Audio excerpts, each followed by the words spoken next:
As they embraced, the sun had already begun to sink. Its gentle, no longer scorching glow wrapped the devoted lovers in the crimson of sunset. After an uncounted, while Jin Xiao reluctantly released the girl he loved. Then Jin Xiao lifted one resolute brow. Sui Sui, tell me.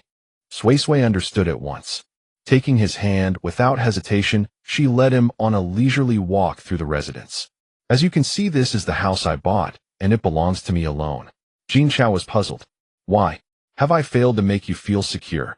She stopped, her eyes curving with a smile, and gave his lightly stubbled chin a tender kiss. Boyfriend, you have made me feel wonderfully secure. But this is not about security. I simply wanted a home of my own, one bought with the money I earned myself. Do you understand what I mean? He drew her hand to his lips and brushed it with a gentle kiss. Yes, I understand. I only wish I could give you even more security.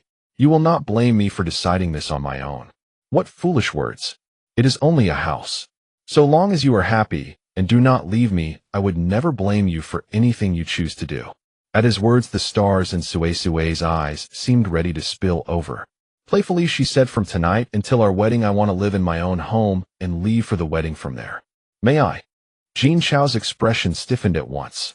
After a moment's hesitation, he still answered, all right. Her smiling peach blossom eyes shone too brightly. He could not bear to let them dim. Sui Sui showed him around and explained the arrangement of the courtyard, but did not open any of the doors. At last they returned to the main courtyard where two principal rooms stood. One room was his and one was hers. Boyfriend, I am going to show you a little magic. Close your eyes and do not open them until I tell you to. With gentle eyes, he indulged her request. All right, I will listen to Sui Sui. Sui Sui led him to the room meant for him and softly pushed open the door. All right, you may open your eyes now. This is your room. Is it a surprise? Jin Xiao blinked, staring at a room arranged almost exactly like one in his crown prince's residence. For a long while he could not recover his voice. At last he asked Sui Sui, did you prepare all this in secret? Of course. Do you like it? Her radiant smile touched the deepest place in his heart. He heard himself say, Sui Sui, it seems you have always been the one giving while I have done nothing for you. Who says you have done nothing for me? You have cherished me like a child. That is the greatest kindness you could give me. No one has ever treated me as well as you do. Jin Xiao suddenly laughed softly. Sui Sui, are you foolish? Cherishing and loving you is simply what I ought to do. All right, I know. Shall we see my room next door? She then pulled him next door. As expected, it was arranged much like a room in the crown prince's residence. Having regained his composure, Jin Xiao calmly asked Sui Sui, is there a hidden door between these two rooms?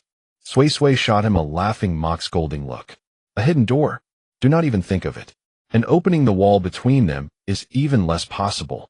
With his thoughts exposed, he showed no embarrassment at all. After lingering in the room for a little while, they went outside. Above the main gate, the great plaque reading Sui Residence had been hung, its gilded calligraphy bold and magnificent. Sui Sui looked at the plaque, then turned her gaze toward him. What do you think? Is it not beautiful? He answered with a gentle smile. Yes, it is beautiful. Once the plaque was in place, the group returned first to the crown prince's residence. The few onlookers gradually dispersed, each silently marveling that such a splendid residence was the private property of the future crown princess, purchased entirely through her own efforts. Unaware of their thoughts, Sui Sui spent the evening meal with Jin Xiao. As night gradually fell, she took him by the hand for a walk in the courtyard after dinner. Stars glittered overhead, the breeze stirred, and insects sang. With her beloved at her side, the girl felt that this moment was almost too beautiful to be real. After walking for a short while, Sui Sui sent him to deal with the official work that had piled up through the day. She herself returned to Sui Residence with Madame Gue and the others. Jin Xiao wanted to escort her home, but she firmly refused. It was only a few steps away, and there was no need to make such a fuss. Helpless Jin Xiao could only let her have her way. Candles had been lit in the courtyard of Sui Residence beforehand, leaving it bright enough. After returning to her room and preparing for bed, Sui Sui lay beneath the gauze canopy, staring quietly into space. At the same time, in the crown prince's residence, Li Hong. Away from the girl he loved, Jin Xiao's voice was always as deep as the night itself. Li Hong entered at once. Your Highness, go with the steward to choose half the kitchen staff. At dawn tomorrow they are to report to the kitchen at Sui Residence. Until the wedding they would work there by day and return to the crown prince's residence at night. Sui Sui was to warm her new home. Opening the kitchen was indispensable. Yes, Your Highness. With the matter arranged, Jin Chao turned seriously to the day's official work. By the time he finished, it was deep into the night. After preparing for bed, he instinctively turned the flower vase and entered Sui Sui's room. Only when he saw the empty bed did he remember that his Sui Sui had gone back to her own home. Changing direction, he leapt out and swiftly made for Sui residence without disturbing anyone. He gently pushed the door only to find it bolted from within.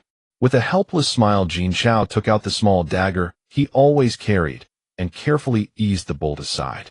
Just before the bolt could fall to the floor, he caught it swiftly, making no sound at all to disturb the sleeping girl. He fastened the door again, set the dagger aside, and walked toward her with feather-light steps. The girl he loved was still sleeping sweetly. Her rosy lips, delicate nose, and gentle brows made her seem as lovely as a porcelain doll. Jin Chao crouched beside the bed and watched her quietly for a while. Then he removed his outer robe, lay down beside her, and gently drew her into his arms. As though sensing him, Sui Sui suddenly opened her eyes. Once she recognized him, she closed them again, found a comfortable place in his embrace, and murmured sleepily, "Boyfriend, are you done with your work?" But before she could receive an answer, Sui Sui suddenly opened her eyes again and pushed herself up on one elbow. All drowsiness vanished in an instant. She looked at him, then at the door. "Jin Chao, did I not bolt the door? How did you get in?" Jin Chao, already with his eyes closed, gently drew her back down against his chest. "All right, good Sui Sui. Sleep now. I am very tired." Sui Sui lifted her head slightly and noticed the faint shadows beneath his eyes. Pressing her lips together, she decided to wait until tomorrow to speak of it. Yet the instant she glimpsed the dagger on the table, she understood he had used it to lift the bolt. The night was deep and sleep weighed heavily on her. Sui Sui did not dwell on it any longer. Finding a comfortable place in his arms, she gradually drifted into deep sleep. What she did not know was this: once her breathing had grown long and steady, the one holding her slowly opened his eyes. They were clear with quiet joy, and the corner of his mouth lifted again and again. The next day marked the beginning of June. The night was still deep, though a faint trace of light could already be seen. Jin Chao, who had been sleeping in Sui Sui's embrace, suddenly opened his eyes, a cold glint flashing in his gaze. When he realized where he was and looked down at the small figure curled in his arms, the coldness in his eyes quickly faded and his expression gradually softened. He carefully withdrew the arm that had gone numb and sore beneath the beloved girl's head, then shook it lightly. Bending down, he placed a fleeting gentle kiss on her porcelain-pale cheek before dressing quickly and preparing to leave. Just as he was about to open the door latch, his hand suddenly paused. He imagined how Sui Sui would react upon waking to find the wooden latch unfastened and the corners of his lips immediately lifted. He glanced back at the girl still sleeping sweetly, closed the door softly, and disappeared into the vast night. After returning to his own room, he saw the neatly folded wedding crown and bridal robes, then laughed and lightly patted his forehead. The sky gradually brightened until the sun rose. Birds perched on lush green branches sang to one another, and the person in bed finally stirred awake. Sui Sui remained dazed for a moment before her awareness gradually returned. After freshening up in her private space, she was about to open the door when she discovered that nothing was on the door lock. Her eyes swept around the room, and the door latch lay forlornly on the table. Memories of the previous night surged back like a wave. Immediately her lovely lips curved upward. Her boyfriend had secretly visited her room the previous night, playing the part of a romantic thief. Yet with him around, she felt completely at ease. Gathering her thoughts, she happily opened the door where Yun Mei was already waiting. "Miss, you are finally awake." Sui Sui thought she had somehow slept until nearly noon. She glanced at the sun and realized it was indeed getting late. Clearing her throat, she asked Yun Mei to call Nanny Gui and return to the Crown Prince's residence for breakfast. "Miss, breakfast at the Sui residence has already been prepared." Before her young mistress could ask, Yun Mei quickly explained that Yiheng had said the previous night that the Crown Prince had sent half the palace cooks over. They would prepare meals here until the wedding, and she had opened the gates for them early that morning. At her words, the smile at Sui Sui's lips deepened. "I understand. Go and ask the Crown Prince to come have breakfast." Before she had finished speaking, her boyfriend appeared walking slowly through the morning sunlight. He was tall and straight, dressed in black with dark hair and gentle features. He seemed like an immortal being who had stepped out of a painting, peerlessly handsome and unmatched in the world. The thought suddenly sprang to her mind. She felt that there was probably no man in the world who could compare with him. At least she had never seen one in all her life. Sway, come back to yourself. Jin Zhao's rich smile and gentle call pulled her thoughts back from far away. Only then did Sway realize that even though she saw him every day, she could still become completely entranced by him. She had not even noticed when Yunmei left. Sway, what are you thinking about so intently? I was thinking about how handsome my boyfriend is. The words slipped out again, making her secretly regret that his beauty had bewitched her and caused her to speak without thinking. Truly handsome men could be a dangerous distraction. Yet the man called a dangerous distraction could not help letting out a deep magnetic laugh. If you think I am handsome, take your time looking. Only you may look at me, I show this side only to you. Sway cast him a coy glance, though her face rippled with happiness. His handsome appearance, pleasant laugh, and tender charm made her heart flutter faster and faster. To keep her heart from fluttering too wildly, she changed the subject. Jin Zhao, what is this? She was intensely curious. What treasure required such a large tray and was hidden beneath a red cloth? Sway lifted and see. She carefully raised the cloth, and in an instant a complete wedding crown and bridal ensemble appeared before her. Although she knew what it was, disbelief still filled her beautiful eyes. This is... Come, let us take it into the room and look. The tray was placed on the table.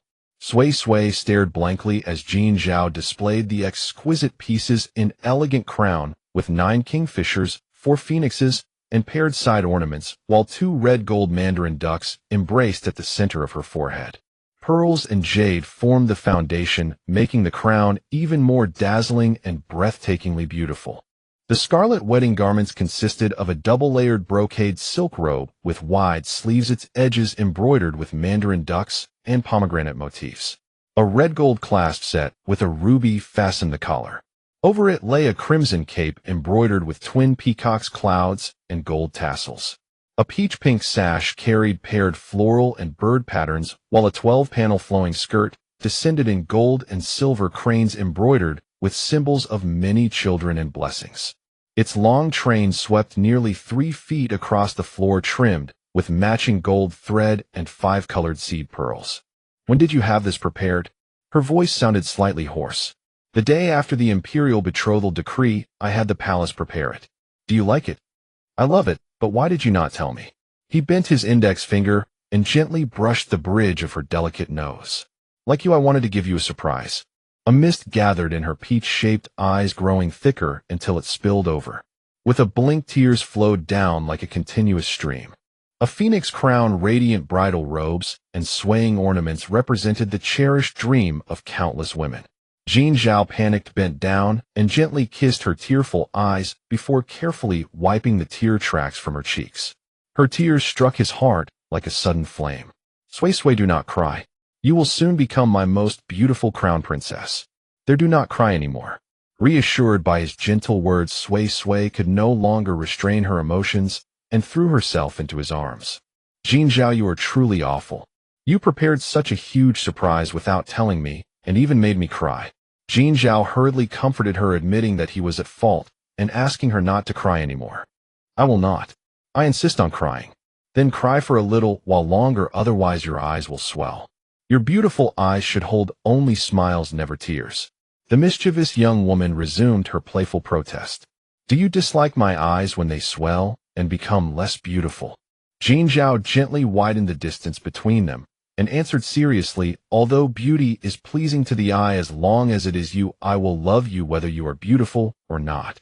Sway immediately burst into laughter at his earnest but sentimental words. You really are smooth-tongued. Jin Zhao smiled. You are right, but I am smooth-tongued only with you. She pouted playfully. Jin Zhao, stop teasing and hurry to arrange my things. I will treasure these for the rest of my life. Seeing her lively expression, he smiled with gentle warmth. All right, I will do exactly as you wish. After breakfast, Jin Zhao entered the palace again. Stewardess Gui led Li Shi and Tao Hong to hang red silk, while Sway sat nearby cracking melon seeds and admiring the vibrant red. Miss. Yunmei suddenly hurried over. Sui spat the seed shell into her palm and joked. Yunmei, what's the rush? Is a dog chasing you? Oh, miss, it's Chuanxi. She's waiting at the gate. Chuanxi. Is she alone? Miss Li didn't come, but there are people behind Chuanxi carrying things. Let's go see. At the gate it was indeed as Yunmei said. Seeing Sui come out, Chuanxi immediately led the people behind her to bow. Chuanxi, what's going on? Where's your miss? To answer Miss Sui, my miss is pregnant and couldn't come, so she sent me to deliver 2 boxes of wedding gifts. One box contains a full set of kingfisher feather hair ornaments, the other holds celestial silkworm brocade fabric. Upon hearing that, Sui caught the key point and exclaimed excitedly, your miss is pregnant. Yao and Shi Ruichen had married at the end of February, and now she was pregnant just 2 months later. That was fast. Chuanxi nodded, yes, Miss Sui. The physician said she's over a month along. Sui's sparkling peach blossom eyes twinkled as she said, go back first. I'll tidy up and visit your miss shortly. Yes, Miss Sui. After having the items carried into the courtyard, Chuanxi left with her people. Sui opened the boxes and couldn't contain the joy in her eyes. To have a true friend who remembers you at important moments is enough.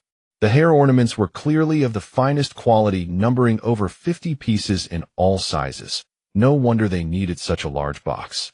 The brocade fabric amounted to at least 20 rolls, each crafted with meticulous care and exquisite patterns. Just then Jinzhao returned. Sui, what are you looking at? She turned around, her smile growing even brighter. Jinzhao, you're back. These are wedding gifts from Yao. He glanced over and saw 2 boxes of fine treasures. With a long arm, he pulled her into his embrace and kissed her forehead. That's because Sui deserves it. She looked up at him. So I was thinking of visiting her later. Since you're back, will you accompany me? I'll skip it. Go on yourself. Oh, by the way, Chuanxi just told me Yao is pregnant. That was fast. Once we marry in a few days, I'll make it even faster. Sui glared with her peach blossom eyes. You're getting more and more ridiculous. I'm ignoring you. Even though they had been nearly intimate, the thought of actual intimacy still made her shy. Seeing her cheeks glow like the evening sunset, Jinzhao let out a low chuckle. His Sui was truly adorable. Seeing him still laughing, Sui felt her face grow even hotter. Laugh, go on laughing. All right, I'll stop laughing and stop teasing you. Go early and return early, and remember to take Tao Hong with you. I know. I'll get ready and bring some things for Yao. With that, she gave him a quick peck on the corner of his mouth, and to avenge his teasing, she deliberately bit him there. He winced with a soft hiss. The mischievous young lady took the chance to run off. Ha! Her laughter rang out like silver bells, crisp and sweet.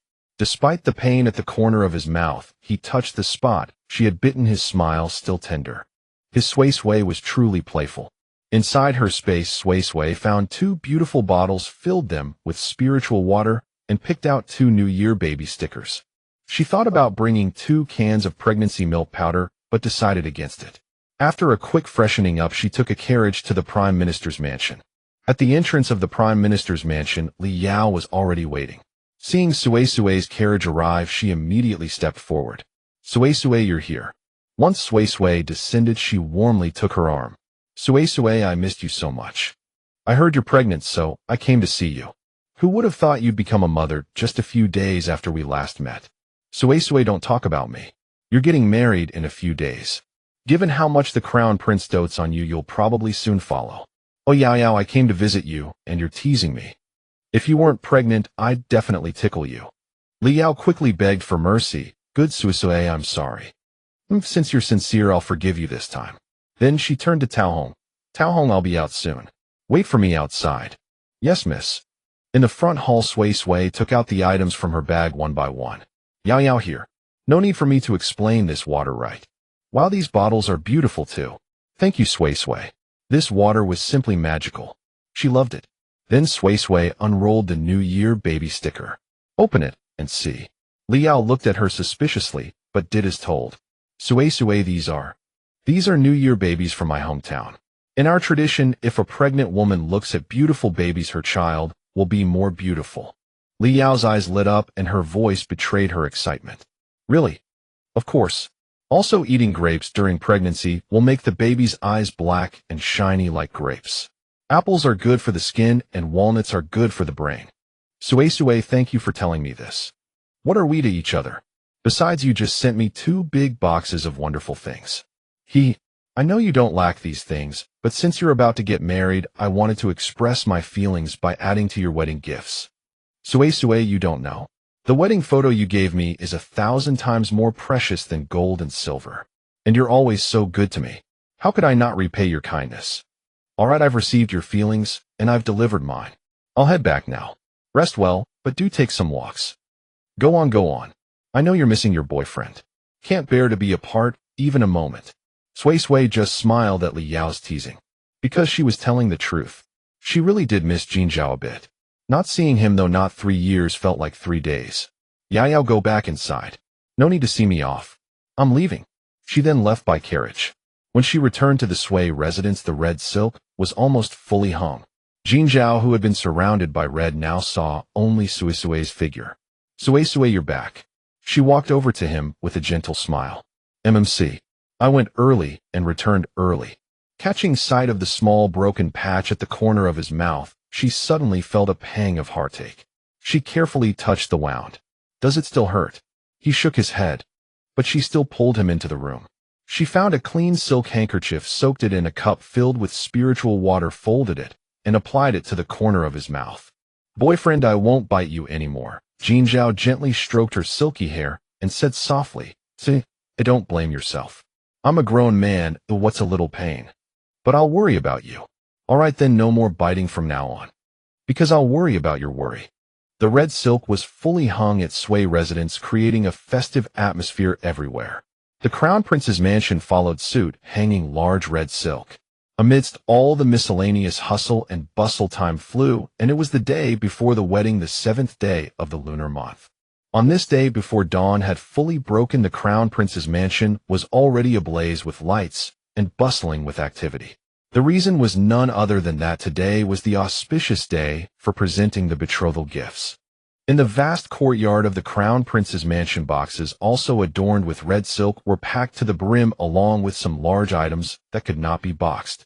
Jin Zhao, from the jade crown binding his hair down to his boots, was entirely new and resplendent. Gazing at the betrothal gifts in the courtyard and thinking of his beloved girl, the corners of his mouth kept rising, making him appear refreshed and much more approachable, completely shedding his usual cold and stern demeanor. At that moment, Li Hong came over carrying a perfect, flawless white goose. Your Highness, the goose is here. Jin Zhao glanced at the goose, took it, and held it in his arms. Then, with a single command, all the men poised to carry the betrothal gifts sprang into action.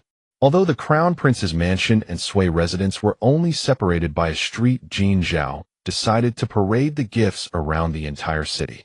He wanted everyone to witness the grand wedding ceremony between him and his beloved girl. The sun was now high in the sky, but it was not scorching. Jin Zhao rode a tall horse, hugging the white goose at the front, his joy evident on his face. Behind him stretched an endless procession of large red boxes disappearing beyond sight. On the bustling street, it was as if a pause button had been pressed. Everyone stopped to watch this betrothal gift parade. By the time they reacted, the head of the procession had already gone far. Only the continuous stream of red boxes passed before their eyes. After circling the entire city, nearly an hour had passed. Some who followed the entire route carefully counted the number of betrothal gifts, which turned out to be a staggering 288 carries. The crowd gasped in unison. 288 carries. What did that mean? For a wealthy commoner family, the maximum was 72 carries. Even for nobles of the past, the utmost was 128 carries. They never expected the Crown Prince to have prepared a full 288. It was obvious how much he valued his future princess. Mixed gazes, envy, jealousy, but mostly blessings. When they arrived at Sui residence, everything was already prepared, awaiting Jin Zhao's arrival. Sui had traveled alone to ancient times with no relatives or friends. The only elder by her side was Gui Mami. Gui Mami, I suddenly feel a bit nervous, she said, then peeled a strawberry candy for herself. The sweetness instantly reached her heart. Gui Mami watched her eat the candy, smiled gently, and patted her hand. Miss, don't be nervous. Today is just the day for betrothal gifts. Tomorrow is the grand event. As she spoke, they saw the procession slowly approaching. They say lovers have a telepathic connection, and it was true. Though still a long distance apart, Sui and Jin Zhao raised their eyes to look at each other at almost the same moment, and their beautiful lips curled up simultaneously. Watching Jin Zhao approach, Sui suddenly thought of a line from a Chinese odyssey. My beloved is a great hero. One day he will come to marry me clad in golden armor and riding on colorful clouds. Sui wondered whether the fairy Zixia's beloved ever married her, but she knew that her Jin Zhao had come to present betrothal gifts and would take her as his wife tomorrow. She had always known he had prepared everything waiting for her to marry him, but she never expected he would prepare so thoroughly and lavishly, placing her at the very core of his heart. Her heart felt a little sour and trembling, but her face was full of smiles. Her Jin Zhao, riding the tall horse to her front, the tall and handsome man dismounted with the goose in his arms and said to his beloved, Say, I have come to present the betrothal gifts. His handsome face full of smiles, gentle tone, and affectionate gaze like a ray of sunshine shone into Sui's heart. She felt herself reply with a smiling Jin Zhao handed the goose to his beloved. Sui stroked the goose's white wings, then handed it to Gue Mammy. Gue Mammy, I'll leave everything here to you. Miss, don't say that. You and His Highness go to the garden to talk. I'll take care of everything here. Jin Zhao nodded gratefully. Thank you for your trouble, Gue Mammy. With that, he took his beloved's hand and walked inside. The sky was blue, the wind gentle, just like their mood at that moment. Reaching the garden, Jin Zhao found a quiet corner and sat down. A breeze passed, tousling the fine hair at her temples, and her peach blossom eyes narrowed slightly. His long, slender hand brushed it behind her jade-like ear. Sui, I'm finally going to marry you. Sui moved closer and rested her head on his shoulder. From your tone, it sounds like it was so difficult. His arm naturally wrapped around her slender waist. It was indeed difficult. I waited a whole year to marry you. Wasn't I taken home by you as soon as I arrived in ancient times? Now we're just having a wedding ceremony. As she finished speaking, her cute nose was pinched. Sui, you're being naughty again. It was love at first sight, and we pledged our lives to each other. Sui leaning on his shoulder, her bright smile momentarily stiffened, then she laughed even more happily. Could she say that she had started with his looks and fallen for his kindness? Obviously not. She took out 2 candies from her space, popped one into her own mouth, and handed the other to him. Here, boyfriend, on such a sweet day, candy is the most fitting. Jin Zhao stared at the pink candy in her jade-white palm, hesitating to take it. Sui felt puzzled, sat up straight, and just as she turned her head, the back of her head was held. Before she could react, his warm, soft lips descended. Then that nimble, tender tongue, like a hook, instantly whisked away the strawberry candy from her mouth. Then, like a targeted pusher, it pushed the candy back. Understanding his intent, Sui also enthusiastically joined the game he had initiated. Back and forth the round strawberry candy vanished without a trace amid their playful lip and teeth contest. The candy disappeared, but their lips and teeth did not part. After a long while, the mischievous girl lightly bit his lip with her teeth, and then he reluctantly withdrew from her red lips. When their foreheads touched, Sui realized she had somehow straddled his lap. Looking at her moist lips and captivating eyes, Jin Zhao felt his throat dry and his Adam's apple involuntarily bobbed up and down. Sui knew he was aroused. Her bright peach blossom eyes darted, and she pointed somewhere, saying, Jin Zhao, look at that. He always instinctively believed her words. The moment he turned to look, his Adam's apple was swept by something soft and moist. His body immediately stiffened, and a tingling numbness swept through him. The mischievous girl had already bolted away like a rabbit. Watching her cheerful figure, then looking at his own clothes tinted below, Jin Zhao smiled helplessly. Sui, I hope you can still laugh this happily tomorrow night. Before Sui disappeared around the garden corner, she cast a smile back at him. Jin Zhao was momentarily stunned, then the tender smile in his eyes reached the depths of his heart. His Sui was indeed mischievous. Withdrawing his gaze, he quickly used his inner energy to quell the restless desires surging within him. Meanwhile, as the recital of betrothal gifts at the main gate had just concluded, the official who announced the list saw Sui emerge and respectfully presented the red folded list to her. Sway Sway gave him a reward of silver and graciously accepted the list. The crowd packed nearly solid at the gate burst into excited chatter. 200 caddies of gold, 10,000 taels of silver, 60 horses, 1,000 bolts of silk, 20 pieces of jade, 4 jade rui scepters, and even mansions and fertile farmland. Heavens, the betrothal gifts from His Royal Highness the Crown Prince were perhaps the most lavish in history. After accepting the gifts and sending off the bearers, Sway Sway ordered the gates closed to block prying eyes. It wasn't that she wanted to shut the door in broad daylight, but the gifts were placed in the hall and safety required the doors closed. Even so, she remained uneasy, so she had Li Hung and the other two stand guard at the entrance. Gazing at the red chests that filled the hall to the brim, Sway Sway felt a mix of melancholy and joy. A quarter of an hour later, Jin Zhao returned to the front courtyard and saw Sway Sway leaning against the doorframe, her brows alternating between furrowing and relaxing. Sway Sway, what's wrong? She, with her shoulders now wrapped in his arm, looked up. Boyfriend, I originally thought the betrothal gifts would be at most 120 loads, but I never expected. Jin Zhao naturally knew what she hadn't finished saying. Since they had confirmed their feelings, he inexplicably wanted to pamper and love her. And in this once-in-a-lifetime marriage, how could he ever slight her? Sway Sway, be good. Tomorrow we marry. Don't let your mind wander, alright? Oh, I'm not overthinking. It's just that every kindness you show me fills me with such delightful surprise. I'm so moved. Silly, you're moved by this. What about after we're married? Won't you be even more moved? Sway Sway stiffened, then looked at him with an odd expression. It seemed to say, Jin Zhao, you've turned naughty. I suspect you're making a dirty joke, but I have no proof. Sway Sway, why are you staring at me in a daze again? Nothing. Since we marry tomorrow, is there anything I need to do? He smiled and shook his head, his fingertip gently brushing her delicate cheek. No need for you to do a thing. Just rest well tonight, and tomorrow wait for me to come claim you. Her brows curved. Okay. Since the wedding was the next day, everything that needed preparing had been suitably arranged and double-checked. After sharing the midday meal with Sway Sway, Jin Zhao paid another visit to the palace. By the time he emerged, dusk had fallen. At the Sway residence, Sway Sway was in her room, scrolling through her phone, waiting for him to return for the evening meal.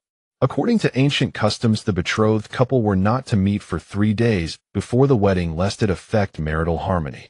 But these two unconventional souls cared little for such rigid rules.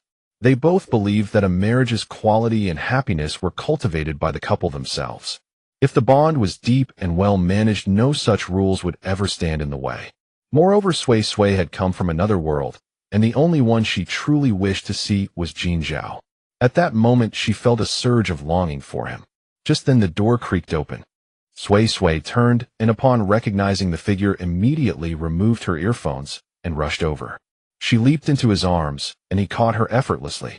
Jin Zhao, why are you so late today? He kissed her nose and said with slight remorse, Sway Sway, I'm sorry. I was discussing tomorrow's wedding details with those people, which delayed me a bit. Jin Zhao, no need to apologize. I'm not angry, nor do I blame you. I just missed you a little. As she spoke, she nuzzled her face against his neck. I'll try to come back earlier from now on, okay? Okay. Sway Sway felt she might drown in his gentle words. Her heart turned both soft and warm, and even her eyes felt a little hot. Boyfriend, I'm hungry. Sway Sway clung to his neck and coquetted, her voice soft and sweet, falling on his heart as tender as cotton. All right, let's have dinner.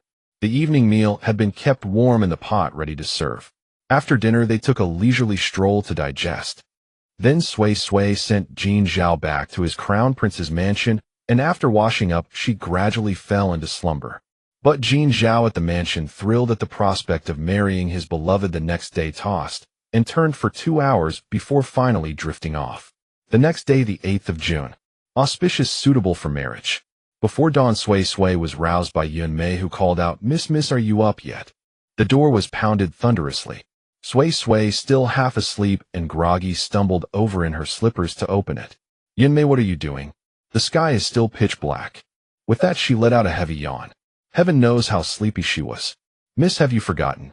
Today is your wedding day with His Highness the Crown Prince. Sway Sway stole a glance at the time. Good heavens, it was only 3 in the morning. Her sleepiness instantly scattered. But isn't the wedding a daytime affair? It's just past the hour of the tiger. Even if we need to prepare early, why so early? Yunmei said with a bright smile. Miss Lady Gue said this hour is just right for preparations. Hearing it was Lady Gue's instruction, Sui immediately gave up the struggle. All right then, I'm all yours. Do whatever you need, I'll cooperate fully. Thus in the following sequence, bathing, eating something to pad the stomach, facial, threading, combing, and styling hair, and applying makeup. By the time the entire process was done, the sky had brightened fully. For the facial threading and hair combing, they had invited a full fortune lady, a kind and blessed woman. The makeup application was done by Sui herself, creating her bridal look. The clean, translucent, bright, and charming, yet naturally soft bridal makeup left everyone in the room utterly astonished. Already stunningly beautiful with a touch of powder, she looked even more ethereal, like a heavenly fairy. After makeup, she changed into the full set of phoenix crown and ceremonial robes. When Sui slowly walked out and appeared before everyone, all drew in a sharp breath. The reason was simple: she was breathtakingly beautiful. With her delicate makeup and festive, stately wedding dress, she radiated immense nobility and unmatched beauty. Especially those peach blossom eyes seemingly holding water, intoxicating whether she smiled or not. Even though everyone present was female, none could help but be captivated by her beauty. Do I look good, Oi? Her eyes held a hint of a smile, her cherry-red lips parted slightly, and her voice was clear and sweet. To be honest, she was quite pleased with herself today. She was truly gorgeous. Indeed, a woman's most beautiful moment in life is the day she becomes a bride. Gee, good looking, Yunmei replied in a daze. Sui smiled gracefully. That smile was radiant and poised, as if even the world dimmed in comparison. Now there's nothing left for me to do, is there? Though beautiful, the whole ordeal was indeed tiring. She now only wanted to sit down and rest for a while. Lady Gue, having snapped back to reality, smiled kindly. Miss, all you need to do now is cover yourself with the red veil and wait for the crown prince to come fetch you. All right, Lady Gue. She didn't fully understand, but following Lady Gue's advice was surely right. After sitting down on her bed, the red veil was draped over her, obscuring her view. The only thing she could see clearly was the large red apple held in her hands. With the red veil covering her, she awaited her beloved. The red apple in her hand had grown warm from her grip. Beneath the crimson bridal veil, Sui was already beginning to doze off. Just as she thought, maybe I'll just close my eyes for a bit. No one can see under the veil anyway. The cheerful sound of Swana horns drifted from outside, growing closer until it stopped right before the house. Her mind jolted awake, sleepiness vanishing instantly. She knew that the one she had been waiting for had arrived. Indeed, moments later, voices rang out. Congratulations to the crown prince. Best wishes to the crown prince. The groom has come for his bride. As he entered the room, the congratulations grew even louder. Sui felt a sudden nervousness. Beneath the red veil, a blush crept up her smiling face. Her hand gripping the apple tightened involuntarily. Footsteps approached step by step, as if treading upon her heart. Finally, he stopped before her. The hem of his bright red wedding robe and his exquisite black boots edged with crimson silk entered her limited field of vision without warning. On this day of his grand wedding, Jin Zhao's usually stern features softened into a gentle smile. He extended his hand. Sui, I've come to take you home. His tender voice and words instantly soothed her slightly anxious heart. Without a word, Sui placed her small, delicate hand into his broad, warm palm. From that moment on, she belonged to him, and he to her. The crown prince's wedding was naturally a grand affair. As soon as Jin Zhao appeared at the main gate with Sui, the honor guard struck up joyful music. Among the watching crowd, cries of "Here comes the bride" rose and fell.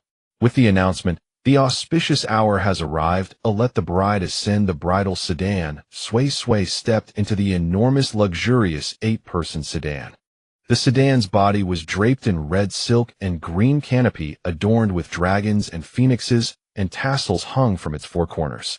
The curtain was made of bright red silk embroidered with auspicious patterns of wealth and flowers, along with motifs of 100 children, all embellished with gold and silver. It was truly grand, luxurious, beautiful, and joyful. Seated inside the sedan, Sui glanced around from beneath her veil. Countless red ribbons were tied to the trees throughout the city, and royal soldiers lined the roads to maintain order. The crowd surged shoulder to shoulder, everyone craning their necks to catch a glimpse of this once-in-a-century wedding. With the command, "The auspicious hour has arrived," lift the sedan. 8 men in red robes raised the bridal sedan. The honor guard at the front began playing joyful music once more. Sui Sui's excitement and joy made her grip the apple even tighter. Jin Zhao looked back at the red sedan behind him, then mounted his tall horse, which was also adorned with a large red flower. Just as with the betrothal gifts yesterday, the wedding procession circled the city, but today it went around 3 times. Following that, in addition to the betrothal gifts Jin Zhao had given the day before, Sui Sui's own dowry was brought out in a continuous stream. The onlookers were truly envious.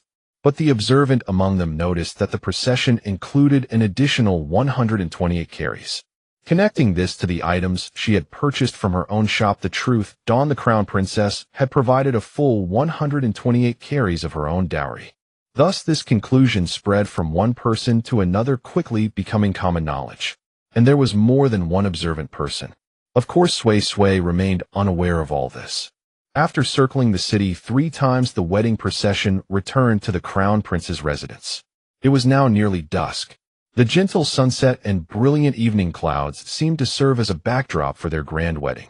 A matron of honor helped Sui Sui out of the sedan, while another held a yellow silk umbrella over her. As soon as she stepped down, Jin Zhao handed her a red silk rope. Sui Sui were home. Her red veil nodded slightly. When it came time to step over the brazier, Jin Zhao suddenly lifted her horizontally, just as he had skipped the arrow through the door ritual. Startled by the sudden embrace, Sui Sui let out a soft cry and quickly wrapped her arms around his neck. He carried her all the way to the hall where the emperor was already seated. Seeing his beloved youngest son finally married, the emperor stroked his slightly long goatee and nodded with satisfaction. This son of his had indeed done well. He hadn't searched at all, and when he did, he found a celestial beauty. Of course, no one knew the emperor's private thoughts. At that moment, almost everyone's attention was fixed on the newlyweds. The wedding ceremony began with lighting candles, burning incense, setting off firecrackers, and playing music.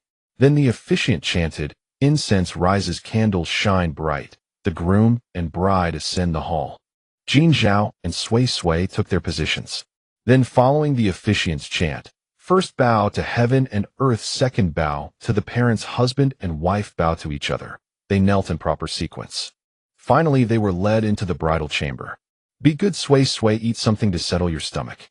I'll go to the front for a while and be back soon. Don't lift the veil until I return, all right?" "All right, then come back quickly. I'm so tired." Although she hadn't walked much all day, having been awake since 3 in the morning until now, when the lanterns were already lit, the ceremony was only just complete. It was truly exhausting. Jin Zhao chuckled softly. All right. But in his mind, he thought the real exhaustion hasn't even begun yet. Before leaving, he instructed Yun Mei and the others, "Take good care of the crown princess." "Yes, Your Highness." As soon as he left, Yun Mei immediately exclaimed excitedly, "Miss, the crown prince hasn't stopped smiling all day, and it's the first time he's spoken to us so gently." Beneath the veil, Sui Sui's eyes curved into crescents. He wasn't the only one who hadn't stopped smiling. She hadn't either. But as Yun Mei's words fell, Gui Mama said with a smile, "Yun Mei, the young lady is married now. You must address her as Her Highness." Yun Mei stuck out her tongue. "Oh, I understand." Then she poured Sui Sui a cup of water and brought over a plate of pastries. "Your Highness, please eat and drink something." Sui Sui picked up a piece of plum blossom cake. "Under normal circumstances, you can still call me Miss. Oh, I'm used to it." "Yes, Miss." After a light meal, not long passed before Jin Zhao returned. Amidst the joyful blessings of the wedding, matron Jin Zhao slowly lifted the red veil with the ceremonial scale.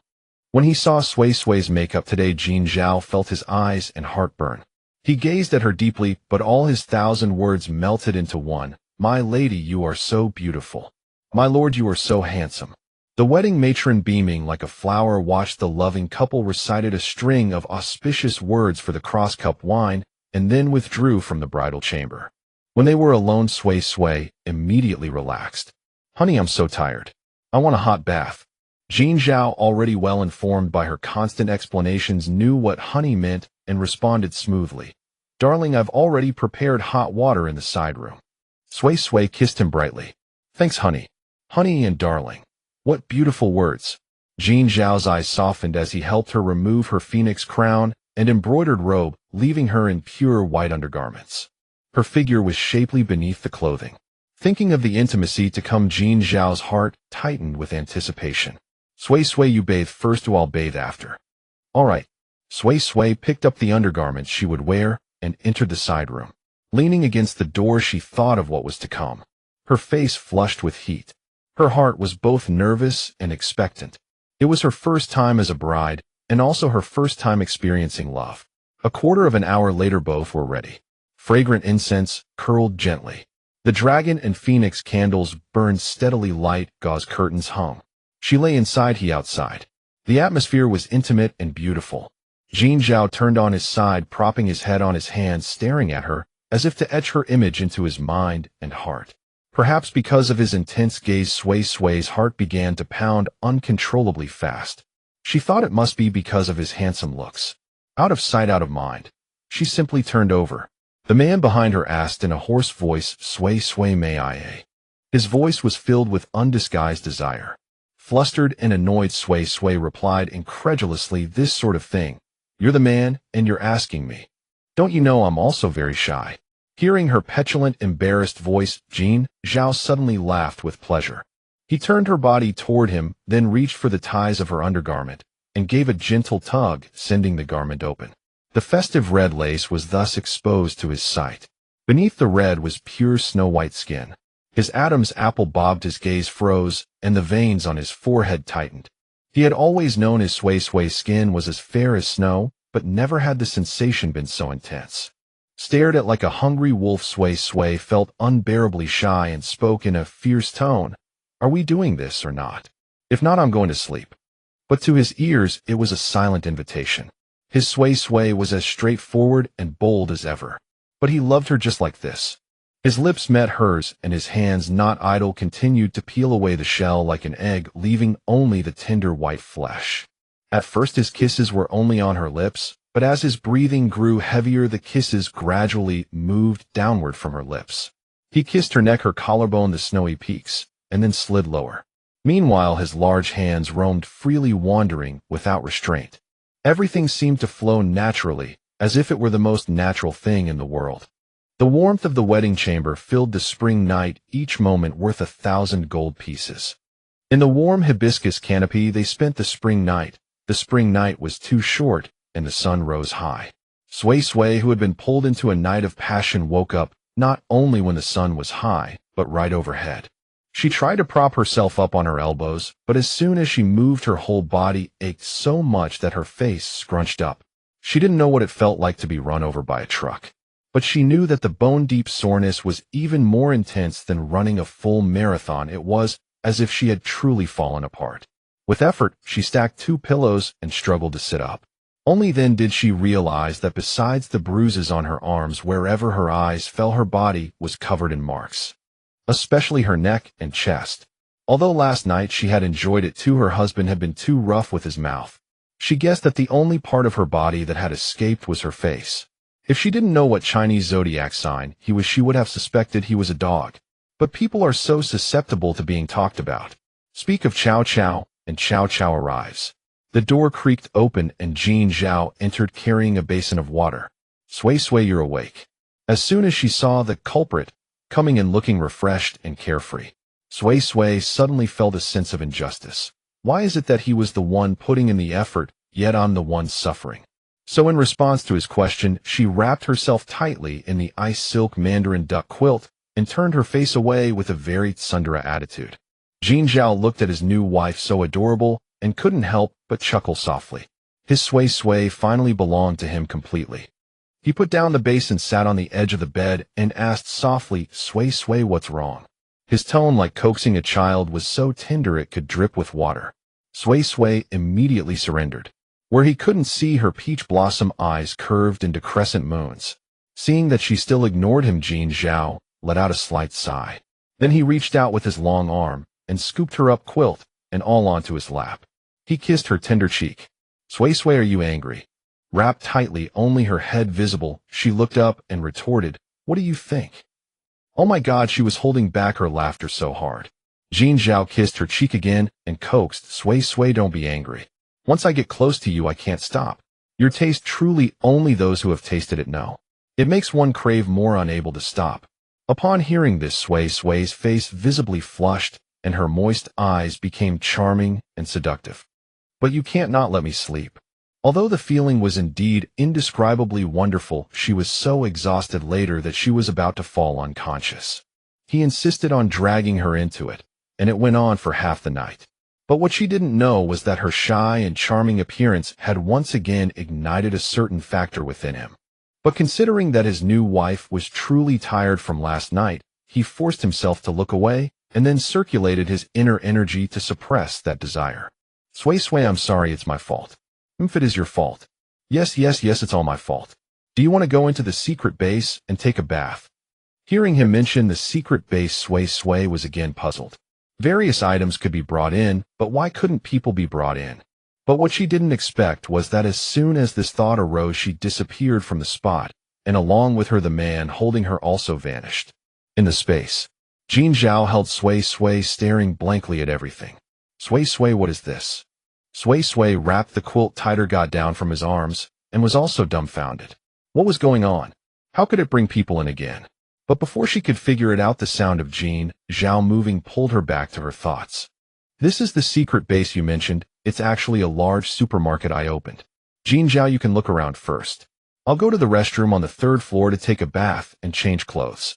I'll go with you, and then we can look around together later, and you can introduce me to things. Sway Sway thought about it. This way was indeed better, so she nodded, all right. As soon as she finished speaking, he scooped her up horizontally.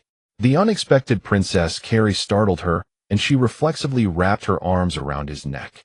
The ice silk thin quilt instantly slipped below her rounded shoulders, revealing half of her delicate bosom, dotted with purple marks like a picture of the utmost charm and beauty.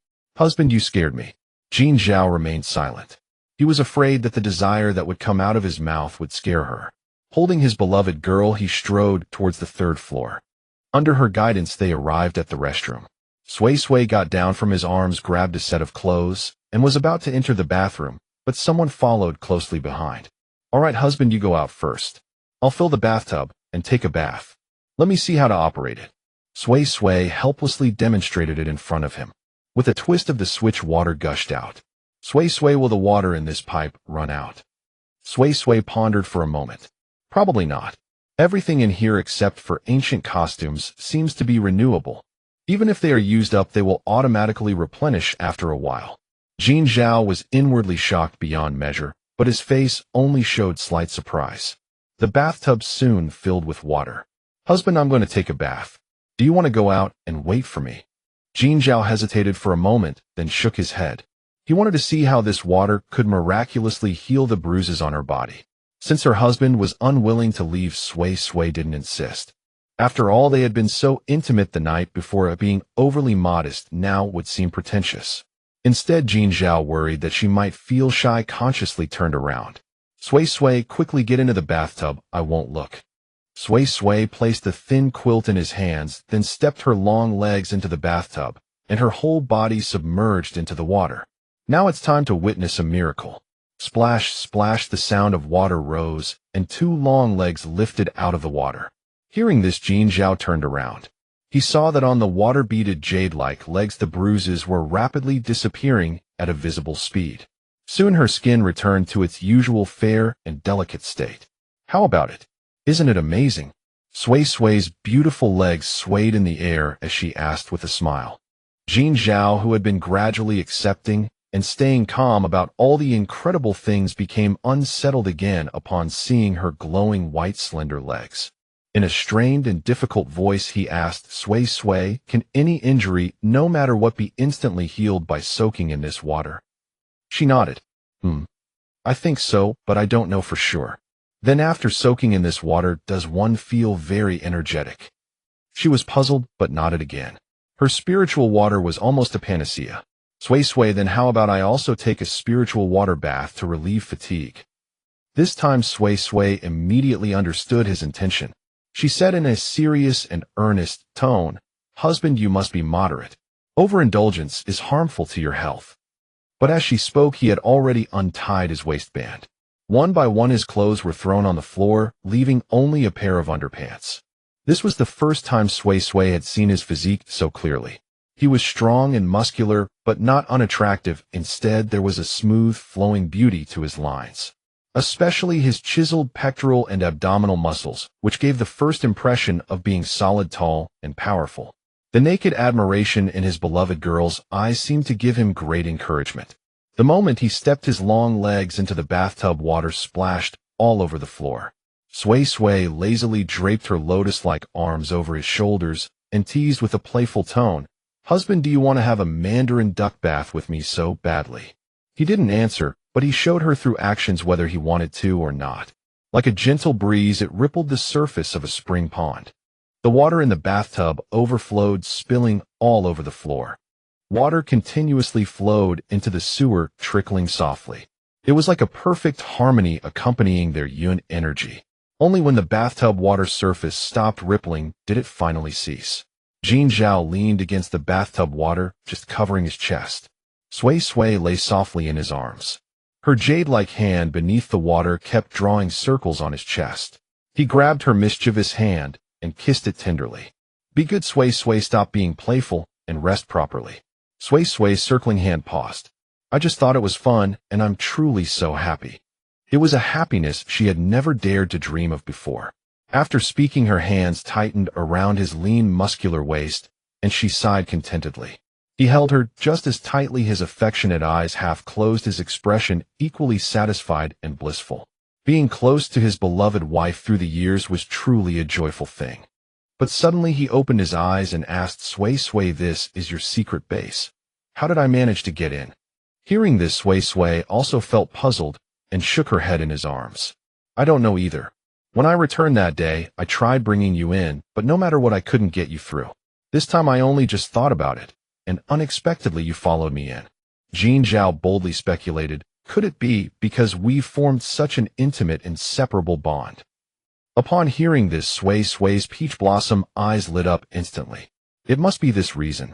Both in high spirits, they quietly embraced for a while longer, letting the spiritual water completely heal their discomfort before slowly stepping out of the bathtub. After tidying up, Sui Sui took Jin Zhao around the marketplace, introducing everything in detail. After finishing their tour, Jin Zhao suddenly pulled her into his embrace. "I'm so glad you came to my side." Sui Sui understood his meaning and felt a wave of relief as well. If she had transmigrated elsewhere and hadn't met someone like him who cherished her above all else, her fate might have been entirely different. After all, she was just an ordinary girl with a bit of intelligence, utterly ordinary. After staying in the space for a while longer and eating something, she exited the space. They tested entering and exiting the space repeatedly, and each time they could go in and out together, which finally put their minds at ease. "Jin Zhao, aren't we going to the palace later to pay respects to your father?" "You're absolutely right, Sui Sui." Although his mother had passed away, his father was still there, and it was proper to offer him tea. "Then let's hurry and get ready." "Good." Afterwards, Jin Zhao arranged her hair for her. Now that she was a married woman, a maiden's hairstyle was no longer appropriate. Seeing that short lock of hair, he used to only feel heartache, but now his heart was filled with joy. Tying hair as husband and wife, loving each other without a shadow of doubt. Sui Sui looked at herself in the mirror, momentarily unable to believe it. Could that woman radiating charm with every lowered glance really be herself? She looked again at the man behind her, carefully arranging her hair with gentle, lingering movements. It was as if bringing a perfect conclusion to last night, or perhaps the beginning of a romantic day. Thinking of this, she suddenly laughed softly. Noticing his wife's smiling eyes in the mirror, Jin Zhao's lips also curved upward. "Sui Sui, why are you laughing?" I was wondering how long you'll continue to do my hair for." "I'll do your hair for a lifetime, Sui Sui. If there is a next life, I'll do your hair again. Won't you find it tedious?" "Never." As he spoke, he had already finished arranging his beloved wife's married woman's hairstyle, leaving a strand of hair on each side. He adorned it with pearl hairpins and inserted a golden crabapple tassel. Her temperament was dignified yet delicate and lively. Sui Sui was extremely pleased. "Thank you, husband." Finally, she didn't have to wear her hair down all day. After kissing him, she quickly applied her eyebrows and lipstick and was done. Dignified, elegant, bright, and captivating. Perfect. After tidying up, she asked Li Heng, who was waiting in the courtyard, to prepare the carriage for them. Just as they were about to leave, Jin Zhao suddenly paused, turned around, and walked toward the bed. Sui Sui was puzzled. What's wrong? Looking for something particularly precious. Saying this, he began searching on the bed. Hearing this, Sui Sui thought it was something important and was about to help him search when she saw him pull out a pure white silk handkerchief from the corner of the sheet. On the handkerchief were red stains like blooming red plum blossoms. She understood immediately, and her face flushed like a sunset cloud. But her heart was filled with sweetness. Is this the precious thing you mentioned? Yes, a priceless treasure. He carefully folded it, placed it in a brocade box, and hid it in a secret compartment. Watching him so carefully preserve things related to her, Sui Sui felt an indescribable emotion in her heart. Her Jin Zhao could always make her feel secure and cherished from the smallest things. After finishing everything, he instructed Yun Mei to clean the room, then took the carriage to the imperial palace. Perhaps from indulging too much, Sui Sui grew sleepy shortly after getting into the carriage. Jin Zhao, my eyes suddenly feel so sore and tired. Saying this, she gave a light yawn. Jin Zhao pulled her close into his arms. If you're sleepy, rest your head on my shoulder. Sui Sui was indeed very sleepy, so she tilted her head and rested it on his shoulder. Her own husband. She could lean however she wanted and sleep however she wanted. Hearing this, Li Heng quietly slowed the carriage's pace. They drifted along slowly for 2/4 hours before arriving at the palace gate, and Sui Sui was still asleep. Inside the carriage, Jin Zhao calmly drank tea, his gaze soft and doting as he looked at his sleeping wife on his shoulder. But dozing off was not the same as sleeping in bed. However tired one was, it couldn't last long. Husband, are we at the palace gate? Her sleepy, soft voice was like a colorful candy, painting vibrant hues across his heart. Yes, we've just arrived. Sui Sui, whose consciousness was gradually returning, heard that they had arrived and thought of standing up. But having sat in one position for so long, her legs instantly ached and went numb, causing her to lose balance and fall backward. Jin Zhao quickly caught her and helped her sit on his lap. Your feet are numbed. Yes, it's fine. It'll pass after a moment. Jin Zhao pursed his lips and said, shall I massage them for you? Sui Sui quickly refused. No, it's too painful. I'll just kick my legs a bit. Saying this, she shook that leg slightly. After shaking it for over 10 times, it indeed felt much better. All right, let's get out. Okay, I'll follow your lead, Sui Sui. Upon arriving at the palace, the emperor was already waiting in the Dragon Fragrance Hall for their arrival. His most beloved eldest son had finally married, and a great weight had been lifted from his heart. That is why even when people made mistakes these past 2 days, he had always been gentle and patient. When he saw Sui Sui and Jin Zhao arrive, his face showed an expression of, this son pleases me greatly. After offering tea, just like an ordinary family, he gave some instructions and presented the new daughter-in-law with a greeting gift. As they left the palace, the sun was blazing. Sui Sui leaned against the carriage window, watching intently as each scene gradually receded. Along both sides of the road, traces of yesterday's grand wedding still remained. She never expected that she would marry so easily, marrying the crown prince of the current dynasty in ancient times. 3 letters and 6 etiquettes, an 8-person palanquin, 10 miles of red dowry, a phoenix crown, and ceremonial robes. A lifetime, 1 couple only. The end. Perhaps because she had been leaning against the carriage window for quite some time, combined with the gentle rocking of the carriage, Sui Sui felt a drowsy haze settling over her once more. She returned to his side and hugged his arm, accusing him with a touch of grievous charm. Jin Zhao, this is all your fault. You insisted on keeping me up so late, and now I am utterly exhausted. Jin Zhao could only laugh and sigh at her playful complaint. He quickly adopted a contrite attitude. Very well, very well. It is all this husband's fault. At those words, this husband, she burst into laughter. When we return, I am going to sleep soundly and restore my strength. You must not disturb me or cause any trouble, do you hear? All right. I will obey whatever Sui Sui says. As they spoke, the carriage had already come to a stop at the entrance of the crown prince's residence. No sooner had they returned to Xiaofeng courtyard when Yun Mei came rushing over. Miss, your highness. Yun Mei, I am going to take a nap. Do not disturb me. If anything comes up, wait until I wake up.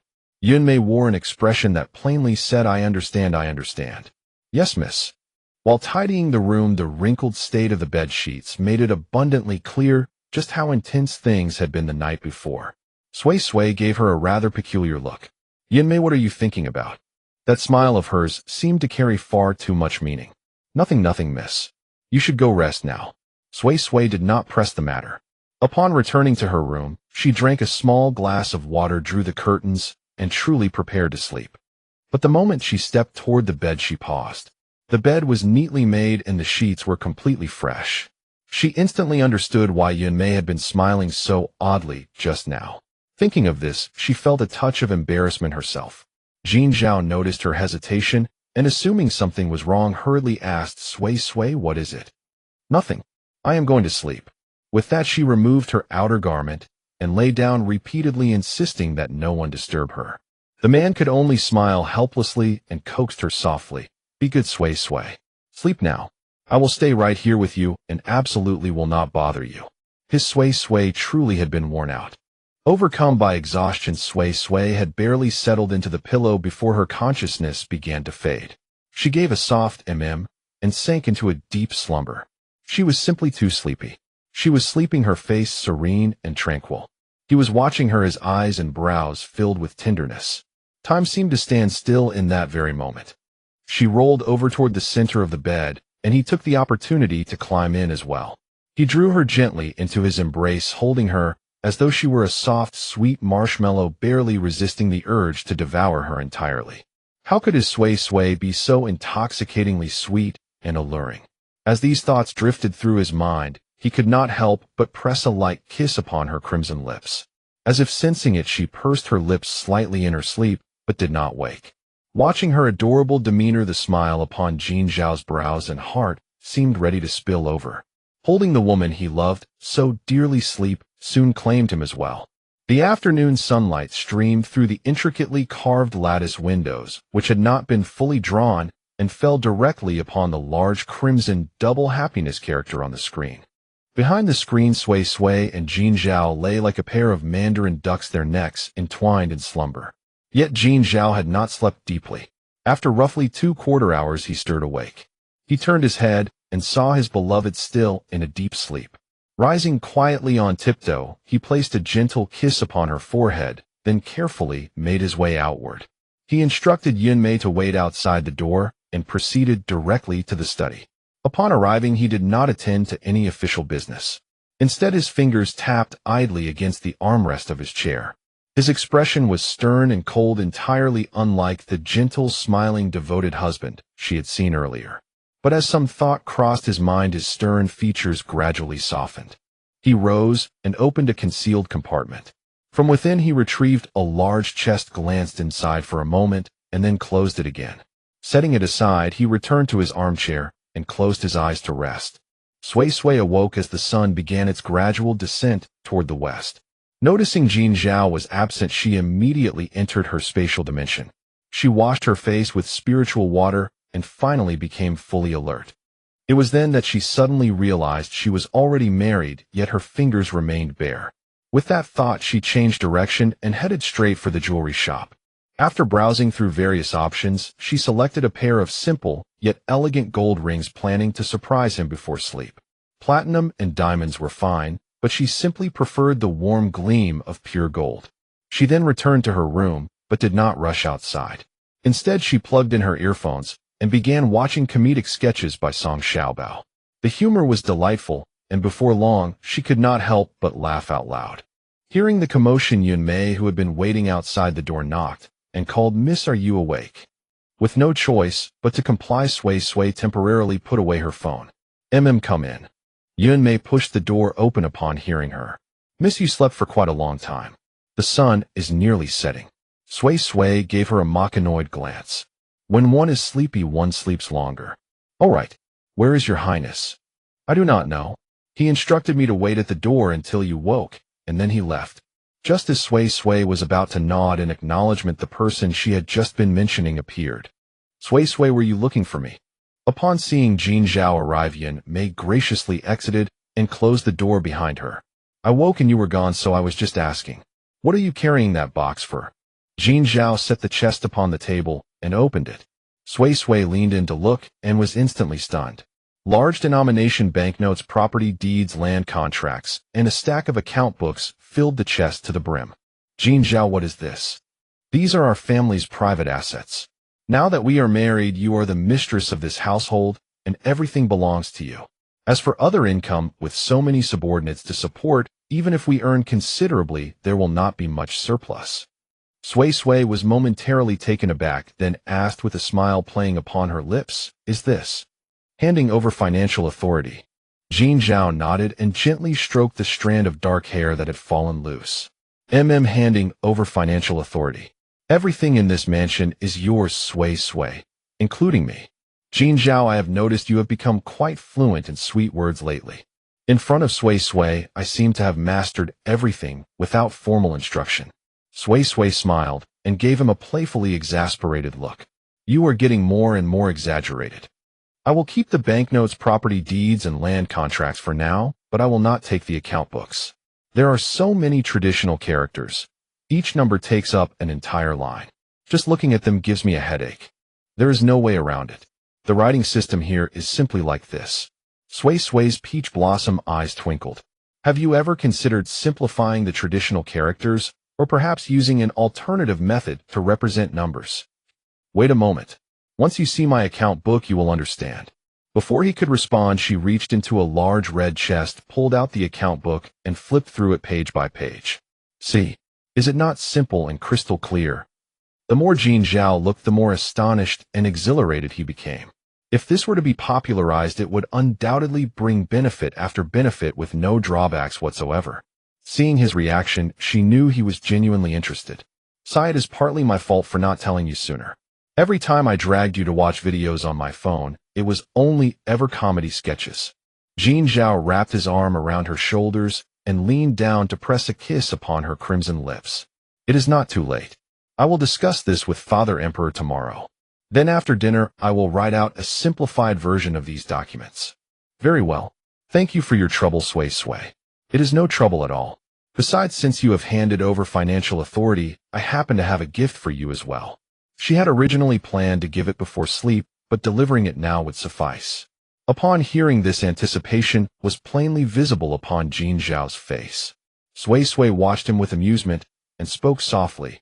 Husband, close your eyes and hold out your hand. He complied immediately. Next, something was slipped onto the ring finger of his left hand. Opening his eyes, the first thing he saw was her radiant smile and the gleaming golden band upon her own finger. Sui Sui, is this a thumb ring? It is a type of thumb ring, I suppose. In my homeland, we call it a ring. Most people wear one on their ring finger after marriage to signify that they are wed. So Sui Sui has trapped me. Here, put one on yourself as well. She placed the ring into his hand and extended her own finger. Very well. I shall trap Sui Sui as well. You shall remain by my side for all eternity. The next day, dawn broke bright and clear, the morning sun shining brilliantly. Within the festive and elegant hibiscus-patterned bed curtains, Jin Zhao gazed down at his newlywed wife sleeping soundly in his arms, a tender smile gracing his face. He had exhausted her again last night. Just the thought of their passionate encounter the previous evening made him tense. His hand, poised to brush aside the delicate hair from her face, suddenly clenched into a fist midair. Closing his desire-laden eyes, he took a deep breath before slowly opening them again. After planting a gentle kiss on her forehead, he carefully withdrew his arm and placed her head back on the pillow. He rose to wash in the adjacent room, moving with utmost caution so as not to wake her. After finishing his ablutions, he gathered the documents written the night before and prepared to enter the palace. Before leaving, he instructed Yun Mei, who was already waiting in the courtyard, I am going to the palace for a brief visit. Do not disturb the crown princess, or let her sleep until she wakes naturally. If she wakes before I return, have her dine first without waiting for me. Yun Mei bowed and replied, Yes, your highness. After Jin Zhao spoke, he glanced at his subordinate, gazing at her affectionately, then strode forward. After respectfully seeing Jin Zhao off, Yun Mei couldn't help but marvel at how deeply the crown prince cared for his young miss. Yet as she looked at Li Heng following behind, a sweet smile appeared on her delicate face. Her Li Heng was equally wonderful, doting on her endlessly. Without Su Sui in the carriage, the horse moved at top speed. In less than a quarter hour, they arrived at the palace gates. When they reached the imperial residence, the emperor, reviewing memorials, was genuinely surprised. Given how devoted his son was to his wife, why would he come to the palace today? Thinking this, he asked aloud, "Jiang, aren't you on your wedding leave?" Seeing that expression, Jin Zhao knew his father was letting his imagination run wild again, but he kept a respectful demeanor and replied, "Father, please take a look at these two items first." As he spoke, he placed the items before the emperor. The emperor opened them, puzzled. "What are these crooked little symbols?" "Crooked symbols? We are not crooked symbols. We are the upright Arabic numerals." "Father, these are number symbols devised by Su Sui called Arabic numerals. This sheet shows multiplication." Then Jin Zhao explained the matter in detail. The more the emperor listened, the more serious his expression became, and he was secretly amazed by the crown princess's intelligence. After he finished speaking, an awkward silence fell. He knew his father was weighing the pros and cons. A quarter hour later, the emperor said solemnly, "This matter is of great importance. Let me discuss it with the ministers before making a decision." "Yes, father." This outcome was exactly what he had anticipated. If it were him, he would have handled it the same way. "If there is nothing else, father, I shall take my leave." The emperor paused. Couldn't he visit his old father without a specific purpose? It was true that a son grows beyond his father's control. But with a helpless wave of his hand, he said, "Go, go." When Jin Zhao hurried back to the crown prince's mansion, Sui Sui was still asleep. Seeing this, he unbuckled his belt, removed his outer robe, and climbed back into bed to embrace his beloved wife and continue sleeping. By late morning, Sui Sui woke first. Seeing the man holding her tightly, a smile naturally bloomed in her peach blossom eyes. "You were there before sleep in her dreams, and now upon waking as well. This kind of life was simply wonderful." Thinking happily, she slightly lifted her head and kissed his chin. That single kiss made the supposedly sleeping man's body go rigid. Then he slowly opened his eyes, Sui Sui being playful so early in the morning. Sui Sui retorted with a bright smile, "I'm not being playful, I'm just happy to see you as soon as I wake up. I'm also very happy to see you as soon as I open my eyes." As he spoke, his strong arms pulled her slender waist closer. Her lower abdomen immediately pressed against something firm. After realizing what had happened, Sui Sui's already rosy cheeks like peach blossoms deepened to a crimson hue. Her enchanting peach blossom eyes widened in protest, then she sighed helplessly. "Husband, we just woke up this early morning. Why is it already awake?" Though her gaze seemed scolding, her eyes were full of water, making her appear even more alluring and captivating. Even her helpless tone sounded like delicate coquetry to his ears. Watching her cherry-red petals of lips part and close, Jin Zhao could no longer resist. He lowered his head and kissed her, gently rolling and exploring as if savoring the finest delicacy. Perhaps his kissing skills had become more refined, and Sui Sui soon fell deeply into the indulgence. After a moment, cupping her flushed cheeks, he kissed those moist ruby-red lips again. His restrained hoarse voice finally spoke, "Sui Sui, I want you, may I?" Sui Sui shyly gave a soft hum, but quickly added into the space. Instantly, the two vanished from where they stood. But soon Sui Sui regretted it. That man was truly like a ravenous wolf, refusing to let her go once he had her. The sofa, the stool, the carpet, the Simmons bed, the washstand. Every battleground was tried by him. Sui Sui wanted to cry, but had no tears. She had never shown him those films, so how had he unlocked so many skills? Even after bathing in spiritual water, she still felt sore all over. Had the spiritual water lost its power? Impossible. Lying on the carved yellow pear wood bed, massaging her aching waist, she looked at the refreshed and satisfied man beside her. She said indignantly, "Jin Zhao, let me tell you, I am going to re-establish wifely authority. From now on, this can only happen on Mondays, Wednesdays, and Fridays. No other days." After speaking, she glared at him fiercely, "Did you hear me?" Feeling guilty, Jin Zhao touched his nose, but remained silent. To let her touch him only 3 times a week. He couldn't do that. Seeing his silence, the delicate Sui Sui gave a cold snort. "What? You're not saying, 'Okay, I'll listen to Sui Sui' anymore?" As expected, a man's mouth is full of lies. Once he has you, he won't cherish you anymore. Seeing her getting more and more carried away, the man who had been silent finally chuckled and coaxed. "All right, I'll listen to Sui Sui, always listen to Sui Sui." Only then did the young lady turn anger into laughter, humming proudly, "Humph, that's more like it." Watching her vivid expression, Jin Zhao's gentle, smiling eyes were so full they seemed about to overflow. He truly loved his Sui Sui to death. After their playful banter, Sui Sui said, "Husband, after we finish eating, shall we go check the fields?" She wondered how her potatoes and sweet potatoes were growing. "All right, I'll listen to Sui Sui." Always listening to Sui Sui. After the morning meal, Sui Sui first went to the shop to stock up a batch of goods, then rode with Jin Zhao in the carriage towards the sweet potato field on the outskirts of the city. Shortly after boarding, a certain man said, "Sui Sui, come sit on my lap." Sui Sui declined curtly no. Although sitting on his lap was quite comfortable, she preferred the soft stool. "Sui Sui, be a good girl, won't you?" The delicate white fingers of the young woman who was about to tap her phone screen paused instantly, and then she silently got up and walked over to him.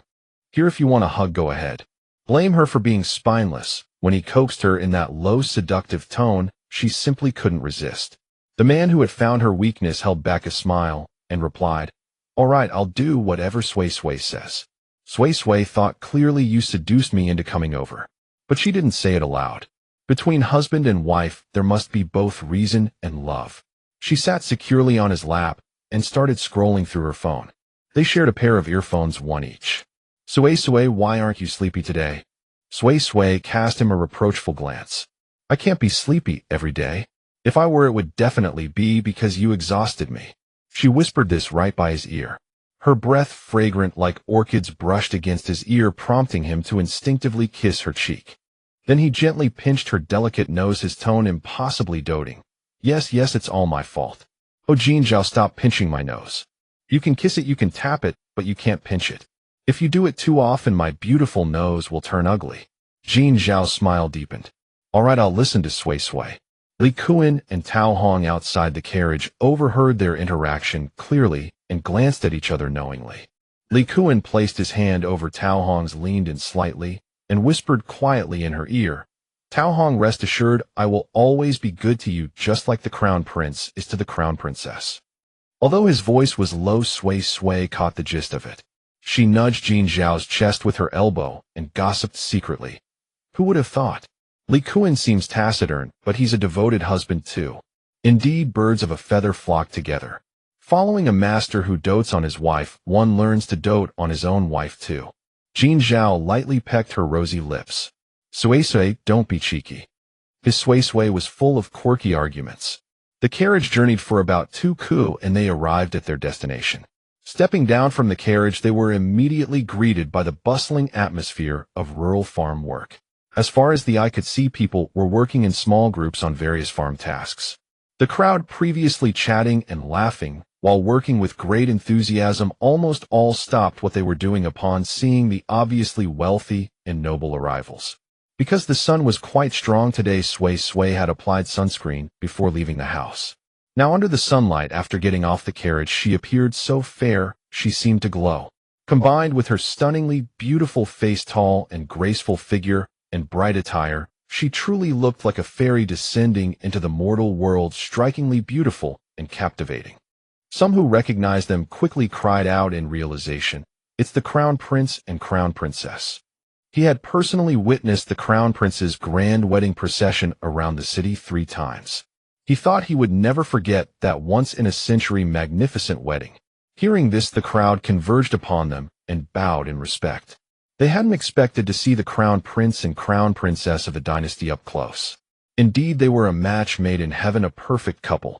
Jin Zhao expressionlessly bade them rise, and Sui Sui smiled, taking over the conversation. "Everyone, please go back to your work. Don't neglect your farm work because of us." From the crowd, a simple-looking auntie stepped forward and asked, "May I ask, Crown Princess, what business brings you to the fields?" Sui Sui smiled gracefully, looking at her, and pointed towards a place not far away where there was a thatched hut. "I've planted some things over there." Just then a young childish voice piped up, "Fairy sister, what did you plant?" As soon as the child spoke, a woman behind her gently scolded, "Hahua, you should call her Crown Princess." Then she gave Sui Sui an apologetic smile. Following the sound, Sui Sui saw a little girl of about 5 or 6 years old, quite cute, but looking somewhat thin. Sui Sui walked over, bent down, and gently pinched the girl's cheek. Little one, your name is Hahua, isn't it? Yes, fairy sister. So why did you call me fairy sister just now? Because sister is beautiful, even prettier than a fairy. And she also smelled so nice, so pleasant. You're such a clever little one. Sister, what did you plant in the field? Clearly the little girl hadn't forgotten her unanswered question.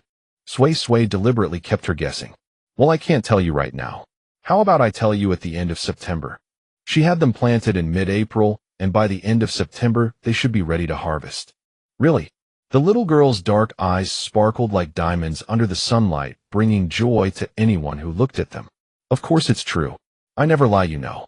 Then okay, I believe you, fairy sister. Everyone had heard their conversation in full. So that plot belonged to the crown princess. No wonder it was guarded by specially assigned personnel. Several times before, people had tried to peek at what was planted there, but were turned away. Now they were even more curious about what good thing the crown princess had planted. She didn't chat with them for too long, and soon dismissed the crowd. Sway Sway and Jin Zhao walked hand in hand into the sweet potato field, strolling through the ridges as if taking a leisurely walk in the countryside. Seeing the vibrant green plants basking in the sunlight and dancing in the wind, Sway Sway felt overjoyed. It was indeed from the space, the growth was remarkably promising. Jin Zhao looked. The potato and sweet potato seedlings are growing so well. They'll surely yield a bountiful harvest later. I'll cook something delicious for you then, okay? Sway Sway's peach blossom eyes sparkled as if the harvest were already in sight. All right, whatever Sway Sway makes, I'll love eating it. Sway Sway gave him a playful glance before instructing Li Hong and the two field keepers to carry down the 3 buckets from the carriage. Inside was the fertilizer water she had prepared earlier. No matter how well the seedlings were growing, fertilizer still needed to be applied. Once the fertilizer water was brought over, she told them to store it in the thatched hut for now. They would apply the fertilizer when the sun set in the evening. Applying it at this hour might do more harm than good. Sway Sway, when it's time for harvest, how many potatoes and sweet potatoes do you think these fields can yield? Sway Sway shook her head. Back in my world, sweet potato yield is about 3,000 to 5,000 jin per mu. Here I have no idea, since you don't even have sweet potatoes or potatoes yet. That was why she was planting them herself first, to see how they'd fare. Jin Zhao gently stroked her beautiful brows. If the harvest is good, we'll promote them throughout the entire Zhenghua kingdom. Well, I'll just leave that to you national leaders to decide. Sway Sway, you're being cheeky again. I'm not being cheeky. In the lush green field, she was playfully joking, and he was watching her with a smile. The sun grew increasingly fierce. In just a short while, Sway Sway already felt uncomfortable from the heat. Husband, the sun is so hot. Let's go back. If she stayed out any longer, she worried her sunscreen wouldn't keep up with how fast she was tanning. According to the 36 stratagems, returning home was the wisest choice. Very well, I'll follow Sway Sway's wishes. Not far away, a young lotus girl who had been watching them noticed they were leaving and hurried over. Fairy sister, are you going back? Sway Sway patted her little head, smiling warmly. Yes, sister has matters to attend to at home and must return first. Then sister won't forget to tell me what you planted by the end of September, right? Don't worry, Lotus. Sister promises not to forget. After a brief farewell to the little girl, the two of them boarded the carriage and prepared to return home. If you like children, we can have several when the time comes. Do you take me for a so wanting to have several? Yet her words carried unmistakable laughter. He was 24 and she was already 20. It was the golden age for childbearing. Having children wasn't out of the question. Then let's have one boy and one girl, so they'll have companions as they grow. The older brother can protect the younger sister. How does that sound? All right, then I'll follow whatever husband decides. At the very least, squeezing out a word of agreement was necessary. Growing up alone was truly lonely. Since they were preparing for pregnancy, baby clothes needed to be prepared gradually. And that phrase, I'll follow whatever husband decides, seemed to give him some kind of hint. He drew her shoulder close, his lips brushing against her lustrous ears, speaking with ambiguous warmth. Then let's conceive when we return, shall we? Sway Sway laughed and shot him a playful glance, swatting away the large hand resting on her shoulder. I really can't be bothered with you. But that very eye roll falling into Jin Zhao's eyes now felt like a hook scratching at his heart. So much so that upon returning to the crown prince's mansion, he wanted nothing more than to embrace his beloved and press his lips to those rosy petals. Sometimes he wondered, Since they had first consummated their relationship, every time he faced her, his primal desires were completely awakened by her. The young lady originally intended to dodge his kisses, but when her peach blossom eyes flickered, she very enthusiastically cooperated with his passionate embrace. Just as he sought to go further, she stopped him with a firm gesture. Her slender, beautiful index finger wagged gently. "Husband, we can't." His voice grew hoarse as he asked, "Why?" Hearing that low, alluring voice after their intimacy, Sui smiled like a fox, her lips curving. "Because my monthly cycle is approaching. When we were in the fields, my abdomen already started aching slightly. Having relations 3 days before and 7 days after my period makes me prone to gynecological diseases." Upon hearing gynecological disease, Jin Zhao immediately asked, "What exactly is a gynecological disease?" "It's simply a shorthand term for various illnesses that women may contract." He drew her tightly into his embrace, seeking some comfort. "Then we won't." Any selfish desire paled in comparison to her health. After quietly embracing for a while, Sui slipped from his arms. "Husband, I'm going to chat with Nurse Gui for a bit." "Very well, I'll accompany Sui." "Oh, no need. It's just a few steps, and Tao Hong will accompany me. You go about your business. I'm off." Moi. Before leaving, she blew him a flying kiss, called for Tao Hong, who was waiting outside the door, and headed toward the Xinxue courtyard.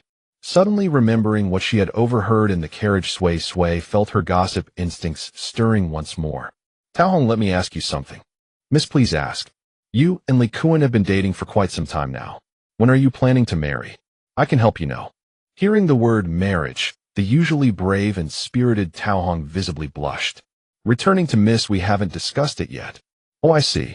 Well, when you do decide, let me know." "Yes, Miss." Through their casual chat, they arrived at the Xinxue courtyard. As soon as she stepped through the courtyard gate, she saw Nurse Gui sewing something under the shade of a tree, with a bamboo basket resting on the stone table beside her.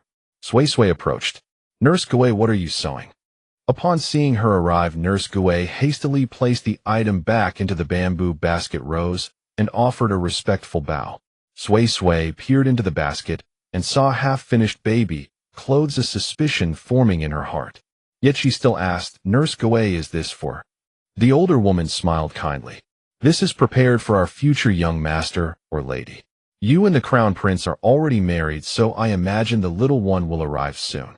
Her suspicion was confirmed, and Sui would be lying if she said she wasn't moved. "Nurse Gui, you should rest. We can buy ready-made clothes for the child. I came over today because I'd like you to accompany me to view fabrics when the sun sets." Although she knew how to sew, she wasn't skilled at making clothes. Buying them would be far less troublesome.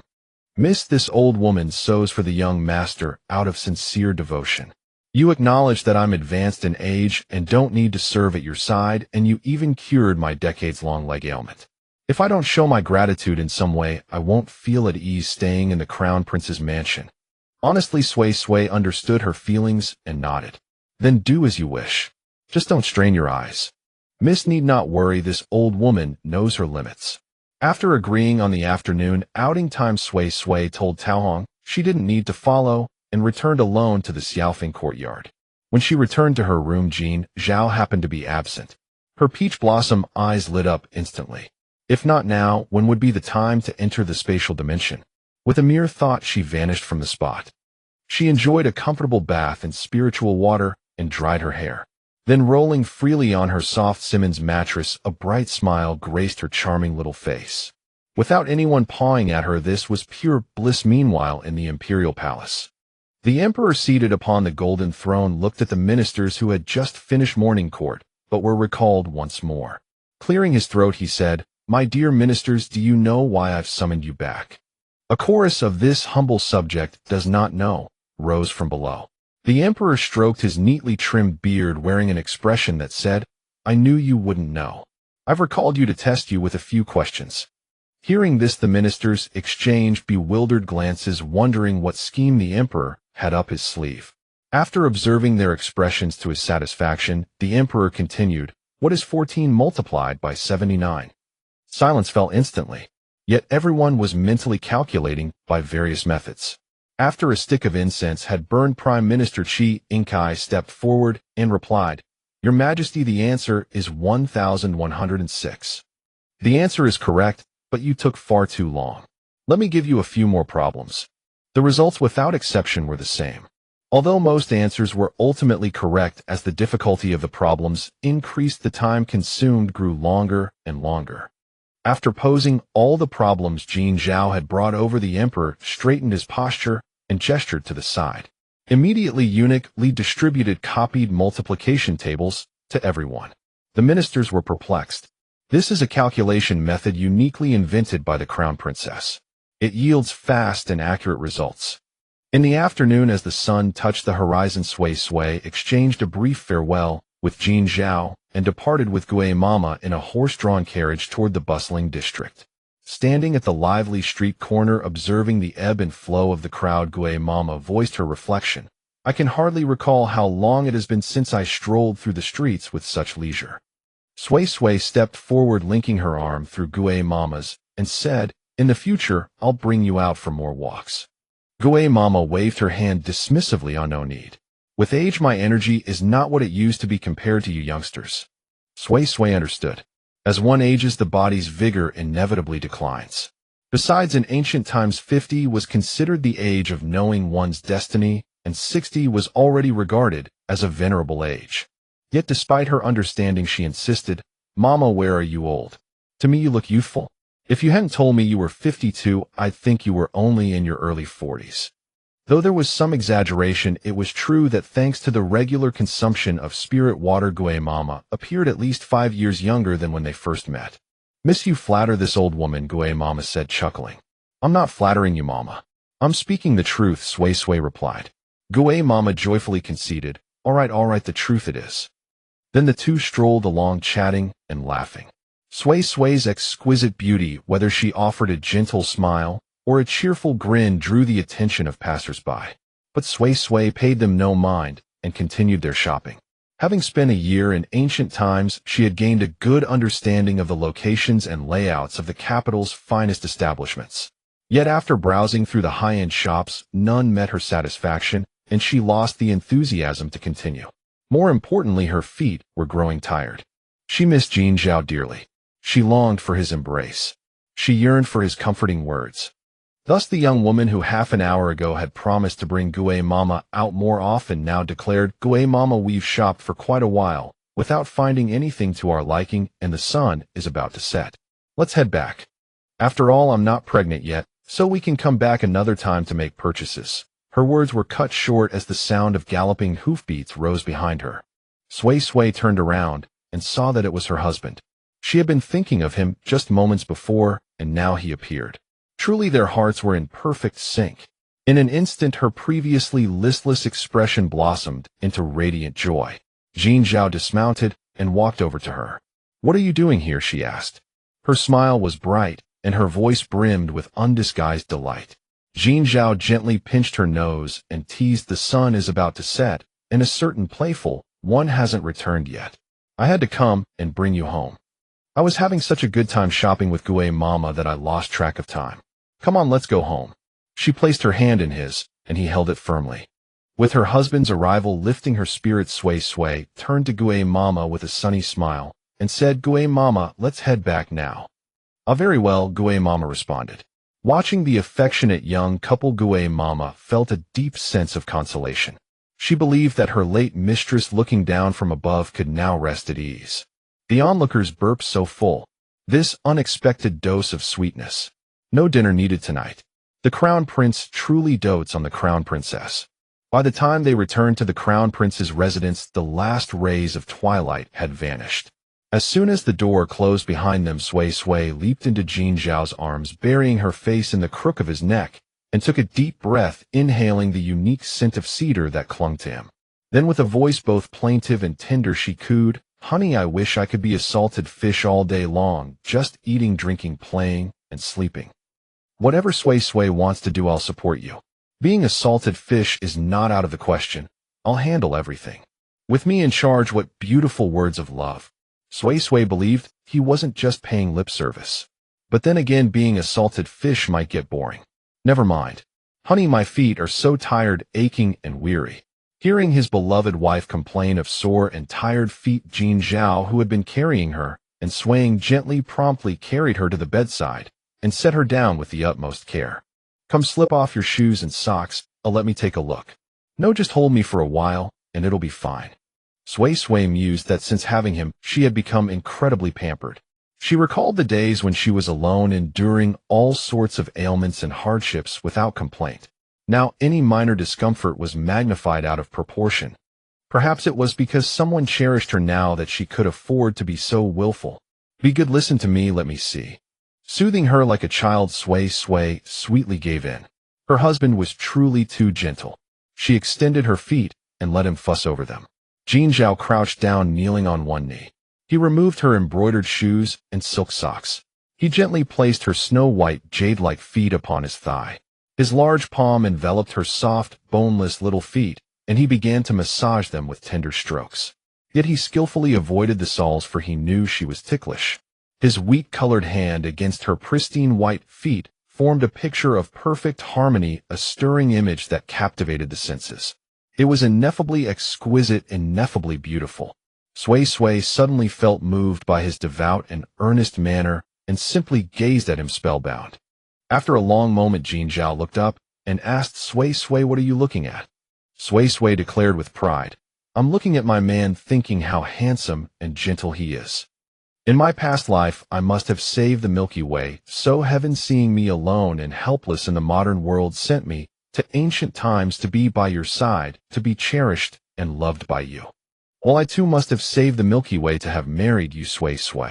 Then it seems we both saved the Milky Way in our past lives, so we could find each other. Jin Zhao leaned in and planted a kiss on her delicate petal-like lips, his loving eyes brimming with laughter. Indeed, Sway speaks the truth. After having her feet gently massaged for a while, she indeed felt much better. Sway cradled his face in her hands and gave him a peck on the lips, saying, Thank you, honey. Silly. His tone was tender and indulgent. Amidst their sweet exchange, dusk gradually deepened. Soon the evening meal was served. 3 dishes and a soup with a balanced mix of meat and vegetables and a vibrant array of colors. The dishes were exquisitely plated and delightfully flavored. The couple devoured every last bite. Afterwards, hand in hand, they strolled side by side in the courtyard to aid digestion. With stars scattered across the sky, a gentle breeze rustling the leaves, and their fingers intertwined, it was a romantic and blissful scene. After a leisurely stroll, they returned to their room. Jin Zhao, how about we sleep somewhere else tonight? As soon as she spoke, he knew exactly where she meant. His eyes soft as water, he looked at her and said, All right, whatever Sway wishes. She took his hand, and with a single thought they vanished from where they stood. After freshening up in the space, they lay down on the soft Simmons mattress, chatted for a while, and both drifted off to sleep with smiles on their lips. Like mandarin ducks with entwined necks, they slumbered sweetly through the night. The next day, at the breakfast table, Jin Zhao, what have you planned for today? He placed a crystal steamed bun on her plate, a faint smile curling at the corners of his lips. I'll take Sway to the slave market to buy a few maidservants. This can't be delayed any longer. Oh. Though she had occasionally entertained the thought of buying more maids, it was merely a fleeting notion. That was why she kept putting off the suggestion whenever he brought it up. She didn't like having so many people bustling around her. What up? Be good, Sway, eat up. Buying a few maids for you will make things more convenient. Sway smiled knowingly. All right, I'll do as my husband says. Since her husband insisted on taking her, there was no harm in it. Besides, they were on their wedding leave, so it was the perfect time to get it done. Then we'll bring Gue Mamo along to make sure we don't end up with any troublesome ones. Good, whatever Sway says. Sway's eyes crinkled with joy. She called out Tao Hong. The moment the words left her lips, Tao Hong appeared in the dining hall. Miss, go see if Gue Mamo has finished breakfast. Ask her to come over. Tell her there's something I need her help with. Yes, miss. A quarter of an hour later, Gue Mamo arrived at Xiaofeng Courtyard just as Sway had finished her breakfast. After briefly explaining the situation, Gue Mamo readily agreed. Leave this to me, old woman. I guarantee not a single one will be out of line. I'll train them myself, and they'll be as obedient as can be. Having decided to go, they didn't delay any further and set off before the sun grew too hot. At this hour, the streets were not too crowded, but shops were opening one after another. The carriage passed through the busiest district, took a few turns, and finally arrived at their destination. The capital's slave market was the largest in the Tianjin kingdom. Though the nation was prosperous and its people well off, the slave trade was legally permitted. Most of the slaves here were either from families that had fallen afoul of the law or those who owed debts to wealthy landlords and couldn't repay and were subsequently sold off by the authorities. Some were even household servants put up for sale by their former masters for unknown reasons. In short, the reasons varied. After stepping down from the carriage, Sui Sui, who had a mild aversion to filth, couldn't help but cover her nose and mouth. The place was simply too dirty. And even though she had anticipated it, the sight before her still stunned her. Everywhere she looked there were slaves of all kinds, men, women, old and young. Without exception, they were treated like dogs. Some were locked inside cramped iron cages, others had wooden placards with price tags tied around their necks, and yet others had whips cracking beside them. The wounds on their bodies were clearly visible. Their eyes were hollow, their expressions numb and despairing. Though Sui Sui felt pity and sympathy, she was not foolish enough to try to save everyone. What exists is reasonable. There was some truth to that. Even if she rescued them, countless more would spring up endlessly. Yunmei, standing nearby, also felt a pang of sorrow. If she hadn't sold herself into the crown prince's mansion back, then her own fate would likely have been no better. Without money, power, or support, and with a modicum of beauty, she would have been an easy target in this world. The moment they appeared resplendent and refined, a slave trader hurried over, bowing and scraping. "Are you noble ones here to buy slaves?" Jin Zhao pursed his lips and said nothing, but turned his gaze to Sui Sui. It was his Sui Sui who was buying slaves, so she had to be the one to choose. The slave trader, quick to catch on, immediately asked, "Is the madam here to buy maidservants?" Sui Sui nodded, saying nothing, just like Jin Zhao, and continued walking forward. As she passed by the slaves, they remained silent. But their once empty eyes suddenly filled with desperate longing, as if pleading, "Take me away, take me away." The slave trader kept chattering on. "Our shop just received a batch of top-quality goods last night. Clean backgrounds, easy to train." Sui Sui paid no heed to the slave trader's words. She walked almost to the very end before suddenly stopping in front of a cage. The woman inside seemed taken aback that someone had paused before her cage. Her dim, lifeless eyes instantly kindled with a glimmer of hope. If she wasn't bought soon, death would be her only fate. "Open this cage." The slave trader was also startled. With so many slaves here, why would she take an interest in an older woman with a scarred face? But he was more than happy to sell this disfigured woman. So he opened the cage readily. Only then did Sui Sui notice that there was an iron chain around the woman's ankle, which had worn a ring of bloody sores. As soon as the woman stepped out of the cage, she knelt before Sui Sui and kowtowed 3 times. She looked at her with anxious hope. "Madam, please buy me. I can cook, do needlework, and clean. I'm good at all of it."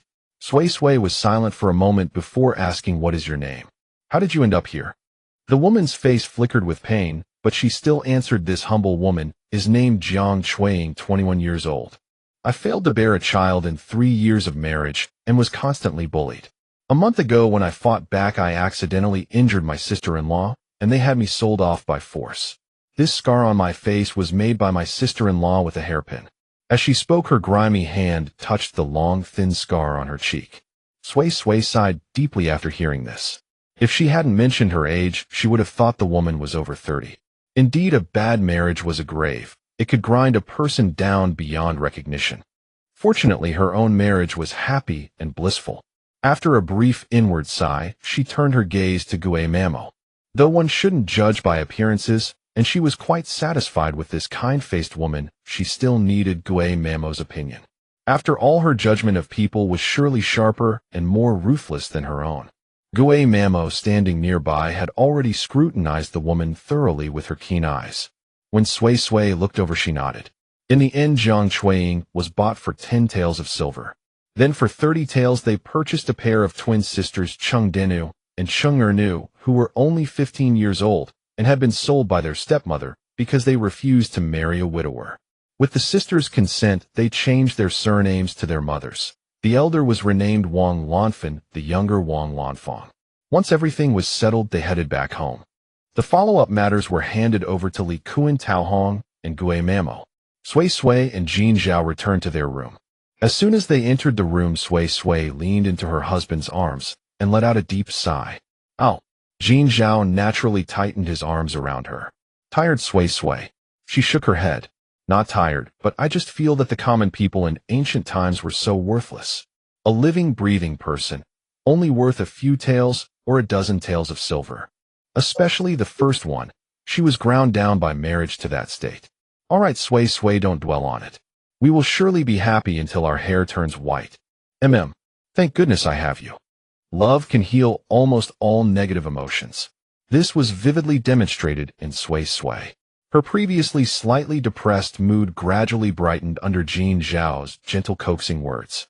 After composing herself, she handed him her phone for him to browse, while she headed to Xinxue courtyard, bringing 3 small porcelain bottles along the way. Madame Gui had arranged for Jiang Chuiying and the other 2 women in a servant's quarters at Xinxue courtyard. At that moment she was giving them a lecture. You already know that it was the crown prince and crown princess who purchased you. Upon hearing this, the 3 couldn't help but recall their shock upon first learning who had bought them. Having observed their reactions, Madame Gui continued, without them your fate might not have been as simple as being bought to serve as servants. Therefore you must be deeply grateful to the crown prince and crown princess. Upon hearing this, Jiang Chuiying quickly declared, Madame Gui, rest assured my life from now on belongs to the crown princess. After all, if she hadn't been bought, it truly would have been a dead end for her.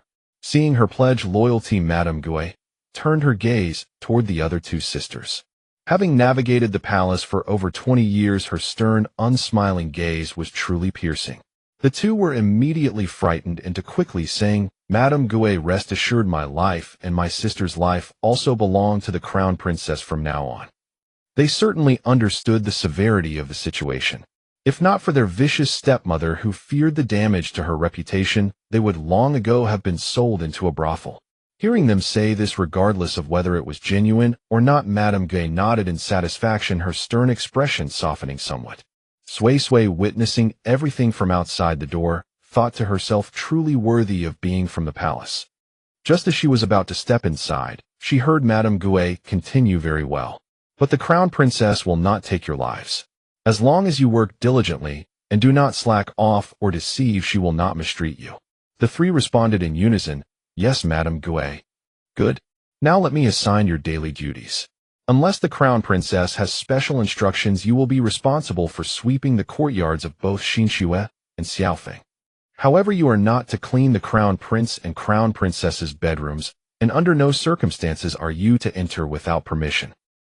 Have you understood? We have understood, Madame Gui. Good. Rest and recover your injuries today and tomorrow. The day after I will teach you the proper rules and etiquette. Clothes have already been purchased on the way back. You may boil water in the small kitchen at Xinxue courtyard to bathe and freshen yourselves. If you have any matters, you may seek me or Tao Hong beside me, as we also reside in this courtyard. Have you noted this? Madame Gui, we have noted it. Only after confirming that Madame Gui had finished speaking did Sui enter. Upon seeing her arrive, everyone quickly bowed. Sui then spoke seriously, as Madame Gui said, as long as you work diligently, I will not mistreat you. But if you slack off or harbor ill intentions, I will not be so easy to deal with. Understood? Her tone was calm, but her usual crescent moon peach blossom eyes now gleamed coldly like winter stars, exuding an aura of authority. The words struck deep within their hearts, instilling an inexplicable fear and leaving no doubt about the authenticity of her warning. Yes, we understand. Seeing them behave, Sui also nodded in satisfaction with a soft hum. She then produced the 3 small porcelain bottles and distributed them. The water in these 3 bottles is brewed from a family secret recipe passed down through generations. Drink half and pour the remaining half into your bathwater. It will greatly benefit your recovery. Although it would not heal them completely, it would at least help them recover significantly. Of course, she did not mention this. After finishing her instructions, Sui returned. When she came back, Jin Zhao was still browsing on his phone. But upon seeing his beloved wife return, he immediately set down his phone and approached her. Sui, are you done? Just seeing him lifted her spirits. Her peach blossom eyes instantly filled with brilliant starlight once more. She wrapped her arms around his lean and strong waist. With Tao Hong and Madame Gui here, there isn't much for me to do. Although those 3 appeared compliant, I still gave them a warning. Sunlight streamed through the carved window lattice, falling in delicate fragments upon her raven hair. It made her naturally glossy black locks shine even more brilliantly, and the skin at her neck appeared as fine as porcelain. His hand seemed to move of its own accord, reaching out to touch her lustrous hair and delicate neck. Although they had already shared intimate moments many times before, a blush still inevitably rose to Sui Sui's fair and smooth cheeks, especially as his warm fingertips seemed to carry an electric charge, sending tingling currents from her neck throughout her entire body. "Jin Zhao, what are you doing?" Her voice came out soft, tender, and sweet. Hearing her gentle scolding, Jin Zhao finally snapped back to reality and awkwardly withdrew his hand. He then feigned a light cough. "Sui Sui, you are the crown princess, the only mistress of this palace. If you wish to reprimand anyone, you may. Servants must know their place." The clever girl instantly seized upon his words. "So I truly can reprimand whoever I want?" Jin Zhao instinctively flicked her nose. "Of course. Only you have the right to reprimand others. No one may ever reprimand you." Sui Sui stepped out of his embrace, placed her hands behind her back, and smiled radiantly. "Then may I reprimand you?" "Jin Zhao, Sui Sui is being mischievous again. Why do you wish to reprimand me, Sui Sui?" "Because you always unexpectedly seduce me." Jin Zhao was clearly startled upon hearing this, then chuckled softly and pulled her back into his embrace. "I am deeply grateful that you were seduced by me. It shows I still have some charm."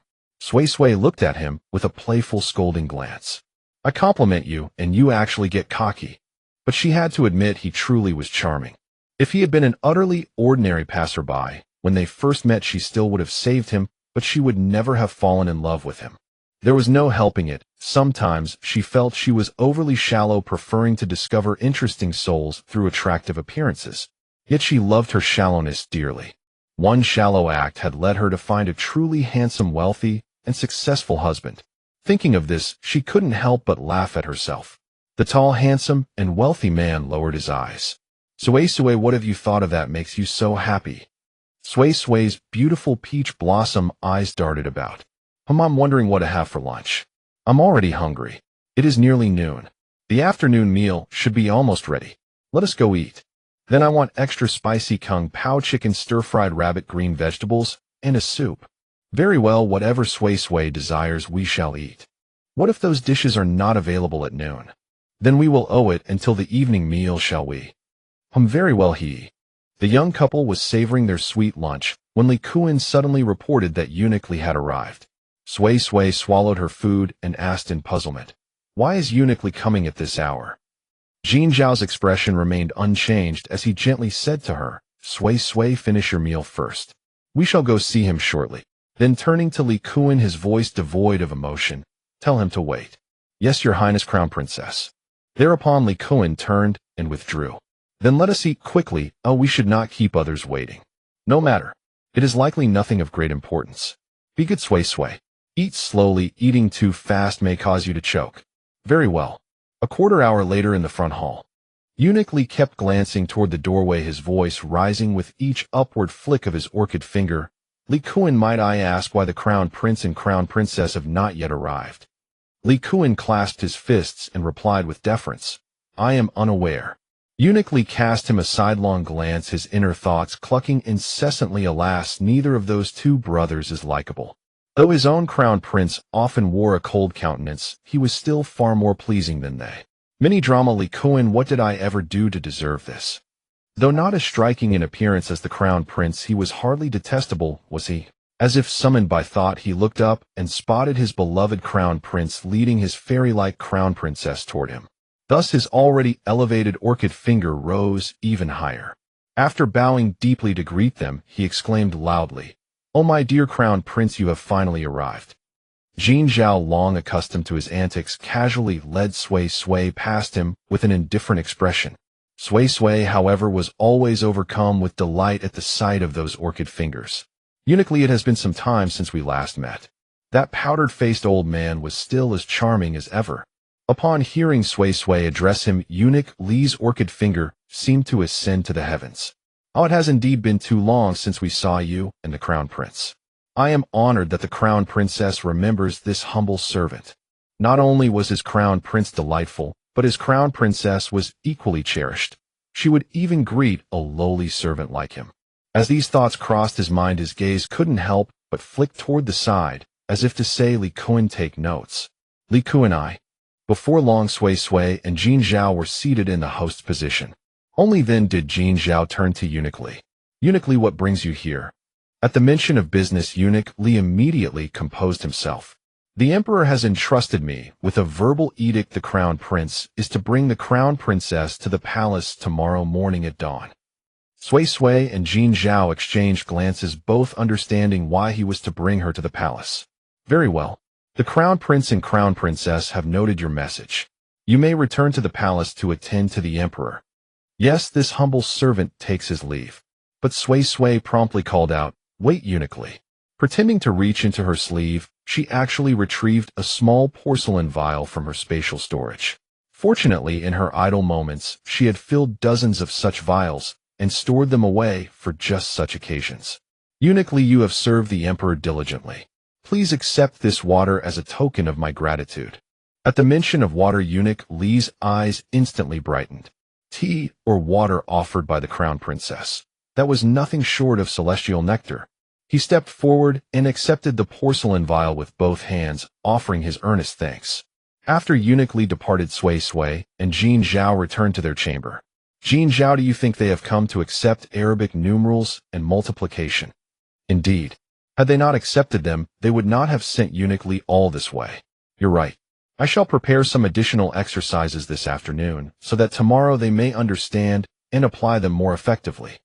Jin Zhao pulled her onto his lap and kissed the corner of her lips. Well done, my dear Sui Sui. It is no trouble at all. You should go attend to your matters. Jin Zhao pondered for a moment. There were indeed some business affairs requiring his attention, so he nodded and agreed. After a tender farewell, they each went about their respective duties. Sui Sui entered her spatial realm, searched for relevant materials online, and then emerged. Back in her room, she began writing with supernatural swiftness, the words flowing from her brush as if guided by divine inspiration. Time passed swiftly in busyness, and soon the sun began its descent into the western sky. Only when nightfall had fully settled did Sui Sui close her phone, set down her brush, and rub her aching wrist. She had barely lit the candle and taken a single sip of water when Jin Zhao returned. Seeing her husband come back, Sui Sui immediately scampered over with quick steps and crashed into his embrace. Husband, you're back. My hands are so sore. She raised them in demonstration. Her voice, dripping with coquettish grievance, melted Jin Zhao's heart completely.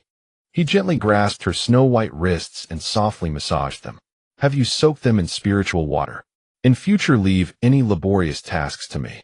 Hearing his tender yet earnest tone, Sui Sui suddenly felt she had been overly dramatic. Well, I simply haven't written so much in a long while. It was merely a matter of getting accustomed to it. Is there still more to write? As he spoke, he bent down and planted a light kiss upon her rose-petal lips. It seemed that each day without kissing his beloved wife felt somehow incomplete. With that thought, he leaned in for another kiss. Startled by the sudden tender touch, Sui Sui's soft arms instinctively wrapped around his waist. No, I have finished everything. Her petal-shaped lips curled upward, and the smile in her eyes seemed sweet enough to reach the very core of one's heart. At the very least, it had completely conquered the heart of one particular someone. Husband, I'm hungry. Very well, let us go eat. After a satisfying meal to 8 parts full, the two of them took a walk in the courtyard to aid digestion. Though it was already mid-June, the shade of lush green trees made the evening breeze still carry a slight chill. After a leisurely stroll of about 10 minutes, they returned to wash and rest. By day, each attended to their own affairs without disturbance. By night, they shared meals and slept beneath the same pillow. Their state of life was simply wonderful and explosive. Sui Sui was nearly drifting into sleep in Jin Zhao's embrace when he gently pushed her away. Her drowsiness vanished almost instantly, and she hurriedly asked, Husband, what is it? His somewhat heavy voice sounded, Be good, Sui Sui. Sleep first. I shall take a shower. But you just washed. Before she could finish, Sui Sui realized 2 days without intimacy, and his desires had caught up with him. Thereafter, all sleepiness fled. Her lotus-like arms rose to encircle his shoulders, and she spoke in a seductive tone, Though it is inconvenient to do the full act, it does not prevent. The rest of her words she replaced with action. Her soft, rosy tenderness traced along the elegant contour of his lips inch by inch, as if determined to perfectly replicate every curve of his lips. Jin Zhao, whose flames of desire were already gradually kindling, found his fire fanned to its peak by her provocative teasing. In an instant he flipped her onto her back and pinned her beneath him, capturing her lips in a fervent kiss. Light at first, as though merely tasting, yet gradually deepening, stirring the heart into chaotic tangles. Husband, his breath hitched at her softly trembling voice, and the taut string in his mind snapped instantly. From sweet lips to luminous earlobes to slender jade-like neck, and finally pausing upon that delicate waist barely graspable. The night grew deep. Exhausted Sui Sui fell asleep almost as soon as her head touched the pillow. Before sleeping, she silently blamed herself for lacking self-control, having been coaxed by him into betraying her own 10 fingers, leaving her hands so sore they were nearly useless.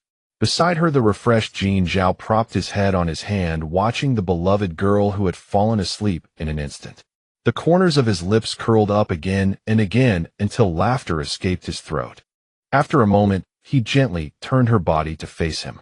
He planted a kiss on her forehead, then closed his eyes and fell into a deep sleep.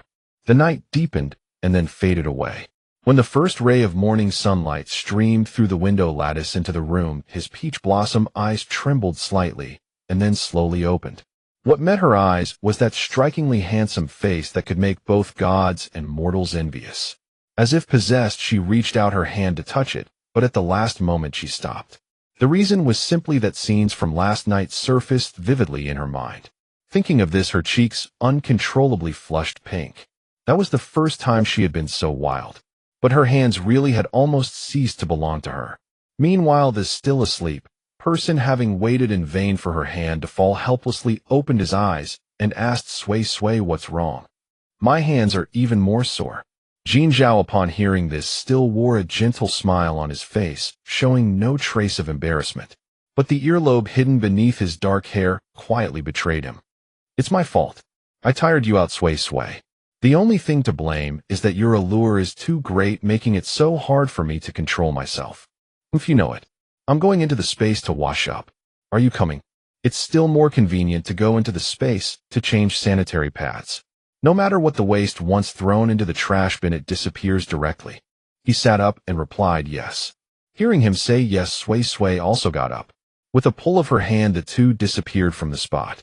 After tidying up and eating breakfast, they took a carriage to the imperial palace. When they arrived at Longxian Hall, not only the emperor, but also several ministers were already waiting there, including Prime Minister Qiang. Sui Sui hadn't expected that even though she had set out early, they had arrived even earlier. After the ministers paid their respects to Sui Sui and Jin Zhao, the emperor said, "Jiang's wife, could you tell us why you thought of creating Arabic numerals and the so-called multiplication?" Upon hearing this, Sui Sui instantly caught the key points from his words, self-created and Jiang's wife. So after gracefully bowing to the emperor again, she said unhurriedly, "In reply, Imperial Father, ever since I began my education, my tutor taught me in the ordinary way. But I found using an abacus tiresome and complicated, so I stumbled upon a calculation method on my own. Unexpectedly, it is simple and efficient, but this method has not yet been circulated in the world." Upon hearing this, everyone, including the emperor, could not help but secretly admire the crown princess. Jiang's wife, though her origins are untraceable, truly combines beauty and intelligence, stumbling upon such a simple yet practical method. Sui Sui naturally did not know what they were thinking, but beneath her calm exterior, she was constantly apologizing to the ancient Indians and the ancient Chinese. "After careful study and discussion by me and the ministers, we all believe that this method can be vigorously promoted throughout the country. However, their understanding is limited after all. So may I ask you to teach them?" Sui Sui was taken aback. She had originally thought that providing a detailed document would suffice, but she didn't expect to be asked to become a teacher. But since the emperor had spoken, she couldn't refuse, so she replied, "Yes, Imperial Father, your daughter-in-law obeys the decree." Fortunately, she had prepared detailed materials, so she wouldn't be caught off guard. Jin Zhao, who knew the truth, looked at his newlywed wife, so intelligent, beautiful, and graceful. A sense of pride almost filled his entire chest. His Sui. How fortunate he was to have her. Having decided to teach several learned ministers Sui and Jin Zhao consulted and simply ended their wedding leave early since there was only one day left anyway. Thus in the following days both became visibly busy. Even the nightly intimacies had to be shortened due to daytime exhaustion. At the same time, rumors spread throughout the city that the crown princess was teaching the erudite ministers an unconventional arithmetic method, and the results would soon be promoted. This caused the common people to marvel endlessly. They never expected that the crown princess was not only peerlessly beautiful and highly accomplished in literature, but also proficient in arithmetic. Indeed, the excellent and beautiful ones always belong to others.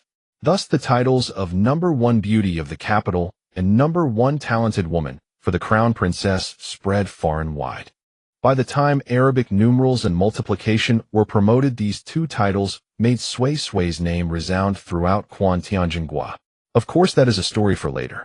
Sui was busy for over 2 months. In the blink of an eye, it was September. Perhaps because of the daily hustle and bustle, Sui's delicate, well-shaped oval face had noticeably slimmed down. This made Jin Zhao very distressed. Fortunately, the busy period was over. Sui also knew how much he cared for her. To make up for the lost intimacy during this period, that evening after dinner, in a brief rest, she pulled Jin Zhao into the space.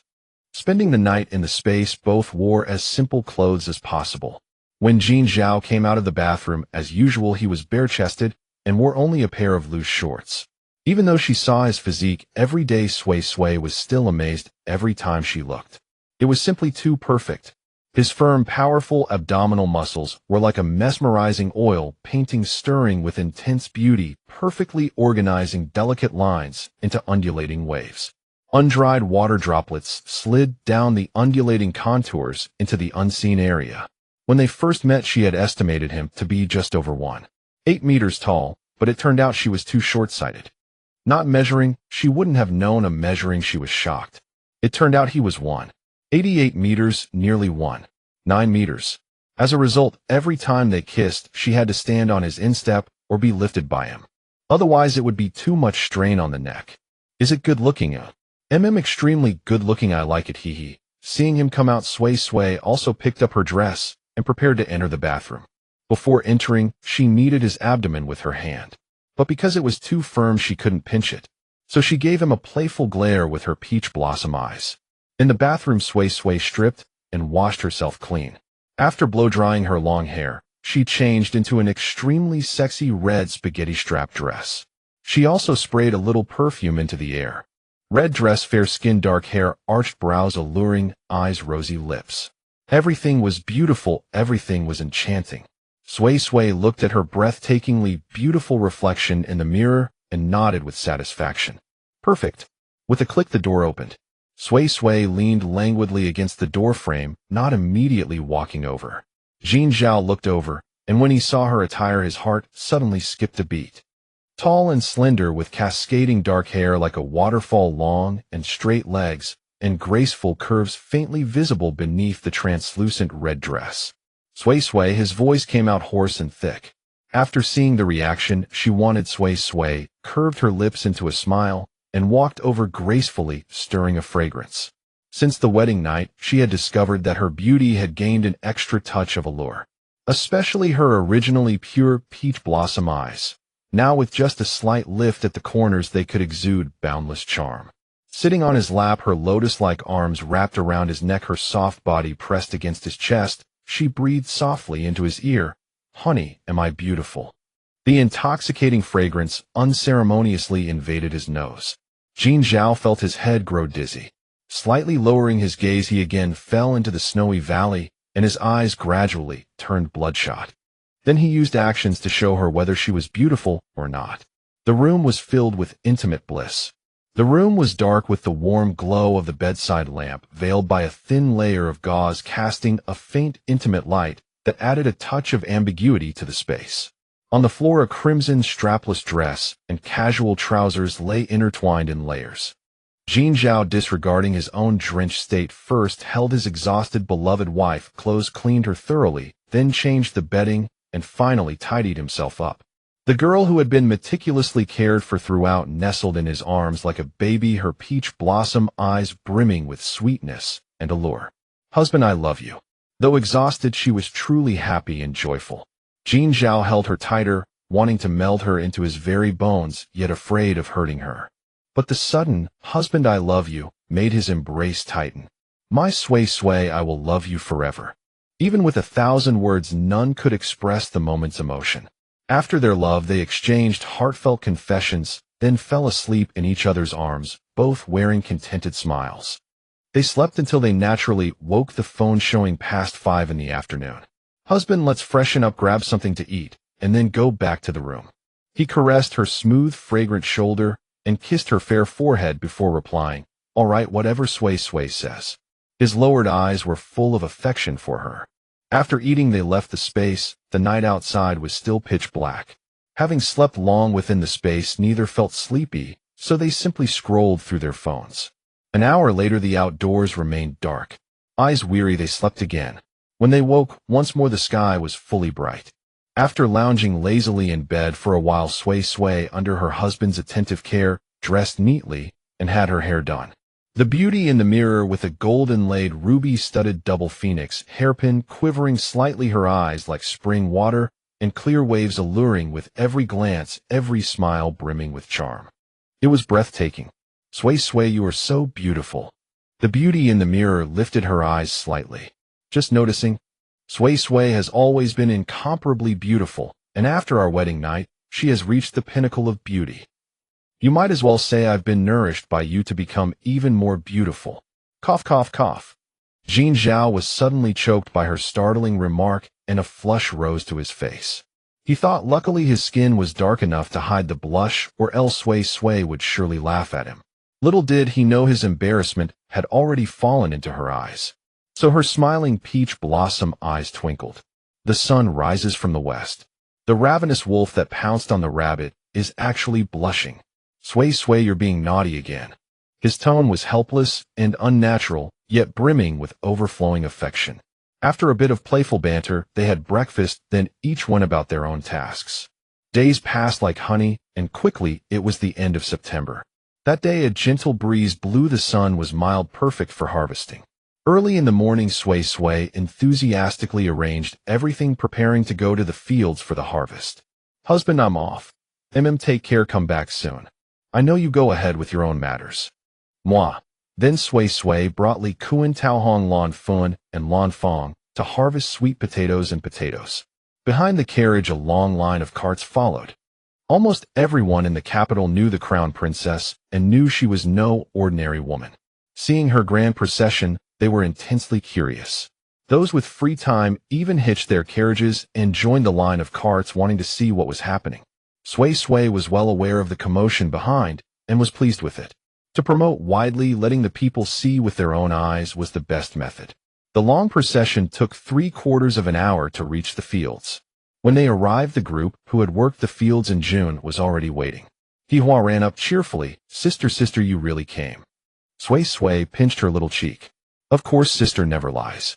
I always keep my promises to little Hihua. After chatting with her for a while, she arranged the workers and taught them how to dig. Work should be done early before the sun gets hot. 1/4 of an hour later, clusters of sweet potatoes and potatoes formed small mountains. The onlookers, seeing the abundant harvest unearthed, grew excited and crowded around. May I ask, Your Highness, what are these crops you've planted? Sui Sui smiled calmly. I planted specialty crops from my homeland. Potatoes and sweet potatoes both can be used as staple food. After explaining, she had someone bring a bucket of water from the thatched hut, wash some slender sweet potatoes, break them in half, and distribute them to the crowd. They took them, curiously sniffed, then tentatively took a bite. That bite made their eyes light up. Though the scent was mild, the taste was incredibly sweet and crisp instantly, making their mouths water. After eating, everyone looked at her with fervent eyes. This crown princess, was there anything she couldn't do? Then someone spoke. Your Highness, may I buy some to take home? Humans have a herd mentality. 1 leads to 2, then 3. Soon the vast majority clamored to buy some. After all, sweet potatoes and potatoes were so novel. Before today, they had never heard of or seen them. Moreover, they were grown by the crown princess and tasted excellent. Seeing the lively scene, Sui Sui announced, "Everyone can buy, but I must say in advance the price is 2 taels of silver per caddy." On-site sales were unexpected. The lively atmosphere paused for a moment, then most people said, "No problem, the price is acceptable, and we have money on us." Just because it was a rare item grown by the crown princess, 2 taels per caddy, though expensive, was worth it. After confirming they wanted to buy, Sui Sui sent Li Kuan galloping back to bring the necessary items. While waiting for Li Kuan's return, all the potatoes and sweet potatoes were harvested. Roughly estimated they totaled at least 5,000 caddies. Nearly half an hour later, Li Kuan returned, followed by several people dressed as shopkeepers. With everything ready, they began weighing. Sui Sui asked everyone to form 3 lines and queue orderly, 1 for sweet potatoes, 1 for potatoes, and 1 for both. With enough hands and good cooperation, the sales went smoothly. In less than an hour, nearly half was sold. Many bought dozens of caddies, half for eating, half for seating. Those without money borrowed from acquaintances to pay. After receiving cooking, storage, and seating methods, they departed in groups, as they had come, leaving only the farmers who had been waiting. Sui Sui knew they wanted some, but had no money, so she said, "If you help me bag them, after bagging I'll give each of you 1 caddy of sweet potatoes and 1 caddy of potatoes." How does that sound? The common people in ancient times were poor, which was understandable. But if they could get free things by exerting a little labor and still refused, then their poverty was unforgivable. Hearing such good news, the farmers eagerly agreed and set to work without needing instructions. Even little He Hua joined in. The sun, which had been hidden for nearly a morning, came out. Sui Sui took shelter under the thatched eaves. Still, she couldn't avoid feeling a bit unwell, so she quickly took out her porcelain bottle, drank some water, and felt slightly relieved. Tao Hong, standing by, asked worriedly, "Miss, are you all right?" Sui Sui shook her head. "Don't worry. Maybe I'm just tired from waking up early and standing all morning. I'll be fine after sitting down."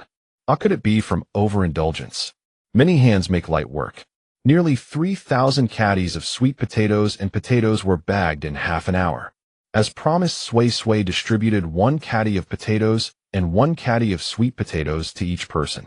Though it was said to be 1 caddy each, it was actually more. Because she was fond of little He Hua, she gave her an extra caddy of potatoes. After finishing, they began transporting the goods. Sui Sui planned to go back too, but as she stepped onto the carriage, a wave of dizziness hit her. Then her vision went black, and she fell straight backward. Everyone was instantly shocked. "Crown Princess! Miss!" The moment Sui Sui began to fall backward, everyone was stricken with alarm. Tao Hong, with a swift and keen eye, caught her just in time and cried out, "Miss!" Seeing that she had already fallen into unconsciousness, she spoke rapidly to Li Kuan. Li Kuan hastened to inform His Highness at once.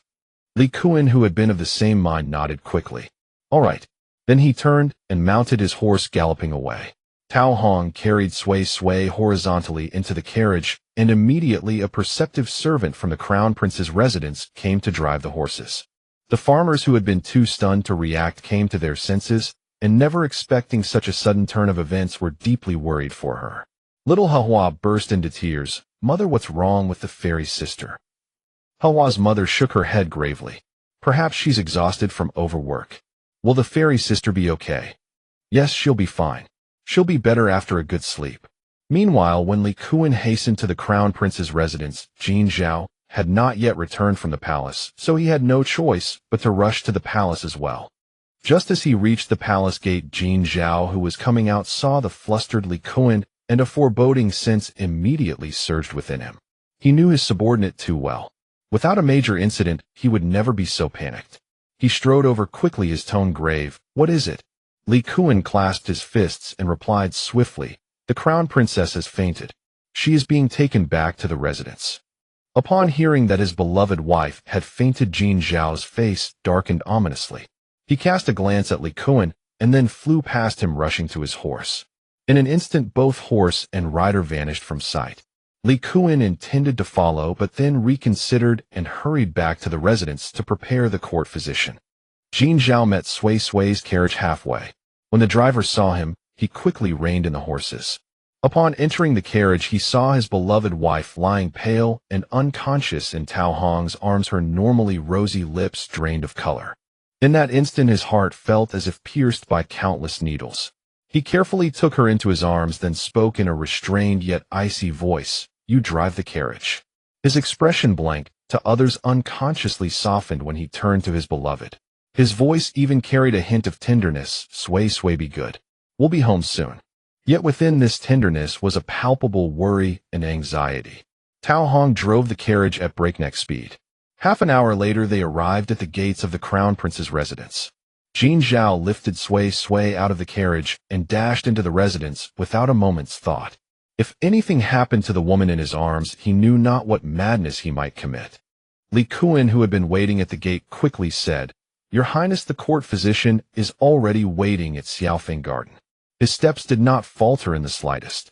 The court physician, pacing anxiously at the door of the room, promptly opened it when he saw the Crown Prince carrying the Crown Princess. Having prepared the wrist rest in advance, the moment Sway Sway was placed on the bed, he placed his hand on her delicate wrist, concentrating intently. Though only a few seconds passed, to Jin Zhao it felt like an eternity. He wanted to ask about her condition, but feared disturbing the physician's diagnosis. He could only purse his lips, brow furrowed, standing nearby, with an oppressive aura that was almost palpable. Just as his anxiety reached its peak, the court physician's eyes snapped open, growing brighter and brighter. Then he switched to the other wrist, and the result was the same. He released Sway Sway's hand, stroked his beard, and said joyfully, "Congratulations, Your Highness. The Crown Princess is with child. The pulse indicates it has been over half a month." Jin Zhao, who had been restless and radiating cold fury, froze in place. He repeated in disbelief, "You? What did you say?" The court physician understood that the Crown Prince was overwhelmed with joy, so he repeated word by word, "Your Highness, the Crown Princess is with child. With child, with child, with child." The surprise was so sudden that Jin Zhao could not react. Only the words, "with child," echoed in his ears. After a long moment, he finally came to his senses. Then he asked, "But why is the Crown Princess still unconscious?" "Your Highness, do not worry. The Crown Princess's fainting is due to exhaustion. She will wake after some sleep. However, the pulse indicates a slight instability in the pregnancy. Allow me to prepare 2 doses of miscarriage-preventing medicine, and after a few days of bed rest she will be fine." Exhaustion. Thinking of the near-nightly frenzy of the past month, Jin Zhao was filled with remorse. It was all his fault. Sitting by the bedside, he took his beloved wife's hand and gently stroked her knuckles, as if touching a fragile piece of porcelain. But beneath the self-reproach, an indescribable excitement surged within him. After a long pause, he turned his gaze and asked mechanically, "What should be noted during the pregnancy?" The court physician deliberately cleared his throat before replying, "For the first 3 months of pregnancy, conjugal relations are strictly forbidden." At these words, a flicker of embarrassment crossed Jin Zhao's face. But he knew well that intimacy was inadvisable during this period. "What else? Please draw up a list for me." The court physician bowed in salute. "As you wish. I shall go now to prepare the miscarriage-preventing medicine for the Crown Princess."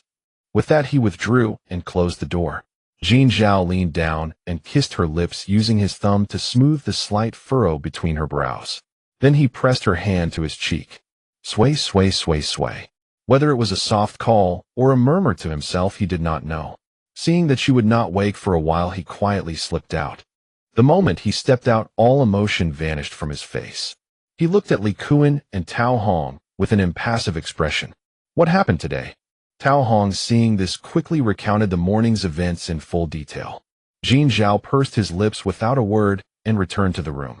He took her hand again. "Sway, sway, from now on I'll listen to you in everything, even in matters of the bedchamber, all right. If anything happened to her or the child because of him, he would never forgive himself." But the figure on the bed remained as still as a porcelain doll, showing no response. The sunlight grew strong and then waned.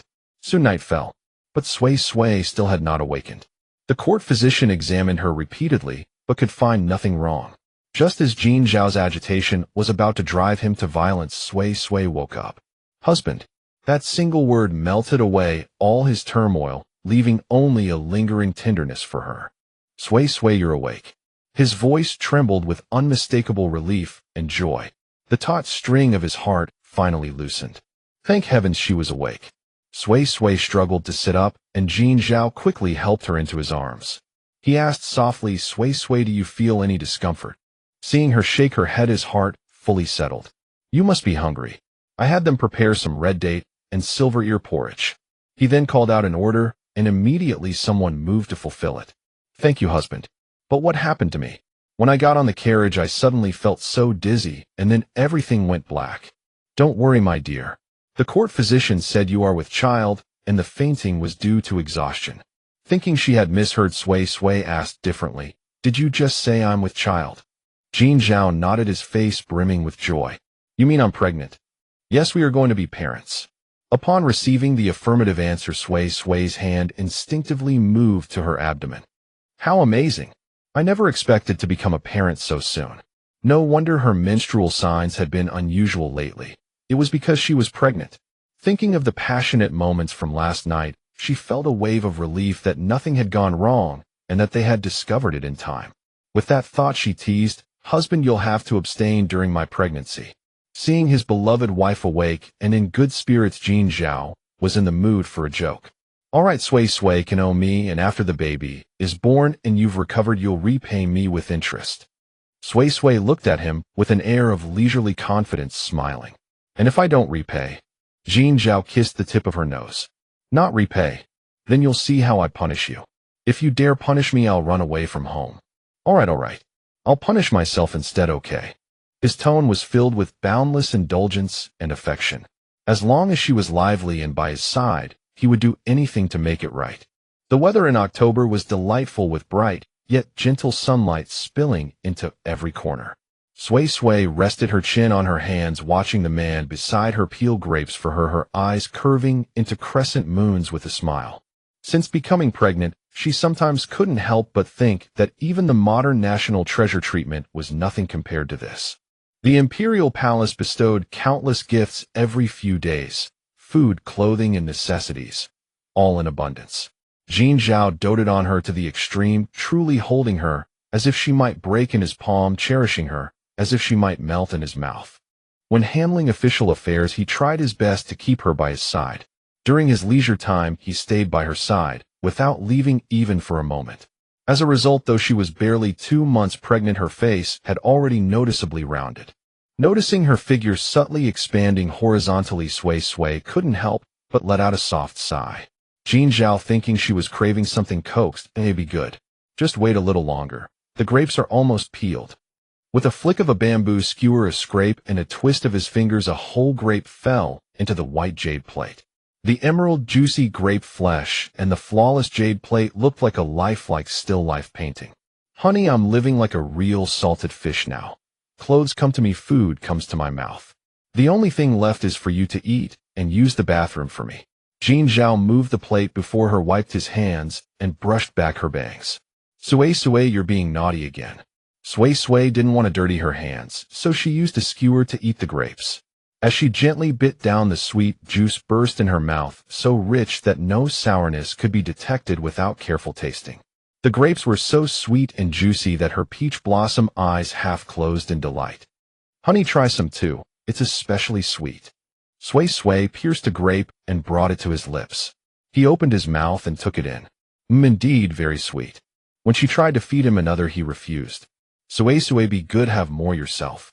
All right then. So he watched contentedly and tenderly as his beloved girl ate one after another, finishing 20 or so grapes in no time. Indeed, he spent 10 minutes peeling grapes while she ate them in 1 minute. When the last grape was finished, a drop of green juice lingered on her red lips. Her pink tongue darted out and licked it away. Jin Zhao's eyes darkened. Carefully, he lifted her onto his lap, circling her in his arms. Supporting the back of her head, he lowered his head and kissed those 2 fresh red petal-like lips. The tenderness of his lowered head, as seen by Sway Sway, made her instinctively wrap her arms around his neck and respond passionately. Sunlight filtered through the layers of green leaves, sprinkling dappled light onto them, as if draping them in a shifting veil of quicksilver. Green trees cast shade, sunlight modeled lovers embraced, a scene of lingering tenderness, lush and radiant. Yet Jin Zhao dared not overindulge. After a brief taste, he released her. Sway Sway rested her head on his shoulder, playing with his hair ends, and spoke softly. Honey, I haven't gone out for ages. Shall we go shopping later? Confined to bed rest for 2 weeks, and not having left the house for nearly half a month, she really feared being fed into a ball if she didn't get some exercise. Especially since she was 168 meters tall. If she actually turned into a ball, she would be unbearably ugly enough to cause heaven's wrath. Just the thought made Sui Sui shudder. Sensing her slight movement, Jean Zhao quickly asked Sui Sui what's wrong. Sui Sui shook her head. Nothing. I just want to go out for a stroll. If I don't go out, I'll be stifled. Honey, would you bear to see me stifled? Seeing her exaggerating, Jean Zhao helplessly tapped her nose. Sui Sui, don't talk nonsense. I'll take you out for a walk. Hearing she could go out, Sui Sui happily planted a kiss on his cheek. Thank you, honey. A quarter of an hour later, when Sui Sui stepped out of the Crown Prince's mansion, she was as excited as a bird released from its cage. She opened her arms, tilted her head back, and breathed in the free air. Jean Zhao stepped forward, took her hand, and held it in his. Sui Sui, don't tilt your head so high. Sui Sui straightened up and replied cheerfully, Okay.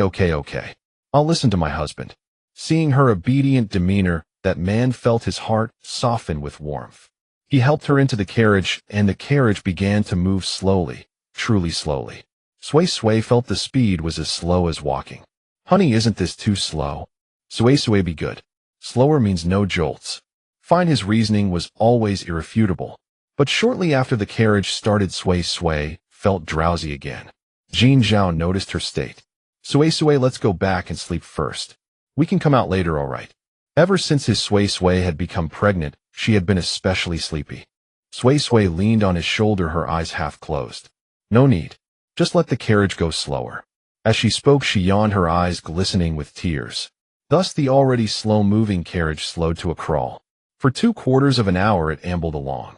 Meanwhile, Sui Sui, who had dozed off, slowly woke up. Honey, are we there? We're here, but let's rest a bit more in the carriage. Huh? Why? Jean Zhao chuckled softly. Because a certain girl is still groggy. Realizing, Sui Sui immediately perked up and retorted, I'm not groggy at all. I'm perfectly awake.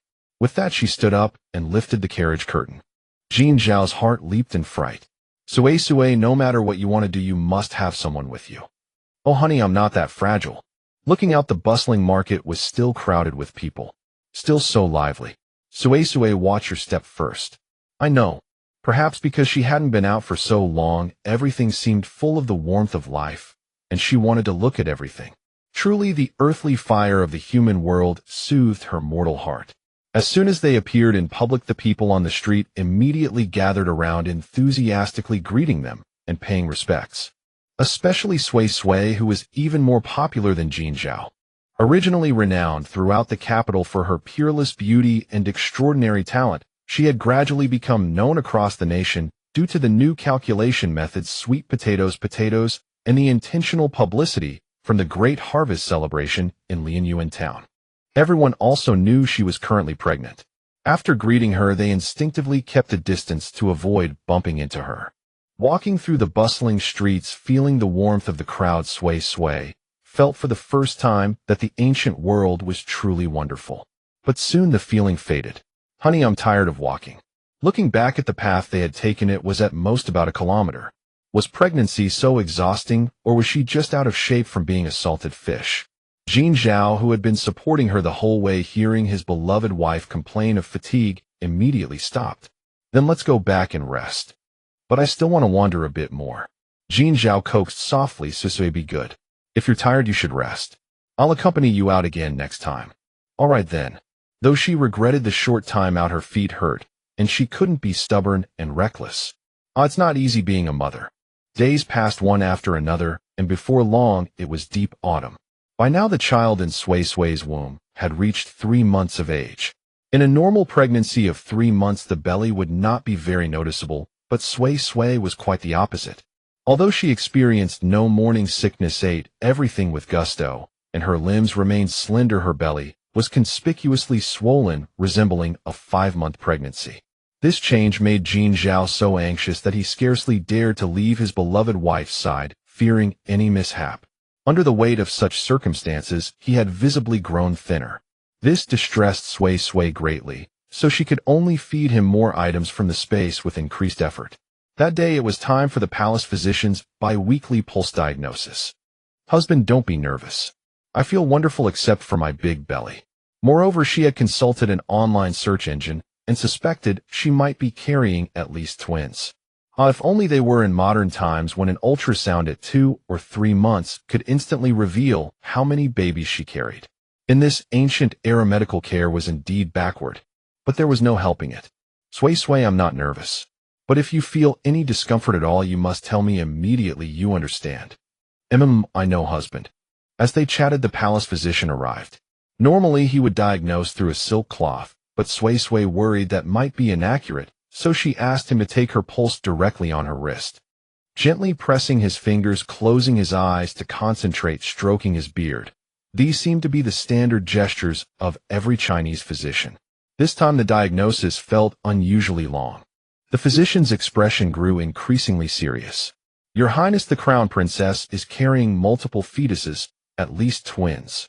Upon hearing this, Sway showed an expression of, I knew it. Can you tell how many? She asked. Your Highness, that cannot be determined through pulse diagnosis. Upon hearing this, Jin Zhao instantly lost his composure. Multiple fetuses. Is the Crown Princess in any danger? Though he had brushed up on some obstetrics knowledge recently, it was all theoretical. Your Highness, it is often said that childbirth for a woman is like walking through the gates of hell. With multiple fetuses, the danger is naturally multiplied. But it varies from person to person. Each woman's constitution is different, and the birthing process is not the same. Though the Crown Princess carries multiple fetuses, her constitution is exceptional, so there should not be major problems. Despite these words, Jin Zhao could not stop worrying. Is there any way to mitigate the risks? The physician shook his head. Your Highness, please do not worry excessively, as it might put psychological pressure on the Crown Princess. Allow her plenty of rest, but also moderate activity to facilitate childbirth. As the two of them discussed heatedly, Sway, the person most involved, remained remarkably calm. All right, you two, stop discussing. I know my own body best. I feel absolutely wonderful, and there will surely be no problems during childbirth. After all, she had been drinking the spiritual water daily without fail. The Crown Princess is absolutely right. After the physician left, Jin Zhao embraced her from behind, his handsome lips pressed tightly together. What's wrong, husband? I never expected you to be carrying multiple fetuses. Are you unhappy that I'm carrying more than one? I am happy, but the risks you face have multiplied as well. Isn't pregnancy and childbirth the same for all women? Besides, with multiple babies in one go, I'll get it all done at once. All right, stop frowning. Give me a smile. As she spoke, she tugged at the corners of his mouth upward. Jin Zhao caught her hand and said helplessly, Sway, you're being naughty again. Since confirming that Sway was carrying multiple fetuses, Jin Zhao's attentiveness toward her reached an unprecedented level. Even the slightest disturbance would alarm him, as if facing a great enemy. Under these circumstances, they reached the 5th month of pregnancy. For others, at 5 months, the belly was at most the size of a watermelon. But Sway's belly was as large as a drum, making anyone who saw it feel a jolt of alarm. Sway, do you feel any discomfort today? This question had become almost a daily ritual for Jin Zhao, since the day they learned she carried multiple fetuses. He was truly worried, having never seen such a large belly. Sway always cooperated without getting annoyed, reporting to husband all is well. To be honest, even Sway herself was a bit taken aback. How many babies was she carrying that her belly could be this huge? When she looked down, all she could see was her round, bulging belly, not even her feet. Yet despite this, she felt her physical condition was still quite good, and walking was not affected. The only drawback was that she had to stop and rest after just a few steps. After all, her belly was too large and heavy. That night, Jin Zhao was supporting her as they paced the room to aid digestion. Aunt. Sway suddenly let out a cry without any warning. Sway, what's wrong? What's wrong? Startled, Jin Zhao quickly asked. He thought to himself that all the joy, sorrow, tension, and fear in his life were caused by her. Husband, Before she finished, she let out another Summoned the palace physician and imperial physicians.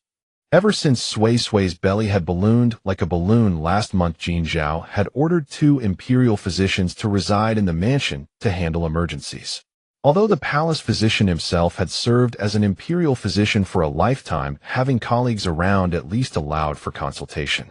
Jin Zhao called out from outside, then said to Sway Sway, "Sway Sway, be good. I'll carry you to bed now." "All right."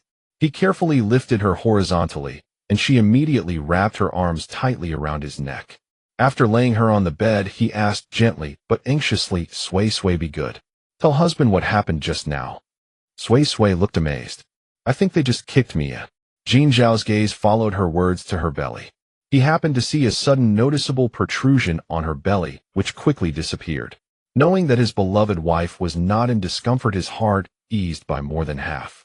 Holding her still soft and slender hand, he bent down to kiss her forehead and her rosy lips. "Sway Sway, be good. This is the baby moving. You've worked hard. Since you know I've worked hard, you'll have to treat me even better from now on, got it?" Although he already treated her with utmost kindness, she wanted to be a little more greedy. Jin Zhao lifted her hand and pressed it against his lips. "I'll treat you well for a lifetime, so well that you can't live without me." His words were earnest and devout, and the tenderness in his eyes was clearly visible. "That's more like it." Sway Sway felt inwardly pleased, but responded with a very coquettish tone. As they chatted, the imperial physicians arrived. After learning the situation, the three of them took turns feeling her pulse. The result was, of course, as good as it could be. They explained fetal movement and possible future developments to the young couple, then took their leave. Sway Sway yawned heavily.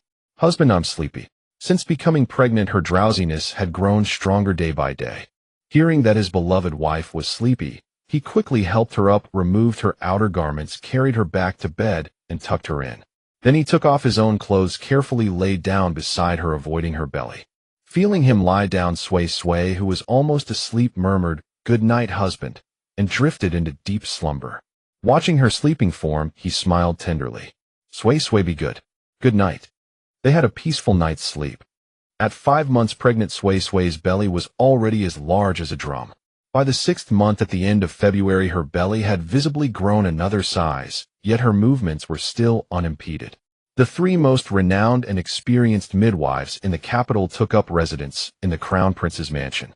At 7 months, her belly was so enormous it gave the illusion of imminent collapse, and she had to be supported while walking. At 8 months, despite the nourishment of spiritual water, Sway Sway inevitably suffered various discomforts of late pregnancy. Her movements became cumbersome, and she could only walk a few steps before needing to rest. On the first day of the 9th month, June 2nd, Sway Sway looked at herself in the mirror and let out an involuntary sigh. Hearing this sigh, Jin Zhao, who was holding her, immediately asked, "Sway Sway, what's wrong?" He felt like a startled bird. Any slight movement from his beloved girl made him incredibly nervous. She pouted at the mirror. "Haven't you noticed the mirror can't fit me anymore?" Though heavily pregnant, except for her belly and chest, her limbs remained as slender as before. Her face, slightly rounder, had gained a charming bloom. At that moment, her bright little face wore a slightly troubled expression, which looked more like a coquettish pout. But Jin Zhao seemed not to have expected her to say that. After a moment of stunned silence, he burst into laughter. "No matter how large Sway Sway's figure becomes, the mirror can always contain it. Moreover, only your belly is big. After you give birth, it will recover. Don't let your mind wander. Let me help you back to sit on the bed." "I'm not letting my mind wander. It's just that this is my first time seeing such a big belly, and it's my own. I find it so incredible." Once seated, Sway Sway reclined against the soft cushion at the head of the bed, gently stroking her belly. "Babies, when you grow up, you must be filial to your parents, or you'll be letting them down." She didn't know how tender she looked with that smile in her eyes as seen by Jin Zhao. It seemed her whole body radiated a kind of brilliance. The fetuses inside her belly seemed to respond to her words, kicking her 4 times, almost simultaneously, causing her belly to bulge out suddenly. Even through the thick dress, it was clearly visible. Caught off guard by the kicks, Sway Sway gasped. "Jin Zhao, are they kicking me together?" Jin Zhao also caught a glimpse of the fleeting bulge. He immediately bent down, carefully approaching Sway Sway's belly, and said with a serious tone, "You little rascals, if you kick your mother again, just wait until you come out. I'll deal with you." There was a moment of silence. Sway Sway looked at her belly, then at him, and burst into laughter. "Jin Zhao, how can you be so adorable? But I love it." She tried to sit up to hug him, but before she could even complete the movement, her expression suddenly changed dramatically. Jin Zhao, whose eyes had been fixed on her, felt his heart leap to his throat. His voice trembled with urgency. Sue, what's wrong? After asking, he reflexively shouted toward the door, someone. Call the imperial physician and the midwives. Immediately a flurry of footsteps sounded outside the door. The sudden intense pain brought tears to Sue's voice. Husband, my belly hurts, so painful like it's going to explode. Whoa, the hair at her temples was already soaked by the gradually seeping sweat. Jin Zhao kissed her forehead tenderly. Sue, be good. You might be about to give birth. Don't be afraid. The imperial physician and midwives will be here soon. Let me carry you to the birthing couch. Just as he set Sue down, the door was pushed open hastily. The first to enter were the three midwives. At a glance, they knew she was about to go into labor early. It was even earlier than they had expected. One of the midwife, Wang, immediately shouted toward the door, quick, prepare everything. The crown princess is going into labor. Fortunately, all the items needed for childbirth had been prepared months in advance. The pot for boiling water had been kept burning day and night for the past few days. This was to prevent any emergencies that might leave them unprepared. As expected, it was put to use today. The three midwives hurried to the couch and drew the curtains. Midwife Li spoke rapidly. Your Highness, please leave immediately. The crown princess is about to give birth. The blood and impurity of childbirth may offend you. Nonsense, utter nonsense. Check on the crown princess's condition at once. If anything happens to her because of your delay, I will hold you accountable. The three midwives were terrified by his fury and promptly responded with trembling voices, yes. Then busied themselves with various tasks. Jin Zhao paid them no further heed. He walked directly to the head of the couch and took his beloved wife's hand. Sue, don't be afraid. I will stay with you the whole time. Sue was about to say, okay, but the increasingly intense and frequent contractions made her cry out. The hand Jin Zhao held instantly gripped his back with such force that her knuckles turned white. Midwife Zhang quickly stuffed a clean silk handkerchief into her mouth to prevent her from biting her tongue. Meanwhile, the needed items were being brought into the room in a steady stream. Midwife Li picked up a bowl of ginseng soup and approached Sue. Your Highness, please lift the crown princess a bit more so she can drink some ginseng soup to replenish her energy. Sue, be good. Bear with it. Drink some ginseng soup and the pain will be over after the birth. Before the next wave of contractions hit, Sue nodded with effort.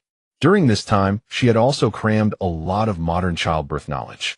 But she never expected it to be so painful and intensifying. It felt as if she was being torn apart, and it came so suddenly and urgently. After just 3 sips, a new round of contractions struck, making it impossible for her to drink any more. Jin Zhao, woo, it hurts so much. Seeing her in such agony, Jin Zhao choked out coaxingly, say, be good. After this birth, we won't have any more. Midwife Li, upon hearing this, her hand, holding the ginseng slice, trembled. This crown prince truly doted on the crown princess to the bone. But the urgent matter at hand left no room for distraction. Crown princess, please lift your tongue. I'll place a slice of ginseng for you to hold. As soon as the ginseng slice was placed, Sue cried out in pain again. Midwife Li quickly positioned the silk handkerchief horizontally in her mouth. At that moment, Midwife Wang's voice, barely suppressing tension, rang out. The crown princess is showing signs of labor. Hot water quickly. Soon basins of bloodied water were carried out and basins of hot water were brought in. The atmosphere in the room was heavy. The relentless contractions made Sue's face turn pale. Sweat poured like a waterfall, and the silk handkerchief in her mouth was chewed to shreds. Seeing this, Jin Zhao quickly freed one hand and placed it in her mouth. Almost instantly, a row of teeth marks appeared on his hand, and blood began to seep out from the indentations. But he seemed to feel nothing, his heart and eyes only for the woman who was braving the gates of hell for him. If he could, he would rather bear all the suffering himself. Crown princess, good, now push. Following the midwife's rhythm, Sue exerted all her strength. Immediately after, a loud, clear baby's cry rang out. Those outside, hearing the lusty cry, all breathed a sigh of relief. Inside, it continued. As if by some telepathy, after the first one came out, the fetuses seemed to have agreed to come out one after another in line. Cries rose and fell 4 times in succession. The 3 midwives were utterly stunned. In decades of helping others deliver, they had never seen such a birth process. Nor had they ever seen 2 pairs of twins born safely and smoothly. But after the birth, the room was in a mess requiring cleaning, leaving no time for their amazement. At that moment, completely exhausted, Sui Sui raised her eyes with difficulty and forced a faint smile at the man whose tears were falling on her face. Husband, it's finally all over. No more, no more. Never again. The tall, stalwart man wrapped his hands around her vein protruding hands, sobbing uncontrollably. It was heartache for her and helplessness, but also relief and a sense of having cheated death. Children could be foregone, the kingdom could be foregone, but he could not live without her. Sui Sui returned to the soft, fragrant bed an hour after childbirth. She never expected that giving birth would be such a perilous ordeal, but thankfully she made it through. Now wearing a postpartum headband, she leaned comfortably against Jin Zhao. Honey, why do I feel you don't like our children? Jin Zhao's hand, which had been stroking hers, paused abruptly. No, I couldn't dislike them since they're born to you. But in his heart, because of them, you nearly lost your life. How can I be fond of them? Recalling how blood gushed from her like a stream during delivery, Jin Zhao's face turned grim. His arm around her tightened involuntarily. Without the spiritual water, he dared not imagine the consequences. But why haven't I seen you go play with them? Sui Sui, dear, don't overthink. They're sleeping. When they wake, I'll play with them, okay? The twins thought we weren't asleep just now. All right then. Now Sui Sui, have some ginseng chicken soup to nourish yourself. With that, he released her, picked up the ginseng soup, kept warm nearby, tested its temperature, and began feeding her spoonful by spoonful. The soup was perfectly warm. The chicken was tender. With each bite, Sisei's peach blossom eyes curved toward him involuntarily, and an overwhelming sense of happiness spread through her.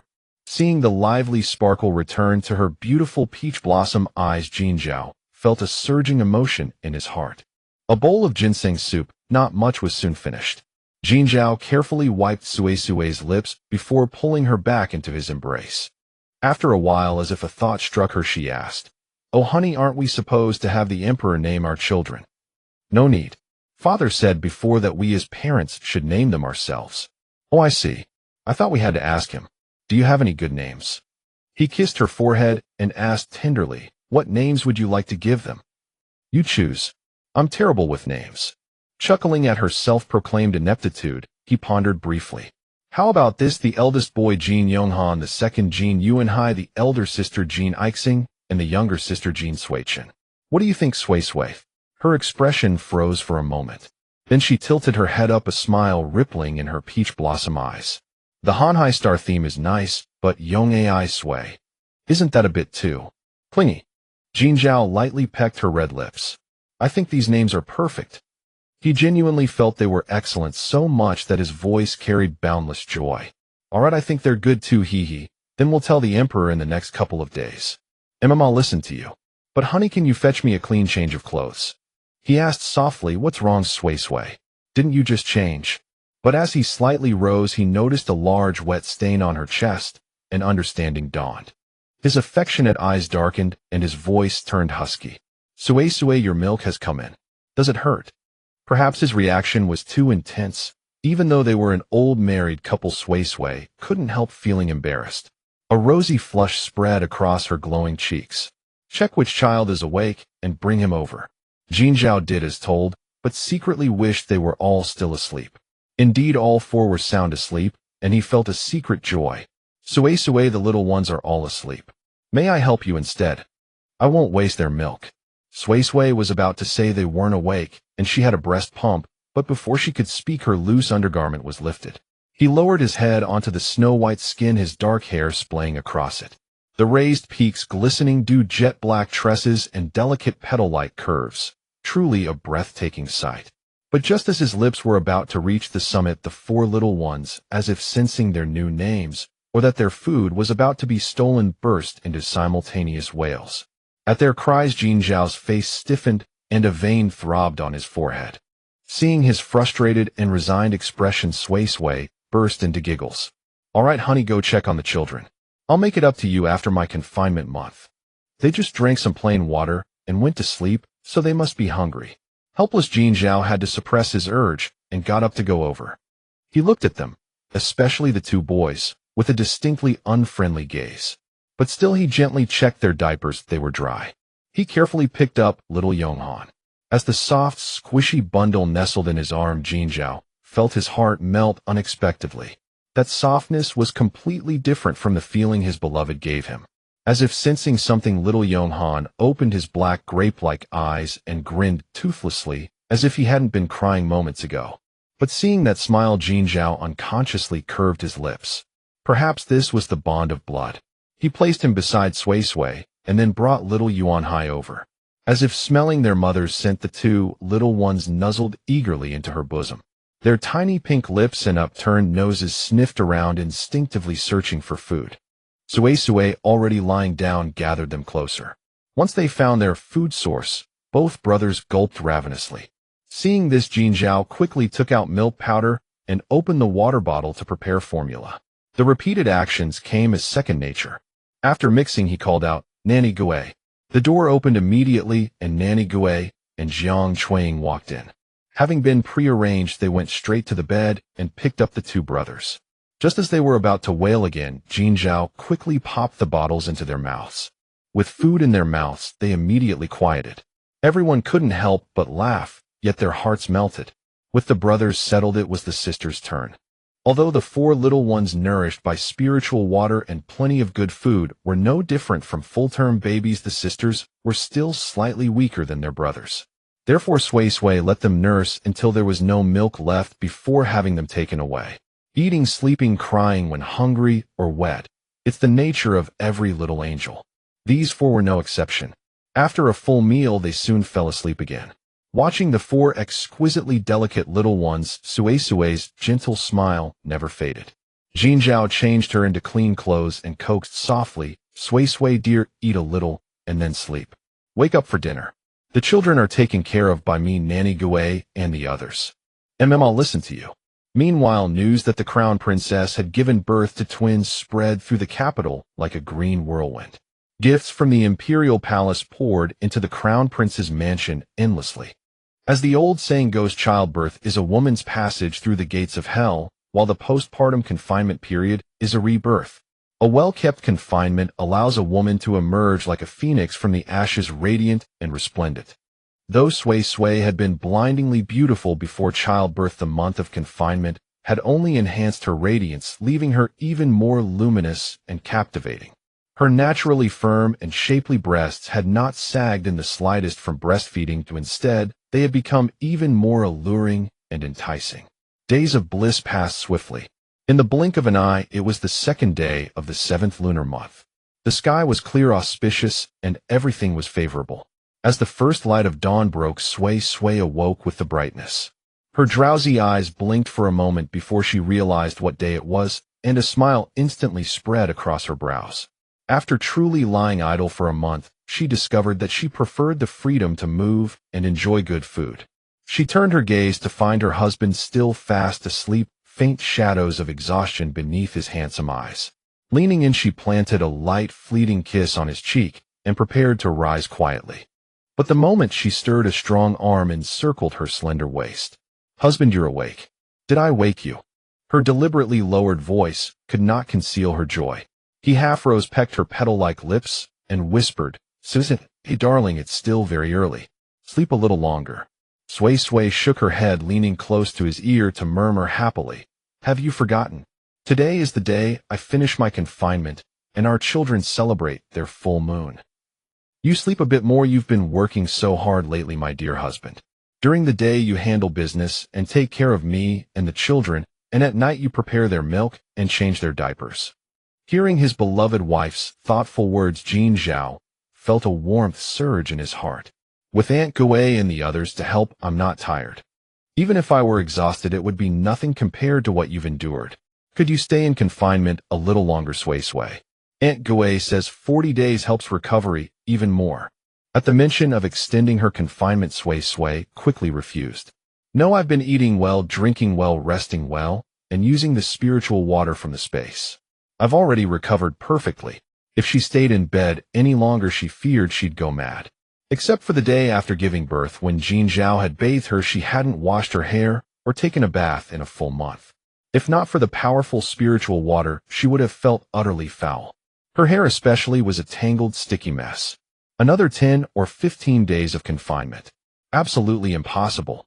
Seeing her swift and decisive refusal, Jean Zhao chuckled helplessly. All right, no more confinement. Husband, lie down a bit longer. I'll go check on the children. Saying this, Sui moved his hand from her waist and got up. She tiptoed to the crib beside the bed and found the 4 siblings still sleeping soundly. She couldn't help but study them closely. Sometimes she had to marvel at the power of genetics. The twin boys were perfect replicas of her, yet there was nothing feminine about them. The twin girls had inherited all of Jean Zhao's features, yet there was no trace of masculinity. Truly, when parents are beautiful, their children are equally stunning. Thinking this, Sui couldn't help but be amused by her sudden narcissism. She quickly stifled her laughter, walked back to the bed, and said, Husband, I'll go into the space to freshen up and be right back. Keep an eye on the children. Next time I'll bring all of you in. She grabbed the clothes she would wear, walked to a corner, and vanished into the space. Even now, she didn't want him to watch her disappear. Once inside the space, she headed straight for the bathroom. She filled the bathtub with water and immersed herself. The moment the spiritual water enveloped, repaired, and nourished her body, Sui felt such comfort that tears welled in her eyes.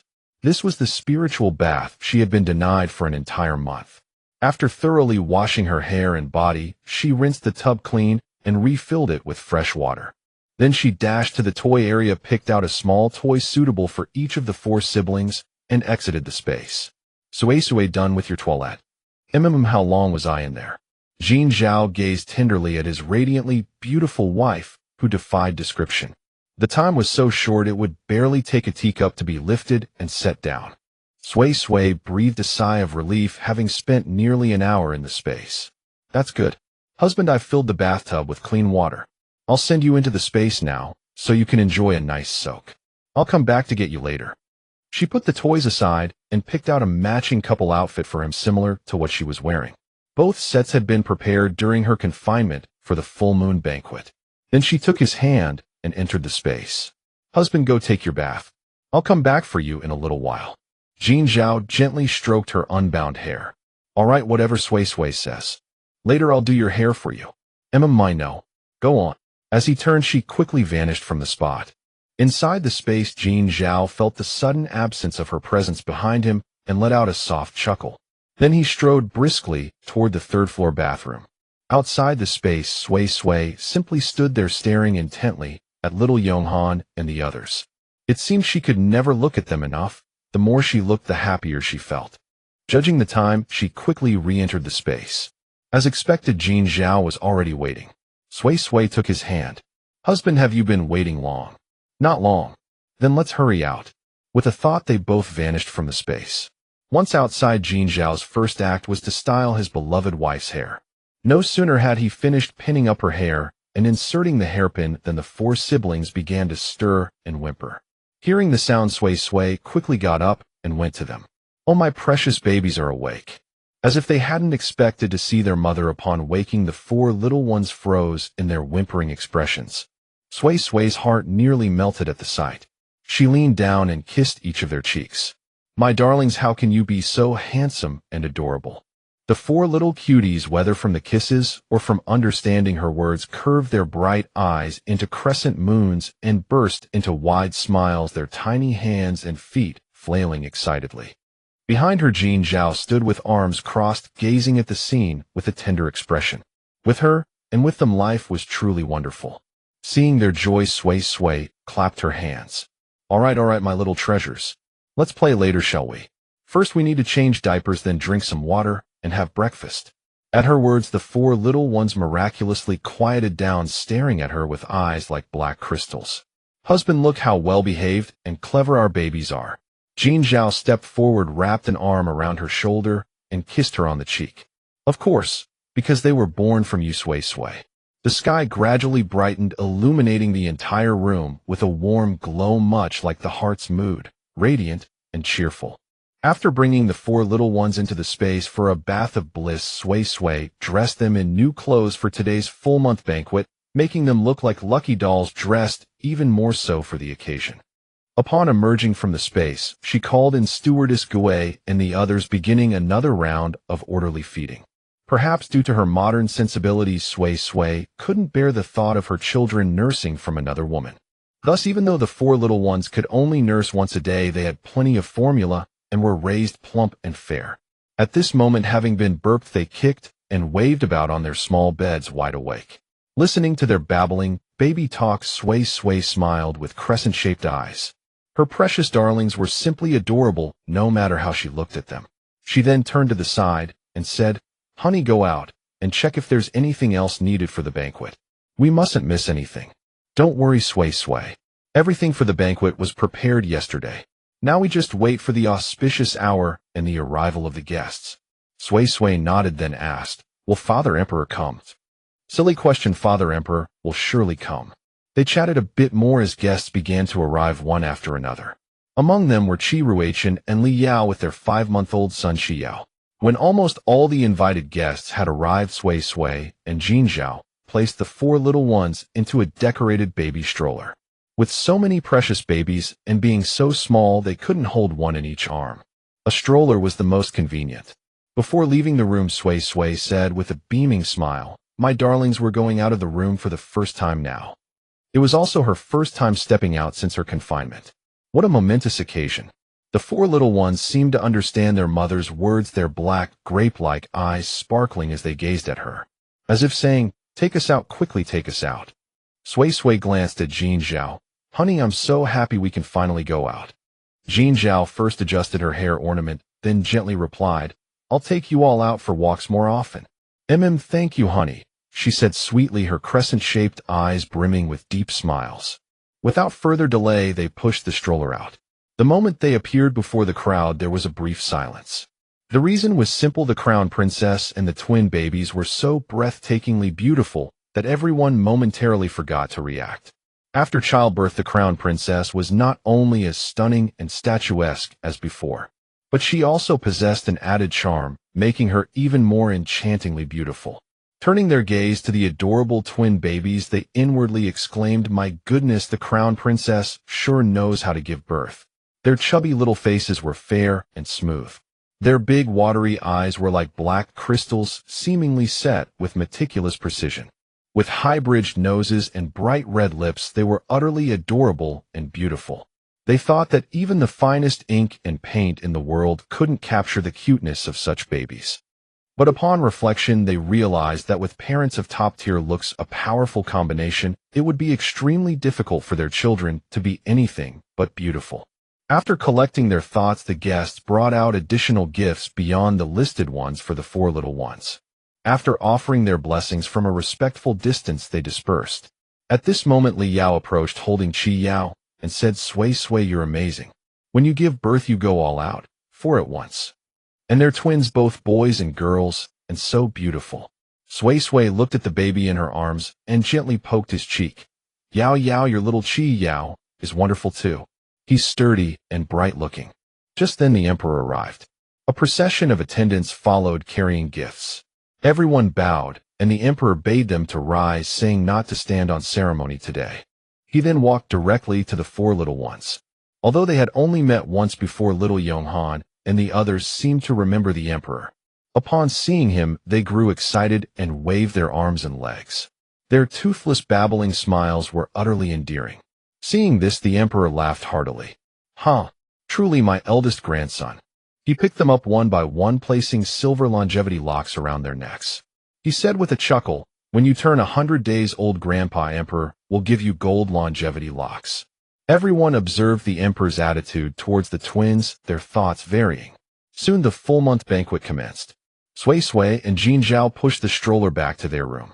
After all the babies were only a month old, it was best not to stay too long in crowded places.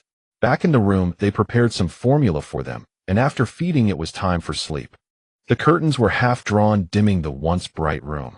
Jin Zhao embraced Sway from behind his chin, resting on her shoulder. Sway, I'll go out and make an appearance, then I'll be right back. Okay, go ahead.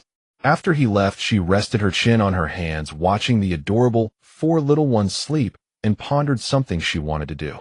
It was her husband's birthday today. What should she give him? After much deliberation, she decided to check the space later. A quarter of an hour later, Jin Zhao returned. She told him she was going into the space, asked him to watch the children, and then entered from a hidden spot. For a birthday, long life noodles were essential. As for a cake, to be honest, she didn't feel like making the effort. She spent about an hour kneading a single strand of noodle dough and also cooked 2 bowls of small wontons. Then she wandered through the entire mall, but still couldn't decide what to give him. But as she passed the cashier and caught a glimpse of something on the shelf, an idea suddenly struck her. She quickly returned to the rest area to set things up, preparing everything she needed. Finally, she came out carrying the 2 bowls of wontons. "Honey, come eat the wontons," Sui Sui said in a hushed voice, shaking the containers in her hand. Jin Zhao put down his brush, looked up at her radiant smile, simply said, "Okay," and walked over. The moment they opened the containers, the aroma filled the air. As always, they were topped with glistening oil droplets, chopped green onions, and vibrant green bok choy. Just seeing and smelling them was enough to whet one's appetite. They exchanged a smile and sat down to eat. By the time they finished, the guests outside were gradually dispersing. In the afternoon, Sui Sui watched the children sleep, occasionally preparing formula or changing diapers. Jin Zhao worked nearby, occasionally glancing at his beloved wife and adorable children. In this harmonious and beautiful atmosphere, the sun gradually set. The 4 little cuties, having slept all afternoon, began to stir awake. Their big sparkling eyes held a mischievous and lively glint. Sui Sui adored their well-behaved demeanor, smiling at the sight of you, never crying, without reason, only whimpering when something's wrong. So the moment they smiled, she kissed each of them in turn, deliberately, making the kisses loud and smacking. The 4 little ones immediately became excited, flailing their tiny hands and feet, bubbling with peals of giggles. The scene and laughter were so infectious that even Jin Zhao, still busy with official duties, couldn't resist joining in. At that moment, he was simply a husband and a father. During a tender family moment, dusk gradually gave way to a starry sky. Perhaps because it was evening, the little toddlers, worn out from play, fell asleep just minutes after their bedtime milk. Under their faint brows, their eyes were tightly shut, and their adorable little mouths curled into a beautiful smile. Seeing how lovely they looked even in sleep, Sui Sui couldn't resist snapping photo after photo with her instant camera. After a while, a stack of photos piled up on the table. She picked out the 4 best ones, wrote the date and a heartfelt note on the back, and carefully placed them into the album. Beneath the warm glow of the lamp, Jin Zhao rested his chin on his hand, watching the graceful figure busily working until she walked over to him. "Honey, look, why are our little ones so adorable?" Jin Zhao took the album she handed him and flipped through it page by page. "Yes, they are very cute. But without your cuteness, there wouldn't be such cute children." The sudden sweet talk made Sui Sui's already brilliant smile even more radiant with bashful sweetness. Seeing her shy and coy expression, Jin Zhao unconsciously swallowed. From pregnancy until now, even the lightest of kisses could be counted on one hand. He put down the album and stood up. With one swift motion, he scooped his beloved wife into his arms, startling her into clinging tightly to his neck. "Sui Sui, may I?" His voice, husky with desire, brushed over her heart like a soft feather, leaving a tingling sensation. She nodded shyly, but immediately added, "Honey, put me down first." Jin Zhao was puzzled, yet he did as she asked. Sui Sui led him to the crib, grasping one of its rails. With a thought, the 2 of them, along with the crib carrying the 4 sleeping toddlers, vanished from the spot. Inside the space, as soon as they entered, Sui Sui propped up the light-blocking curtain on the crib. Then she checked the wheels at the bottom to make sure they were all locked. Jin Zhao was confused. "Sui Sui, why did you bring the children in too?" Sui Sui gave a sly smile. "Because today I want to rest in the space with the kids. Outside, I wouldn't feel at ease." Her lively eyes, the deliberately paused or drawn-out tone of her voice, all fell into his view and heart-stirring waves of emotion. The smile in his affectionate eyes deepened. "All right, I'll listen to Sui Sui." "Honey, close your eyes." He complied. She gently pushed open the door and led him inside. The room was pitch dark, and even with his eyes closed, Jin Zhao could sense it. Sui Sui let go of his hand and reminded him repeatedly, "Don't open your eyes until I say so." A smile flickered at the corner of Jin Zhao's lips, and his tone was affectionate. "All right, I'll listen to Sui Sui." Then he felt a flickering glow like firelight. Sui Sui walked back to him and led him to the table. He heard her clear, cheerful voice. "Okay, you can open your eyes now." As his vision cleared, he saw a small table covered with a beautiful tablecloth. On it, 2 red candles stood in lovely holders, their flames blazing brightly. 2 bouquets of flowers, a bowl of noodles, and a bowl of wontons. The atmosphere was warm and romantic. Jin Zhao instantly understood her thoughtful intentions. His gaze returned to his beloved girl, who happened to be looking back at him with a beaming smile. Sui Sui stepped forward and wrapped her arms around his waist. "Honey, happy birthday. Though there's no cake this year, there's long life noodles. And there will always be long life noodles in the future. You insisted on not letting me celebrate your birthday, yet every year you go out of your way to celebrate mine." Hearing his slightly hoarse voice, Sui Sui nuzzled her head against his neck and let out a soft sigh. Sigh, who would want to celebrate a birthday on the day they were abandoned?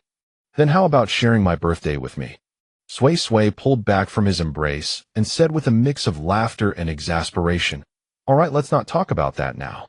Birthday star, quickly eat the long life noodles I cooked for you." Her Jin Zhao.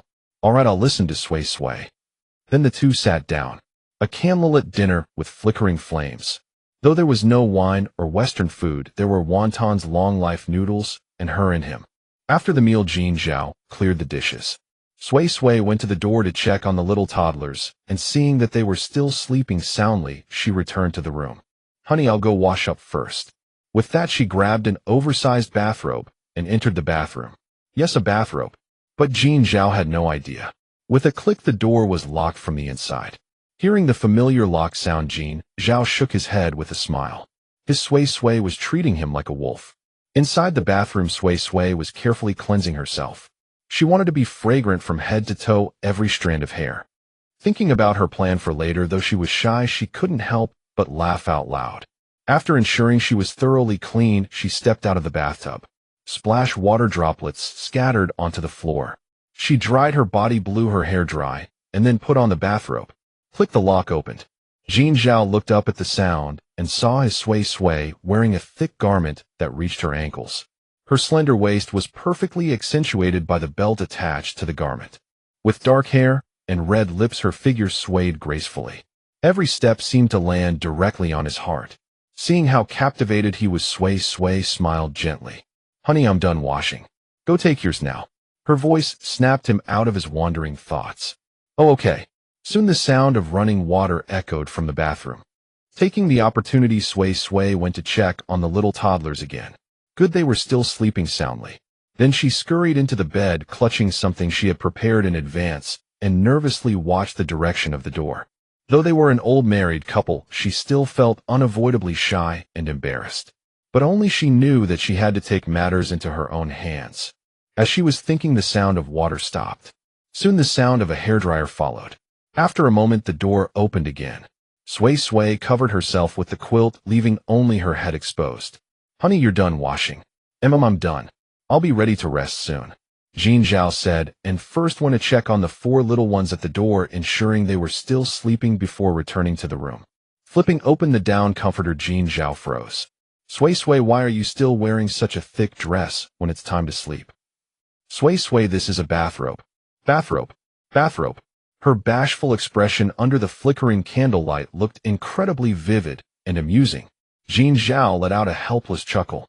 All right, it's a bathrobe." But when his gaze inadvertently fell upon her smooth, jade-like skin, he lost his composure. His eyes, usually so gentle with her, gradually turned bloodshot. His breathing grew heavier and heavier. "Sui Sui, my Sui Sui." His words, low and husky, were filled with an indescribable desire.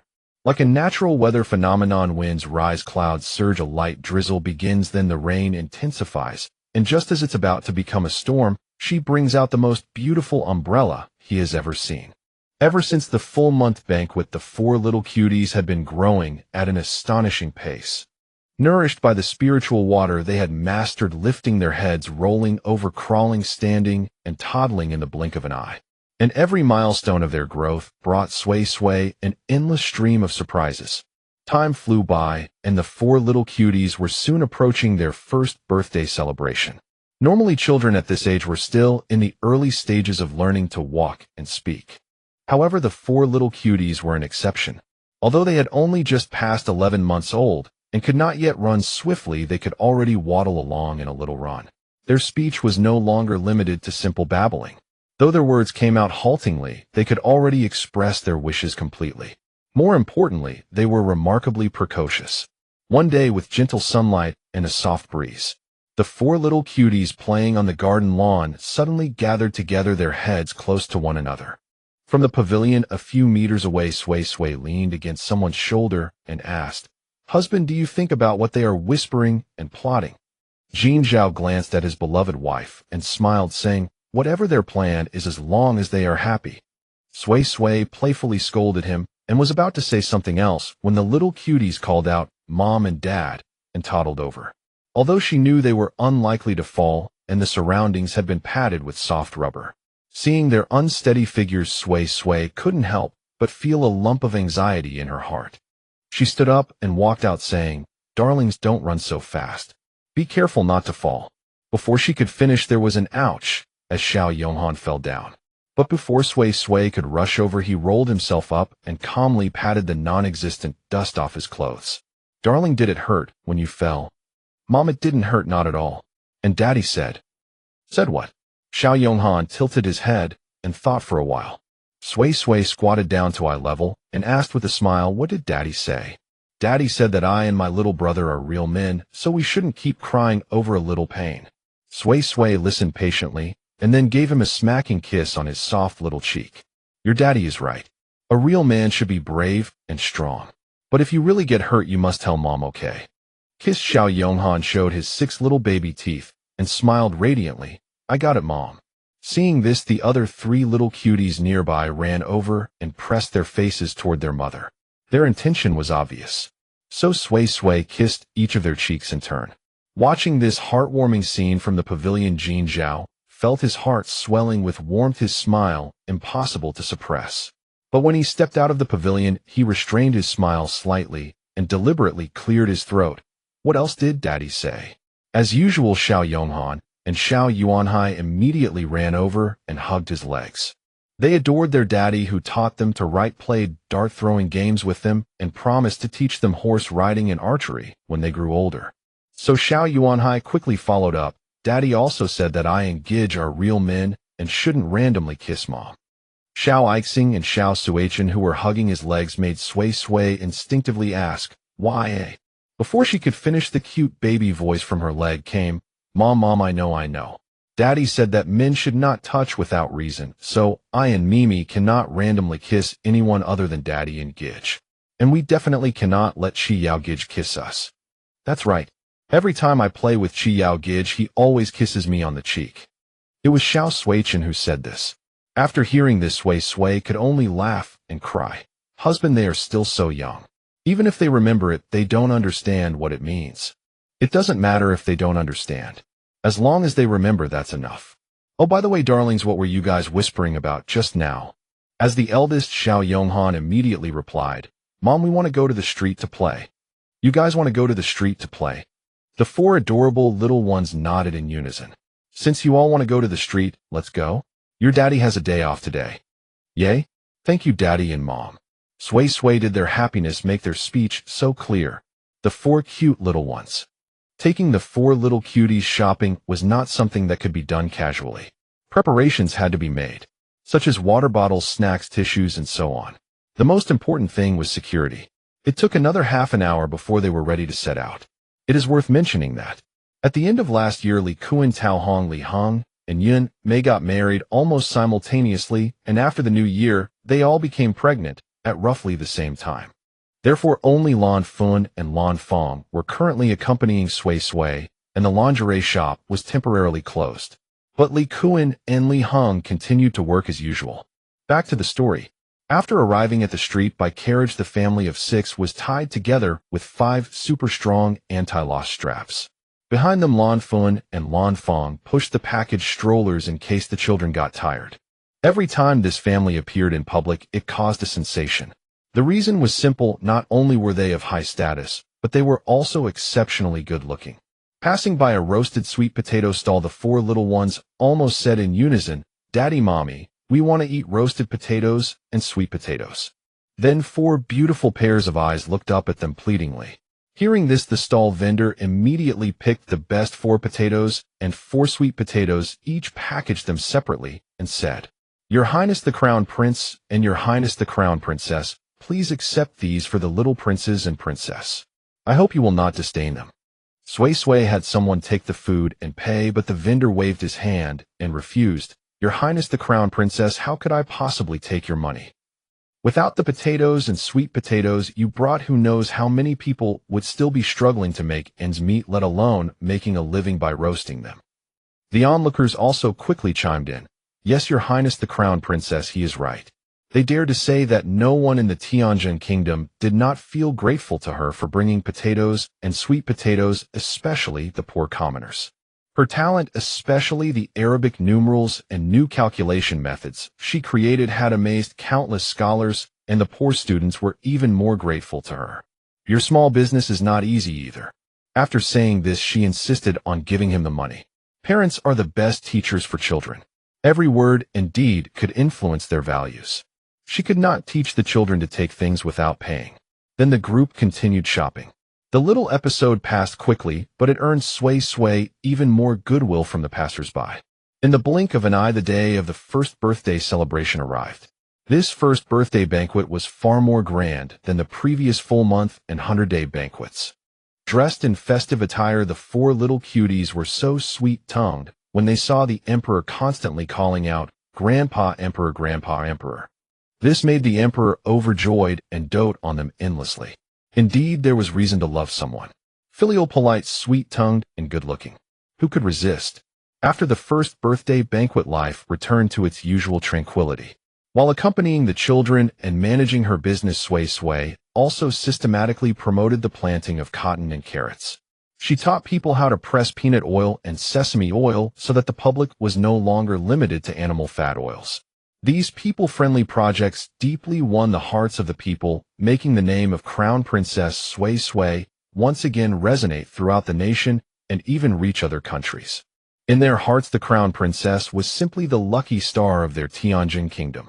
With love and laughter, the already beautiful moments became even more brilliant. But the beauty of time lies in its inevitable passing. One beauty, and then another beauty for 6 more years. Early autumn dusk carried a hint of chill, yet the training ground of the Crown Prince's mansion was bustling with fervor. Knees straight, waist upright, head held high. Grip the bow, knock the arrow. Focus, steady your breath, release. The moment the words fell, a swift whoosh pierced the air as 2 sharp arrows streaked forward, striking dead center of the target 5 meters away without missing.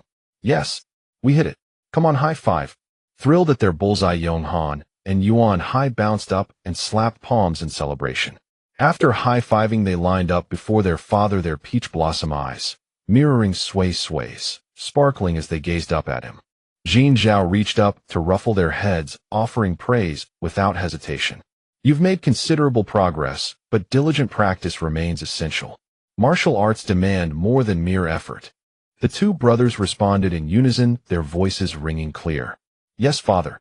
Then they sprinted eagerly toward a nearby tree where Sui Sui, Ai Xing, and Sui Chen awaited them.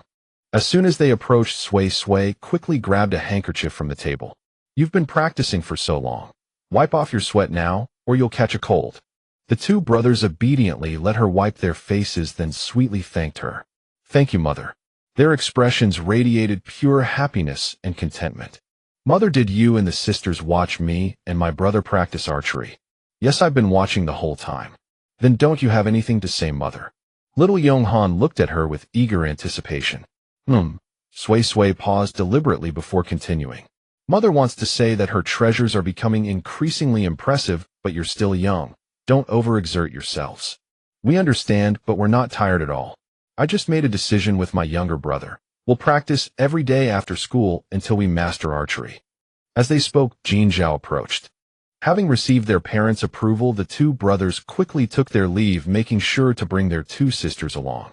Mother, my sister, and I will head back to Xiaofeng Courtyard first. You and father should enjoy some time together. Their father had his flaws, chiefly his tendency to monopolize their mother and savor private moments with her. Watching them prepare to return alone, Sui Sui couldn't help but add a warning. Go ahead, but don't wander off. An okay gesture was her response. Sui Sui shook her head with a laugh. They're becoming more and more modern by the day. Jin Zhao came to her side, and just as he had in their youth, naturally took her hand and kissed to it. Sui Sui gave him a playful scowl. We've been married so long, yet you still act so sweetly."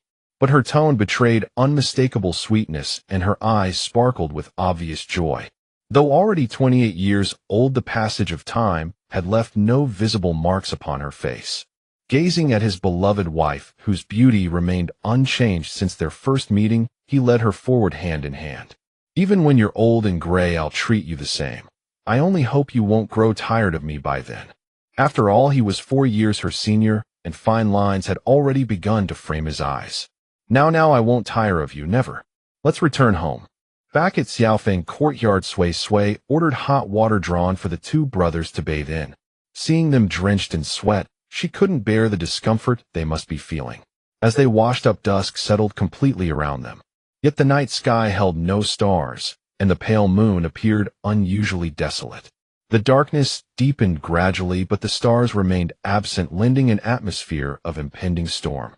After tending to the children through dinner and putting them to bed, Sui was preparing to rest when Li Heng announced visitors from the palace. Why would the palace send someone at this hour? "Husband, go see what's happening at once."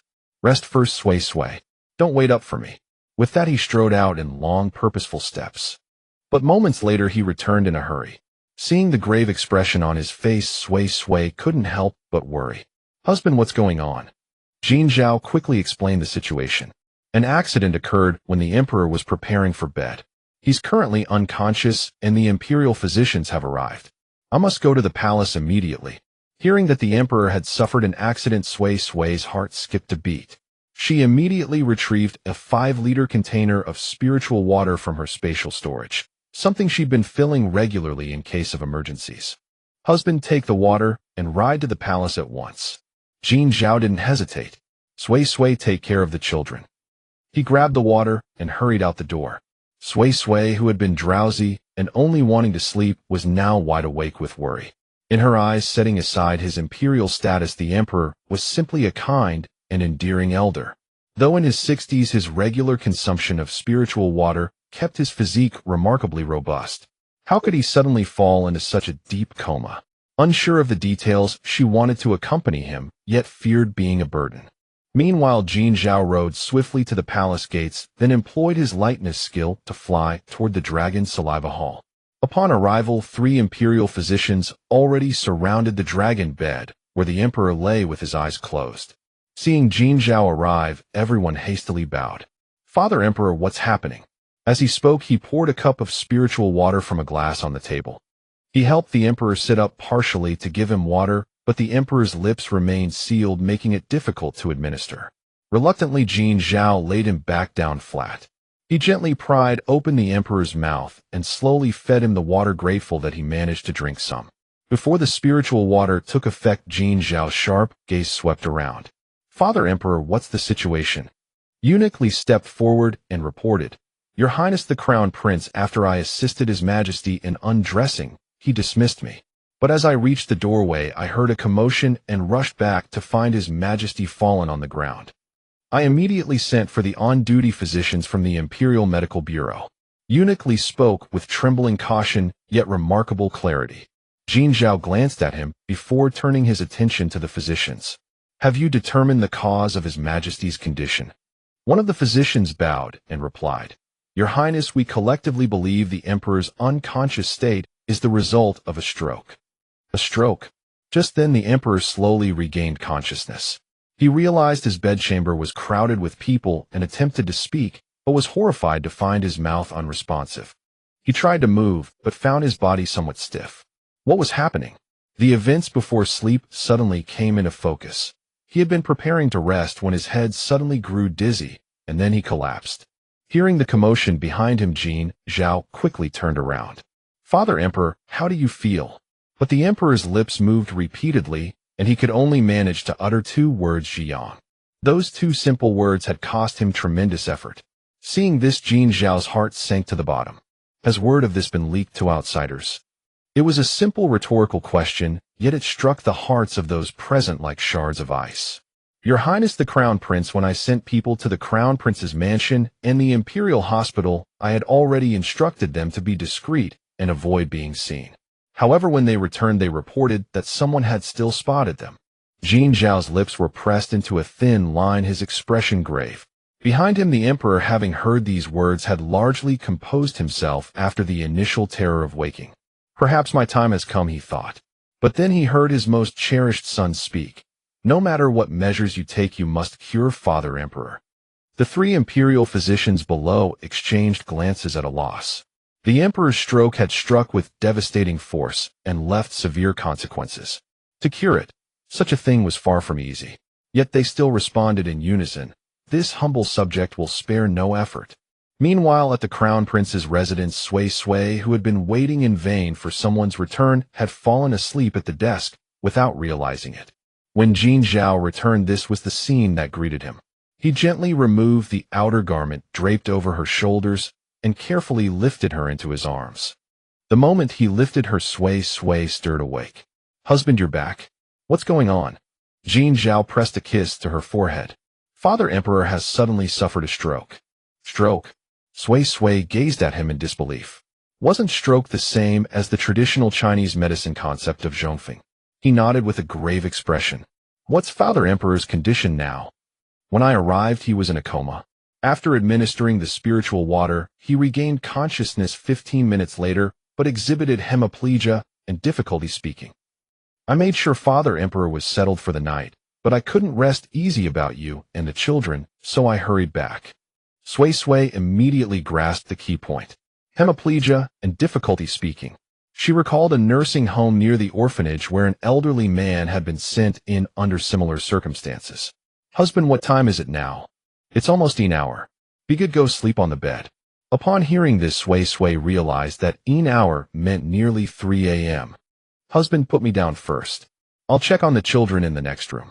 All right, I'll come with you. After checking on the children and confirming they were sleeping soundly, Sui Sui pulled Jin Zhao into their spatial dimension. Husband, drink some water first. I'll make you a bowl of wontons. You've been busy all night and must be hungry. He stopped her. Sui Sui, go to sleep first. I'll cook myself. After all these years together, the items in their space had learned to be used. Sui Sui poured him a glass of water and set it before him. Stop fussing. Drink your water quickly, then go wash up. She then headed straight for the kitchen. Watching the water before him and her in the kitchen, Jin Zhao felt strangely as though the heaviness in his chest had lifted somewhat since he'd returned. Perhaps he was simply exhausted, or perhaps his mind and body had found a moment of relief. After finishing the wontons, he embraced Sui Sui and drifted into a deep slumber. In his dreams, he was surrounded by all the love his father Emperor had shown him since childhood. Once he was deeply asleep, Sui Sui carefully slipped from his embrace, opened the computer, and searched online for information about stroke. Whenever she encountered something she deemed important, she would copy it, organize it into a document, and print it out. She then went to the pharmacy to carefully select several boxes of related medicines, compiling another document on their ingredients and effects. Before she knew it, 3 hours had passed in the space. Her hands ached and her eyes were weary, but she finally couldn't hold on any longer and lay back down on the bed. Before falling asleep, she thought to herself how fortunate it was that the office had all the necessary equipment. If she had to copy everything by hand, her arms would have broken before she finished. Then she returned to his embrace and fell into a deep sleep. When she woke again, it was already past noon in the space. Seeing that Jin Zhao was still asleep, she got up first. After washing up and tying her hair back, she began preparing breakfast. She cooked a pot of small wontons and 6 boiled eggs, then retrieved 2 steamer baskets of ready-made soup dumplings. Just as she finished preparing everything and was about to lie down for a bit, she noticed her husband had woken up. Husband, did you sleep well? He pulled her into his arms. I slept for nearly 4 hours. That's enough. As long as you slept well. His exhausted appearance the night before had broken her heart. She let him hold her for a minute or two, then pressed her lips to his in a gentle kiss. All right, husband, let me go. You should get up and wash up too. Let's wait for the children to wake up and finish eating, then take them to the palace to visit. Jin Zhao's heart swelled with emotion. All right, I'll follow Sui Sui's lead. As Sui Sui got up, she noticed something on the table. All right, husband, this is for you. She handed him the 5 full pages she had organized the previous night along with 3 boxes of medicine. These are some modern materials about stroke. I've compiled a selection of the most useful information. Here are some medicines. Take them to the imperial physicians and see if they can be used. Jin Zhao looked at what was in his hands. His usually affectionate dark eyes were now unfathomable, but inside his heart was churning. After washing up, he didn't go straight to breakfast. Instead, he first pulled Sui Sui to sit on his lap. Bending down, he met her moist red lips, gently grasping and savoring them. All the words left unsaid and emotions unexpressed were transformed into a kiss full of affection. After a long, tender kiss, he pressed his forehead against hers and said in a slightly hoarse voice, "Sui Sui, my wife, thank you." After indulging in his playful antics, Sui shot him a teasing glance. "All right, stop being so sentimental. Eat your breakfast quickly." They first finished their meals in the space, then headed out with their things. At this point, the sky outside was just beginning to lighten. Sui went to the next room, first to check on the 4 little ones. Seeing it was still quite early, she let them continue sleeping. 2/4 of an hour later, darling's time to wake up. Ai Xing was the first to stir, rubbing her sleepy eyes. "Mother, why do we have to get up so early today?" Sui pondered for a moment before replying. "You and your sister get dressed first. I'll go wake your brothers, and then I'll tell you all together, okay?" The 2 sisters responded in unison, "Okay." Then she went to another room to wake up Yonghan and his brother. By the time they had washed up and finished breakfast, the morning sun was just rising. Noticing that Sui and Jin Zhao's expressions were unlike their usual selves, and combined with being woken so early, the clever 4 children suspected that something might be wrong. So the eldest brother, young Yonghan, asked, "Father, Mother, is there something you need to tell us?"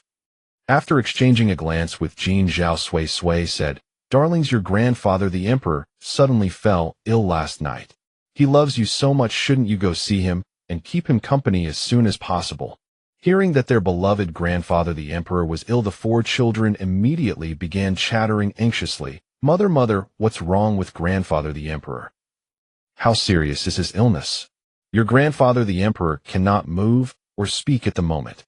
So when you talk to grandfather, the emperor, later, try to speak one at a time, softly and slowly. Don't all talk at once, as that would easily disturb his rest. Do you understand?" "We understand, Mother. My darlings are so good." After getting ready, they set off for the imperial palace. When the group arrived at the Dragon Saliva Hall, a crowd had already gathered before the emperor's bedchamber. Blocking the doorway was eunuch Li, while the first prince's family, the second prince's family, and several court officials sought to enter. The lively atmosphere instantly turned frigid. Observing this, Jin Zhao cast a highly displeased glance at them. "Father is unwell, and yet you all gather here in such clamor. What decorum is this?" Eunuch Li hastily explained, "Your Highness, this servant has followed your orders and allowed no one in but the imperial physicians." However, the princes refused to listen. Jin Zhao turned his gaze to him. His face remained pale, but his temples were streaked with gray, much like his father, the emperor. Having served the emperor his entire life, he was now over 60 years old. Pressing his lips together, he still said, "Eunuch Li, go and rest. This crown prince will handle matters here." With that, he gave a subtle glance to the side, and Li Heng instantly understood, taking Eunuch Li's place. "Yes, thank you for your consideration, Your Highness." After Eunuch Li withdrew, the first prince, Jin Huan, grew indignant and snorted, "Crown Prince, what is the meaning of this? Do not forget, though, you have been appointed Crown Prince, the second prince, and I are still your elder brothers, and moreover the emperor's sons. Can it be that you also wish to send us to the clan court only to have us die in disgrace?" He deliberately emphasized the phrase, "die in disgrace." He had hoped that by saying this he might see something other than cold indifference on Jin Zhao's face. But to his disappointment, Jin Zhao's expression remained as perpetually unconcerned as ever. The several officials nearby, forced to witness this battle without smoke, wished they could vanish from the spot. They seemed to have stumbled upon some terrible secret. Would they be silenced? Thinking thus, they could not help but lower their heads even further. Jin Zhao indeed remained utterly indifferent to Jin Huan's words. His eyes were deep as ink, sweeping over those present. Finally, his gaze rested on Jin Huan. "Since the first prince wishes to visit father, then go ahead. After you have finished, the second prince may enter. Father needs quiet rest. I'll let the number of people at a time not be too many." Jin Huan felt extremely aggrieved that he could only enter after Jin Zhao had given the order, but he had no choice. He flicked his sleeves and strode inside. As he passed Li Heng, he deliberately bumped him with his shoulder. Yet though their builds were similar, how could a man devoid of martial prowess shake a master of martial arts? Consequently, instead of jostling Li Heng, he stumbled himself. The occasion should have been solemn, but Sui Sui could not help but laugh ungraciously. A phrase suddenly came to her mind. "Are you a clown sent by the monkey?" To Jin Huan her laughter was pure mockery, but he could only fume in silence. Meanwhile, Jin Zhao, upon hearing the laughter of his beloved wife, allowed his otherwise expressionless face to soften slightly. "Sui Sui, let us go in." With that, he led the two children by hand and walked inside. In the bedchamber, the emperor had already awakened. Jin Huan, upon entering, paid his respects as usual, but the difference was that the emperor now lay there unable to speak. Seeing the once tall and imposing man reduced to this state, overnight Jin Huan was suddenly struck by a sense of sorrow. He asked himself, was it because he had been loved too little as a child, so that seeing him like this now his heart felt unmoved? Not even pity. But what Jin Huan did not know was that the emperor had once cherished him. It was only after repeated disgraceful acts that the emperor gradually abandoned him. After standing for about half an incense stick's time, Jin Huan spoke not a word. Only before leaving did he say, "Father, take care of your dragon health." He said nothing, and naturally his family behind him remained silent. Then Jin Tai entered almost seamlessly. Like Jin Huan, he merely looked and then left. Next came the several ministers who expressed concern for the emperor, listened to Jin Zhao's arrangements for court affairs, and then departed. In moments, only the imperial physicians and Sui Sui and Jin Zhao's family remained. The four adorable children, seeing that most people had left, ran together to the bedside with a patter of footsteps. They all asked with tears in their voices, "Grandfather Emperor, what's wrong with you?" They had thought it would be no more than a cold or cough, never expecting him to be lying in bed, unable to move or speak. The emperor turned his head slightly and looked at the little ones standing in a row. He sighed inwardly. Truly, the ones he had raised with love were different. With great effort, he said, "Grandfather is fine. In a few days I'll be better." Hearing his halting speech, the little children's tears fell directly. But remembering their mother's words not to disturb Grandfather Emperor's rest, they only sobbed quietly. Sui Sui stepped forward. "My darlings, be good. Go to Uncle Li Heng for now. Your father and mother need to speak with Grandfather Emperor." Though the four children wished to stay with their grandfather, they obediently rose and left. After they had gone, Sui Sui asked with concern, "Father, how are you feeling?" The emperor sighed. "Alas, perhaps my time is near its end." At these words, Sui Sui suddenly felt a pang of sorrow, and her eyes began to burn. Although birth, aging, sickness, and death are the natural course of life, she still could not bear, nor endure, such a scene.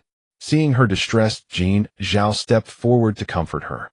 "Father will be fine." Sui Sui composed herself slightly and hurriedly said, "Husband, quickly have them prepare a bath barrel." Though the emperor's condition made it seem hopeless to soak in it, Sui Sui still wanted him to try. After a moment, the bath barrel was prepared and placed in the bedchamber. As soon as Jin Zhao dismissed the three imperial physicians, Sui Sui used her consciousness to control the bath heater to release water. Immediately, a stream of water emerged from the air and flowed directly into the barrel. But the barrel was so large that Sui Sui began to falter halfway through controlling it. Sui Sui, stop and rest for a while. She shook her head. "It's fine, husband. Almost done." Only when the water reached nearly 2/3 of the barrel did Sui Sui stop. The moment she relaxed her tense nerves, her whole body went limp and she fell backward. Jin Zhao cried out in alarm, "Sui Sui." He caught her slender waist, and she smiled weakly. "It's nothing. I'm just a bit tired from controlling it for so long. Husband, carry me to the outer chamber to rest for a while, then quickly have someone lift father into the barrel."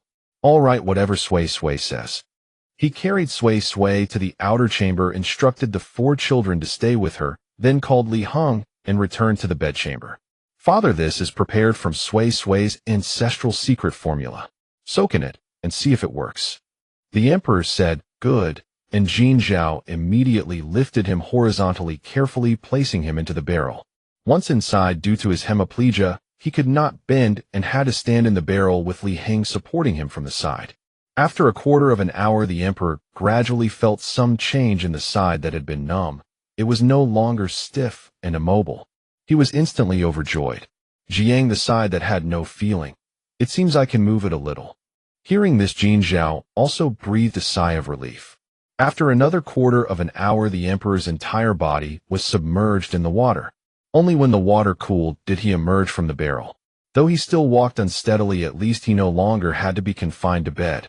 Yet in the following days, the spirit water baths brought no further change.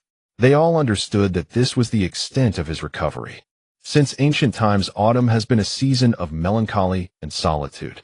It is not merely because as the season deepens, the chill grows ever more biting with each passing day, and all things gradually descend from vitality into stillness. It is also because sorrow is autumn resting upon the heart, and partings are fated for this season. Though after the emperor's stroke, thanks to the restoration and nourishment of the spiritual water, his speech and bearing had shown signs of improvement.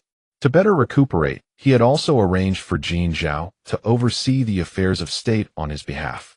Yet in the deepening chill of late autumn, the emperor ultimately collapsed once more.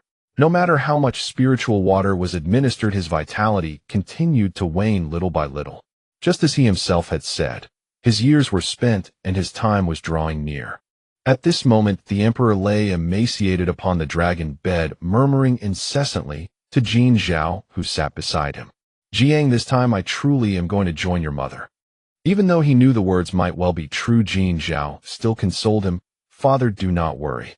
You will recover. The emperor shook his head and heaved a deep sigh. I know my own body well. To have lived these extra 2 months thanks to your wife, and to be able to leave this world with dignity, that is already a great blessing. Father, the emperor cut him off, afraid that if he waited any longer there would be no time. Jiang, I am at peace entrusting the realm to you. Only one matter I must still. Cough, cough, cough. Before he could finish, a violent fit of coughing seized him. Jin Zhao hastened to support him and channeled his inner energy to soothe his breathing. Once the coughing subsided, the emperor was already gasping for breath.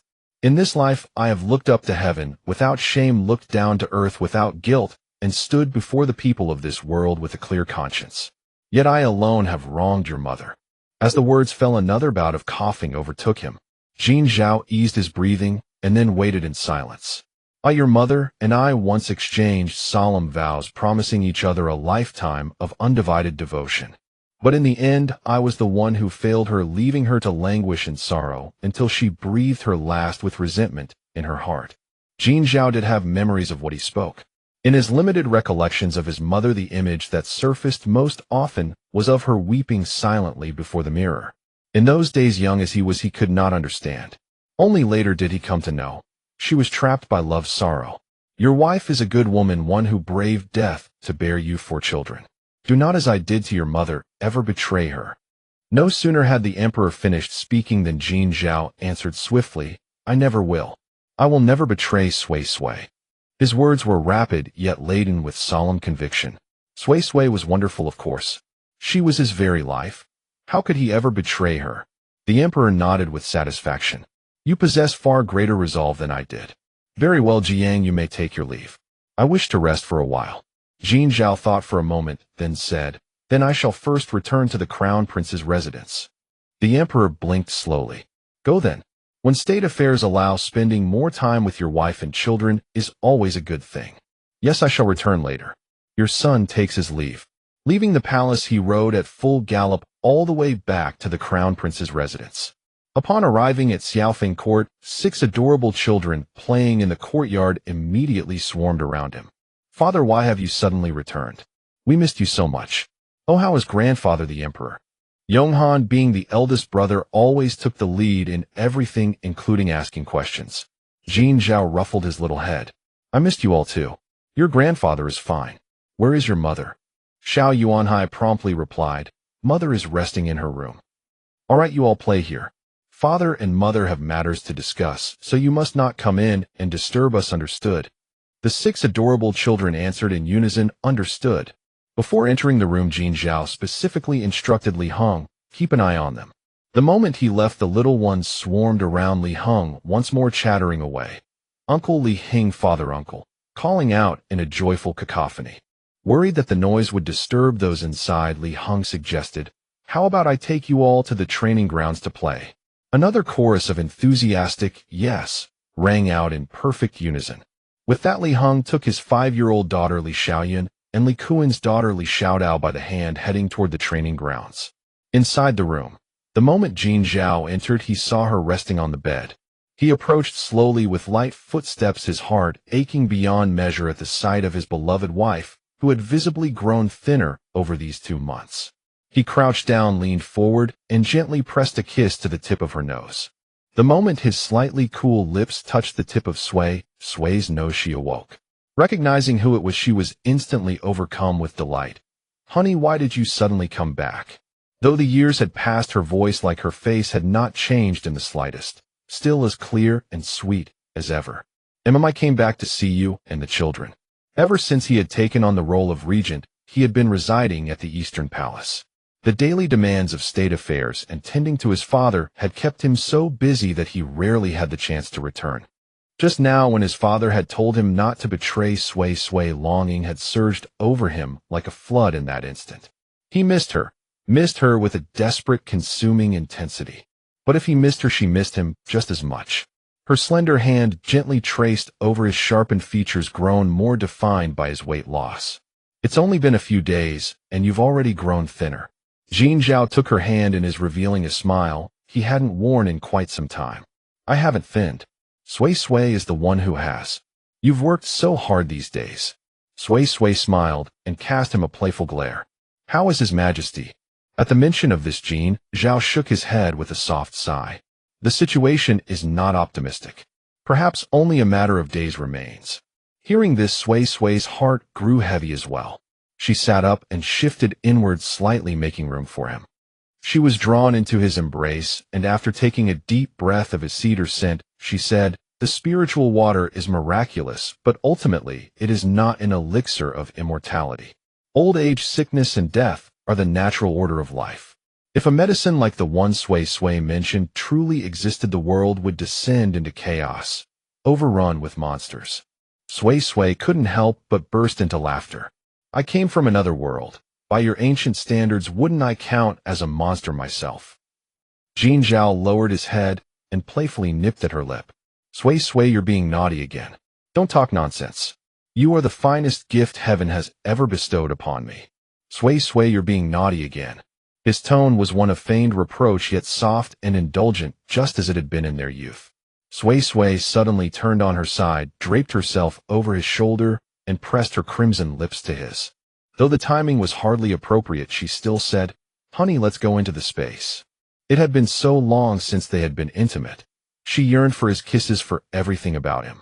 The moment those shy words left her lips, his throat tightened. "All right, whatever Sui wishes." And then the two of them vanished from where they stood.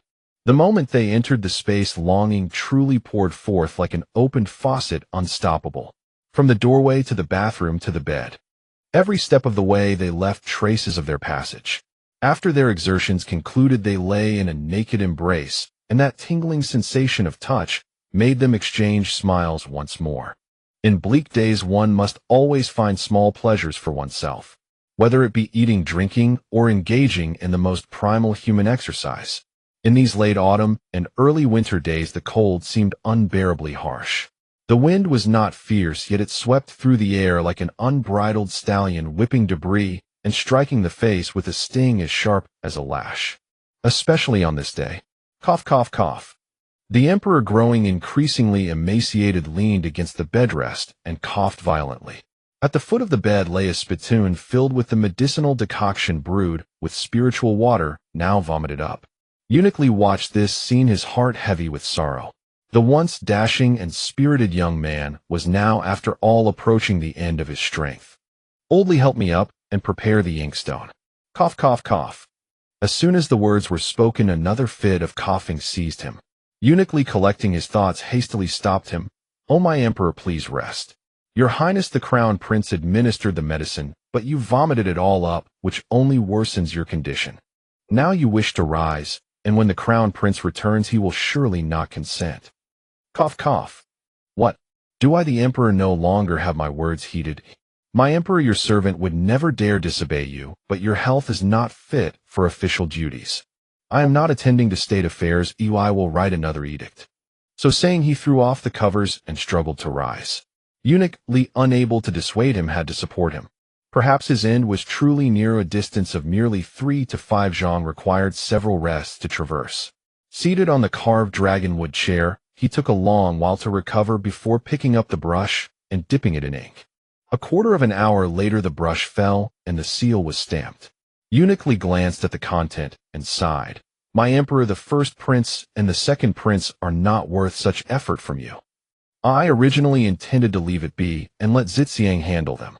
But upon reflection, I thought after all we, our father and sons, did his best that I arrange it myself. My emperor. The emperor waved his hand. Old Li, help me back. Yes. After lying down, he gazed at the man whose hair, like his own, had turned white, and continued, Old Li, it has been a hardship serving me all your life. When I am gone, you should retire from the palace and spend your remaining years in peace. Hearing this, Eunuch Li fell to his knees with a thud. My emperor, without you, where would this humble servant be? For a moment the atmosphere froze so still that the sound of a dead branch breaking and falling outside the window could be heard distinctly. Eunuch Li, with his head bowed, waited long for the emperor's response. When he looked up, he saw that the emperor had closed his eyes. My emperor. His voice trembling with disbelief, he called out, but there was no answer. Shaky, he rose and approached, reaching out to feel for breath. Then his pupils suddenly dilated, and he stumbled backward. Regaining his senses, he cried out in alarm, My emperor. Jin Zhao and Shi Ying, who were approaching, halted in their steps, exchanged a glance, and quickly entered the bedchamber. They saw Eunuch Li kneeling before the bed, and the man on the bed with his eyes closed. Jin Zhao strode swiftly to the bedside and felt his pulse. Then, as if in a daze, he murmured to himself, Father. Though long anticipated, it was still so hard to accept. Chancellor Qi Ying, seeing this, understood everything. He immediately knelt. Your Highness, please take charge of the situation. Jin Zhao knew the urgency that required his intervention. He raised his head, closed his eyes, and blinked forcefully. Then, in a tone as steady as possible, he said, Eunuch Li, the emperor has passed. Announce it. Eunuch Li wiped his eyes and staggered to his feet. Slowly walking to the door, he cried out in grief, The sacred emperor has ascended to heaven. His voice, laden with sorrow, sounded especially lonely in the gathering dusk. Immediately the funeral bell tolled. For an emperor's death, the bell was to be struck 30,000 times. In an instant, the entire palace was abuzz with the news of the emperor's passing. Whether genuine or feigned, at that moment the palace was filled with wailing. Every palace hurriedly removed luxurious items, took off pearl hairpins, and exchanged silk and satin for mourning clothes. Under Jin Zhao's arrangements, the various government offices dispatched the news of the emperor's ascension throughout the Tianjin kingdom via the swiftest courier relay stations. When Sui Sui learned of this, she was stunned. Recovering, she quickly changed into plain attire. She had intended to bring the children, but considering the late hour, the inevitable chaos in the palace, and her inability to attend to them, she decided against it, planning to do so the next day. Taking Lady Gui with her, she headed straight for the palace. As the crown prince and soon-to-be new emperor, Jin Zhao would undoubtedly be overwhelmed with duties. With Lady Gui by her side, she could guide her through the protocols. When she arrived at the palace, darkness had completely fallen, but within the palace walls it was ablaze with light, bright as day. After entering, Sui Sui quickly changed into mourning garments. She reached the dragon saliva hall, where a sea of eunuchs and maids knelt on both sides of the entrance, all wiping their tears, some wailing, others sobbing. Spotting Chancellor Qi Ying among the crowd, she was about to approach, when Eunuch Li called out from the bedchamber entrance, The preliminary encoffining of the late emperor is complete. The grand encoffining is about to begin. All officials of the 9th rank and above, princes and below, imperial consorts, court ladies, and staff of the imperial household department are to enter the dragon saliva hall to pay their respects to the late emperor and participate in the coffin placement ceremony. At that moment, Sui Sui walked in. In her modern life, she had been terrified of such things, always giving funeral processions a wide berth. But now, seeing that kind and lovely old man lying there neatly dressed, she felt no fear at all. Sorrow overwhelmed her, and tears streamed down her face unbidden. She walked to Jin Zhao's side and saw that in just one day he had grown stubbled. Tears suddenly fell like beads from a broken string, unstoppable. As if sensing her presence, he turned around. Seeing his beloved wife weeping and thinking of the departed Emperor Jin, Zhao choked out, "Sui, from now on I have no father." His voice was neither loud nor soft, but everyone nearby heard it clearly. In an instant, all were drenched in tears. The emperor had been a good ruler, and almost everyone was reluctant to part with him. Even Jin Huan and Jin Tai at that moment were deeply moved. Yes, they too no longer had a father. Why had they not shown even a little filial piety while their father was still alive, even when he was bedridden? But no one knew the regret in their hearts. Sui grasped his hand firmly. Though her eyes were blurred with tears, she looked straight at him and said, "You still have us." Soon the grand encoffining began. The late emperor's body was placed into the cypress coffin. After the funeral rites of the grand encoffining were completed, the cypress coffin was temporarily stored in the dragon saliva hall. Sui knew this was to signify a peaceful death in one's own bed. The subsequent stages of lying in state, mourning, funeral procession, and burial, though extremely intricate and lengthy, were carried out step by step at the auspicious times selected by the Imperial Observatory. When all was settled, the season of spring blossoms had arrived. The most beautiful season in the mortal realm is March. In this springtime of blooming flowers and warm weather, the matter of the late emperor has finally been settled. Though filled with reluctance and sorrow, the deceased has passed on, and the living must continue. Zhao Jin originally intended to observe a mourning period of at least 27 days for the Dahui Emperor, the posthumous title of the previous sovereign. However, after 7 days, under the repeated persuasion of his ministers who argued that the nation cannot be without a ruler for a single day, the succession was put on the agenda. The mourning period first honors the bond between father and son. The succession afterward upholds the duty between ruler and minister. Following the calculations of the Imperial Astronomical Bureau, 6 days later, on the 29th of March, was determined to be a rare, auspicious day. Once the date was set, preparations for the new emperor's coronation ceremony commenced with urgency. At the same time, Zhao Jin also ordered the empress conferment ceremony to be prepared simultaneously. Though everyone felt it was inappropriate, they understood, given the deep love between the couple. Yet Zhao Jin ordered that the empress conferment ceremony be kept strictly confidential. He wanted to give her a surprise. At the moment he ascended the throne as emperor, she would be consecrated as empress. Days before the coronation, Zhao Jin would return to his former residence at the Crown Prince's mansion each night after handling official duties in the palace. The reason was simple: someone was waiting for him there.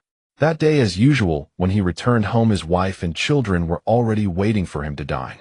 As soon as he entered the Xiaofeng courtyard, Jin Yonghan and the others surrounded him, calling "Dad, Dad, Daddy" incessantly.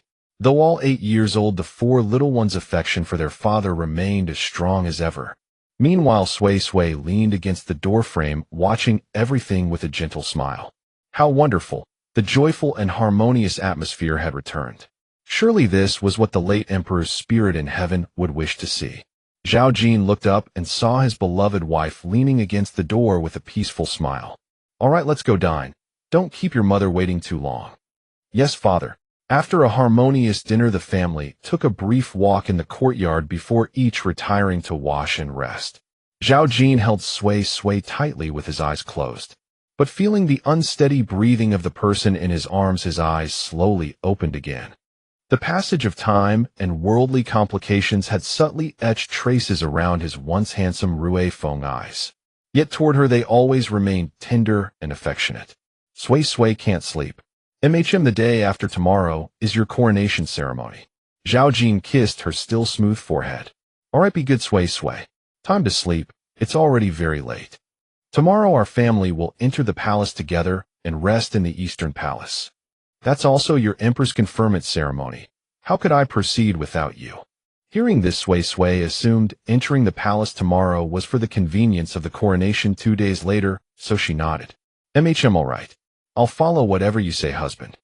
Hearing that sweet husband, Zhao Jin couldn't help but hold her tighter, as if wanting to merge her into his very bones and blood. No more words were spoken after that, and they both drifted into sweet dreams. The next day, after morning meal, since they were entering the palace today and might reside there frequently in the future, Sui needed to make arrangements for certain people and matters. Madame Gouet was advanced in years and unwilling to enter the palace again, so she remained at the Crown Prince's mansion. Sui Sui then sought the opinions of sisters Lan and Fong, asking them to stay behind to care for her. This would also make it convenient for her to have someone to call upon when returning to the mansion in the future. Jiang Chuiying volunteered to accompany her into the palace to serve the young masters. Tao Hong and Yun Mei naturally went with her, as well bringing their respective daughters along. After making the arrangements and doing some simple packing, the group each took a carriage to the palace. In the carriage, with her waist held, Sui Sui turned her head to look beside her. "Husband, how often will we return to the Crown Prince's mansion from now on?" "Whenever you want to come back, Sui Sui. As long as I'm not busy, I can accompany you anytime." Thank you, husband. Having lived in the Crown Prince's mansion for 10 years, there were too many beautiful memories there. She couldn't bear to simply leave them behind. After about half an hour, the group arrived at the Eastern Palace. Palace maids had already cleaned in advance, so Sui Sui and the others could simply move in upon arrival. Gazing at the Eastern Palace, whose scale and grandeur far exceeded that of the Crown Prince's mansion, Sui Sui couldn't help but silently marvel. No wonder it was the residence of the Crown Prince. Such magnificence could only be rivaled by the Longxian Hall and Bao Hall. Zhao Jin led Sui Sui to the main hall of the Eastern Palace. While she was taking in her surroundings, he embraced her from behind. "Sui Sui, why don't you take the children and rest for a while? I'll join you for lunch at noon, alright?" Sui Sui tilted her head slightly and smiled. Go ahead. I'll get familiar with the surroundings." As she turned her head, her lustrous ear accidentally brushed against his lips. Immediately after, she felt a soft breath lightly sweep across her skin. Sui Sui laughed and stepped out of his embrace. "Alright, go ahead with your affairs. I'll go check on the children." Alright. "Whatever you say, Sui Sui." After Zhao Jin left, Sui Sui dismissed the palace maids and took Yun Mei and the others along with the children to explore the halls herself. But the Eastern Palace was truly too vast. Despite walking until their feet ached, they hadn't even covered half of it. With no choice, they had to return to their quarters to rest, waiting for their husband to come back. Since taking charge of state affairs, Zhao Jin had been truly busy. Everyday memorials on the desk in the imperial study were approved in endless batches. By the time he finished the last memorial with his blue brush, nearly another hour and a half had passed. Setting down his brush, he stretched his limbs before heading to the Eastern Palace to dine with his wife and children. "Sui Sui, were you bored this morning?" Sui Sui shook her head. "Not at all. I just walked for too long, so my feet are quite sore." Zhao Jin picked up some greens for her with his chopsticks. "Which places did you visit, Sui Sui?" But before she could answer, the four little ones began chattering away one after another. Zhao Jin's lips curved into a smile, his affectionate eyes twinkling. "Then rest well this afternoon, Sui Sui. I'll go discuss matters with the ministers this afternoon, and I'll massage your feet tonight." At these words, the four little ones started giggling behind their hands. Seeing this, Sui Sui reproached the man. "The children are still here. You should mind your image. The children, you can pretend we don't exist." The afternoon passed in a flash, and soon night fell. Even though Sui Sui had already soaked her feet in spiritual water, Zhao Jin still, as he had promised at noon, carefully massaged her feet. "That's enough, husband. My feet don't ache anymore, no need to massage. Tomorrow is a big day. I need to sleep early to conserve my energy." But before she could finish, he suddenly pounced on her and reverently kissed her eyelashes. "Sui Sui, it's been almost half a year since." "Since what exactly?" They both knew exactly what he meant. Sui Sui was about to pinch his abs. How dare he ask her that when he's the man? But before she could act, tender kisses fell upon her petal-like lips. Thus, as their consciousness merged, the two instantly found themselves on the soft bed. The moment the bright fluorescent light was switched off and the warm yellow bedside lamp was turned on, an atmosphere of tender intimacy instantly spread throughout the room, like a beautiful river flowing between them. The next day, March 29th. All was auspicious, every hour propitious. Before the hour of Yin, Jin Zhao had already awakened, staring blankly at the still thick darkness outside the window, lost in thought. After a long while, he finally withdrew his gaze. Looking at his sleeping wife in his arms, his eyes softened once more. At that moment, the resonant sound of bells and drums shattered the tranquility of the entire imperial city. He quickly covered the ears of the person in his arms, but it was too late. Sui Sui had already been awakened. Husband, is the auspicious hour here. I have to get up and prepare now. Sway, sleep a little more. After dawn someone will come to help you with your toilette. Today you are to become my most beautiful empress. Sway glanced out the window. The sky was still dark. She nodded and said, your coronation ceremony. I'm not convenient to attend. Besides, I'm still so tired and sleepy right now. It's all your fault. As she spoke, her misty peach blossom eyes gave him a glare. That glare was full of charm and coquetry, 1,000 graces in one glance. Someone with a good attitude of admitting fault coaxed in a low voice, Yes, it's all my fault. Sway, be good and go back to sleep. I'm going out. Then he left a kiss on the corner of her lips, got up, dressed himself, and tucked in her thin blanket before leaving. As he stepped out of the bedchamber, the bells and drums had already sounded 3 times. That meant the officials of the Ministry of Rites had completed the sacrifices to heaven and earth, the imperial ancestral temple, and the altars of grain and soil. The grand and solemn coronation ceremony was about to begin. Eunuch Li, who had been waiting at the door, immediately came forward upon seeing him emerge. Your Highness, the auspicious hour has arrived. Let us prepare quickly. After that, Jin Zhao, assisted by the ceremonial ministers, completed his toilette and donned the imperial crown and robes, and the coronation ceremony officially began. Offering jade and silk, presenting sacrificial vessels, and performing the initial oblation, all proceeded in an orderly manner according to ancestral rites. By the time the initial oblation was completed, the rising sun had slowly ascended. Meanwhile, in the eastern palace, Sway had long been dressed and ready and was now teaching those little children their lessons. Suddenly, several palace maids carrying trays rushed in, but the one leading them was unexpectedly Li Hong. While Sway was taken aback, one of the maids dressed as a senior palace maid stepped forward and saluted, saying, Your Highness the Crown Princess, this servant Xiao, he has come to attend to your bathing and dressing. Recovering her composure, Sway looked at Li Hong with a puzzled expression. Li Hong, what's going on? Reporting to the Crown Princess, this is a surprise prepared by the master. You'll see once you take a look. A surprise? Sway was even more confused. She walked over to the maids. When she saw the items on the trays, her heart instantly understood, and a warm current surged through her. Her Jin Zhao, he always brought her immense surprises and touches from time to time. At this moment, he curtsied again and said, I heard from others that the new emperor had long instructed that the coronation ceremony and the empress enshrinement ceremony be held on the same day, and he specifically ordered that you must not be told in advance. Sway collected her thoughts, said, I see, then looked at Li Hong. Li Hong, have you just come from over there? Reporting to the Crown Princess, I indeed just came from there. The master probably has about 1 hour until the session where all officials pay homage. Once the homage is completed, the coronation ceremony will officially end. At that time, it will be your empress enshrinement ceremony.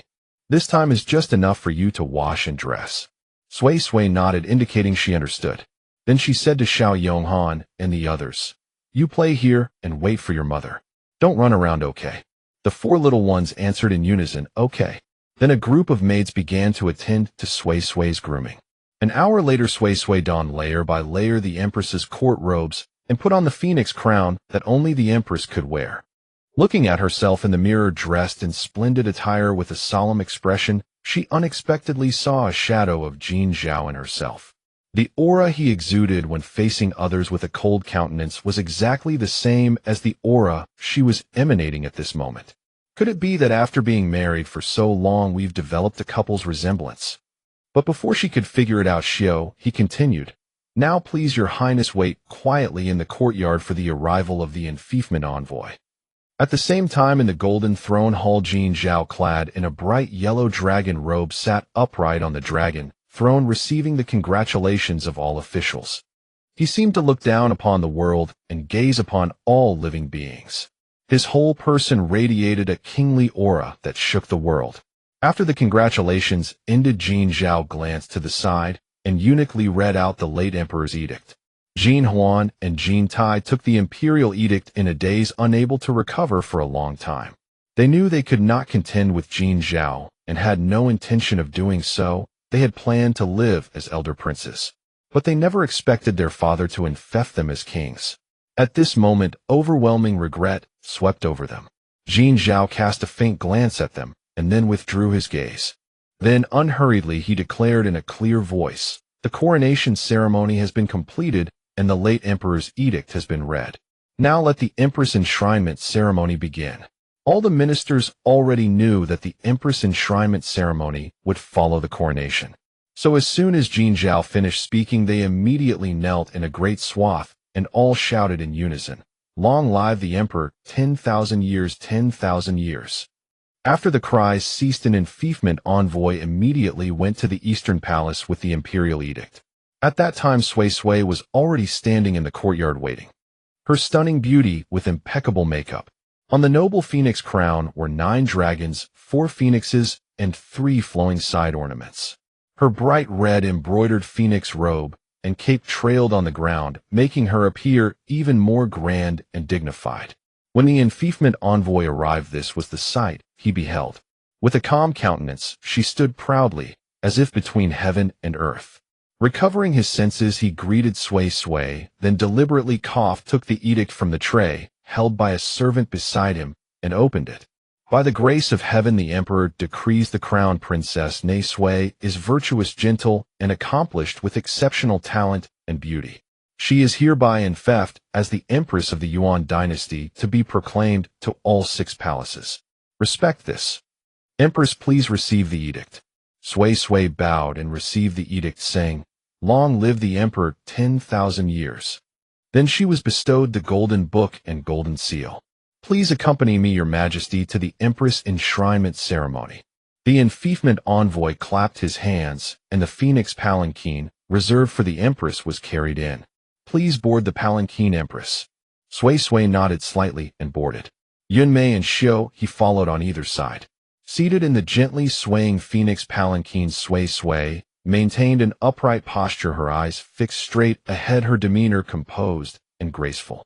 The phoenix palanquin traveled for about a quarter of an hour before stopping at the foot of the steps of the golden throne hall.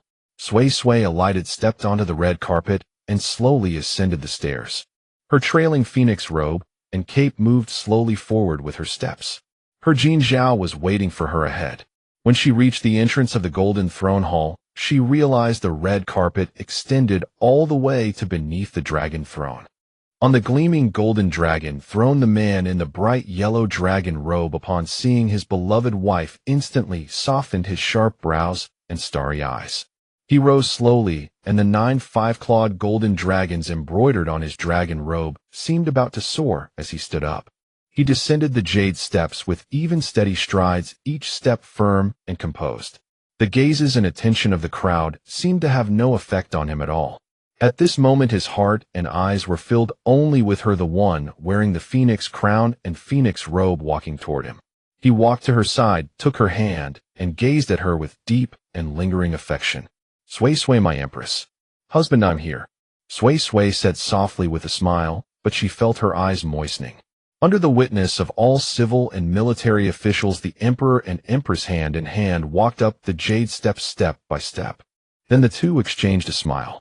Turning around, they slowly seated themselves on the dragon throne, gazing downward with calm and gentle eyes. Seeing this, the civil and military officials below all knelt and shouted, "Long live the emperor, 10,000 years.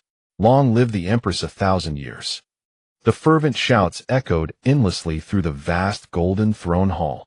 "Sui Sui, from this day forward, I shall share all the prosperity of this flourishing age with you." These were the words he whispered into her ear as they received the courtiers' congratulations. Even though the grand ceremony had already concluded, her heart still fluttered at the mere memory.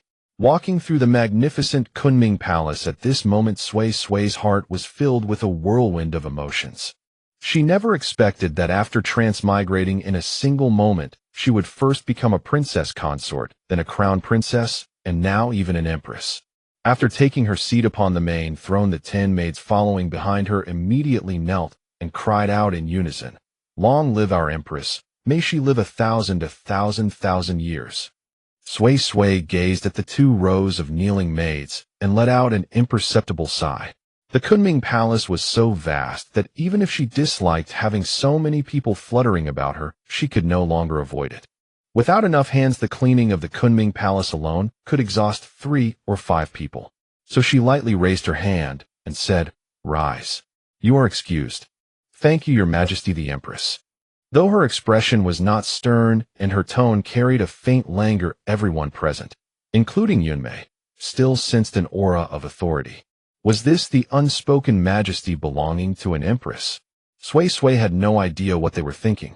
Looking at so many people she recognized only Xiao Hio. She did not know a single other face. "Introduce yourselves one by one so that this palace may get to know you all. Tell me your names, your ages, and what skills you possess." She had almost said, "I," but suddenly realized she was in the imperial palace and could no longer be as casual as she had been outside the palace walls. Though awkward using this self-reference for the first time, she found it rather pleasing. The Empress thought to herself, secretly delighted. Xiao from the front row stepped forward first, bowed gracefully, and said, "In response to Your Majesty the Empress, this servant's name is Xiao. He's 17 years of age, skilled in social affairs, and having practiced some martial arts in my spare time." Sui Sui nodded. Social skills were indeed an important ability. Moreover, she had martial arts training. Impressive. As for her character, that would remain to be seen. Then came the next. This servant is Yuan. She also 17, skilled in needlework and possessing basic medical knowledge. Sui Sui looked at her and smiled. Though her appearance was ordinary, she was as delightful as her name suggested. A round face, and when she spoke it seemed as though she naturally carried a smile. One could only find her charming and lovely. And she knew medicine as well. How wonderful. This servant is Chunya, 16 years old, skilled in cooking, and like Sister Xiao, he having learned some basic martial arts. Hearing this, Sui Sui's beautiful lips spontaneously curled upward, and her peach blossom eyes bent into crescent shapes. Her present life. Since that accidental encounter on the street many years ago, whenever she went out, Tao Hong had protected her openly, and the secret guards had guarded her in hidden places. Now there was only herself in the entire harem, and the late emperor's remaining 2 concubines had passed away several years prior. In essence, she ruled the entire harem. And yet she still went to great lengths to protect herself. What a wonderful present. How could one not love it? The crowd below watched the suddenly cheerful empress, somewhat bewildered. But the empress's smile was truly breathtaking. No flower could rival its beauty. Yunmei softly called out to her, and Sui Sui gathered her thoughts. Continue. This servant is Yu, 19 years old, skilled in antidotes and poison removal. After the front row finished their introductions, it was the turn of the 6 in the back row. After the full round of introductions, Sui Sui had a general understanding of all 10, but her deepest impressions remained of the 4 in the front row. "I have a general understanding of your situations now. Let me be clear from the start, serving in the Kunming Palace has only one rule. Do not engage in scheming or harbor petty thoughts. Otherwise I will have no choice but to take action." Sui Sui paused, observing their expressions carefully, then continued, "Of course, I am also fair in both reward and punishment. If you perform your duties well, I shall not be stingy with my rewards." Having finished speaking, she looked toward Xiao He. "Xiao He, you are skilled in social affairs. From now on you will arrange their duties according to the matters of the Kunming Palace. If you happen to be absent, I will have Tao Hong and Yunmei make the arrangements. This is Yunmei who stands by my side. Tao Hong, you will see her shortly." "Yes, Your Majesty the Empress." Sui Sui's gaze swept over the rest. "Have you all heard and understood clearly?" Her voice was no longer bright and sweet as it had been when addressing her present self, but carried a hint of gravity. Without rules, nothing could accomplish order. Rules had to be established from the very beginning. "In response to Your Majesty the Empress, we have heard and understood clearly. Then, that is settled. Go now and prepare hot water. This palace wishes to take a bath." The ceremony of paying respects to the ancestral temple after the officials' congratulations had lasted nearly an hour. Wearing the phoenix crown and court robes, she had been busy for most of the day, and Sui Sui now felt uncomfortable everywhere. Especially her neck and feet, which ached unbearably. "Yes, Your Majesty the Empress." Then everyone dispersed. Taking advantage of this moment, Sui Sui rested her head on her hand, preparing to take a short nap. "Exhausting," Yunmei noticed and suggested. "Your Majesty, may I massage your shoulders?" Hearing this, Sui Sui looked up at her and smiled faintly. "Yunmei, why do you no longer call me miss?" You are now the esteemed empress. Calling you miss would no longer be appropriate. Besides, this is the imperial palace full of people with sharp eyes. It would easily give rise to gossip. As she spoke, her hands gently pressed and kneaded Sway's shoulders and neck. A quarter of an hour later, Yunmei, you must admit this massage has truly relieved a great deal of tension, right? Li Heng also said that this kind of massage is very effective, but Yunmei stopped herself mid-sentence. Her young mistress would surely tease her now.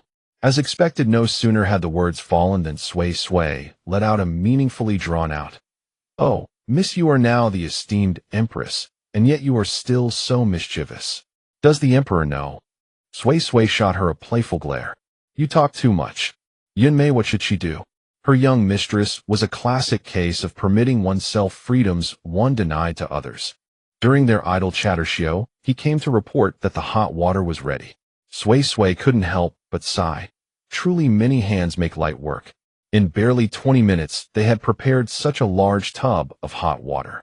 Then she had Yunmei and Xiao He remove her phoenix crown and court robe and dismiss them. Even after all these years, she still did not like having someone present while bathing. She wasn't about to let her husband see her like that. Seizing the moment when no one was around, she quickly produced a box of yogurt and a French pastry. Though bathing while eating was not ideal, she had not eaten for nearly a full day and was nearly starved. She could only have something to tide her over. She had intended to finish quickly, but to avoid harming her stomach, she ate the yogurt and bread slowly, one bite at a time. After finishing, she rested for 5 more minutes and added spiritual water to the bath before removing her undergarments and slowly stepping into the tub floating with fresh flowers. The moment she was enveloped by the hot water, Sway felt a profound sense of relief, as if every pore on her body had opened simultaneously and all traces of fatigue were escaping outward. After a comfortable bath in the spiritual water-infused floral tub, and with the help of the 2 maids dressing her, Sway looked at her radiant reflection in the mirror and smiled contentedly. Excellent. She truly looked the part of an empress.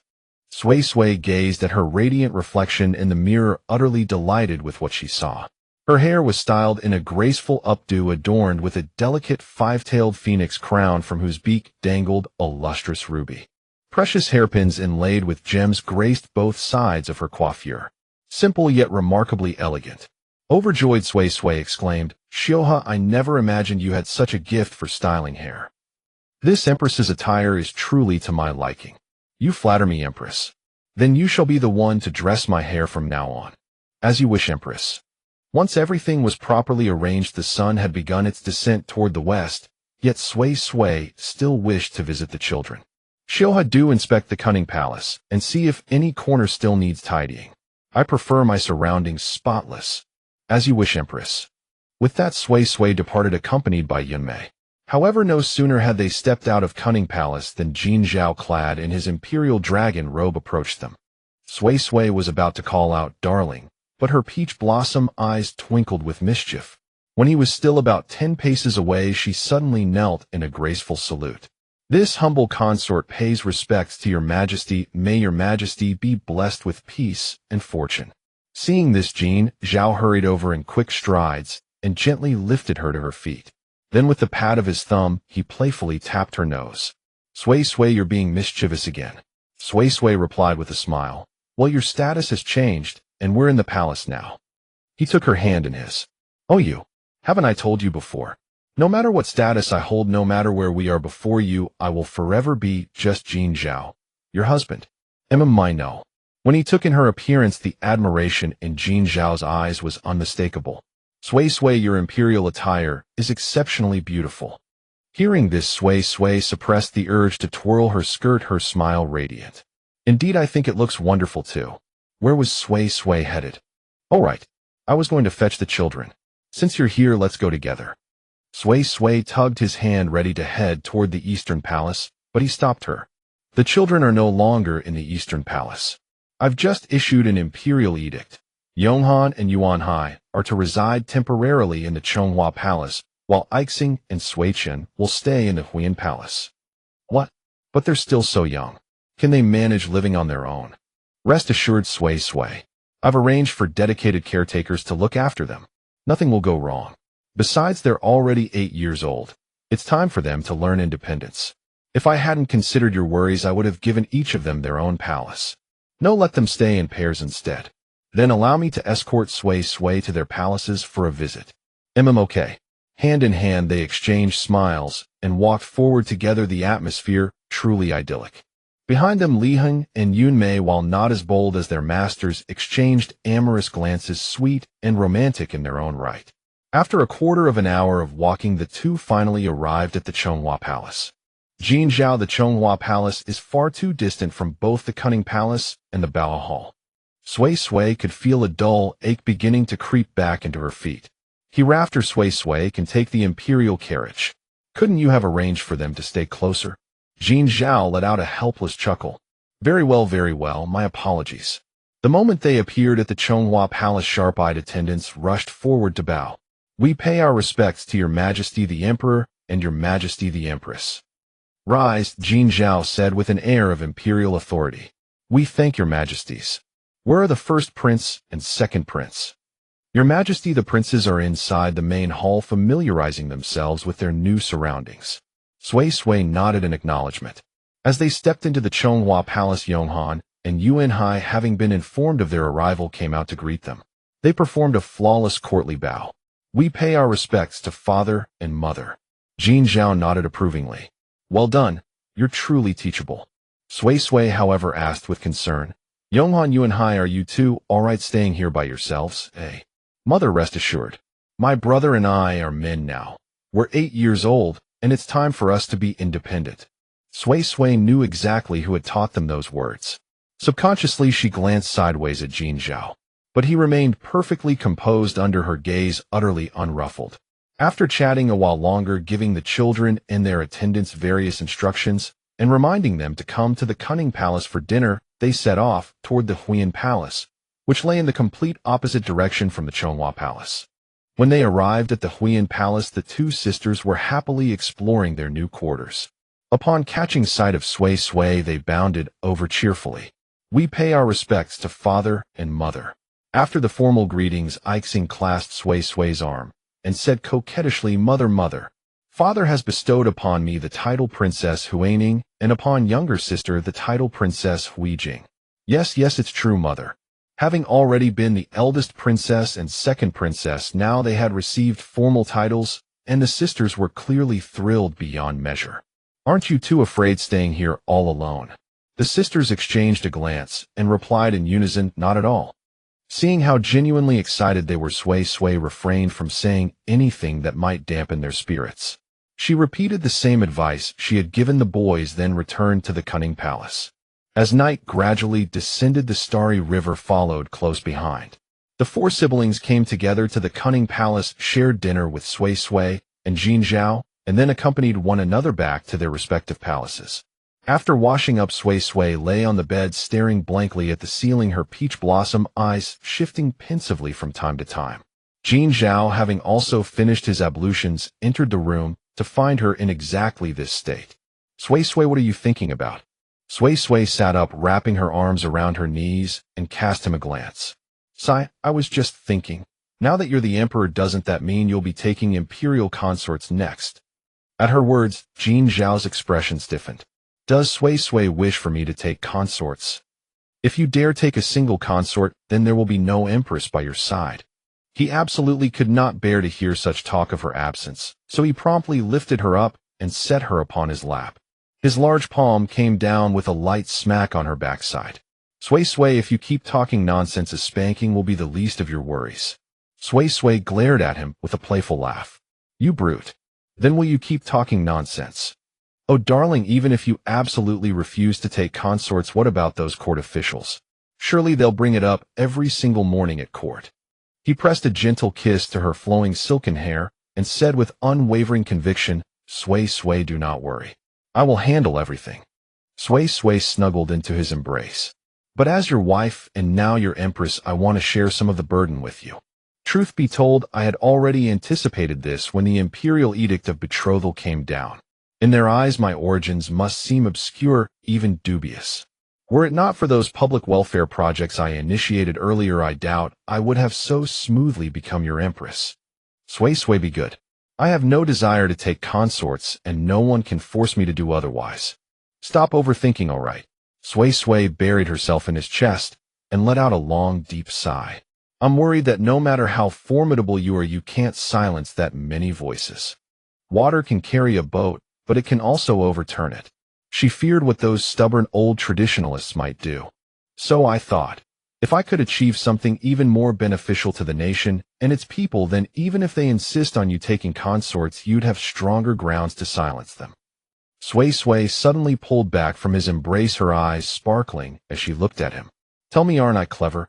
Gazing at her luscious parted lips, he answered almost reflexively, Sway sway is very clever. And with that he lowered his head and kissed her.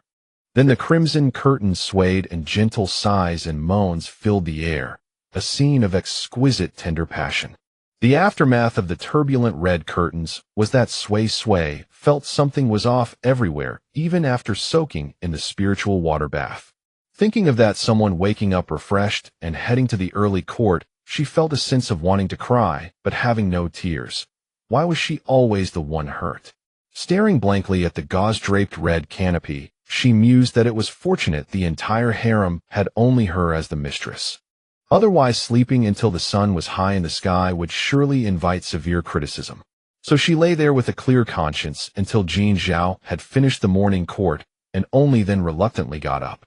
Just as he finished combing her hair, that someone returned. Dismissing the others, Jin Zhao directly pulled her into his arms, Sway awake. Sway sway, who allowed herself to be held, cast a cool glance at him without saying a word.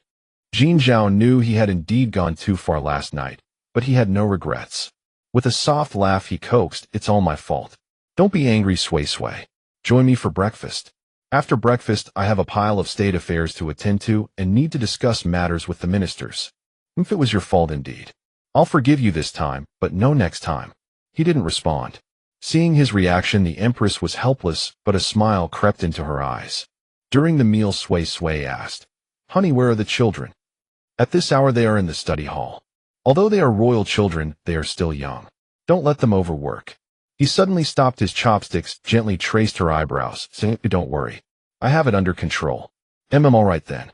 You handle it. The upbringing of royal children should be left to professionals. After breakfast, it was already past the hour of C. Jin Zhao returned to the imperial study to handle state affairs. Sway sway, using the excuse of resting, instructed he to guard the door and entered her space, wandering aimlessly, picking up a lollipop along the way. Although empty, she quite enjoyed this peaceful state, especially with endless free snacks. After finishing the lollipop, she began to think about serious matters. Thinking of the real matters, she couldn't help but sigh. People outside the palace thought the emperor was the supreme ruler, able to do whatever he wanted without restraint. The empress was also the mistress of the harem, second only to the emperor above thousands. But in reality, despite great power, there were many unknown frustrations. Alas, stop thinking. Let's think about what else can be done now. Potatoes, sweet potatoes, cotton oil pressing, Arabic numerals, and multiplication had already been promoted. What other beneficial projects could be implemented? Once she had whimsically thought of developing electricity, but after experimenting herself, she realized that small-scale tinkering was fine, but establishing it on a large scale, in this industrially backward ancient era, was nothing short of fantasy. The development of modern electrical industry relies on mutual support across various sectors, let alone building it alone in ancient times. She had also tried to improve the current papermaking techniques, but without modern machinery, it was akin to building castles in the air. Consequently, she opened a shop specializing in calligraphy brushes, ink, paper, and inkstones with very affordable prices. When she reached the book section, her steps suddenly halted, and a thought sprang to mind. This era had no three-character classic. The three-character classic is a traditional Chinese primer. It encompasses literature, history, philosophy, astronomy, geography, human ethics, loyalty, filial piety, and more. Its core ideas include benevolence, righteousness, sincerity, respect, and filial piety. The development of society cannot be separated from agriculture nor from education. A good social atmosphere and public morals are also crucial for the nation's development. Now that there is a ready-made classic textbook, why can't she bring it over? This would be a transmission of excellent culture. Thinking of this, her peach blossom eyes grew brighter. As a woman of action, once an idea was feasible, she had to act on it. No sooner said than done. She turned on her heel and headed to the office. She turned on the computer search for the full text of the 3-character classic. After carefully browsing through it to ensure no typos, she adjusted the page layout and printed it on A4 paper. Then she made slight modifications to the related explanations and the time of the allusions. After marking them, she printed them out again. Once all the content was printed, she made 10 copies and finally bound each into a booklet using a large binding machine. After all this busy work, 6 hours had passed in the space. Few finally done. Nothing is easy.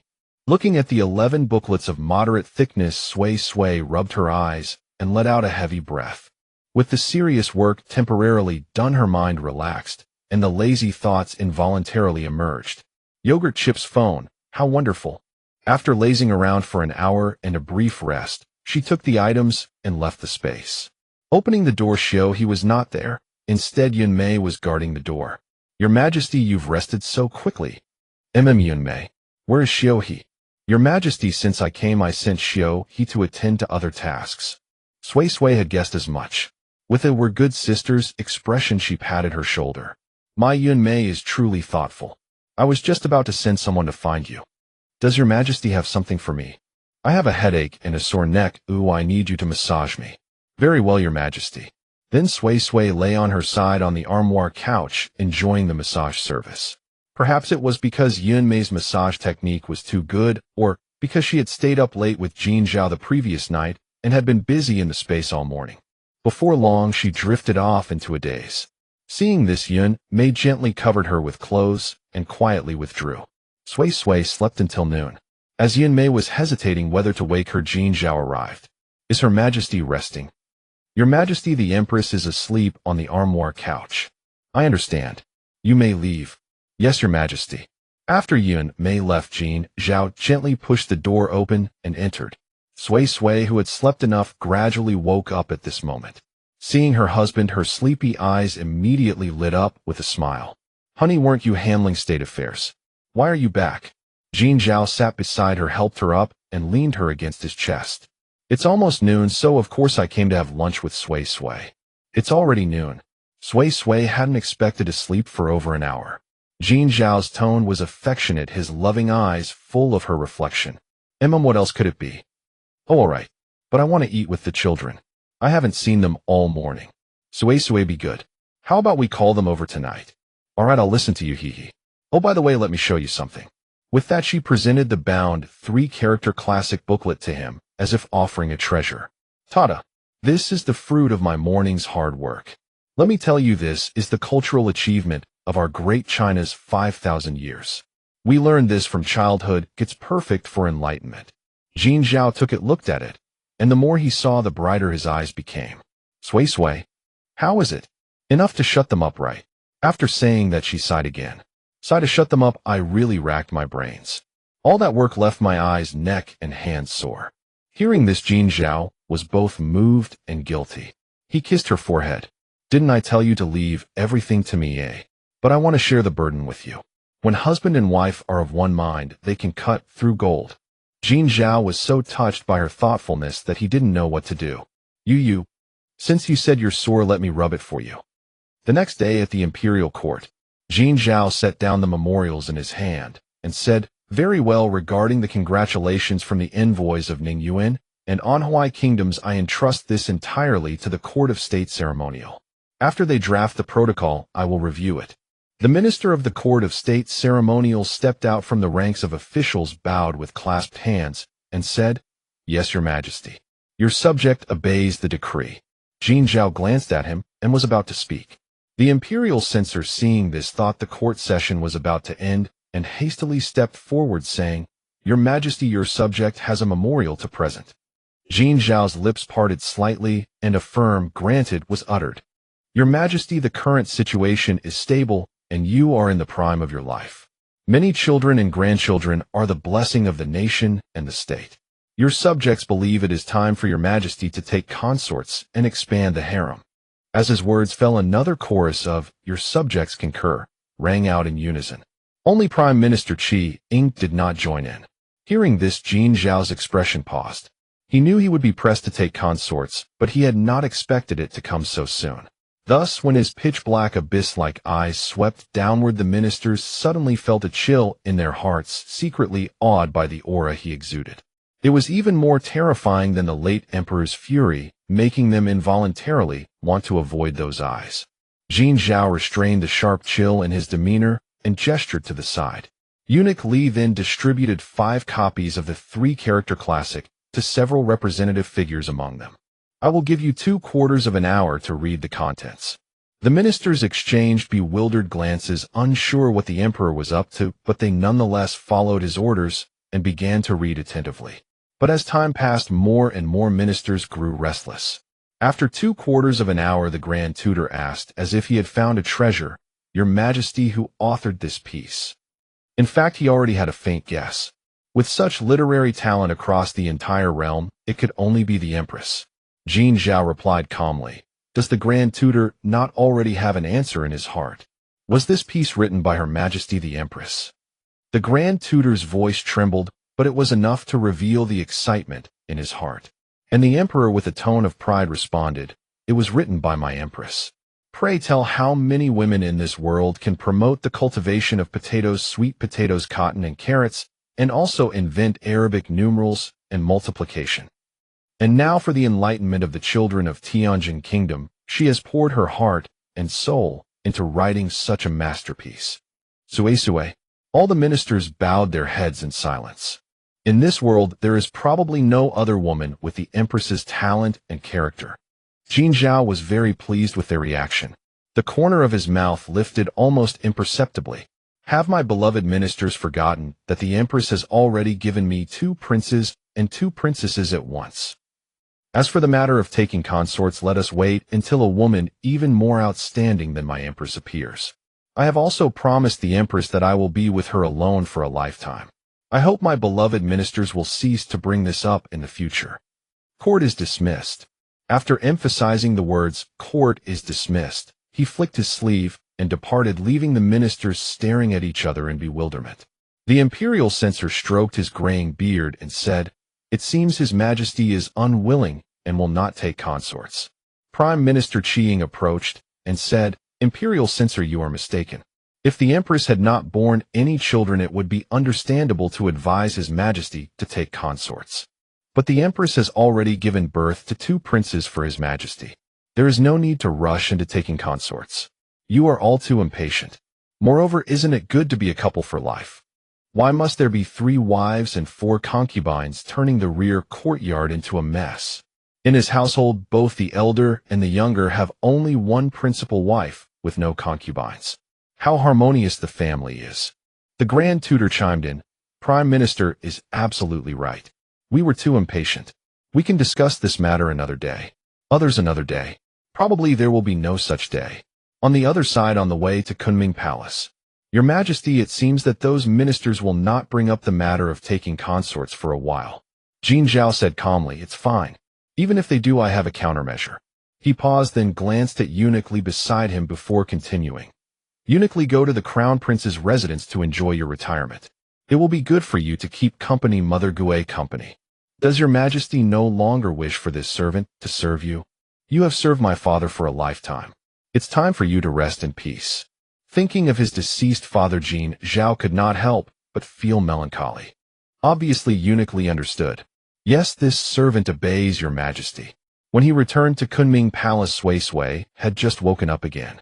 As soon as she saw her husband arrive, she immediately jumped onto him. "Honey, how was the reception of the 3-character classic?" Very good." "That's good. If they bring up the consort matter in the future, you can use this to shut them up. It's still somewhat useful." Jin Zhao supported her bottom with one hand and used the other to gently tap her pert nose. "I have already addressed the consort matter." "Oh." Then Jin Zhao recounted what had happened at court. Sui was dumbfounded. She hadn't expected that although they had only discussed it yesterday, it was brought up today. Isn't this too coincidental? Sui, don't worry. They probably won't bring this up again. It won't be that easy, will it? The Empress expressed doubt. "All right, Sui, don't worry. Leave everything to me, okay?" I won't worry." Even if I wanted to, I couldn't. Then let's go have breakfast. Okay. I'm hungry anyway. What a silly girl. If you're hungry, eat first. Don't wait for me. Got it. During breakfast, Jin Zhao again mentioned the visit of foreign envoys. Didn't they come before it? A few days after the late emperor's death, the other two kingdoms had sent representatives to offer condolences. So what is this visit for? Soon Jin Zhao provided the answer. This time they come to congratulate me on my ascension to the throne. Oh, okay. Just tell me what to do when the time comes, and I'll cooperate fully. You don't need to do anything sway. Just be my most beautiful empress. Okay. Although it was a simple breakfast, they somehow managed to make it taste like honey. Oh, by the way, honey, I want to go out of the palace. Sigh, although it's not boring in the palace, not being able to freely leave whenever I want is not so nice. If only she could leave the palace whenever she wanted. Jin Zhao's hand, which was picking up a crystal steamed bun for her, paused. Sue, what do you want to do outside the palace? Or are you feeling bored in the palace? I just want to take a stroll and restock the shops. Even though it's not yet time to collect money, I can collect it in advance. The thought of more money coming in made her happy. The goods at Shi Ruichen's place were probably running low as well. Tomorrow is a day off. No, from now on every day off I'll accompany you, okay? Thank you, honey. Moi. She then gave a smack and kissed his cheek. But after the excitement faded, she added, but on your days off, don't you have a lot of memorials to review? Will it affect your work? It's fine. We'll go early and come back early. That's good, thank you, honey. Wow, I'm finally out. Sui lifted the carriage curtain and watched the carriage slowly drive out of Jingwu Gate, excited like a bird freed from its cage. It had only been a few days since she entered the palace, but she felt as though she hadn't been this free for a very long time. She took a deep breath, and her peach blossom eyes involuntarily curved into crescents. Husband, even the air outside seems sweet. From now on, whenever I have time, I'll accompany you out of the palace, okay? Sui turned and sat on his lap, her smile brilliantly radiant. Yes, husband, you're so good to me. As she spoke, her crimson lips pressed against his. A reward for you, he. But as her lips barely separated, his hand cupped the back of her head and pulled her back. When his tongue gently explored its way in, her lips instinctively parted, welcoming his passion. After a while, Jin Zhao released her with his whole body stiff, his voice at her ear husky and breathless. We'll continue tonight when we get back. Hearing this, the person in question gave him a playful glare, but made no objection. She always loved seeing him like this, consumed with desire for her. The carriage driver El Kuan glanced at the blush on Tao Hong's face as she pretended to remain composed, and suddenly felt his own throat go dry. In a voice only the two of them could hear, he said, Tonight, when we get back, we'll continue too. Tao Hong didn't reply, but nodded shyly. Since the four little ones were all studying at the Crown Prince's study, only the four of them and some covert guards had come out this time. Therefore, the carriage moved quickly, arriving at the Crown Prince's mansion in about 15 minutes. After chatting with Elder Gui for half an hour, they went next door to the Sui residence. The Sui residence looked exactly as it had before they left. Clean and tidy, the flowers and plants in the garden neatly trimmed and flourishing in the breeze. Husband, I can't believe the Sui residence is exactly the same as when I left. Even the flowers in the rooms haven't withered. Jin Zhao draped an arm around her shoulder. This is your room. How could I let it gather dust and lose its warmth? Sui threw herself into his arms and wrapped her waist around him. Thank you, husband. How silly, still saying thank you to me. After some casual conversation, they brought out the goods that needed to be distributed, so much that they filled more than half the courtyard. About 15 minutes later, the managers who helped Sui run her shops arrived with account books, followed by people carrying boxes. After bowing respectfully, they presented the account books. Your Majesty and Queen, please review. The income has been exchanged into gold and silver as instructed.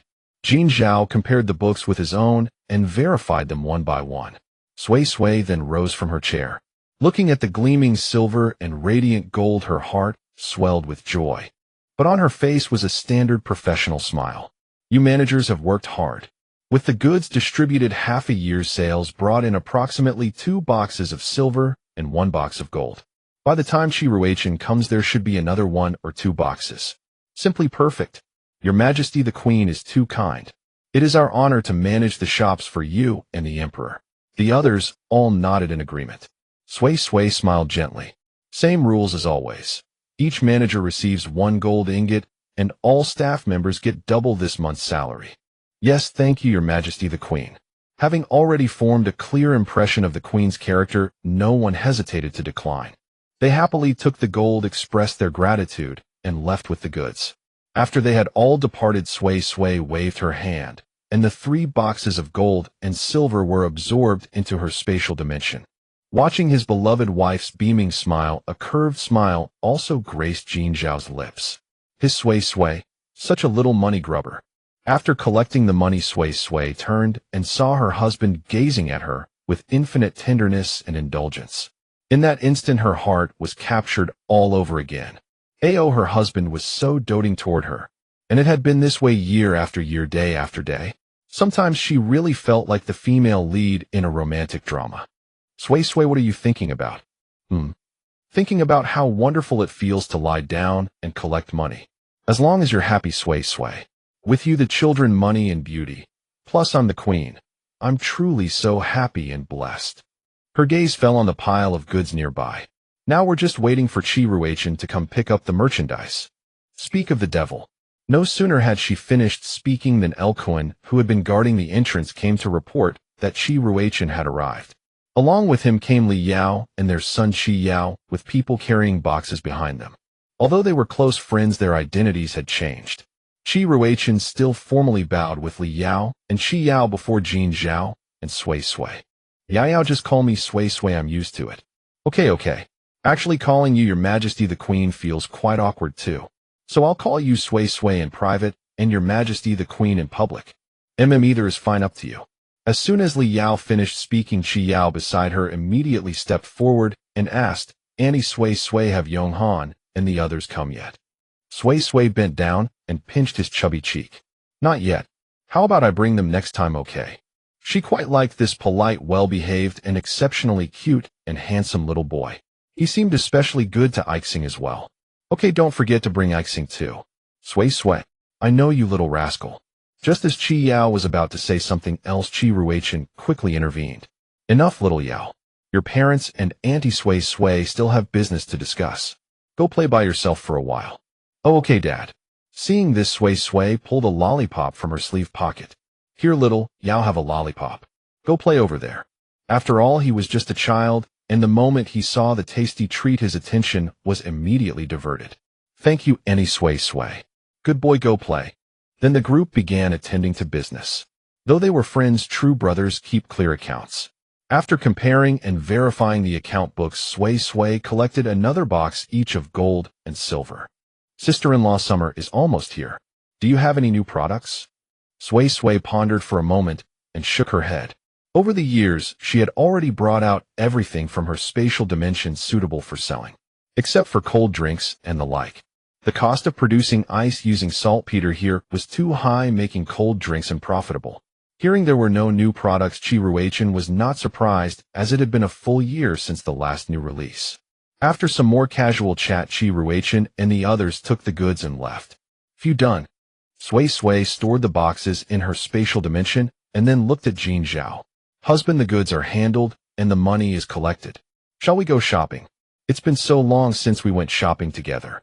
All right, I'll follow whatever Sway Sway says.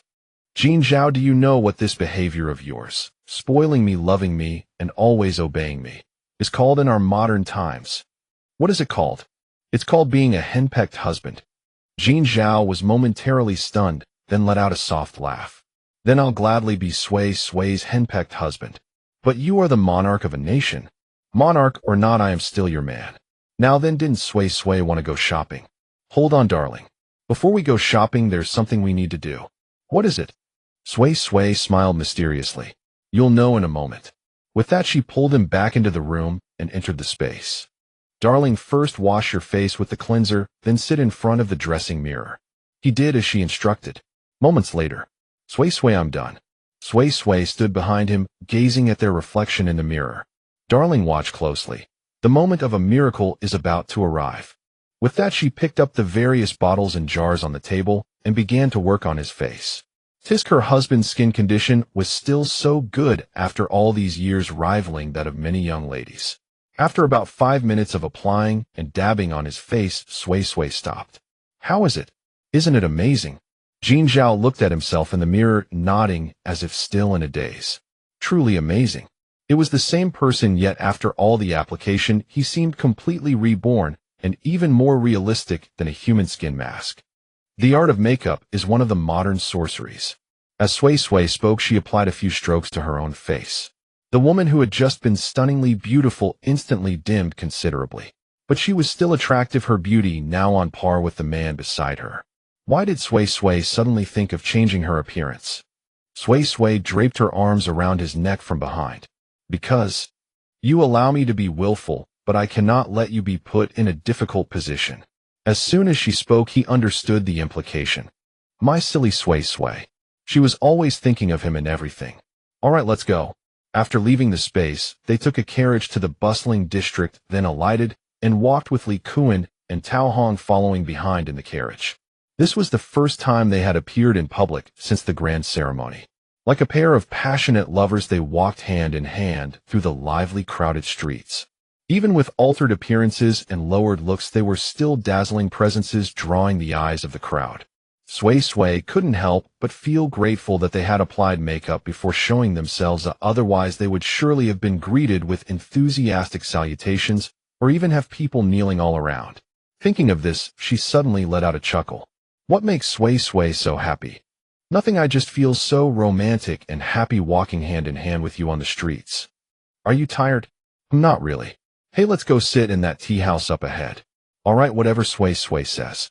As soon as they reached the entrance of the tea house, a waiter immediately came to greet them.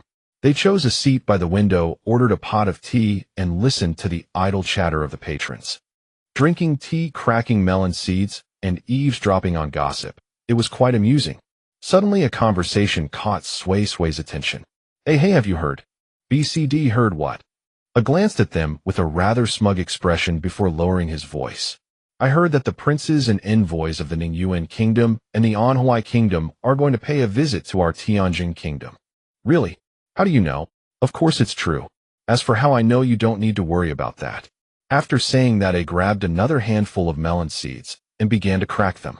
B asked, do you know which princes are coming? I glanced at him indifferently. I don't know, but I do know that the second prince of Anhui won't be coming. Everyone asked in unison, why not? I spat out a melon seed shell. Haven't you heard that the second prince of Anhui died of illness years ago? B, C, and D all shook their heads. No. And how do you know that? My uncle does business traveling across the three kingdoms. He always picks up bits of gossip. Everyone suddenly understood, no wonder. Sui Sui retracted her ears and lowered her voice to Jin Zhao across from her. Darling, the second prince of Anhui died of illness. She remembered that her husband's downfall in the mountains was all due to that second prince Sun Wenjie, a man skilled in martial arts and adept at using poison. How could he die of illness so easily? She didn't believe it. Perhaps it was another act of fratricide for the throne, a play staged by the prince himself. Sui Sui felt she had definitely hit the truth. Jin Zhao remained utterly unruffled by the gossip, calmly sipping his tea. But since his beloved wife asked, he had to set down his cup. He did indeed die of illness. Otherwise, how could his subordinates have returned? He really died of illness. Sui Sui was skeptical, but she knew her husband would never lie to her. Then what did Sui Sui think? I just had a conspiracy theory. At the words conspiracy theory, Jin Zhao's composure nearly cracked. His Sui Sui always had a way with surprising words. But it wasn't just Jin Zhao whose composure nearly cracked. There was also a man behind the pillar near Sui Sui. The man, around 30 years old, had a refined and gentle appearance. His black hair was fixed with a simple jade hairpin. His attire was as simple as could be. Yet his expression was calm, as if nothing around him mattered. But his features and overall demeanor gave off the feeling of a gentle, jade-like gentleman. He had heard the gossip too, but found it utterly boring. Just as he was about to rise and leave, he heard a clear, sweet voice utter the phrase conspiracy theory. Thus the foot he had just lifted immediately retracted. No sooner had his foot stopped than he heard her say, "Darling, let's go back."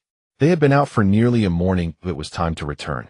Even with makeup, their identities were special, and staying out for too long was ultimately inappropriate. Sui Sui doesn't want to shop anymore. No, I'm a bit tired. I'd rather go back and continue lying around like a salted fish. Jin Zhao's eyes were filled with adoration. All right, whatever Sui Sui says. What a devoted couple. The man behind the pillar thought to himself. Hearing that they were about to leave, he also stepped out at the same time. For a moment, the three of them came face to face. Sui Sui glanced at him instinctively. He was handsome enough, but not as good-looking as her husband. So she immediately averted her gaze. The entire exchange lasted only a breath. But the man meeting those peach blossom eyes felt a sudden tightness in his chest. Her face was not breathtakingly beautiful, but those eyes were both alluring and lively. Only Jin Zhao, upon seeing the man's face, paused for a moment before quickly recovering. The Grand Prince of Ningyuan Kingdom, Ning Ting. He hadn't expected him to have secretly entered the capital ahead of time. In an instant, 1,000 thoughts raced through his mind, but not a trace showed on his face. He took Sui Sui's hand as if no one else were there and walked out. Sui Sui, let's go home. Okay. Watching their intertwined fingers tightly clasped, Ning Ting smiled faintly. As soon as they left the tea house after helping Sui Sui into the carriage, Jin Zhao whispered something to Li Kuan. Then Li Kuan greeted Tao Hong and departed. Tao Hong drove the carriage around several circuits before heading toward the imperial palace.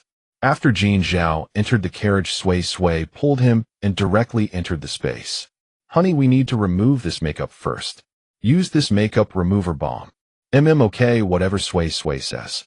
Sui Sui smiled sweetly at him and began to remove her own makeup. This was the first time she had worn such heavy makeup that felt suffocating on her face. Only after removing it did she feel her skin could breathe again. Oh, by the way, honey, when will that foreign envoy arrive? Jin Zhao pondered for a moment. There should be 2 more days.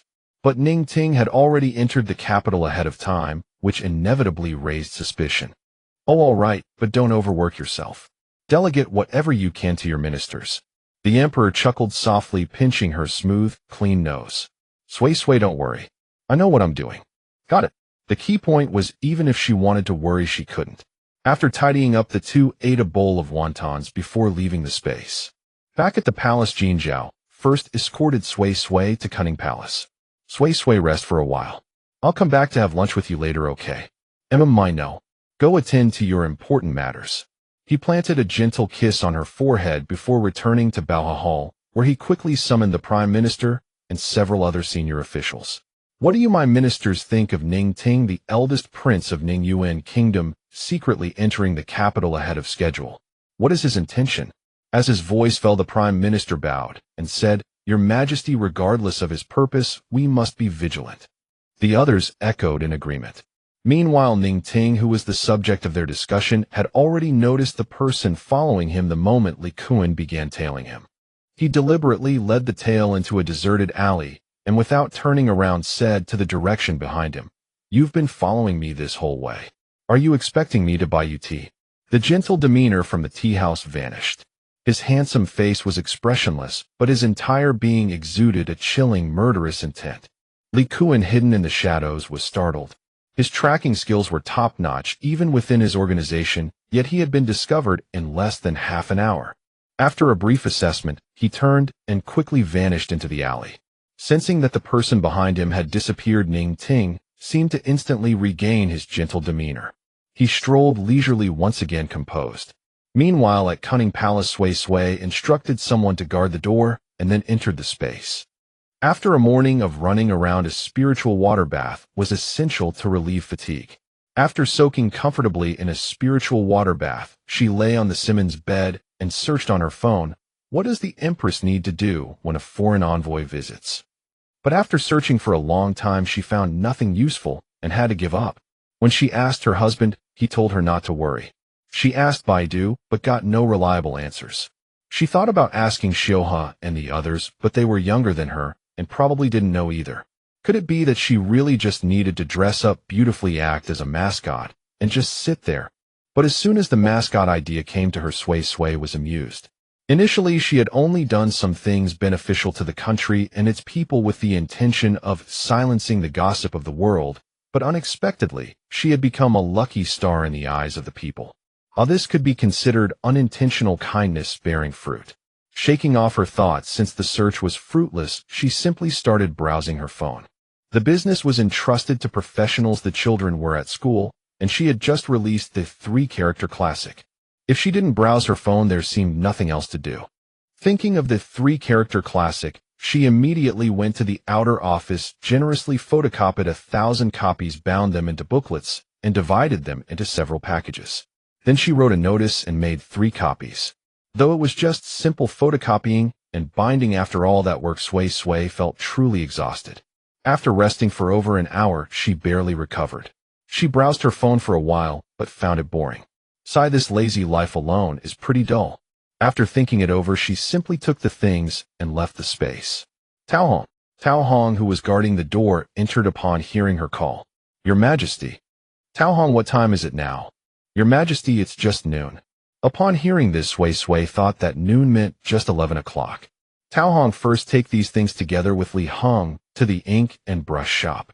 Then post these 3 notices, one at the gate of the academy, and one each in the commoner district and the busy downtown area. Tao Hong took them and saw that it was a notice stating that students could claim a free copy of the 3-character classic with their student ID. Your Majesty, why not just sell them in the shop? Sui Sui smiled. Since I've already played the good person, I might as well see it through to the end. This should be the last time I play the great benefactor. After all, being a good person, a lucky star, was too tiring. Being a lazy fish was boring, but at least not exhausting. Yes, I understand. After Tao Hong left, Sui Sui, feeling extremely bored, simply practiced calligraphy. She had learned from her husband, and while her style was not as vigorous and steady as his, it was still flexible and graceful. When Jin Zhao arrived, he saw his empress wielding the brush like a celestial being, her strokes flowing like clouds and water, her brush landing like mist and smoke. As Sui Sui was about to finish, she caught a glimpse of her husband from the corner of her eye, and her brows and eyes instantly lit up with a smile. When the brush tip made the final stroke, she set down the brush and rushed toward him, her peach blossom eyes sparkling. Honey, are you done with work? Jin Zhao instinctively reached out to touch her eyebrows and eyes, speaking gently. I'm done. Look at the characters I wrote today. I feel like I've improved a bit. After saying that, Sui Sui sighed softly. Sigh, honey, I'm so bored. I can only cultivate my mind through calligraphy. And she couldn't chat with Yun Mei and the others all day long. I'm sorry, Sui Sui, I've neglected you. Oh, honey, I'm just venting a little. You're the ruler of a nation, of course you're busy. It would be strange if you weren't. As she spoke, Sui Sui pulled Jin Zhao to the desk. In the morning I gaze at the sky, in the evening I watch the clouds. Walking I think of you, as sitting I think of you. Jin Zhao picked up one of the sheets and softly recited the words. Sui Sui, holding his arm, poked her head out and asked with a smile, Honey, how is it? Haven't my characters improved a lot? It's been 8 years. Although I don't practice every day, I still practice for an hour or 2 every few days. If I hadn't made any progress, I'd have to chop off my own hands. Too useless. Great improvement. The strokes are increasingly showing traces of my influence. The Empress touched her nose proudly. Of course you're my teacher. Seeing her lively expression, Jin Zhao instinctively responded, but the student is naturally clever. The teacher is excellent, the student is smart, he. Sui Sui, let's go have a meal. Let Yonghan and the others come too. Okay, whatever Sui Sui says. I want them to have lunch and dinner with us. Okay, whatever Sui Sui says. I want. Okay, whatever Sui Sui says. I want. Okay, whatever Sui Sui says. The whole family finished their lunch in a lively manner, then chatted about this and that for over half an hour, until Sui Sui finally let the 4 little ones return to their respective palaces. Husband, although today is still a rest day, if you have state affairs to handle, go ahead and attend to them. Don't stay here to keep me company. After recalling the stack of memorials that had been delivered at noon, Jin Zhao pondered briefly and said, All right, I'll go handle official matters first.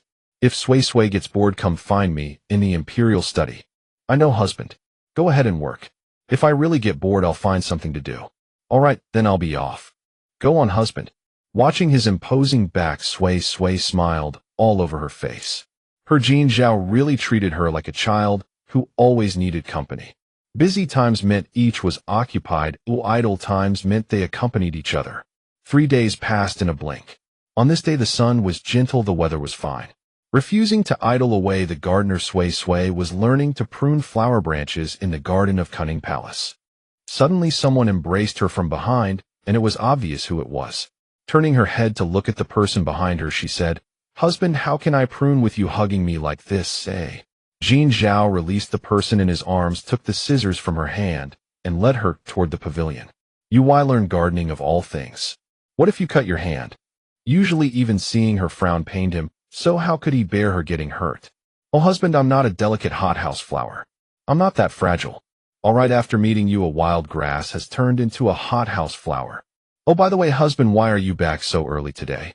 Isn't it just past the hour of C around 10 a.m.? Jin Zhao did not speak for a moment. After leading his beloved wife to sit in the pavilion, he said, "The foreign envoy delegation has arrived. There will be a banquet tonight to receive them. Would you accompany me to attend Sui Sui? They're here. When does the banquet start? I need to prepare so as not to embarrass Tianjin Kingdom and you, husband." Jin Zhao brushed the lock of hair at her temple and said, "Don't worry, Sui Sui. The banquet begins at the hour of you around 6 p.m. We just need to arrive at a quarter past the hour." "All right then. Hey, the children should attend too, right? As princes and princesses they naturally should. It's also a chance for them to gain experience. In addition to Yong Han and the others, some high-ranking ministers will also attend. The scale will be even larger than the previous New Year's Eve." "I see. With such grandeur I'll put on a good show tonight, hee." Jin Zhao lightly flicked her forehead. "Sui Sui, aren't you silly? They're just foreign envoys. This is our territory. We are the bosses. They have to act according to our moods." I know. Meanwhile, at the guest house within the Honglu Temple, "Princess, I never expected the new emperor of Tianjin Kingdom to be so extraordinarily handsome and tall. And he doesn't look over 30 at all, he looks so young." Ning Sha, who had been gazing at her own incomparably gorgeous reflection in the mirror, heard this. She lifted her eyelids and gave a casual glance at her maid Xiao Chui behind her, while her lips, red as blood, curved into a smile. Only a man of such supreme status and extraordinary appearance like him could be worthy of her, the most honored Princess Xia of Ningyuan Kingdom. Over 30. It doesn't matter, she only liked older men. "Princess, I heard he dotes on his empress very much. For her he hasn't taken a single concubine so far. I wonder if it's true." Xiao Chui's tone was full of envy. Hearing this, Ning Sha's previously upturned lips instantly drooped, and her voice turned heavy. "If you don't know how to speak, no one will think you're mute." Seeing her princess's suddenly grim expression in the mirror, Xiao Chui was frightened and immediately knelt down. "Princess, forgive me. This servant knows her mistake." After a long while, rise. Her tone was like giving alms, carrying a sense of superiority. "Thank you, princess. Xiao Chui, you must know that men are all fickle, loving the new and tiring of the old, falling for everyone they meet. So what if the new emperor of Tianjin dotes on his empress? He's so old his empress must be old and faded. Compared to myself, I'm a flower at 18. Though not young enough to be pinched for water, at least I'm definitely younger and prettier than her." Saying this, she looked at herself in the mirror and curled her lips again. Seeing the princess like this, Xiao Chui was terrified inside, but still set against her conscience. Yes, the princess is absolutely right. Ever since her princess was called off an engagement, her temperament had become more and more strange. It was frightening. "All right, don't stand here dazed. Go outside and buy some fresh food for me." "Yes, princess." Xiao Chui made a curtsy and withdrew, closing the door. But within 5 minutes the door was opened again. "Xiao Chui, didn't I tell you to buy food for me?" "What?" Before she finished, she turned around and saw her eldest royal brother coming. "Eldest royal brother, what are you doing here?" Ning Ting glanced at her and immediately looked away as if he had seen something extremely filthy. His tone was indifferent. "Nothing. I just want to tell you that we're in a foreign country. Behave yourself at the banquet and don't cause any more embarrassment. Mind your own business. You're almost 30 and haven't even got a woman." Ignoring Ning Sha's contemptuous sneers, Ning Ting remained unruffled. "If you don't obey, then don't blame your elder brother for being impolite." But in his mind surfaced a pair of alluring and lively peach blossom eyes. Ning Sha had wanted to say more, but instantly fell silent. She dared to retort, but she also feared him. Seeing her obedient, Ning Ting said no more. With one hand behind his back, he walked out. Watching his dashing back, Ning Sha thought indignantly, "When I marry the Tianjin emperor, I'll see if I still fear you. He dotes on his empress. Soon he'll dote on me too." Meanwhile, far away in Cunning Palace, Sway Sway suddenly sneezed twice. Sway Sway, have you caught a chill, eh? Sway Sway rubbed her nose. Husband, it's fine. It's getting warmer day by day. How could I catch a cold? Someone must be cursing me behind my back. Someone cursing you behind your back. In my hometown, there's a saying, one sneeze means someone thinks of you, two sneezes means someone curses you, three sneezes mean you've caught a cold. I just sneezed twice, so someone must be cursing me. Hearing her explanation, Jin Zhao was instantly amused and speechless. What kind of absurd reasoning was that? But he still comforted her. Be good, Sway Sway. You are the lucky star of our Tianjin kingdom and my empress. No one dares curse you. That's not certain. People's hearts are hidden behind their bellies. Who knows if someone will stab me in the back? All right, Sway Sway, don't talk nonsense. Even if a knife comes, I will shield you from harm. I know, husband. Let's start preparing so we won't be in a fluster later. All right, I'll listen to Sway Sway. Soon the sun set in the west and twilight gradually darkened. Just as the domestic ministers and their families had entered one after another, the foreign envoys arrived belatedly. After nodding to each other and taking their seats, they began conversing with acquaintances. Meanwhile, in Cunning Palace, Sway Sway lifted her skirt and spun around slightly before him. My dear, is this outfit formal and beautiful enough? A floor-length robe of bright red embroidered with lifelike phoenixes spreading their wings to fly set off the beauty's dignified and noble demeanor. Her ink-black hair was coiled into a family-forsaking bun adorned with a high nine-tailed phoenix hairpin and delicate peony pearl hairpins inserted diagonally at her temples. Sway Sway is extremely beautiful beyond compare. The colorful embroidery was splendid, as if she were a divine goddess. With every glance, her graceful bearing was captivating, her beauty unparalleled. Upon hearing this, Sway Sway intimately took his arm and said, then let's go. All right, whatever Sway Sway says. My little treasures, let's go. The four little ones already waiting in Cunning Palace replied in unison, yes, Mother Empress. Night fell, and the stars emerged with lanterns brightening everywhere. The palace banquet was held in Boa Hall. The two walked hand in hand, followed by four well-behaved and polite little cuties. Upon arriving at Boa Hall, at the palace attendants' loud announcement, the Emperor and Empress have arrived along with the first prince, second prince, first princess, and second princess. The previously lively scene instantly quieted down. Everyone's eyes turned sharply toward the entrance. The Emperor and Empress entered side by side like a pair of celestial lovers walking gracefully. The Emperor was tall and handsome with an imposing presence. The Empress was tall and slender with a face that could topple cities. Their miniature versions, the princes and princesses, carried themselves with poise. When Ning Ting saw Sway Sway's eyes, his heart skipped a beat. It was actually her. But he immediately averted his gaze. Sway Sway also hadn't expected to encounter someone she had briefly met at the tea house. Meanwhile, Ning Sha's eyes almost glued to Jin Zhao as soon as he appeared. When she saw Sway Sway beside him, she couldn't help but freeze. Hadn't they said she was nearly 30? How did she look like an unmarried young lady? Of course, the two of them noticed her blatant and undisguised gaze. Though Sway Sway's expression didn't change much, her hand held by someone gave him a hard pinch. That's what you get for being a flirt. Jin Zhao's brows, which had been slightly furrowed due to the disgusting gaze, instantly softened at his beloved wife's pinch. We pay homage to the Emperor. Long live the Emperor, long live the Empress, and may the princes and princesses be blessed. All my beloved subjects rise. Thank you, Your Majesty. The sound of their obeisance pulled back the wandering thoughts of several people. After Jin Zhao and Sway Sway had taken their seats, Ning Ting and his party stepped forward. Ning Ting, the first prince of Ningyuan Kingdom, together with his imperial sister and envoys, congratulates the new emperor of Tianjin Kingdom on his ascension. Long live the Emperor, long live the Empress. The prince and princess of Ningyuan are thoughtful. Rise, Jin Zhao said in a very official tone. The moment Ning Ting had stared blankly at his empress, though fleeting, had been caught by him. His empress? How could he allow others to covet her? As for Princess Ning Sha, he didn't even give her a glance. He was Sui Sui's. How could he allow others to covet him? Besides, she was just a vulgar woman. Having composed himself, Ning Ting continued to congratulate the Tianjin Emperor on his ascension and the coronation of the Empress. Our Ningyuan Kingdom has prepared some modest gifts. Please accept them. With that he clapped his hands, and 9 attendants dressed in Ning Yuan style entered, each carrying a gift box. Ning Ting walked over and opened the gift boxes one by one. Due to the long journey, the gifts are all items that are easy to preserve and transport.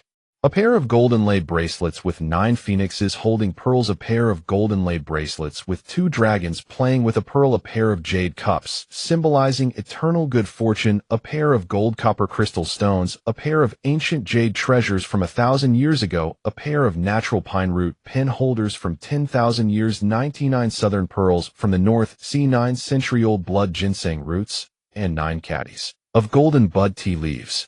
We hope the Tianjing Emperor will graciously accept. Jin Zhao graciously accepted, saying, "The Prince of Ning Yuan is thoughtful." Then he signaled to the side, and palace attendants came forward to take the gifts. Having completed the congratulatory gifts, the Ning Yuan delegation returned to their seats. It was now the turn of the Anhui Kingdom. The same process of congratulatory gifts went smoothly. Jin Zhao said a few official words of thanks and declared the palace banquet officially begun. With fine food, wine, and beauties, the atmosphere was quite lively. Sui Sui looked at the array of exquisite dishes on the table before her, and only one line came to mind. A golden goblet of fine wine costs 10,000 coins. A jade plate of delicacies is worth 1,000,000. The palace banquet proceeded smoothly and joyously, but as it neared its end, Princess Ningxia suddenly jumped out and made a graceful bow toward Jin Zhao above. As a princess, she was confident in her figure and beauty. So, deliberately pinching her voice, which was not very pleasant, she said, "I have heard that the Tianjing Emperor's harem currently only has the Empress alone." Before departing, Ningxia had expressed to her father her wish to ensure eternal peace between the 2 kingdoms by voluntarily entering the Tianjing Emperor's harem as a peace bride. As soon as these words were spoken, the scene instantly became so quiet that a pin drop could be heard. Almost everyone looked at her with strange expressions. The legend of the Emperor and Empress's deep love and commitment to each other, a single lifetime, a single partner, should be known to all in the kingdom. Had they not heard any rumors along their journey? Ning Ting, seated, had his usual gentle and refined image completely shattered in that moment. Imperial sister, come back immediately. His lowered voice was gloomy. The hand holding the wine glass showed bulging veins on its back. One would not doubt that with a little more force the cup would be crushed into powder in his hand. Meanwhile, Xiao Chui in the corner stared at her in disbelief. Her princess on the day before her wedding had been messing around with her lover, leading to a broken engagement and a ruined reputation. Is she planning to have the Tianjing Emperor take the fall? Alas, this Tianjing Emperor is quite pitiable to have been targeted by her princess. But no one knew her thoughts.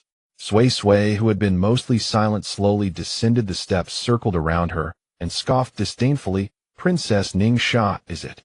Ningxia felt a bit uncomfortable under her gaze, but still lifted her chin and said, "That's right, this princess." Sui Sui, resplendent in jewels, stood before her with arms crossed. "Undeniably, you, Princess Ningxia, do have some looks. But may I ask, can you compare to me? What makes you think that with your meager 3 or 5 points of beauty, you could enter my husband's harem?" The final low hum, paired with her furious eyes, instantly radiated an overwhelming aura. Everyone present was so shocked, they dared not breathe. Fear also surged in Ningxia's heart, but she was still shamelessly stubborn. "Because I am a princess of a kingdom noble in status, and only 18 years old." Sui Sui seemed to have heard a funny joke, and suddenly burst out laughing. "What are you laughing at? Are you sure you're only 18? Ningxia replied proudly, "Of course. It's not that I'm trying to discourage you, but if you say you're 18, people might believe you're 38. Even 2 caddies of rouge and powder can't cover the dark circles under your eyes and the fine lines at your temples. Tisk, 18 indeed." As she finished, she rolled her eyes for effect. Jin Zhao above watched his empress fight for him, and his earlier anger had long since dissipated. His Sui Sui, you. After being lectured by Sui Sui, Princess Ningxia stammered "you" for a while, without producing a coherent response, but her hand instinctively moved toward her face. When she touched it, though, the powder didn't fall off. In a flurry, her hand came away white. Seeing this, Sui Sui laughed again quite unkindly. Enraged and emboldened by alcohol, Ningxia lunged as if to strike her. This sudden turn startled almost everyone into frozen inaction. From his seat, Ning Ting, and Jin Zhao from above both shot over in a flash. But before they could reach Sui Sui, she had already delivered a kick at Princess Ningxia.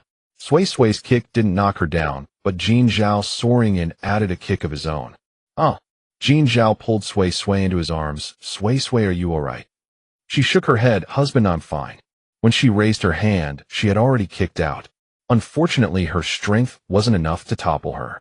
But luckily her husband provided the perfect finishing kick, and the kicked-off Princess Ningxia flew straight toward Ning Ting, who simply dodged aside. He let her fall like a broken kite, crashing to the ground. Having failed to win him over by any means, and having sneaked over, she had brought this upon herself. With a stony face, he glanced at her, then bowed, and said, Your Majesty, Her Majesty, the Empress, my royal sister, has been imprudent. I beg to take her leave to discipline her. Tomorrow we shall return to Ningyuan.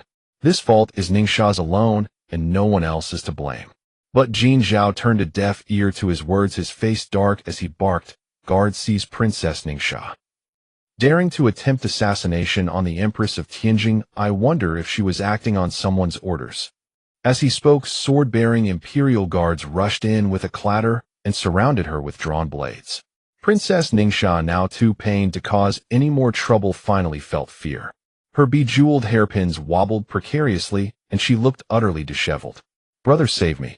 Ning Ting wished to ignore her, but as it concerned national dignity, he was about to speak, when Jin Zhao said coldly, Seize her now. Wait. Sui Sui stepped back from his embrace, and said clearly, Let today's matter be dropped. But I hope the great Prince of Ningyuan will convey to your father that Princess Ningxia must be disciplined more strictly. A princess of a nation with such words and deeds truly undermines her status and the dignity of her state.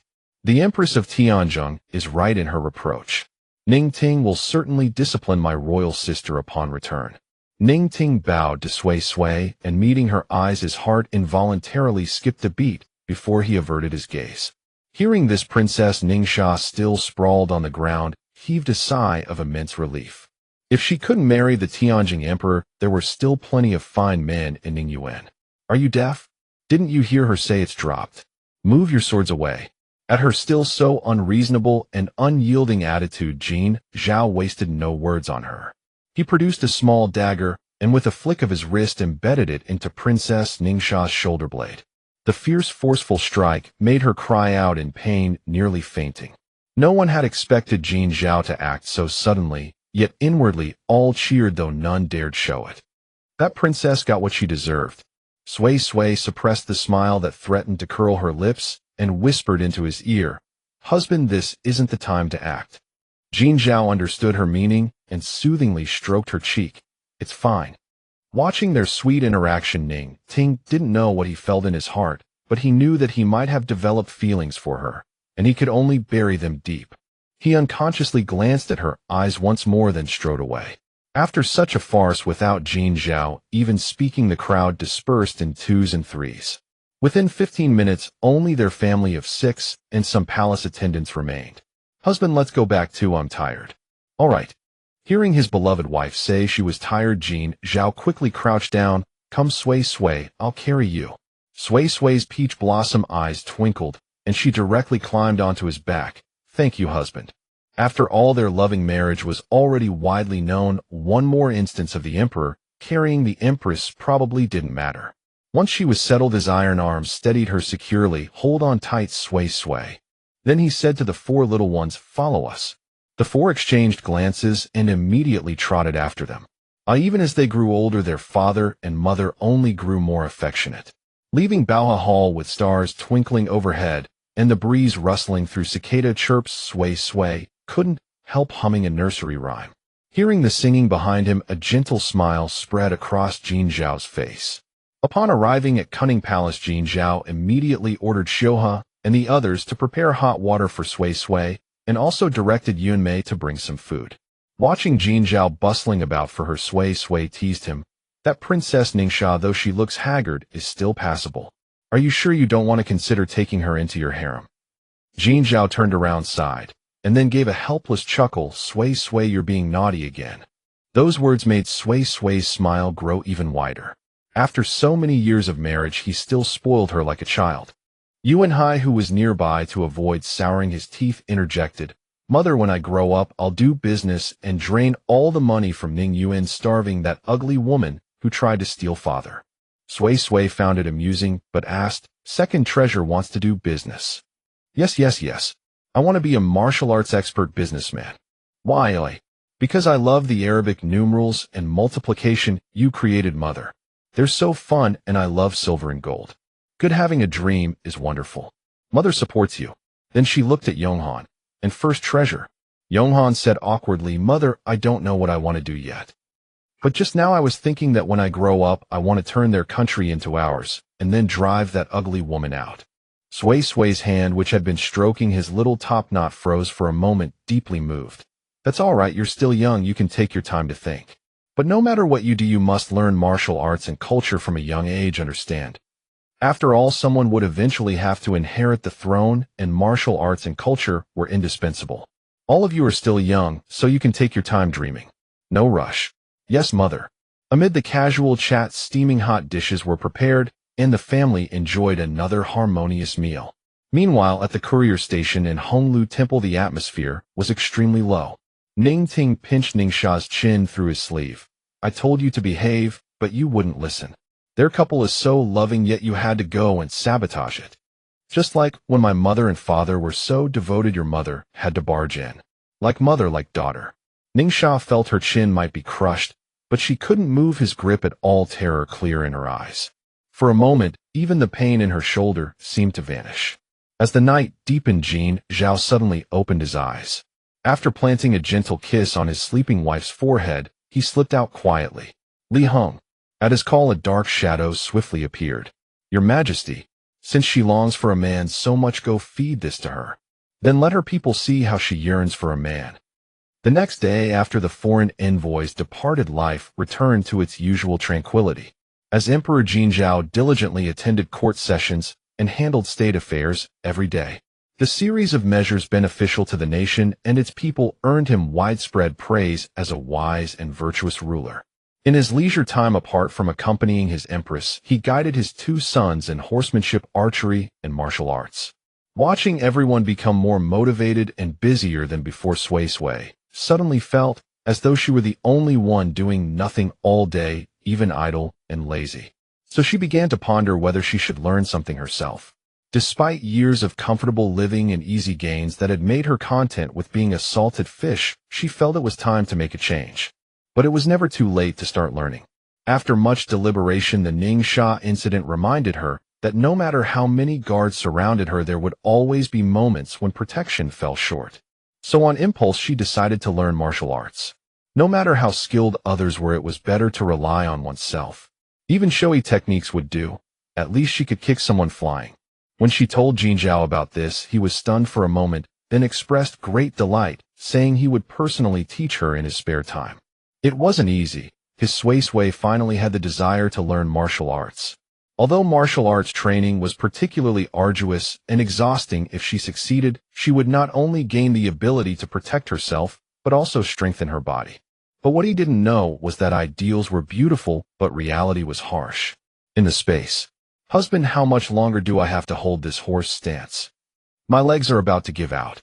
Jin Zhao looked at his beloved wife, who had only been holding the horse stance for a short while, but was already covered in a thin layer of sweat, and his heart ached.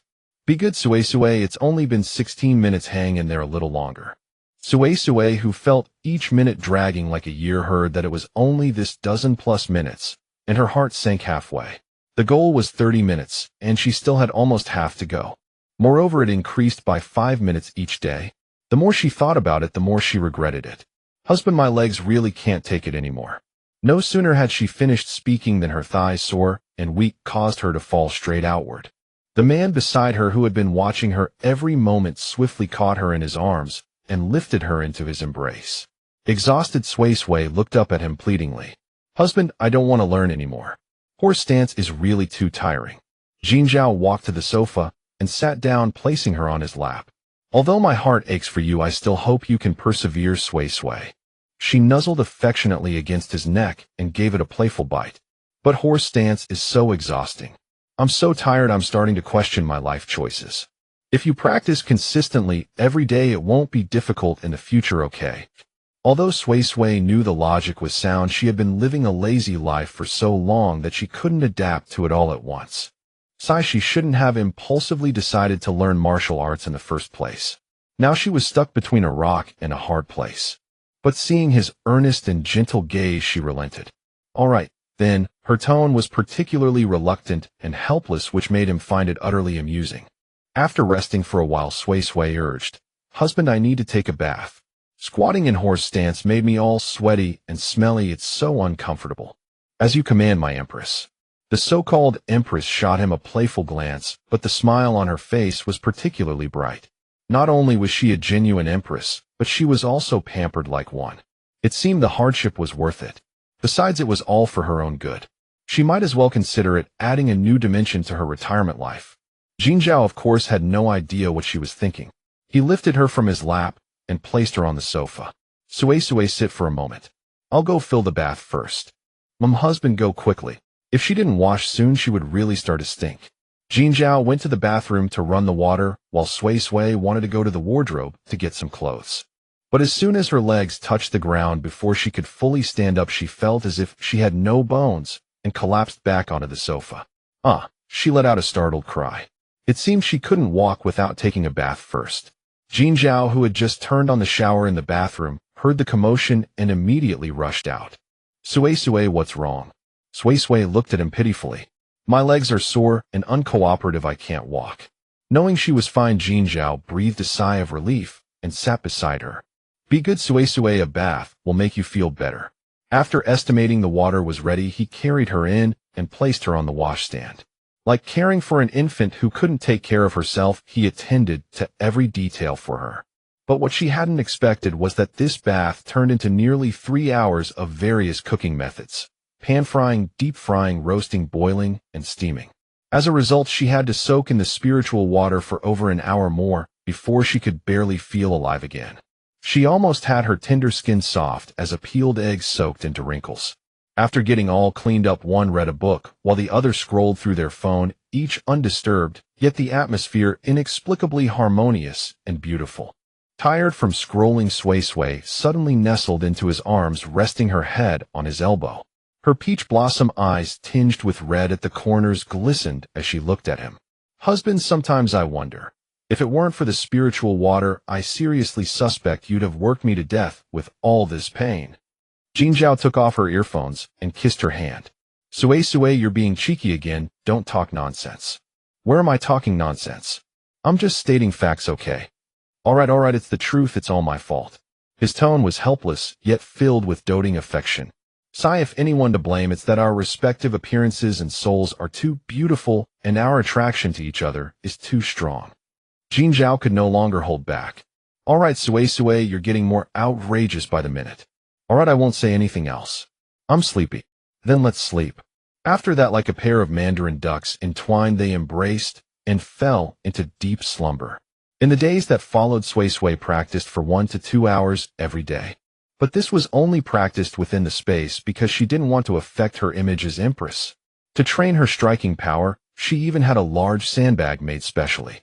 As each practice session gradually extended in time and deepened in difficulty, after nearly half a year, her martial arts skills had actually reached a modest level of proficiency. For instance, her kicks had become powerful enough to topple heavy objects. Her daily running speed had noticeably improved. She could achieve brief moments of airborne movement, and during intimate moments, she no longer grew weary after just a single exchange. Feeling each incremental improvement, Sui Sui often reflected with gratitude that she had persevered. Indeed, no matter what endeavor, the greatest obstacles were always a lack of seriousness and consistency.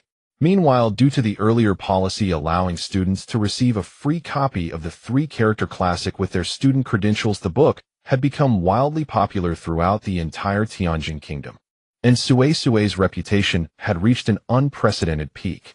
Almost all students regarded her as their sole female mentor, and the 3-character classic was held in the highest esteem as an authoritative text.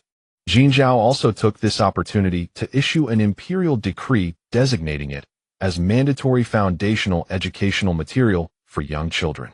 Beautiful time slipped away, and in the blink of an eye another 2 years had passed. Mother, you're about to turn 32, so why is your complexion still so firm and wrinkle-free? Under the long mist sunlight, one day the mother and her 3 daughters chatted idly, and Ixing asked this question. Suichin, sitting nearby, was clearly intrigued by this as well. Their mother truly seemed like a celestial fairy. The 4 siblings were nearly 11 years old, and by all accounts traces of time should have appeared on her face. Yet time seemed to show extraordinary favor to their mother, leaving not a single mark on her face, instead granting her an even more unique temperament. Anyone unaware would surely mistake her for their elder sister. Sui glanced at her 2 sisters who were propping their chins on their hands, and her smile was exceptionally gentle, yet carried a hint of girlish playfulness. Because I have you 4 children and your father. With love, wealth, power, and a good mood, it seems rather difficult to grow old. The sisters. Mother, your answer is simply flawless. Darling, are you done with your work? Sui had just spoken when she looked up and saw her husband approaching against the light. It is said that the best love is one where you rejoice at the sight of him with stars twinkling in your eyes. This beautiful love was perfectly embodied in Sui Jinzhao.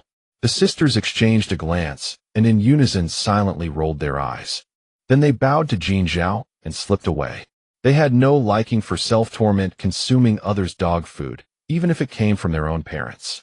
Alas, the father and mother were an old married couple, yet their interactions could sweeten one to the point of suffocation.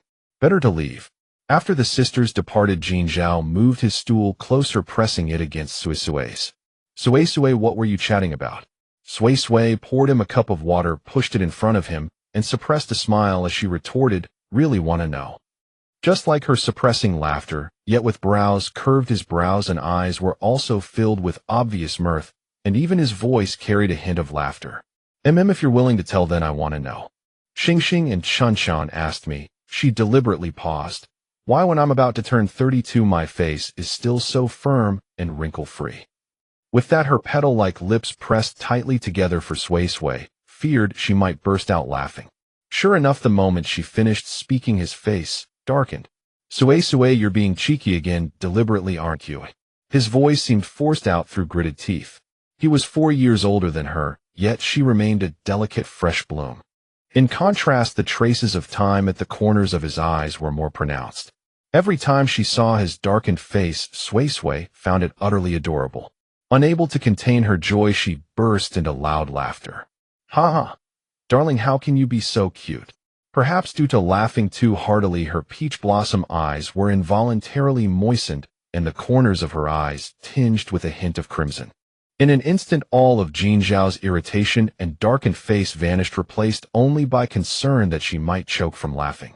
And indeed, just as he thought this, Sui successfully laughed herself into a coughing fit. For a moment, her delicate face flushed even more vividly than the peach blossoms of March. Jinzhao hurriedly patted her back to soothe her. It took a while before she calmed down. With a pair of moist, misty eyes, she looked at him in accusation, as if saying, it's all your fault, all your fault, all your fault. After so many years of loving marriage, a single glance from her was enough for him to understand instantly.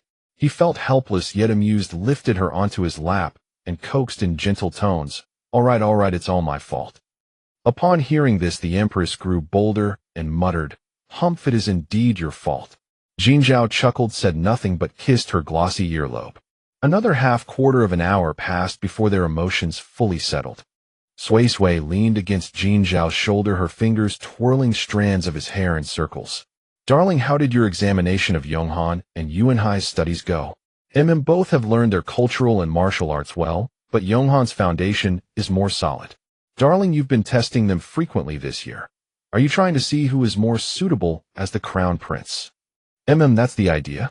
But overall, Yonghan is more suitable for the position of crown prince. His temperament is steadier. I think so too, but he's still too young now. Let's not tell them for the time being. Jinzhao turned his head and kissed her forehead.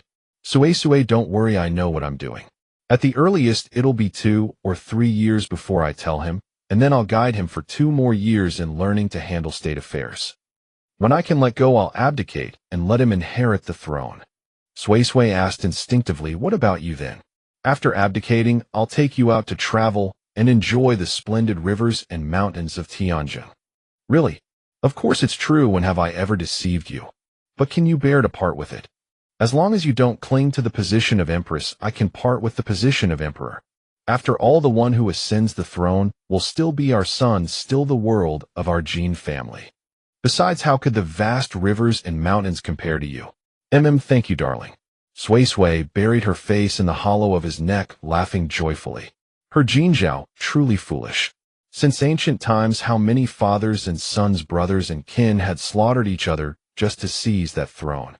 Yet he, for her sake, was willing to hand over the dragon throne, even though it was to their own son. His warm fingertips caressed her still smooth cheek. Aren't you foolish? The moment, "Aren't you foolish?" was uttered. Sui Sui's smile froze for an instant, then bloomed even more sweetly. Truly, between true lovers and spouses, there is a telepathic connection. And poor little Yonghan had no idea that he had just been arranged by his father in this manner. Achoo! He let out a resounding sneeze and rubbed his nose. Seeing this, Yuanhai asked worriedly, "Brother, have you caught a chill?" "It's nothing, let's continue." "Oh, forget it, brother. We've been practicing continuously for an hour. Let's take a break." Yonghan pursed his lips and pondered for a moment. "All right then. How about we go find mother now? We haven't seen her for most of the morning." "I kind of miss her," Yuanhai said as he was about to hang the bow back on the rack. "Don't go. Father, having finished examining our lessons, and with no memorials for now, is surely cozied up with mother again." Yuanhai thought about it and realized that was indeed the only likely scenario. So he simply pulled out a notebook from his chest, its pages densely packed with numbers. Yonghan leaned in to look and felt his trypophobia would act up. "Yuanhai, the numbers you write are too sloppy." He waved his hand dismissively. "It doesn't matter as long as I can understand it myself." After all, it wasn't reviewing memorials. Besides, he didn't like reviewing memorials anyway. Fortunately, he wasn't the eldest son. The winter sun was always capricious. After more than half a month of continuous rain, it had barely shown its face yesterday, only to lazily retreat behind the clouds again today, with a hint of rain threatening once more. Seeing such gloomy weather, Sui Sui let out an almost imperceptible sigh. Alas, the plan to leave the palace was foiled again. Xiuhe, who was guarding the door, entered upon hearing her name. "Your Majesty, come help me remove these hair ornaments while I lie down for a while." After last night's frolic with her husband, she was indeed a bit sleepy. At the thought of last night's intimacy, an involuntary blush spread across her fair cheeks. Online, they say a woman in her 30s is as fierce as a wolf, while a man past 30 sees a decline in certain abilities. Others might not know, but she did. Her husband was definitely more ferocious than a wolf or tiger. Seeing Sui Sui's sudden shyness, Xiuhe understood the empress must be thinking of the emperor again.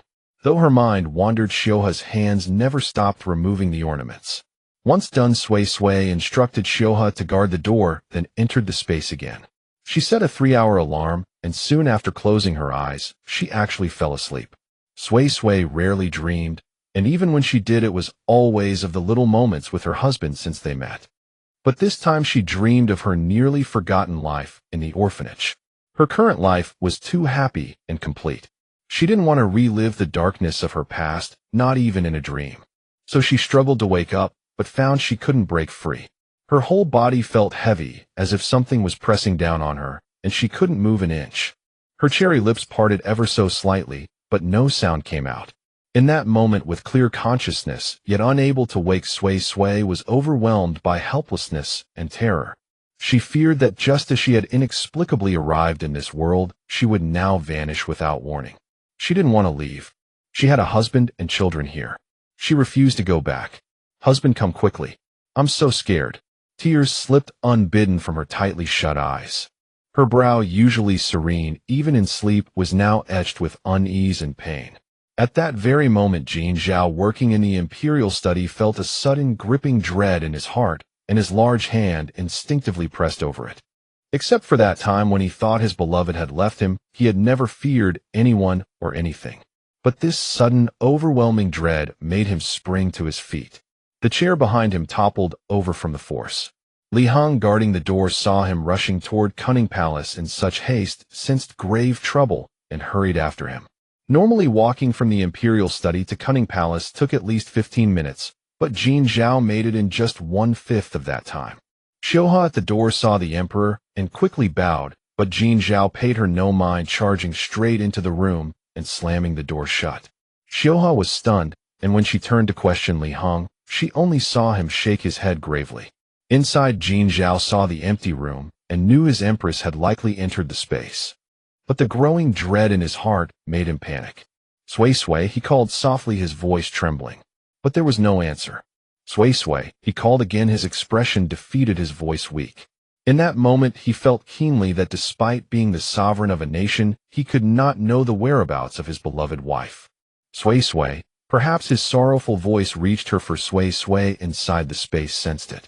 Her lips parted to call him, but still she could not make a sound. Tears fell like broken beads, one after another, soaking the pillow. Lovers deeply connected truly share hearts. Jin Zhao seemed to feel his wife's terror and helplessness. "Sui Sui, is that you? Has something happened?" A man of towering stature, his voice choked, his eyes bloodshot. But he was powerless. A coppery sweetness surged in his throat, and he suppressed it with effort, but a trickle of bright red still seeped from the corner of his mouth. The next moment, he vanished from where he stood. Appearing in the space on his own, Jin Zhao was momentarily stunned. But he quickly recovered and rushed to the bedroom. Bursting through the door, he saw his beloved wife lying there motionless. His steps faltered, then he dashed over. "Sui Sui, wife darling." He leaned over and called to her, but the only response was a stream of tears. "Sui Sui, be good, don't be afraid. Your husband is here. Open your eyes and look at me." Seeing the tear-soaked pillow, he tremblingly but gently lifted her, yet his fearful and humble plea still received no response. "Sui Sui."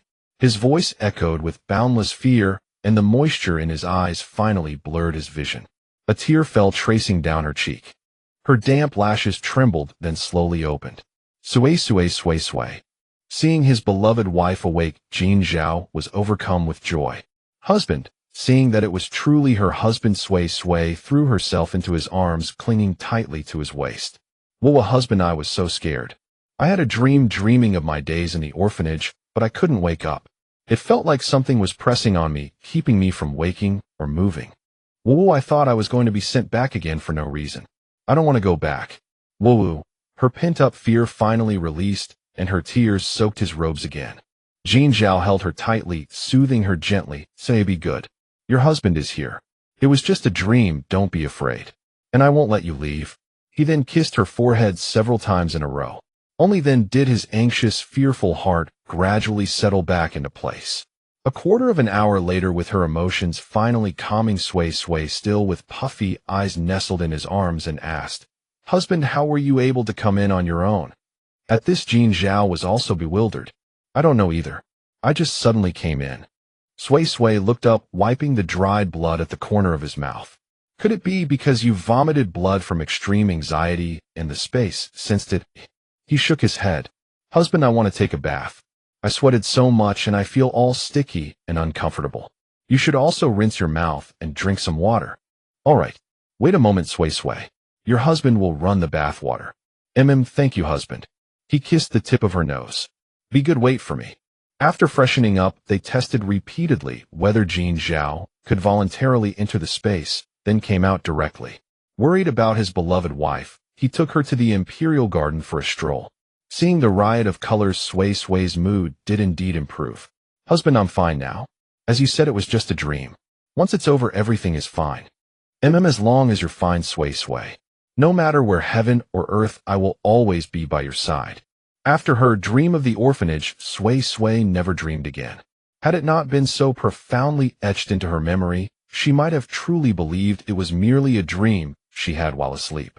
Every night since then, Jin Zhao would clasp her fingers tightly as they slept. Sometimes when their hands loosened in slumber, he would startle awake, checking if his beloved wife was still there. Sui Sui was both touched and pained by this. "Honey, you don't need to be so tense. I told you it was just a dream. Sui Sui, sweetheart, go to sleep. I'm not tense." Sui Sui pulled a long silk ribbon from under his pillow. "Not tense. Then what's this? Since holding hands didn't work, you've switched to tying my wrists." Jin Zhao's tender, loving eyes clearly reflected her smiling, teasing expression.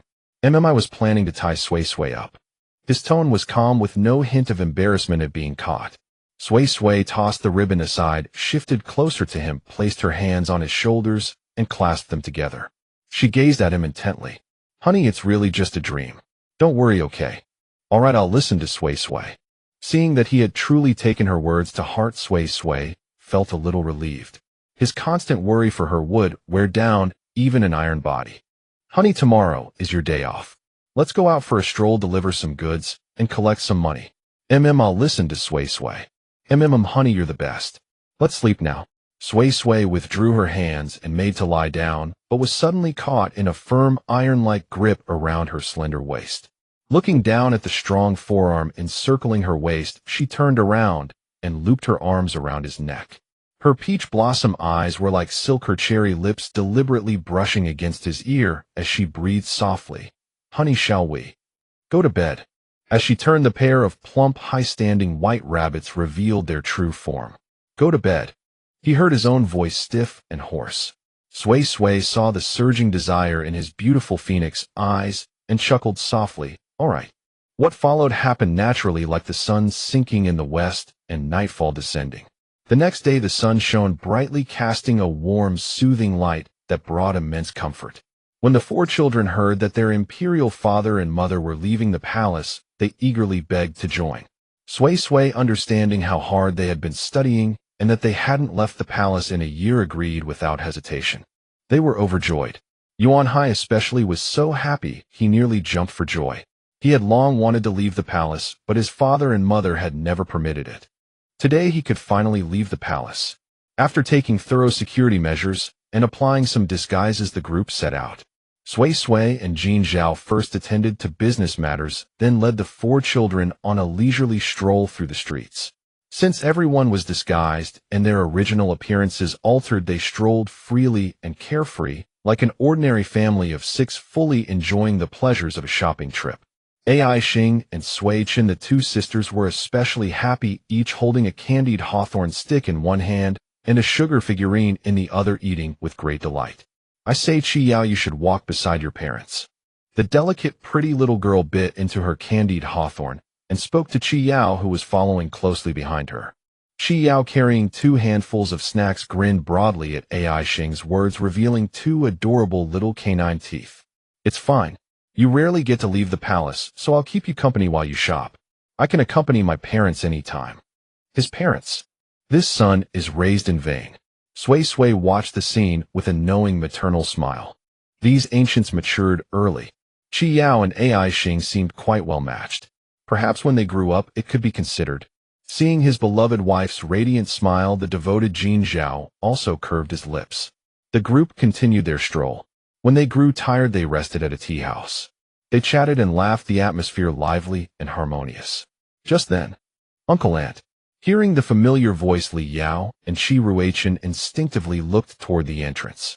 A tall, handsome young boy had already arrived before them. Jiahao. Li Yao was surprised, glancing behind him. Jiahao, what are you doing out here all alone, without even a servant? Your parents will be worried. And I was just taking a casual stroll and was about to head back when I happened to see you all passing by. The young boy called Jiahao had a sunny countenance and refined manners. Especially when he smiled, he instantly inspired goodwill. Sui asked, Yao, who is this? Sui, let me introduce you. This is my brother's son, Li Jiahao, 2 years older than Chi Yao. Then she said to the young boy, Jiahao, this is Auntie's best friend. You should call her Aunt Sui. Jiahao politely bowed slightly. Hello, Aunt Sui. Jiahao is such a good boy. Sui's peach blossom eyes curved like crescent moons. She adored children who were both good-looking and courteous. Then everyone exchanged greetings. When he greeted Sui Chen, the young Jiahao's eyes brightened noticeably, and Sui Chen, who usually laughed freely, now smiled with extraordinary gentleness and decorum. But inwardly she was squealing, "Wow, this big brother is so handsome." A mother knows her daughter best. Sui could tell at once that her daughter found Jiahao attractive. Around noon, Chi Ruichen and Li Yao invited Sui and Jin Zhao to dine at the Chancellor's mansion, but they declined. Feeling a bit tired from the walk, everyone decided to return to the palace. Once back in the palace, the first thing Sui Chen did was speak privately with Sui. Mother, that brother Jiahao is really handsome. Can we have him come to the palace to play? Let him come with Chi Yao since Chi Yao always loves following sister around. Sui Sui smiled and replied, letting them come to the palace to play isn't a big problem, but it has to be approved by your father. Whether father approves or not, it's just a word from your mother. She was sure that as soon as her mother spoke, her father would only say, all right, I'll listen to Sui Sui. All right, I'll talk to your father about it later. Thank you, mother. Then we'll go practice our needlework with sister. Sui Sui waved her hand with a smile. Go on, go on. The girl was growing up, beginning to take a liking to people. Not long after Jin Zhao returned, and Sui Sui told him about the matter. Jin Zhao looked surprised, claiming he hadn't noticed. Sui Sui was exasperated. You're their father, and a pretty unqualified one at that. My apologies, Sui Sui. I truly didn't notice. Then what did you notice? You. Wherever you are, my eyes see only you. Sui Sui was taken aback, then broke into a sweet smile. I'm hungry. Let's go eat. All right, I'll listen to Sui Sui. Sui Sui, who doted on the children, would basically agree to their requirements as long as they were reasonable. Thus, by coaxing her emperor husband Shi Yao and Jia Hao would enter the palace almost every day. Of course, they themselves were more than willing. After a period of time getting along and observing, Jin Zhao issued another imperial edict, making them study companions for the two brothers Yonghan and Yuanhai. Naturally, this was also issued at his beloved wife's suggestion. Soon, on a day not particularly cold, the myriad household lights arrived. Everywhere was filled with the joy and atmosphere of the new year, and the imperial palace was no exception. Although almost every day the family of 6 ate at the same table, on this day of reunion, Sui Sui still raised her cup with great atmosphere, saying, raise our cups to toast this year. May our New Year's Eve be happy. In every year to come, may our days remain like the morning light, gentle and peaceful. The 4 siblings in perfect harmony raised their cups and stood up, saying, wishing our imperial father and mother a happy New Year's Eve and eternal youth. Then Sui Sui looked at the man beside her. Husband, your turn. In an instant, the 4 siblings also stared straight at him. Jin Zhao glanced at them, then his gaze fell upon his beloved wife, and he slowly said, may every New Year's Eve, year after year, have this moment for eternity. Sui Sui, I asked you to say New Year wishes, not to confess to me. But why do I feel like I'm bubbling with happiness? The 4 siblings, we've been forced to eat dog food on ordinary days, but even during the new year we can't escape being fed it. The little episode passed quickly, and after eating the reunion dinner in a lively manner, the 4 siblings set off fireworks in the courtyard of Cunning Palace. The dazzling fireworks illuminated everyone's smiling faces. Under the eaves, Sui Sui and Jin Zhao stood leaning against each other. Husband, I love you, and love this human world, with family sitting leisurely and lights brilliant. The sudden confession made Jin Zhao pause for a moment. After coming to his senses, the curve of his already upturned lips deepened. I also love Sui Sui. During the new year, the bitter cold was sent away, and spring with blooming flowers arrived. Spring, summer, autumn, and winter repeating in turns. The country is peaceful, and the people are safe. Life is stable and comfortable. Everything is so wonderful. Beautiful days always slip by quickly, and another 5 years have passed in a blink. One day, husband, look. Sui Sui, in front of the bronze mirror, pointed to her slightly upturned eye corners and called Jin Zhao over to look. He gently rubbed her eye corners and said with a serious expression, I see it very beautiful. Hearing this, Sui Sui smiled and mumbled, you must be humoring me. How are fine lines beautiful? Although after turning 30 she knew that the aging process would accelerate, and she had always told herself to accept it calmly and age gracefully. Yet when facing the now clearly visible fine lines, she still felt a bit uneasy. They constantly reminded her that the youth of the past truly never returned. When have I ever humored Sui Sui? Whether it's fine lines or full wrinkles, Sui Sui is always beautiful. All right, I know I'm the most beautiful in your heart. Well said. Although I aged 4 years earlier than you now, we can finally grow old together slowly. Sui Sui glanced at him with a smile. Husband, you said Yonghan and Yuanhai have been out for training for over a month. Why haven't they returned yet? Don't worry, Sui Sui. Although they are only 15, their minds and martial arts are mature enough. Chi Yao and Jia Hao are also skilled in martial arts, and besides they have secret guards protecting them along the way, so nothing will happen. They are 15 now, it's time for them to go out. and explore. They can't always live under our wings. Sway Sway leaned back and rested against him. I know what you say is right, husband, but I can't help worrying. Sigh, if only phones worked here. All right, Sway Sway, don't worry. Didn't you say yesterday you wanted to pick roses to make rose jam? It just so happens we have nothing this afternoon. I'll go with you to pick them. Sway Sway stood up, her delicate white hand slipping through his slightly curled palm, and smiled beautifully. Okay. Meanwhile, Yonghan and Yuanhai, whom they were thinking about, were slowly making their way back. On their tall horses, they carried swords and held their arms crossed. Although their faces were hidden by makeup to blend in with the crowd, their overall bearing could not be hidden. Brother, how about we go back a few days later? Yonghan, riding side by side, glanced at him lightly.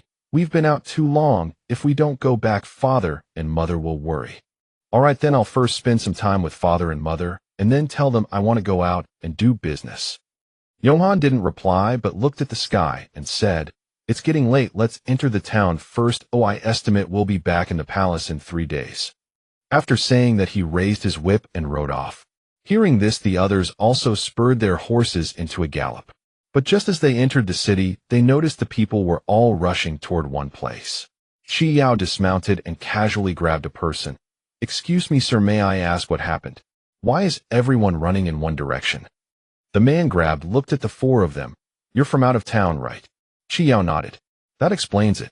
You see, there's a local bully here who used to collect protection fees once a month. But last month a restaurant opened here and business was booming, making the bully envious, so they doubled the protection fees.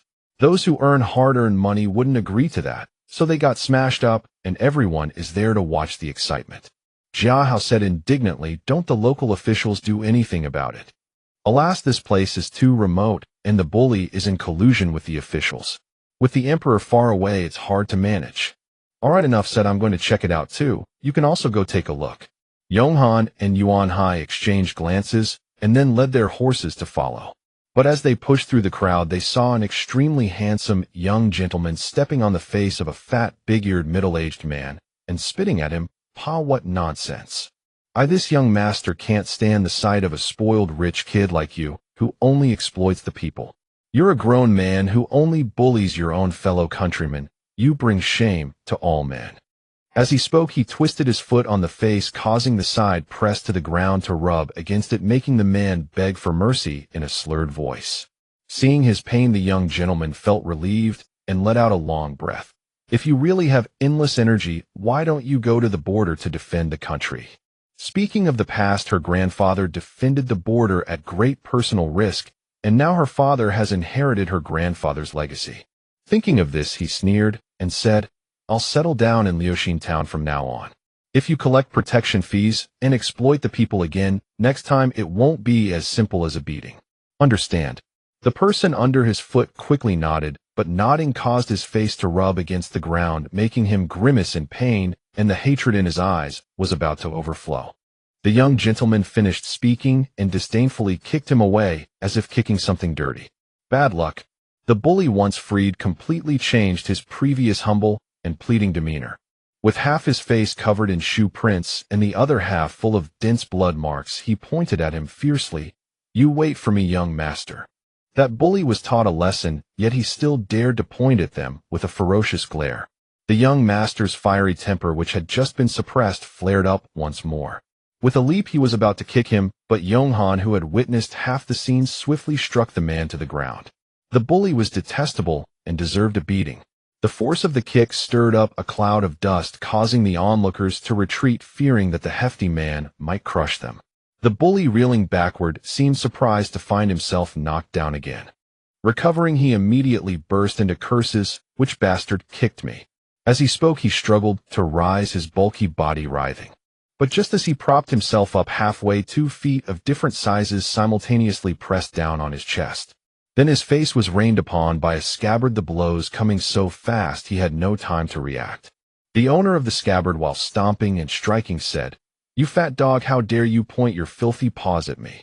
The scabbard swung left and right, turning his already brutish face into a swollen mess like a pig's head. His face was black and blue, utterly ridiculous. Suddenly, a bright red tooth popped out from his swollen, bruised lips, rolling down his hill-like body and landing at the feet of the crowd. The onlookers who had been immersed in the young master's fierce image were jolted back to reality by the tooth. Then a thunderous burst of laughter erupted. No one expected that this tall, slender youth possessed such explosive power that he could knock out a tooth. Yet no one felt the young man was cruel. Such a bully deserved worse. Seeing the bully beaten into a pig's head and his anger vented, the young master stopped. Humph, this is what happens when you disobey. Get lost. With that he withdrew his foot. Seeing this, Yonghan also pulled back his foot. Freed, the bully scrambled to his feet, afraid that a moment's delay would land him back on the ground. Rage made him instinctively want to raise his hand again, but the pain on his face made him retract it instantly. Just as he was about to yell for his stunned henchman to support him, a few more teeth fell out of his mouth. Staring at the 3 teeth at his feet, he rolled his eyes and fainted dramatically. Unsurprisingly, another cloud of dust rose. Seeing him collapse, the young master rolled his eyes. TCH, coward. Yonghan, who had been expressionless, suddenly laughed at the eye roll. His mood brightened. After realizing what he had done, he was stunned. Hearing the laughter, the young master turned around, clasped his hands with the sword, and said, "Thank you, sir, for lending a foot. It's nothing, a small matter." Out of the corner of his eye, he saw the bully being dragged away by his men. With a glance, Jiahao followed. Then they entered the eatery. The 20-square-meter establishment was wrecked, with nothing intact except the pillars. Broken tables and chairs scattered remnants of food and cold dishes. A scene of utter devastation. Those who entered later sighed in dismay, but fortunately the owner was unharmed. From the snippets of conversation, Yonghan and the others learned that the bully, relying on his sister being the county magistrate's favored concubine, extorted protection fees and often bullied men and women, terrorizing the village. The people were angry but dared not speak out. Listening to the crowd, Yonghan already had an idea. He must uproot the evil entirely. As he gathered his thoughts and was about to turn, a cascade of silky black hair splashed over him, filling his eyes and vision. Following the direction of the hair, he saw it was the young master. The crowd was also astonished. To think that such a fierce person was actually a young woman. Muwan looked at her flowing hair, speechless. What a lousy hairband, breaking so easily. She tied the 2 broken ends together and casually fastened a low ponytail. 2 shorter strands of hair by her temples swayed slightly, adding a touch of playfulness to her spirited demeanor. All right, everyone, farewell for now. After tying her hair, Muwan took her leave. Yonghan watched her slender, retreating figure, his fingers twitching slightly, but he ultimately held back. Yet fate was sometimes so whimsical. They parted in the afternoon, but met again that evening, checking into the same inn. Yonghan asked the question he had wanted to ask earlier. "May I ask your name, miss?" Muwan replied straightforwardly, "Muwan." She wouldn't normally tell a stranger, for she was shallow and only befriended those who were good-looking and pleasing to her eye.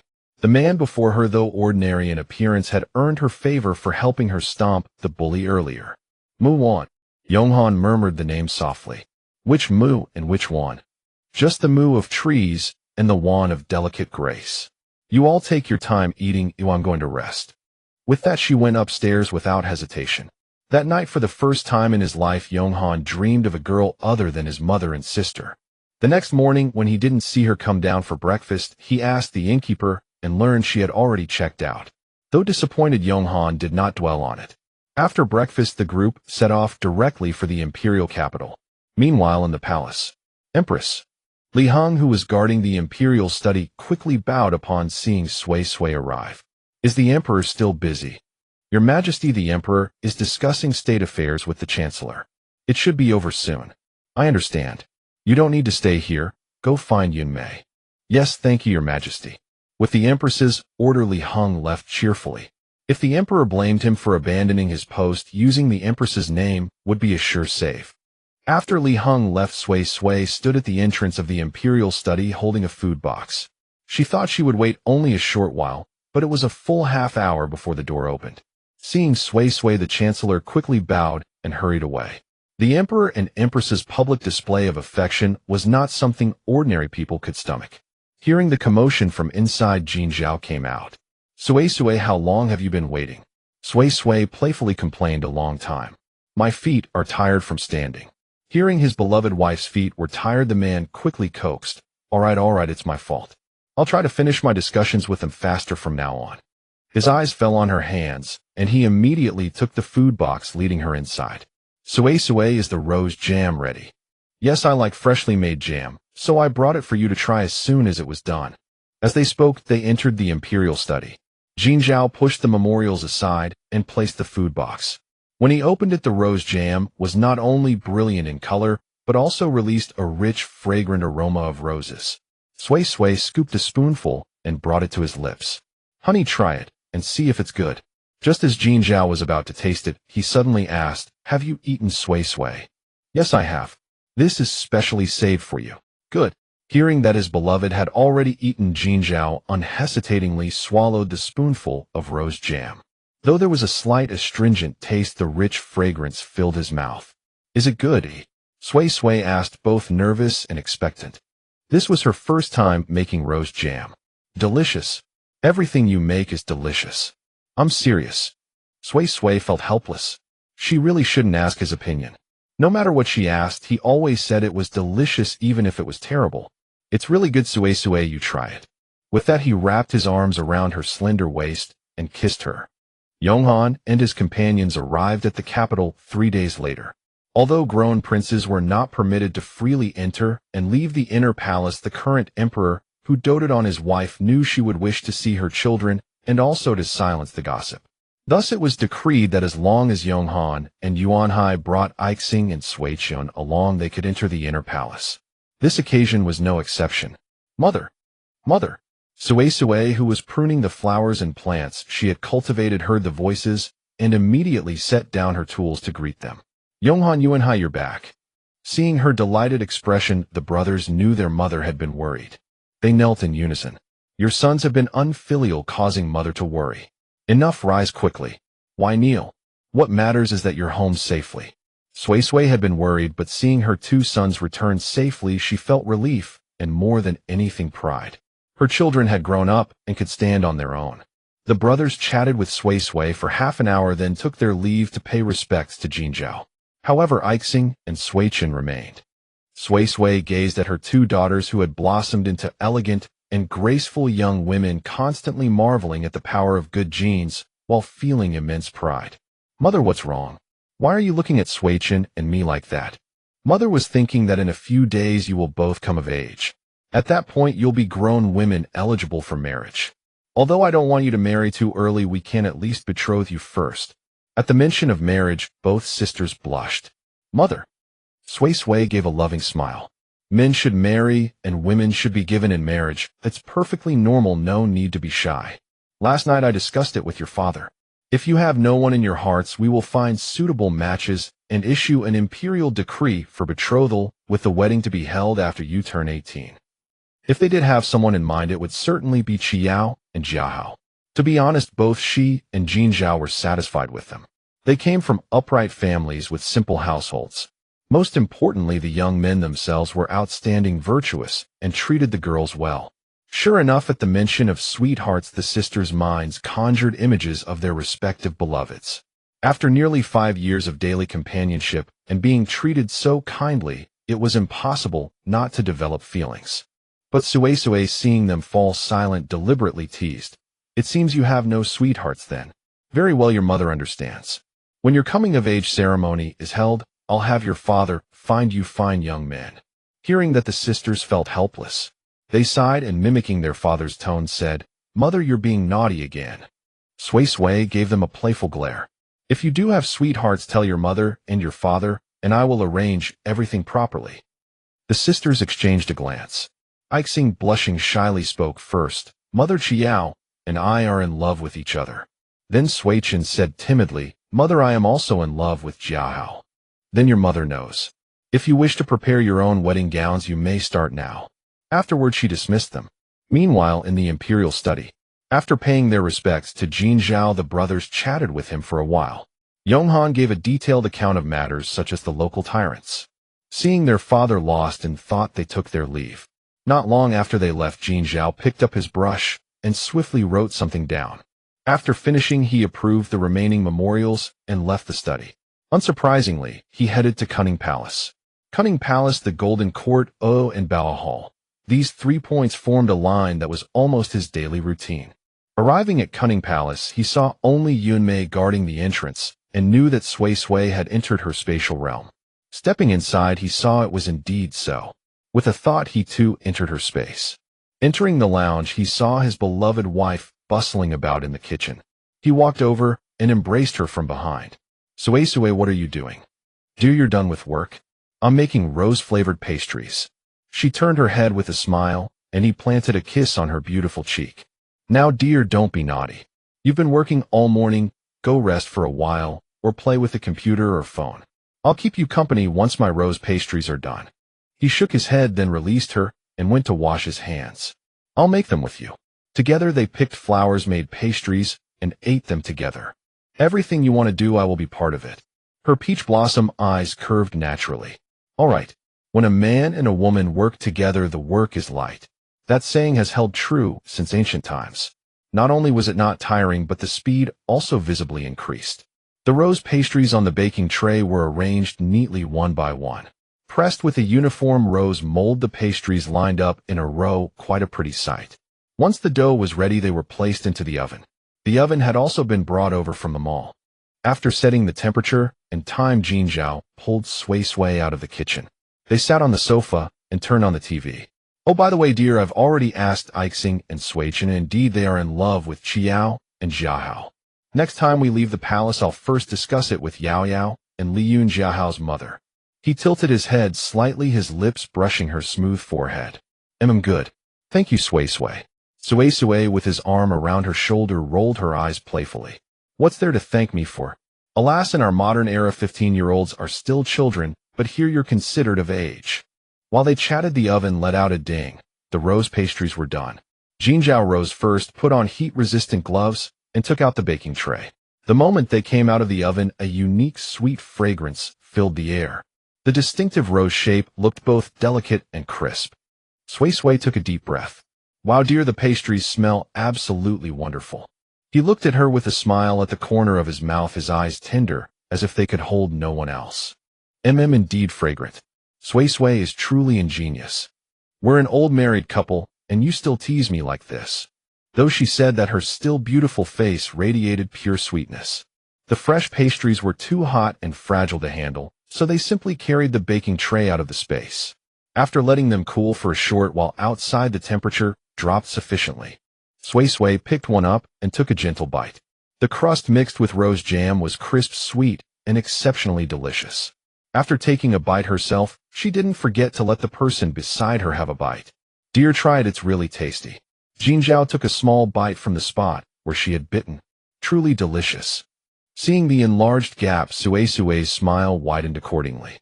After more than a decade of togetherness, every intimate moment still made their hearts flutter as it did at the beginning. When the four siblings saw those exquisite pastries, they didn't need to ask. They knew they must have been made by their mother. If they didn't ask, they could savor the delicacies. If they asked, what they might get to eat was not food, but dog food. That was the experience they had summed up over the years. Days slipped by in the blink of an eye, and soon came the day of her coming-of-age ceremony. Given that this was the ceremony for one of only two princesses, the grandeur was, as they say, beyond compare. As the morning sun rose, the coming-of-age ceremony commenced. By the time the intricate and magnificent proceedings, welcoming guests, the 3 hairstyling rituals, 3 bows bestowing the courtesy name, receiving instructions, and the final conclusion had all been completed, the sun was already setting in the west. As the guests were preparing to depart, Jiahao and Qi Yao exchanged a glance from within the crowd and stepped forward together. They knelt in unison before Sui Sui and Jin Zhao, who sat upon the main dais. Everyone, including Sui Sui and Li Yao, was caught off guard by this sudden turn of events. Qi Yao knelt and bowed, then spoke boldly. I, Qi Yao, humbly petition your majesty the emperor and the empress to grant me the hand of Princess Huining. I pledge to honor all the proper rites of betrothal and wedlock, and to cherish her alone for the rest of my life, never failing her. After speaking, he pressed his forehead firmly against the ground 3 times. Watching him from nearby, Jiahao immediately followed suit, mirroring every gesture and word. The sole distinction lay in his request to marry Princess Sui Chen, the Huijing princess. Sui Sui watched their seamless coordination and could only think what a pair. She had only planned to sound out Li Yao and the others a few days prior, never expecting the principals themselves to drop such a bombshell today. And at her daughter's coming-of-age ceremony no less.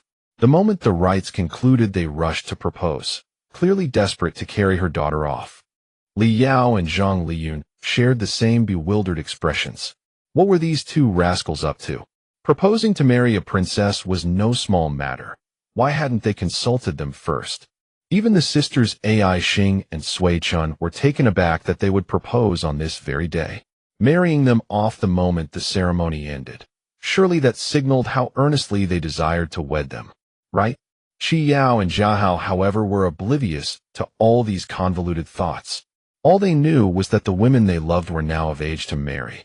They knelt with straight spines and resolute gazes fixed on the main dais. Without drawing attention, Sui gently tugged Jin Zhao's sleeve, and he turned his head to offer her a reassuring look. Turning his sharp gaze toward the two kneeling before him, Jin Zhao asked, "Do you understand what you are saying?"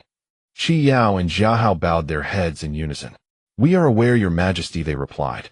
"Since ancient times, marriages have been arranged by parents and matchmakers, yet I must first seek my princess's consent." The moment he spoke, Sui grasped his intention. She descended the steps and led Ai Xing and Sui Chun to the side hall, teasing, "I never expected them to move so swiftly. You've barely completed your coming-of-age ceremony, and they're already eager to propose." Aware that their mother was teasing them, Ai Xing and Sui Chun stamped their feet in embarrassment. "Mother." "Very well, Huaining and Huijing. Your titles and courtesy names. I'll stop jesting. Are you truly willing? Have you decided you want your father to issue the imperial decree?" The sisters exchanged glances and nodded firmly. They might encounter someone better in the future, but there was no guarantee anyone would treat them as well as he had. Besides, they had grown up together and knew each other thoroughly, reassuring and well-matched. Seeing this, Sui understood immediately. "Mother knows. Let us return." Meanwhile, everyone in the main hall waited with equal parts tension and anticipation. Would the emperor and empress consent?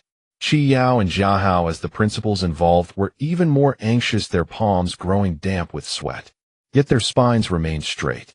Just as their palms grew increasingly moist, Sui and the others appeared. Seeing the pleased expressions on their faces, the two men felt their hearts ease slightly. Sui sat beside Jin Zhao and leaned in to whisper, "Husband, let us proceed, as we discussed." Her warm breath brushed against his ear, causing his earlobe to flush involuntarily. The empress, noticing this, used her wide sleeves as cover to gently scratch his palm. "Enough, husband. Let us proceed with the arrangements. I'm rather tired." Hearing his beloved wife say she was tired, the emperor immediately composed himself. "Qi Yao, Jia Hao, do you still wish to marry my princesses?"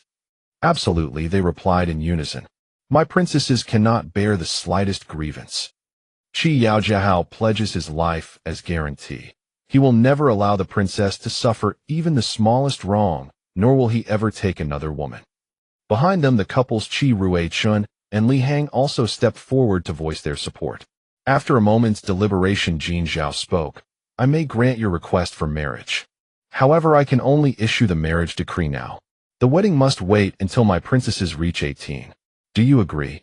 The two kneeling men stiffened momentarily before quickly responding, "Qi Yao Jia Hao agrees." Thus Jin Zhao immediately ordered ink brushes and blank edicts to be brought forth, issuing the marriage decree on the spot. And so the marriages between Qi Yao and Ai Xing and Jia Hao and Sui Chun were formally settled.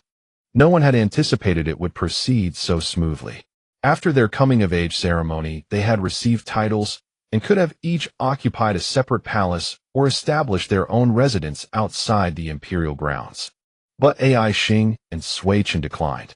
After all these years, the sisters had grown accustomed to sharing a room and had no desire to uproot themselves again. Besides, they would be marrying within 3 years anyway. By the time all the guests had dispersed, dusk had fallen.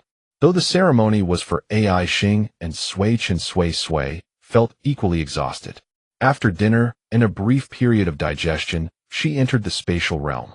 Once settled, she collapsed onto the expansive mattress, and before long her peach blossom eyes gently closed. Jin Zhao entered afterward and noticed the space she had saved for him. A smile curved his lips as he lay down and pressed a kiss to her snow-white nape. Drawing her into his embrace, he too drifted into deep slumber. They would sleep soundly, but not everyone could rest. Whether from excitement or some other reason, sleep eluded certain individuals. Within the Huiyan Palace, sister, I never imagined we'd reach our coming of age in the blink of an eye, let alone receive a marriage decree from Father Emperor. Ai Xing thought of her betrothed, her gaze sweeping across to the opposite bed. With a clear smile she replied, "Indeed, 3 years will pass in the snap of a finger." Meanwhile, beyond the imperial palace walls, Qi Yao, how dare you be so bold to propose to a princess without even consulting us? If the emperor had refused today, I wonder how you would have extricated yourself. Having knelt through the day and continued into the night, Qi Yao immediately countered, "Father, mother, I love Ai Xing and only wish to marry her. Regardless of whether the emperor or Annie Sui approves, I had to try. How else would I know if it could work?" Li Yao quickly picked up the conversation. "As for Princess Huining, we are quite fond of her as well. But at the very least you should have discussed it with us beforehand. Proposing without a word gave us quite a fright." All right, father, mother, I was wrong. But starting tomorrow, can we begin preparing the betrothal gifts? Li Yao and Shi Rui Chun exchanged glances, then simultaneously shot him an exasperated look, yet silently acquiesced to his words. Marrying a princess required considerable means, and this very scene was unfolding at another mansion as well. Perhaps due to the coming-of-age ceremony, Sui had been busy as well. Or perhaps she was exhausted, or there was another reason. She slept relatively soundly during the first half of the night, but in the latter half, she suddenly began to dream. Just like 5 years ago, she dreamed of everything in the orphanage and was once again trapped in the dream. Jin Zhao could always detect the slightest disturbance in his beloved wife at the first moment. Almost as soon as her soft whimper arose, he woke up immediately. With a click, the room was instantly bright as daylight. Seeing Sui in the same state as years ago, Jin Zhao's heart sank to the bottom. "Sui, my wife darling." No matter how he called, he only received her response of tears streaming from the corners of her eyes. Seeing this, he immediately turned over and got out of bed, retrieving a long, thin silver needle from the bedside table. This had been prepared 5 years ago when Sui was trapped in a dream following the advice of the imperial physician. He had prayed he would never need to use it, but unexpectedly today he had to. Carefully he helped her up and held her in his arms.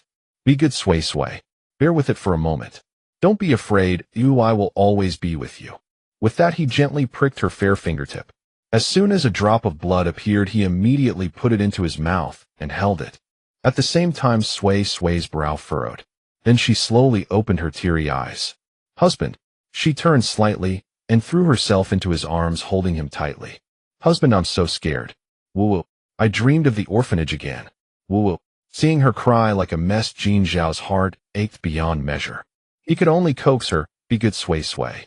It's just a dream. Your husband will always be with you." His voice was gentle with a strong, soothing tone, which indeed calmed Sui's uneasy heart a little. Worried that her sleeping position was uncomfortable, Jin Zhao carefully helped her lie down properly. He kissed the corner of her lips and gently wiped away the tears at the corners of her eyes with his warm fingertips. "Be good, Sui. Can you wait for me for a moment?" She nodded. Seeing her nod, he quickly took a new silk handkerchief wetted in the bathroom, then returned and wrapped it around her pricked finger. After a moment, seeing that the wound had disappeared, he removed the handkerchief. Feeling his tenderness and care, Sui stared at him with her watery peach blossom eyes, and tears involuntarily slid down from the corners of her eyes again. "Husband, do you love me?" "Yes, I will do whatever Sui says," he said without any hesitation. His gaze was tender, and his words were equally gentle. Starting from the tears at the corners of her eyes, then her willow leaf brows, peach blossom eyes, delicate nose, and vermilion lips, he traced downward southward. By the time the rain passed and the sky cleared, Sui was drenched in sweat, truly like a pool of water, soft and shapeless. Jin Zhao first wiped her sweat dry, then after a short, while he carried her to clean up. Throughout the entire process, the empress, who was served with utmost care, showed the first smile of the night. "Husband, thank you. Having you here is wonderful. I feel like I'm not afraid of anything." He stroked her smooth, silk-like black hair. "Be good, Sui. Are you hungry? Shall I cook you some wontons?" Yes, thank you, husband. Having cried for so long, and then been active for 2 hours, she was indeed a bit hungry. Jin Zhao kissed the tip of her nose. Be good, Sui Sui. It will be ready soon. Wait for me. Sui Sui replied with a warm smile. Although the corners of his eyes were already marked by time, and his temples were beginning to show streaks of silver, his love for her remained as it was in the beginning. Watching him busy himself for her, Sui Sui's tears once again flowed uncontrollably, becoming a flood. If that day ever came, what would she do? What would become of him without her? She was worried. In the kitchen, he was also anxious. But to avoid worrying each other, they each pretended to be fine while secretly making their own plans. A quarter of an hour later, Jin Zhao came out carrying 2 bowls of wontons, steaming hot with excellent color, aroma, and taste, just like the one she had made for him back then. Seeing this, Sui Sui prepared to get out of bed to eat, but Jin Zhao quickly stopped her. Stay in bed, Sui Sui. I'll feed you. With moist eyes, she smiled and said, No, I'm not that delicate. And I want to eat with my husband. He also replied with a soft smile, All right. After a bowl of wontons, both of them regained much energy. Leaning against the headboard, they scrolled through their phones. Jin Zhao found a funny skit for her, hoping to divert her attention. Sui Sui's attention was indeed diverted. As she laughed, she slowly fell asleep on his shoulder. Jin Zhao gently held her and laid her down. He gazed at her without blinking, then placed a kiss on her forehead, showing extreme tenderness. Good night, Sui Sui. After that, they slept soundly until dawn. The next day at the morning court, Jin Zhao discussed only one matter with the ministers, appointing the crown prince. Although he had already made up his mind, he still had to symbolically ask for their opinions.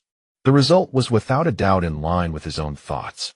The representative minister said that both princes excelled in civil and military affairs, but the second prince clearly had no interest in the court.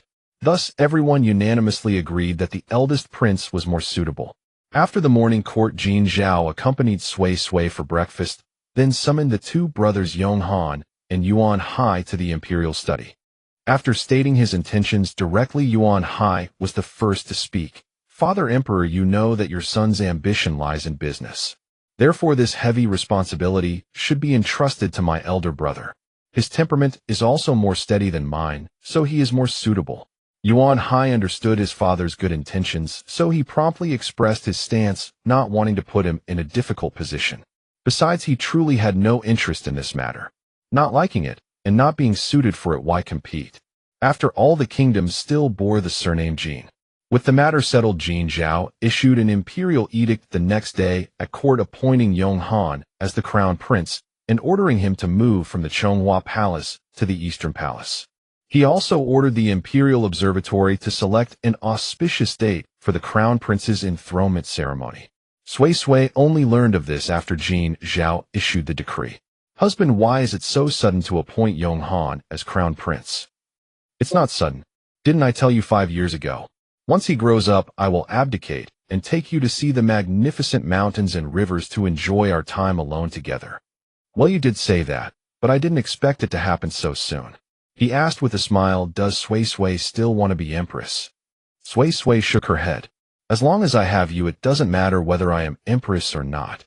As long as she had him, no matter the identity or the destination, anything was fine. Hearing this, Jin Zhao's arms tightened around her involuntarily. Ah, Sui Sui. In the days that followed, although Yong Han had not yet officially held the crown prince enthronement ceremony, he was already the crown prince. Every day, he followed Jin Zhao in handling memorials and learning the art of governance. His talent in political affairs gradually emerged. All the ministers praised him, saying that in time he would surely grow to be as capable as his father. 3 days after the imperial decree establishing the crown prince was proclaimed, a grand ceremony for his investiture was held. As soon as the ceremony concluded, Yuan Hai expressed his desire to travel and engage in trade once more. Though Sui Sui felt reluctant, she did not stop him. As her husband had said, children grow up and must venture out into the world. A worthy man aspires to roam far and wide, not confined within these narrow walls. Each was occupied with their own affairs, leaving Sui Sui as the most idle of them all. Yet perhaps due to her advancing age or her inherent laziness, she did not find the days particularly dull. On the contrary, she felt a sense of serene tranquility and peaceful stability. That evening at the dining table, she said, Yonghan, tomorrow is a day of rest, and your two sisters will be leaving the palace. You should come along and take a stroll to relax. Although Yonghan strongly suspected that his mother wanted to be alone with his father, he had no proof. He could only reply, "Yes, mother. Enjoy yourself tomorrow. Your father is still young, so there's no need for you to work so hard." Though the ancients matured early, he had only just turned 15, and she did not want him to exhaust himself. "Yes, mother." After the evening meal, they each returned to their own palaces. Jin Zhao took Suisue's hand and led her along the garden path of Cunning Palace for a stroll to aid digestion, circling round and round. A quarter of an hour later, "Husband, I'm tired. I don't want to walk anymore." "Very well, let's go back." After returning, they tidied up, shared a moment of tender affection, and then fell asleep in each other's arms. Another night of dreamless, peaceful sleep. It was as if the dream of returning to the orphanage 5 years ago and some time ago had never happened. Yet both of them felt that it was like a warning from a ticking time bomb, though they tacitly chose not to speak of it. The next day dawned clear and bright. The three siblings rode together in a single carriage. As soon as they left the palace gates, they found Qi Yao and Jia Hao already waiting at the entrance. Seeing them paired off, Yonghan, being considerate, did not follow to play the third wheel. After thinking it over, he walked to a secluded corner, took out a small item he carried with him, and applied it to his face. In no time, he transformed back into the ordinary-looking traveler he had been during his journeys. He wandered aimlessly through the streets, watching the bustling crowds. Now that he had grown up, strolling around no longer held the same joy it had in his childhood. But just then a graceful figure suddenly caught his eye. A bright and cheerful woman was standing on tiptoe, reaching for the best-looking stick of candied hawthorns. That woman was none other than Muwan. Bored and about to return to the palace alone, Yonghan's eyes lit up and his steps immediately turned in her direction. He hurried over and took it down for her. Muwan accepted it, about to thank him when she recognized him as the person she had met a few times before. Overjoyed, she exclaimed, "It's you." Yonghan smiled faintly and replied, "Yes, it's me." He had thought they would never meet again in this life, yet fate had brought them together so unexpectedly. "Oh, by the way, since we're fated to meet, I don't even know your name." "Yonghan." "Yonghan." "Yes, eternal and vast." Muwan took a bite of the candied hawthorn and said, "That's a good name." Yonghan smiled without speaking. "If you knew the names of my 3 siblings, you wouldn't say that. Miss Mu, if you don't mind, may I invite you to the tea house ahead for some refreshments?" Muwan tilted her head in thought, then replied, "All right." After all, she had nothing to do at the moment and was also feeling thirsty. With a pot of tea and just the two of them, they savored the drink and chatted slowly. The patrons around them changed time and again. After a leisurely conversation, Muwan's impression of Yonghan had unconsciously improved several notches. She hadn't expected that this ordinary-looking man could be so erudite, and his personality and speech were also quite to her liking. By the time they finished their tea, an hour had passed. "Yonghan, I have to go now. Maybe we can have tea together again sometime." "Probably no chance." Yonghan pursed his lips and still asked, "If I want to invite you for tea again, where should I find you?" "I'm wandering the world, so I have no fixed abode. I might not even be in the capital tomorrow." It was all because of her old man. Last month, as soon as she had come of age, he had wanted to introduce her to his subordinates. That was why she had to temporarily drift from place to place. Hearing that she might leave at any time, Yonghan felt an impulse to keep her here. So he thought quickly and said, "In a few days it will be my 15th birthday. May I have the honor of your presence at the celebration?" The young man lied without so much as a blush. "Your birthday? Would it be appropriate for me to attend?" "It's fine. Meeting each other is a stroke of fate." "All right, then I'll wait until after your birthday to leave." "That's wonderful. Miss Mu, where are you staying? Let me escort you back." "No need. I'm currently staying at the Well Inn ahead, just a few steps away. No need to see me off. I'll take my leave now." With that, she clasped her hands in a martial salute and departed. After parting ways, Yonghan thought that Aixing and the others were all accompanied by skilled martial artists, so they should be safe. He then returned to the palace, heading straight to Cunning Palace. As expected, his father was shelling watermelon seeds for his mother. "Mother, may I borrow father for a moment?" Jin Zhao knew that he had something to discuss, so he led him to the imperial study. Once in the study, Yonghan spoke, "Father, I know you have an intelligence agency under your command. I would like to ask you to investigate someone for me." "A girl, eh?" Jin Zhao asked back. It wasn't that he was being presumptuous, it was that his son was so composed that he seemed uninterested in anything. Yonghan hesitated, then nodded with a trace of softness in his expression. As a man who had been through it himself, Jin Zhao understood immediately. What is the girl's name, and where does she live? Father, she says her name is Mu, one she knows martial arts, and is currently staying at the Ui Inn. Upon hearing this, Jin Zhao paused the brush he had just dipped in ink, stopping mid-air, a drop of ink falling and blooming on the paper. No need to investigate. She is the daughter of General Mu Daching, the defender of the border. Father, how do you know? Jin Zhao glanced at him. This is a memorial that arrived this morning. Take a look. He then picked up one of the memorials and handed it to Yonghan. The young man casually flipped through it, and his eyes widened in surprise. It was indeed General Mu Daching's memorial. The gist was that his daughter Mu Wan was mischievous and had likely come to the capital. He hoped that His Majesty could help find her and send her back to the border. Think carefully about what you want to do. Jin Zhao patted him on the shoulder and then left. It was a rare day off, and he wanted to spend it with his wife. When he returned to Cunning Palace, Sui Sui asked, "Husband, what did Yonghan talk to you about?" He sat down and continued shelling watermelon seeds for her. Yonghan has taken a fancy to a girl. Huh. Seeing her puzzled and curious, Jin Zhao briefly explained the matter. Husband, if the two of them end up together, will it have any adverse effects? It will bring 100 benefits and no harm. All right, Sui Sui, don't worry. Keep eating your seeds. Sui Sui looked at the little mountain of shelled seeds in the jade plate and smiled with her eyes curved. Okay, I'll listen to my husband. Ever since discovering Mu Wan's identity and confirming it through investigation, Yonghan's mind had been racing with schemes. In his spare time away from official duties, he would rush out of the palace at every opportunity. Despite wearing a face that was far from handsome, he employed the same tender tactics his imperial father used on his empress mother. Within half a month, he had subtly stirred Mu Wan's heart.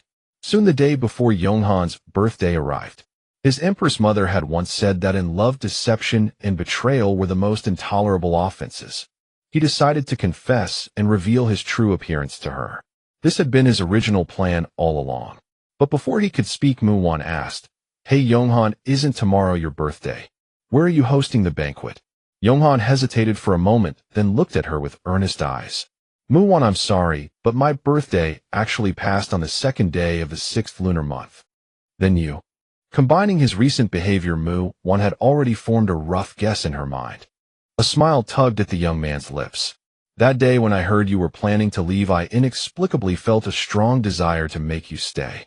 So you just made up a reason. He nodded. Then do you have any feelings for me, eh? Honestly, although I do prefer good-looking people.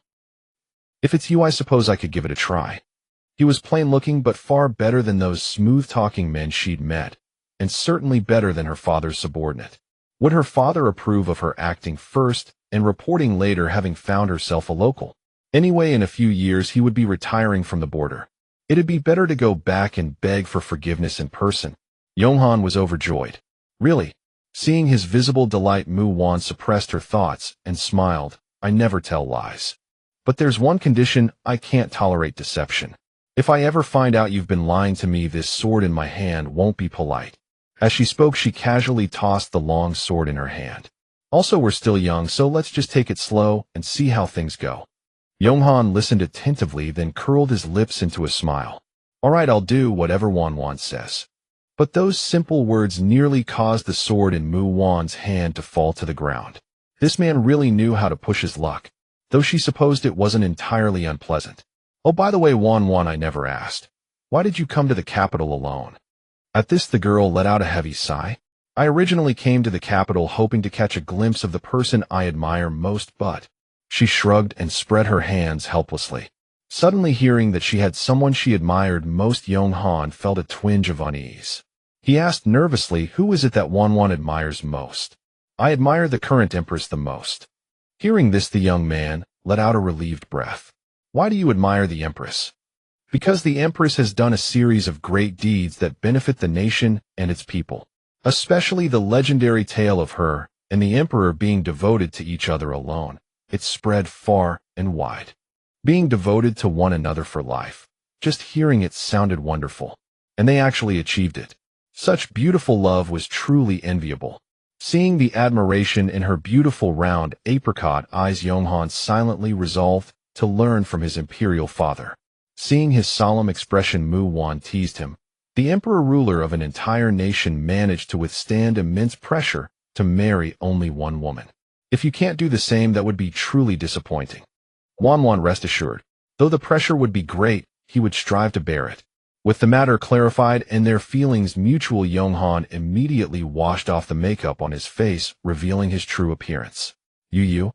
Mu Wan was so stunned by his sudden transformation and his incredibly handsome features that she couldn't snap back to reality for a long while. Wan, this is what I really look like. Are you satisfied? Almost subconsciously she replied, satisfied. More than satisfied, truly. In all her life, she had never seen such a handsome man. And with such looks, his entire demeanor seemed to undergo a dramatic transformation. Every gesture seemed to exude an air of nobility. But then, snapping back to her senses, she asked seriously, "Is there anything else you're hiding from me? You said before that aside from your parents, a younger brother and 2 younger sisters, there's really no one else in your family." Yonghan tentatively took her hand. Truly, there is no one else. As he held her hand, he realized how wonderful holding hands felt. No wonder his imperial father held his empress mother's hand almost every day, even for a few steps of walking. Mu Wan allowed him to hold her hand and asked, "But you still haven't told me what your family does." He chuckled, "You'll find out in due time, Wan." As they chatted, the night sky began to twinkle with stars. Yonghan accompanied her through dinner before taking his leave. Early the next morning, Sui Jin Zhao summoned Yonghan to her presence. Sui asked with a beaming smile, "Son, how did the confession go yesterday? Do you need your imperial father and empress mother to intervene? But seeing how you're strutting around, it seems there's no big problem, right?" Her brilliantly bright smile was full of gossipy curiosity. Watching this scene, the tenderness in Jin Zhao's eyes and face seemed ready to overflow. Though Yonghan felt both helpless and amused, he replied respectfully, "Your son reports to the empress mother before I confessed to Wan. She had already accepted me. But I haven't yet told her about our identities." Sui let out a light laugh. "Oh my, the son has grown up and knows how to woo a young lady." Then she asked about his plans for the future. So when Mu Wan returned to the border to beg for forgiveness, an imperial decree of marriage arrived right behind her. For a moment, almost everyone was dumbfounded. But a bold guess formed in Mu Wan's heart. It was said that the current emperor and empress were unmatched in beauty. And the Yonghan she knew was also unmatched in both looks and bearing. Could it be? She then asked, "May I ask, imperial envoy, is the crown prince's name Yonghan?" The imperial envoy, who was about to leave, suddenly stopped in his tracks. He turned around and bowed with clasped hands. This humble official dares not speak the crown prince's name directly. This seemingly evasive answer was in fact the best answer. After seeing off, the imperial envoy Mu Duching looked at the imperial decree in his hand, then glared at his daughter with a cold snort. Out with it. Mu Wan stood beside him with her head bowed like a child who had done wrong, speaking in a weak voice. "Oh father, it's because you said you were going to introduce me to Wang Ping, and that scared me off. Then when I saw injustice and stepped in to help, I met Yong, the crown prince. But I genuinely didn't know he was the crown prince until today." Then she recounted everything that had happened in the capital in detail. After listening, Mu Duching let out a sigh. "If you marry into the palace, even if your father returns to the capital, it will be hard for me to see you whenever I want. Even if the wedding was 3 years away, those 3 years would pass in the blink of an eye." After the imperial decree bestowed their marriage, Mu Wan returned to the capital from the frontier. Each day enveloped in Yonghan's freshly learned tender overtures, she deeply experienced how blissful being in love truly was. Consequently, the bond between the two deepened even further. Even though Mu Wan returned to the frontier periodically, it never affected the affection they shared. As for this prospective daughter-in-law, having met her, Sui was immensely pleased. Being intelligent, beautiful, possessing high emotional intelligence and formidable martial prowess, it was hard not to adore her. Sui treated her exactly as she did Ixing and Suichen, without any distinction. Days passed by in this unhurried manner. 3 years, over 1,000 days and nights. Amidst the tranquil passage of time, it seemed but a fleeting moment before vanishing into the river of time. Yet 3 years sufficed for everyone to become a better version of themselves. Because Mu Wan and Yonghan were betrothed, and Mu Daching, a frontier general and pillar of the nation, was soon to retire from the border and return. Therefore, the current emperor bestowed upon them a new mansion in a bustling district of the capital, its plaque reading Mu Mansion. The day they returned, the sun shone brilliantly. Standing before the magnificent new residence, Mu Daching sighed continually. Having guarded the frontier for a lifetime, it was all worth it. All right, father, stop sighing. Let's head inside. All right, let's go in. After resting, well, we must begin preparing Wan's dowry. Oh, father, I'm ignoring you now. Not expecting her father to suddenly tease her, Mu Wan shyly ran inside first. Watching his daughter now so elegantly graceful, Mu Daching sighed again. A daughter grown is a daughter lost. Finally, she is to be wed. Subsequently, he also entered the Mu Mansion. Yes, in just 2 months, Yonghan and Mu Wan's grand wedding would take place. For the next 2 months, the entire Mu family busied themselves with the upcoming nuptials. Even Mu Wan, the bride-to-be, besides preparing her own dowry, was also busy being deeply affectionate with her fiancé. The 2 months passed by in a flash. Soon the 8th of June, the wedding day arrived. The crown prince taking a wife was undoubtedly a matter of national importance. Following the wedding, they would reside in the crown prince's residence. Consequently, the entire Mu Mansion and crown prince's residence seemed immersed in an ocean of fiery red festivity. The procession winding through the city, the betrothal gifts, and the dowry once again inspired awe at the sheer might of the royal family. An 8-person palanquin, a dowry stretching 10 miles, a phoenix coronet, and rosy cape, a proper wedding with full rites. Its grandeur was in no way inferior to the wedding of Sui and Jin Zhao back then. For his elder brother's wedding, Yuanhai, the younger brother, rushed back from afar. After the wedding of Yonghan and Mu Wan, peace reigned in the imperial city for a time. Yet only 2 months later came the day for Ixing and Suichen to marry. With princesses marrying and 2 princesses simultaneously, the scale was even more magnificent and luxurious than the crown prince's wedding, unprecedented and incomparable. Even the wedding of Sui and Jin Zhao of yesteryear paled slightly in comparison. For this princess's wedding, a dowry of 10 li was not even a tenth of the splendor.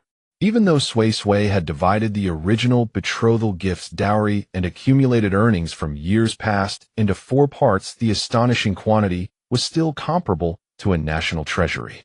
Not to mention the dowry provided by the actual national treasury, plus the 288 loads of betrothal gifts sent by the groom's side. Almost everyone was utterly astounded by such extravagance. This was truly obscene opulence. So much so that it remained a topic of enthusiastic discussion for many years. With 3 of her 4 children married, Sui felt both gratified and proud. Perhaps one of life's achievements is accompanying one's children as they grow, and then watching them marry and have children. But thinking that only Yuanhai, the second child, showed no signs of settling down, she couldn't help but start worrying. Thus, as he was preparing to leave again, she called him before her. Carefully studying his face, which bore a 6 or 7 tenths resemblance to her own, she was momentarily speechless. The 4 siblings had truly inherited the excellent genes of both Sui and Jin Zhao, each feature perfectly placed. Perhaps because Sui's scrutiny lasted a bit long, Yuanhai felt a bit uneasy. Mother, the sky is darkening. Is there something you wish to instruct your son about? Sui withdrew her thoughts and nodded solemnly. Yes, I do have a few words for you. Please speak freely, mother. Yuanhai, honestly tell me, during your 3 years of travel, have you met a girl who caught your heart? Yuanhai was taken aback, seemingly not expecting such a question from his mother, but shook his head. No, mother, I haven't met anyone. He had encountered many women, but none had stirred his heart. Sui also knew that fate was not to be forced. If one hadn't met someone who stirred their heart, there was nothing to be done. In her view, love could not be coerced, and marriage should never be settled for. If you do meet her, remember to seize the opportunity, for you are nearing 19, Yuanhai. Yes, mother, your son will remember. Just then Jin Zhao arrived. Yuanhai bowed to him and was about to leave, but was immediately called back. Yuanhai, come with me to the imperial study. Yes, father. Half an hour later in the study. Father, do you also have words for your son? Jin Zhao said nothing, but brought out a small chest. Then he said, these are businesses and organizations I founded in my youth. I'm entrusting them all to you now. Also, I hope you won't travel far anymore to spare your mother constant worry and longing. Yuanhai took the chest. Inside were ledgers and tokens. He idly pulled one out and flipped through it. To his astonishment, they were all prominent and prestigious organizations or businesses renowned throughout the Jianghu. Father, why are you entrusting these to me? You and your brother each have your own strengths. Entrusting these to you puts my mind at ease. I trust you will handle them well. Moved by his father's profound trust, Yuanhai felt a surge of emotion. Yes, your son will not disappoint your expectations. Jin Zhao clapped him firmly on the shoulder. Good, I believe in you. Afterwards, he had him withdraw. Jin Zhao sat idly for another quarter of an hour before heading to Cunning Palace. Honey, what did you say to Yuanhai? Seeing Jin Zhao return, Sui unconsciously broke into a smile. Nothing much, just assigning him some tasks. Oh, okay. Honey, let's go for a walk in the garden. Within the palace walls, the garden was truly the only pleasant retreat. All right. Jin Zhao replied with a single word, then took her hand and led her out. At that moment, the night sky was dotted with stars, a truly beautiful sight. With all the wedding preparations lately, I haven't been to the garden or swung on the swing in ages. Honey, give me a push. All right, Sui, sit tight. Just like young lovers, she swung happily while he stood behind her, gazing at her with boundless tenderness. The romance between Sui and Jin Zhao never ceased regardless of age. Ever since the three siblings each started their own family, Sui felt that the already empty imperial palace had become even more desolate. After their daughter married, it was impossible for her to visit the palace every day. The only consolation was that Yuanhai no longer traveled far and would still come to pay his respects every morning. Muwan would also occasionally visit the palace to keep her company. Although she spent nearly every day scrolling through her phone, practicing calligraphy, painting, tending to the garden, and playing the guzheng to pass the time, within her long palace life the days were not unbearably dull. Yet over time Sui could not help but feel a hint of tedium and languor. Today, after swiftly finishing the final stroke of her landscape painting and setting aside the brush, she stepped directly into the space kitchen. When boredom strikes, what better remedy than food? In that instant, she suddenly yearned intensely for a mixed noodle dish she adored slurping in her childhood, Lianxiang mixed noodles. But because it was troublesome to make, she rarely cooked it. Now it was just perfect for whiling away the idle hours. Without further ado, she poured an appropriate amount of water into the pot, and once it came to a rolling boil, she added the rice noodles. Since Lianxiang rice noodles were quite firm, they required at least 10 minutes of cooking. During this time, she prepared the mixture of oil, salt, soy sauce, and vinegar.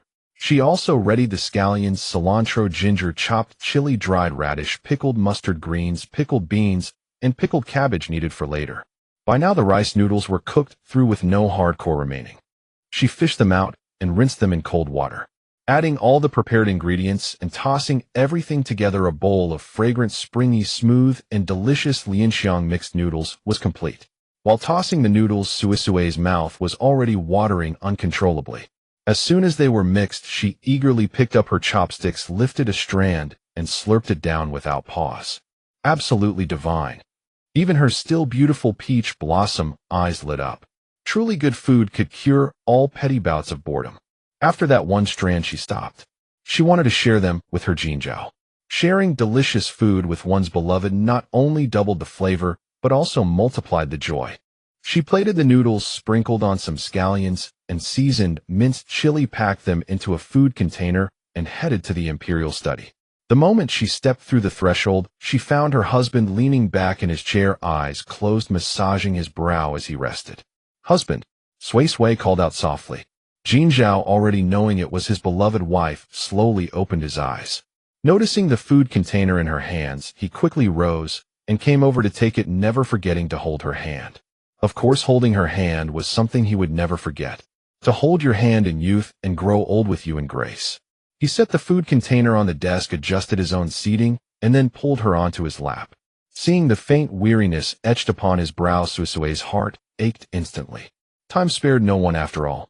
From the jet-black hair of the past to the occasional silver strands later to now the visibly graying temples. He was only 44, yet time had carved such conspicuous marks upon him. Especially after becoming emperor, he would engage in physical intimacy every couple of days and still strive diligently to review memorials late into the night. This only accelerated the whitening of his hair. But what remained unchanged was that those still handsome phoenix eyes had always held and only ever held her reflection. Reining in her thoughts, she said, "Husband, close your eyes." He complied as instructed. Immediately after, Jin Zhao felt her soft, delicate fingers gently massaging his head and temples. It was as if all his exhaustion dissipated into thin air in that moment. "Husband, are you too tired? Or have you encountered some thorny problem?" "It's nothing. My eyes just feel a bit sore from reviewing memorials for too long." Also, he had been pondering the matter of abdication, which had drained his energy. After massaging for a while, concerned her hands might tire, he asked her to stop. He took her hand and pressed it to his lips. His eyes were clear and tender. "Sui Sui, what deliciousness have you made?" Sui Sui pressed her petal-like lips against his, then rose and opened the food container. "Here, it's this mixed noodle dish." Jin Zhao leaned in for a look. "Didn't Sui Sui say making this mixed noodle dish was troublesome?" "Well, I was just bored and craving it. Quick, have a taste." "I was dying of craving just now, but I held myself back, wanting to share it with you." As she spoke, Sui Sui took out the noodles and handed him a pair of chopsticks. "All right." His Sui Sui, still such a sweet fool. The normally solemn and imposing imperial study was tinged with a touch of homely warmth because of their joyful noodle slurping. After finishing the noodles, Sui Sui used her consciousness to retrieve a small massager for the head and neck from her space. Since she had never used it before, she first took to reading the instruction manual. The earnest expression of his beloved captured Jin Zhao's attention as if he could never gaze upon her enough. A minute later, Sui Sui set down the manual and placed the massager on his head. "Husband, try this massager and see how it feels." Letting her put it on him, Jin Zhao said with self-deprecating humor, "Fancy that. Here I am, barely past 40, and I'm already in need of a massager."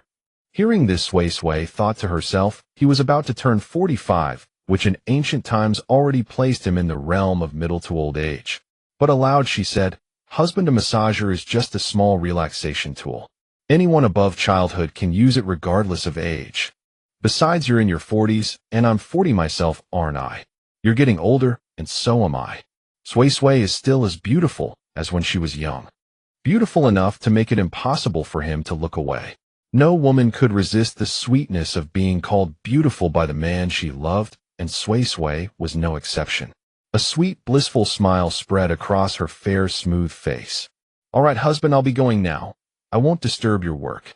Sui Sui picked up the food container and prepared to leave, but was pulled back by the arm. She thought he wanted her to stay and keep him company, so she said with a helpless smile, "Husband, take a break with the massager on for a while before you get back to work. If I stay here, I'll only distract you." But he suddenly asked, "Sui Sui, do you still wish to be empress?" "Husband, what do you?" Jin Zhao guided her to a chair and had her sit down. "If Sui Sui has no attachment to the title of empress, once I finish handling the matters at hand, shall I abdicate the throne to Yonghan?" Trapped within the palace for half a lifetime, it was time to take his Sui Sui out to see the world. Sui Sui was stunned for a moment, and upon recovering, she wrapped her arms around his neck. Her petal-like lips curved upward. "Haven't I told you before? As long as I have you, being empress or not truly doesn't matter." But truth be told, she had long wanted to see the world beyond the palace walls. At her words, he too curled his lips into a smile. "Very well, your husband understands." "All right, husband, you think it over at your leisure.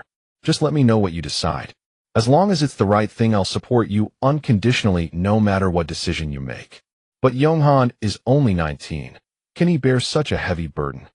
"Sui Sui, don't worry. Yonghan's political acumen is extraordinary, and I've personally mentored him for nearly 4 years. Ordinary matters of state won't be a problem at all. Well, as long as you've thought it through.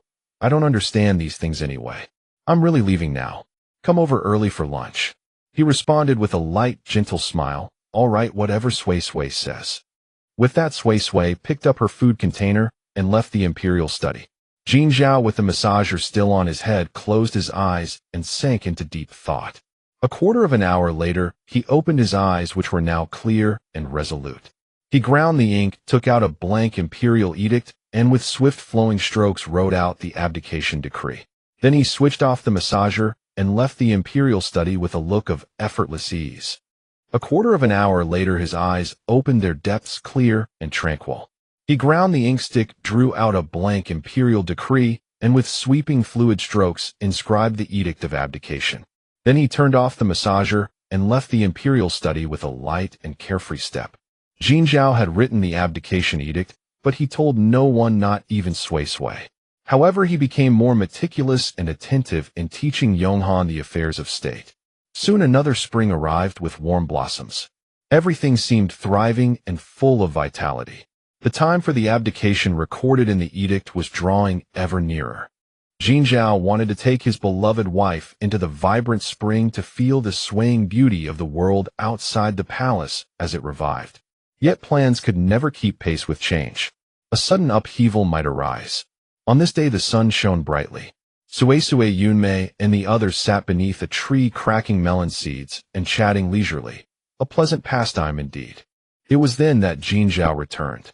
Seeing him, Yunmei and the others immediately bowed and tactfully withdrew. "Husband, didn't you say you'd be busy today, even though it's a day off? Why are you back so suddenly?" He gently adjusted her nine-tailed phoenix crown for her. "The weather is lovely. I'm taking my empress out for a stroll." Hearing that she would be taken out, the empress's peach blossom eyes instantly sparkled like stars. "Really? Then let's quickly change clothes and set off." Her voice carried an undisguised delight. She hadn't left the palace in so long. She longed to feel the lively atmosphere of the marketplace. "In over 20 years together, have I ever deceived you, Sui Sui?" "No, never once. Jin Zhao is the best. Let's hurry up and get moving." "All right, whatever Sui Sui says." After changing clothes, they quietly left the palace. Walking along the still bustling streets, Sui Sui sighed. "Husband, the world outside the palace really has a liveliness. Being here makes my mood different. Then I'll often bring Sui Sui out." She turned to smile at him, her eyes brimming with joy. "Good." Since it was a rare outing, Sui Sui pulled Jin Zhao along, looking here and there excited as a child. Just then, Bob blessed be. Sui Sui was watching a street performance when this Buddhist chant reached her ears. Instinctively turning around, she saw a kind-faced monk smiling at her. Sui Sui quickly joined her palms and nodded slightly. "Greetings, master." Bob. Jin Zhao shielded Sui Sui behind him.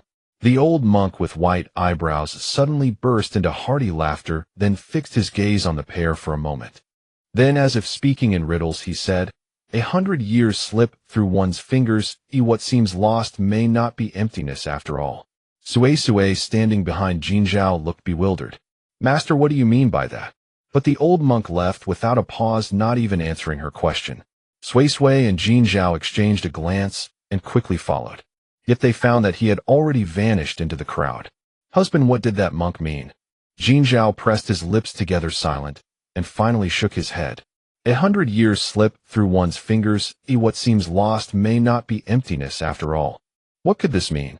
With this interruption, neither of them had the heart to continue their stroll. Even their planned visit to Ixing, Suichin, and Muin was temporarily set aside. On the carriage ride back, "Husband, why did that monk say that to you and me?" "Strictly speaking, it was directed at me. I feel there's some hidden meaning." And in the blink of an eye, he disappeared, nowhere to be found. Jin Zhao pulled Sui Sui into his arms. "Don't worry, Sui Sui. When we return, I'll have someone look into his background." Though he said this, his own expression was extremely grave. Unable to see his face, Sui Sui nodded. "I suppose that's all we can do." They had left the palace after noon, and by the time they returned, the sun was just setting. After seeing Sui Sui back to Cunning Palace, Jin Zhao summoned Li Kuan. "Go to the organization immediately and tell the second prince to return at once." "Yes, Your Majesty." Li Kuan took the order and swiftly withdrew. Jin Zhao tapped the table with his fingers, lost in thought, his expression unreadable. 100 years slip through one's fingers, what seems lost may not be emptiness after all. What could this mean? He racked his brain, but found no answer. Soon night gradually fell. But tonight's night was unusually oppressive. The moon was pale and dark clouds drifted. "Husband, I feel something is terribly wrong tonight. It's terrifying, as if some monster is about to appear. It's just going to rain. What's terrifying about that?" Though he said words of comfort, his own heart grew uneasy. Sui Sui, close the window and come to bed. Don't let your mind wander. "All right, husband. I'll be right there." Seeing him straightening the quilt on the carved bed, Sui Sui asked, "Husband, my feet are sore from today's walking. Shall we sleep in the space?" Jin Zhao's hand, which was shaking the quilt, paused for a moment. Then he said, "All right, whatever Sui Sui says." Little did they know that shortly after they entered the space, a light drizzle began outside the window. In the bedroom of the space, as every day, Sui Sui and Jin Zhao slept in each other's arms. The warm yellow lamplight added a touch of intimacy to the room. After a long while, "Husband, are you asleep?" "I can't sleep." Unable to fall asleep, Sui Sui squirmed restlessly in his arms. "Be good, Sui Sui. Close your eyes, and you'll fall asleep soon." His voice was restrained and controlled, yet his heart was inexplicably uneasy. 10 minutes later, as if giving up, Sui Sui whined weakly, "Still can't sleep." "Since Sui Sui can't sleep, let's do something interesting." Then he mounted her. Whether it was the gentle beginning or the swift galloping later, it seemed as if he was trying to vent all his unease. After the passionate, drenching exertion, Sui Sui no longer complained of sleeplessness. Looking down at his peacefully sleeping wife, Jin Zhao revealed the first genuine smile of the day. After planting a tender kiss on her forehead, he embraced her and fell into a deep sleep. But he did not notice that the brows of the person in his arms began to furrow slightly, then tightly. Even her breathing gradually weakened, stabilizing at a faint state. But just then Jin Zhao's eyes snapped open. Instantly, he sensed Sui Sui's abnormality. "Sui Sui, wife." The unusual nature of this abnormality, more severe than ever before, sent his anxiety skyrocketing. "Sui Sui, wife." Still no response. He quickly took out silver acupuncture needles, but there was still no reaction. Seeing this, Jin Zhao hastily dressed her. But his trembling hands betrayed his anxiety. Then he carried her out of the space. "Someone, summon the imperial physician immediately." His frantic and urgent voice in the drizzly night sounded especially desolate. The palace attendants on night duty heard the commotion and swiftly moved into action. For a moment, footsteps were chaotic and disorderly. With a panicked cry of, "Someone quickly summon the imperial physicians," the entire palace seemed to come alive in that very moment. Everyone moved in a flurry, their footsteps chaotic and hurried. A quarter of an hour later, several imperial physicians arrived at Kunming Palace, panting and out of breath. Just as they were about to catch their breath at the entrance of the sleeping chamber, they were startled by Zhao Jin's cold and sharp command. "Why aren't you coming in quickly?" Yes, your humble servants will come at once." Wiping the moisture on his face, whether water or sweat he could not tell, with a casual sweep of his wide sleeves he hurried inward. Catching a glimpse of Zhao Jin's gloomy, ice-cold expression, the physician's heart sank once more. The emperor was already terrifying enough when he kept his usual stern countenance. But with his face twisted in such fury, he was simply frightful. Yet the situation was urgent, leaving them no room to dwell on their fears. However, after examining her twice in rotation, their minds went completely blank. Exchanging a glance with one another, they all dropped to their knees in unison. "Your Majesty, forgive us. We are powerless." Zhao Jin had already harbored a dark premonition after witnessing their 2 rounds of treatment. Now that premonition had come true. His mind went blank with a deafening buzz. For a moment he could not think at all, and his body swayed uncontrollably. Recovering himself, he pointed a trembling finger at them. "What do you mean? If you cannot cure my empress, I will have you buried alive with her." His face was dark and sinister, his teeth gritted, his voice brimming with fury and a subtle tremor. The lead physician, trembling with fear, reported, "Your Majesty, besides the empress's faint breathing, everything else is normal. This condition resembles what the Taoist tradition calls lost soul." Taoist. Lost soul. Recalling the monk from that afternoon, though he was Buddhist, Zhao Jin's mind began to form a bold conjecture. Li Hong. Li Kuan. The moment the words left his lips, they appeared. Li Kuan, send additional troops to search for the monk with white eyebrows. Li Hing, go into the countryside and find knowledgeable Taoist priests and renowned physicians. Yes, they both replied. Hardly had they left when Yuan Hai, having received the news, arrived in a hurry. "Father, what has happened to mother?" Zhao Jin pursed his lips and glanced at him before turning his gaze away, only to hold his beloved wife's hand. Yuan Hai had no choice but to ask the physicians beside him. Upon hearing about the lost soul syndrome, he too was taken aback. Having traveled the world for 3 years, he had heard of some strange occurrences, including the lost soul syndrome. A person possesses 3 souls and 7 spirits. In mild cases, one loses the spirit and becomes dazed and distracted. In severe cases, one loses the soul, falls into a deep slumber, and gradually perishes. About another quarter of an hour passed before the other three siblings and their partners arrived from outside the palace. "Father, it is late. You should go rest. We siblings will keep watch here." Zhao Jin looked at the concerned faces before him. "You should all go back and rest. There is no need to crowd around here. I will keep watch." He could not bear to leave Sui Sui's side for even a moment. Knowing their father's deep love for their mother, no one pressed the matter further. Once everyone had left, Zhao Jin lay down fully clothed beside Sui Sui. Their fingers intertwined, his gaze fixed steadily upon her. From the deep of night to the first faint light of dawn, she did not move, and neither did he. But his eyes, usually so gentle and affectionate toward her, were now filled with bloodshot veins. They were terrifyingly red, as if tears might well up. "Sui Sui, my dear, it is morning. Time to wake up." There was no response, not even a tear at the corner of her eyes. "Sui Sui, you are simply tired from shopping yesterday, and are sleeping in, aren't you?" His voice was thick with hoarseness and choking sobs. Yet still there was no response. From the faint dawn light to the rising sun, Zhao Jin kept murmuring, humbly begging for her to wake. But the only answer he received was his own head full of white hair. From his crimson eyes, liquid seeped out, dripping onto the white strands, like red plum blossoms blooming in snow. Everyone approached quietly, and witnessing this scene, could not help but feel their hearts tremble. For love, his hair had turned white in a single night. A night of longing, a night of sorrow, a night from black hair to white, each white strand stained with crimson. Yonghan softly called out, "Father, go draw water. I wish to wash your mother's face." His Sui Sui loved cleanliness above all else. Yonghan hesitated for a moment, then obeyed. Ai Xing and the others, witnessing this, covered their faces and wept. After Zhao Jin finished washing Sui Sui and feeding her a little water, he dismissed everyone again, instructing Yonghan to act as regent in his stead. He quickly entered his spatial realm to prepare some soft liquid food, then immediately returned to watch over her.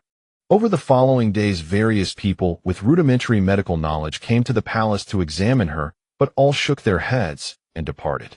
He wanted to kill every one of them for failing to cure her, but he forcibly restrained himself. His Sui Sui was so kind as she would never wish for him to do such a thing. Yet the tale of the emperor's deep love and his turning white-haired overnight for his empress spread far and wide. Except for necessary departures, Zhao Jin guarded her day and night without fail. If not for the faintest trace of breath, he would have thought. Sui Sui barely changed, but he himself grew so thin he was nearly unrecognizable. And so half a month slipped by in a flash.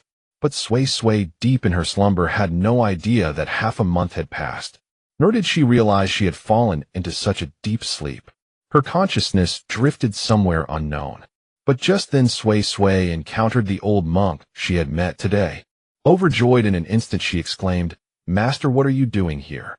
It is such a blessing to meet you. May I ask, where is this?" There was no sign of human habitation, no end in sight, only herself. It was deeply unsettling. The old monk nodded and smiled. "Amitba, how fortunate. This old one has come specifically to seek you out." "Me? Seek me out? Master, what do you mean?" Sui Sui was utterly bewildered.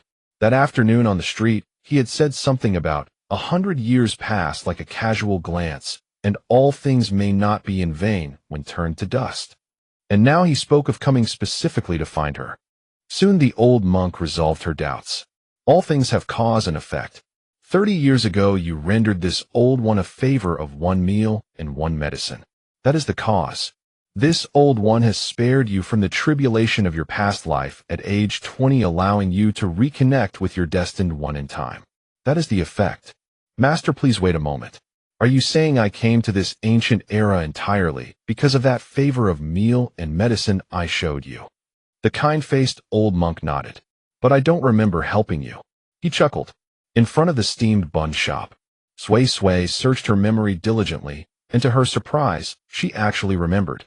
At 15, while working part-time at a chain steamed bun shop, a ragged old man had come begging for the previous day's leftover buns. Seeing his pitiful state, and with the manager's permission, she had packed him some 10 or so buns. Noticing him covering his mouth and coughing occasionally, She had quickly bought a box of Chinese patent cough medicine and a box of anti-inflammatory pills from the pharmacy next door.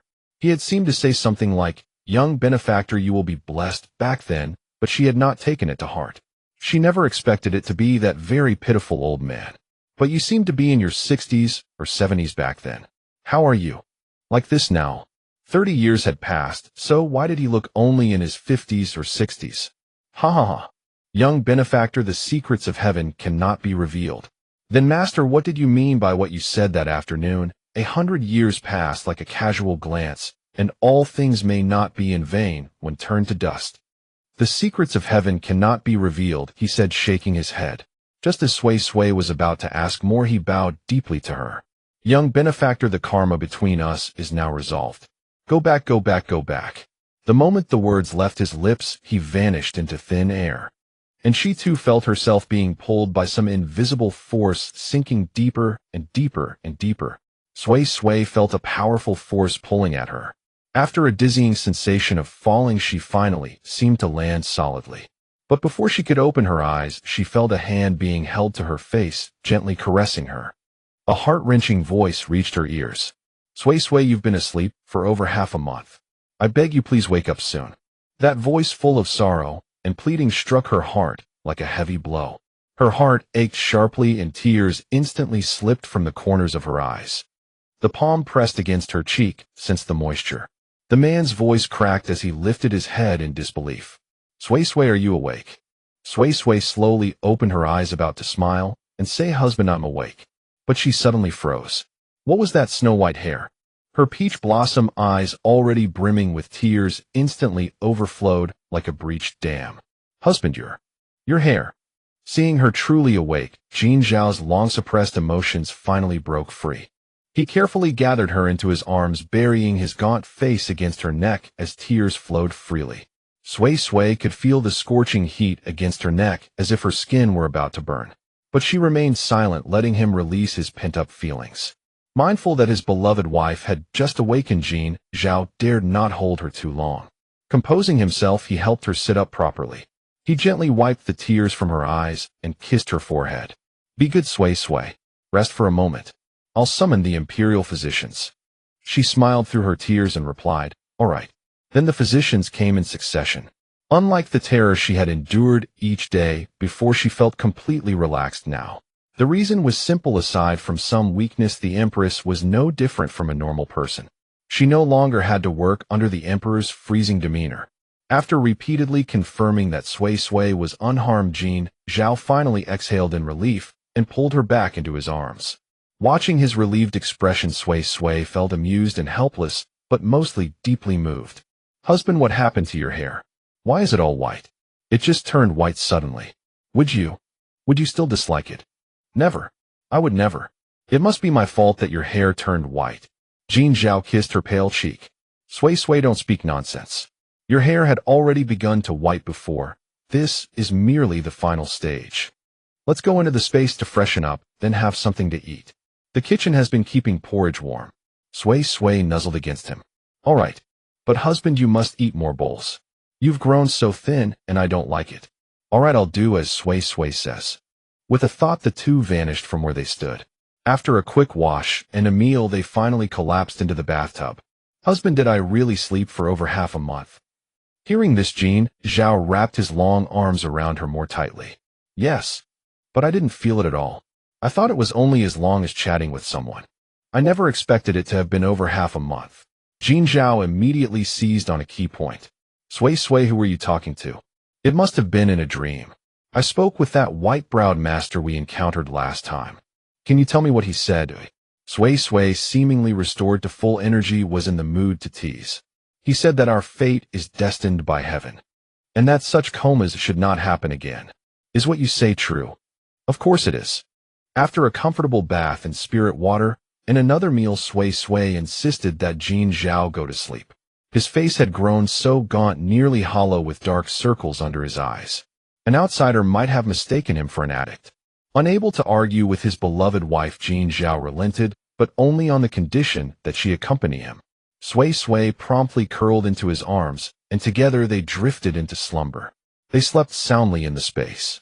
Meanwhile, the imperial physicians who had attended the empress left Cunning Palace buoyed by joy, their steps light as wind. Those familiar with them could tell something had happened and eagerly asked. Through their questions and answers, within half a day, nearly the entire palace knew that the empress had awakened. Upon hearing this news, the Yonghan siblings hurried to Cunning Palace. Meanwhile, inside the space, Jin Zhao, who had slept for nearly 20 hours, slowly stirred awake. Coming to his senses, he immediately looked at the person in his arms and called softly, "Sway, sway." What's wrong, husband? Sway Sway's sleepy eyes fluttered open and then closed again. She clearly had not slept well. Seeing this, Jin Zhao felt a wave of relief. Thank goodness. His Sway Sway was no longer in a deep sleep. Sensing his thoughts, Sway Sway gradually lost her drowsiness. She sat up slightly and kissed his cheek. It's all right. I'm not sleeping anymore. Don't worry. Sleep was indeed the best form of nourishment. Nourished by spirit water and replenished with over 20 hours of sleep, Jin Zhao's complexion had visibly improved, no longer the dull and lifeless appearance she had seen when she first woke. Husband, I'm hungry. I want to eat the wontons you make. All right, let me help you wash up first, then drink some water to settle your stomach. Sway Sway quickly stopped him from picking her up. Oh, husband, just supporting me is enough. I only lay down for half a month, not a year or two. Before she could finish, her delicate nose was gently pinched. Sway Sway, don't speak nonsense. All right, I was joking. Just support me then. One must walk on one's own feet. Jin Zhao relented helplessly. Then very well. If you grow tired walking, tell me at once. Sway Sway, the distance from the Simmons bed to the bathroom was at most 10 meters. How could she possibly grow tired? But knowing he only meant well, she still flashed a brilliant smile. Understood, husband. After washing up, Sway Sway settled onto the sofa and watched the domestic chef bustle about. Though her husband was nearly gaunt and had aged in her eyes, he remained as handsome as ever. Jin Zhao, busy in the kitchen, certainly felt that intense gaze. But he did not turn around. Instead, the corners of his lips rose higher and higher. Only with her by his side could he smile like this. Soon a small bowl of wontons and 2 bowls of fragrant mushroom and vegetable millet porridge were ready. Jin Zhao set the bowls down and hurried to help his beloved wife over. Sway Sway inhaled deeply from the steam rising off her bowl. Wow, husband, it smells so good. Sway Sway just woke up. Even if you're eager to eat, you shouldn't have too much at once. Start with the millet porridge, then the wontons. I know. She knew that millet porridge was gentle on the stomach. After a satisfying meal, the two left the space. Barely had they stepped out when the Yonghan siblings arrived. When Yonghan and the other 3 siblings hurriedly arrived at Cunning Palace, Jin Zhao was carefully guiding Sway Sway as she practiced, walking his face full of tenderness for her. The 4 of them watched this scene, reluctant to disturb it. How wonderful! Their mother had awakened and their father had regained his vitality.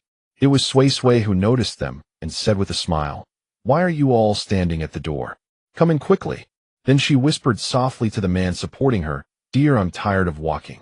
Hearing that his beloved wife was tired, he quickly helped her to the bed. Once Sway Sway was seated, Ixing and Sway Chen each took one of her hands, resting their heads on her arms, and coquettishly said, "Mother, you're finally awake. After sleeping so long, of course I had to wake up. But look at you. You've all lost so much weight. You must eat more." The 4 siblings replied in unison, "Yes, mother."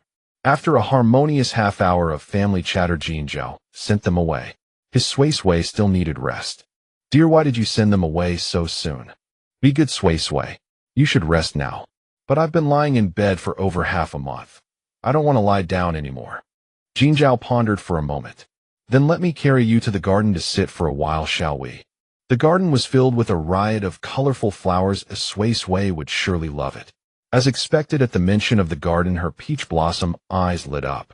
Yes, dear, let's go quickly." Once in the garden, she asked for some grapes and watermelon seeds. Admiring the vibrant blossoms swinging on the swing, eating fruit with her beloved by her side. Every moment was as beautiful as could be. A short while later, "Dear, I don't want to swing anymore. Come sit with me."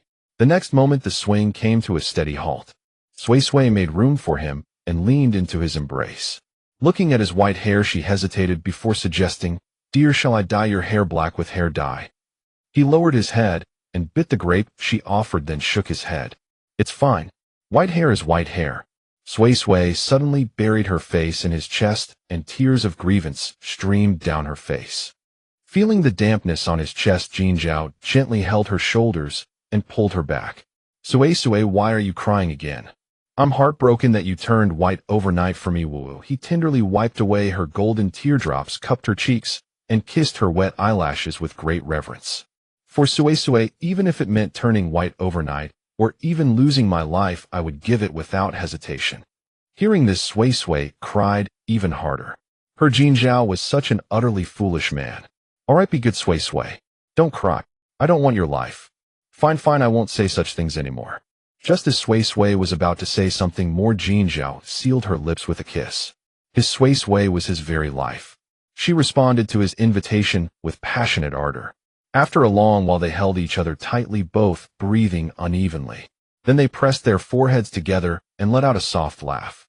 Sui Sui, once your body is fully recovered in a few days, shall we leave the palace?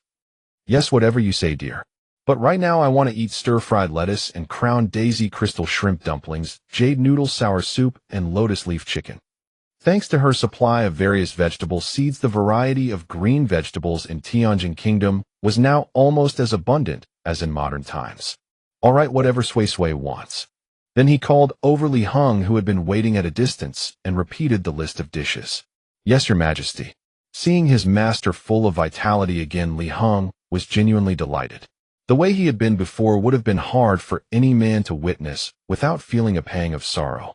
After Li Heng had gone far, dear, when we leave the palace, why don't we ask Li Heng and Yun Mei if they'd like to come with us? But she thought they would surely be willing. Trapped in the palace for most of their lives, who wouldn't yearn for freedom? Yes, whatever Sui Sui says. The imperial kitchen was quite efficient. Soon the food Sui Sui had requested was prepared. The two of them fed each other, occasionally exchanging smiles. The beautiful atmosphere was enough to make anyone envious. Perhaps this was what love looked like. In the days that followed, they ate small meals frequently and exercised moderately. Within half a month, their bodies were nearly fully recovered. Not only had Jin Zhao regained his former plumpness, but he even seemed to have gained a little weight. Sui Sui nodded with satisfaction at this result. Her diligent feeding had paid off. Sui Sui, do you notice I've gained a bit of weight? Jin Zhao, who had just stepped out of the bath, looked at his bare upper body and asked. Though his abs were still there, he felt he had put on a little weight. Yes, just a tiny bit. She gestured with her little finger. Truly, just a tiny bit. And I actually prefer you with a little more flesh. The feel is different when I hold you. So Sui Sui prefers me with more flesh now. As he walked slowly toward her, Sui Sui nodded numbly. What followed was of course self-evident. Silver hair intertwined with dark locks, a seamless embrace. The warm yellow night light cast a layer of intimate radiance over the entwined couple, their rhythm never ceasing. After a very, very long time, the night light was finally switched off with a click. The next day, the sore-waisted empress and the refreshed emperor woke up almost simultaneously. Seeing him staring at her with a smile, Sui Sui blushed and buried herself in his arms again. Yesterday's indulgence between them had been truly too crazy. Almost at the same time, a delighted laugh came from above her head. Although they were an old married couple, Sui Sui couldn't help feeling embarrassed, so she changed the subject. Dear, I'm hungry.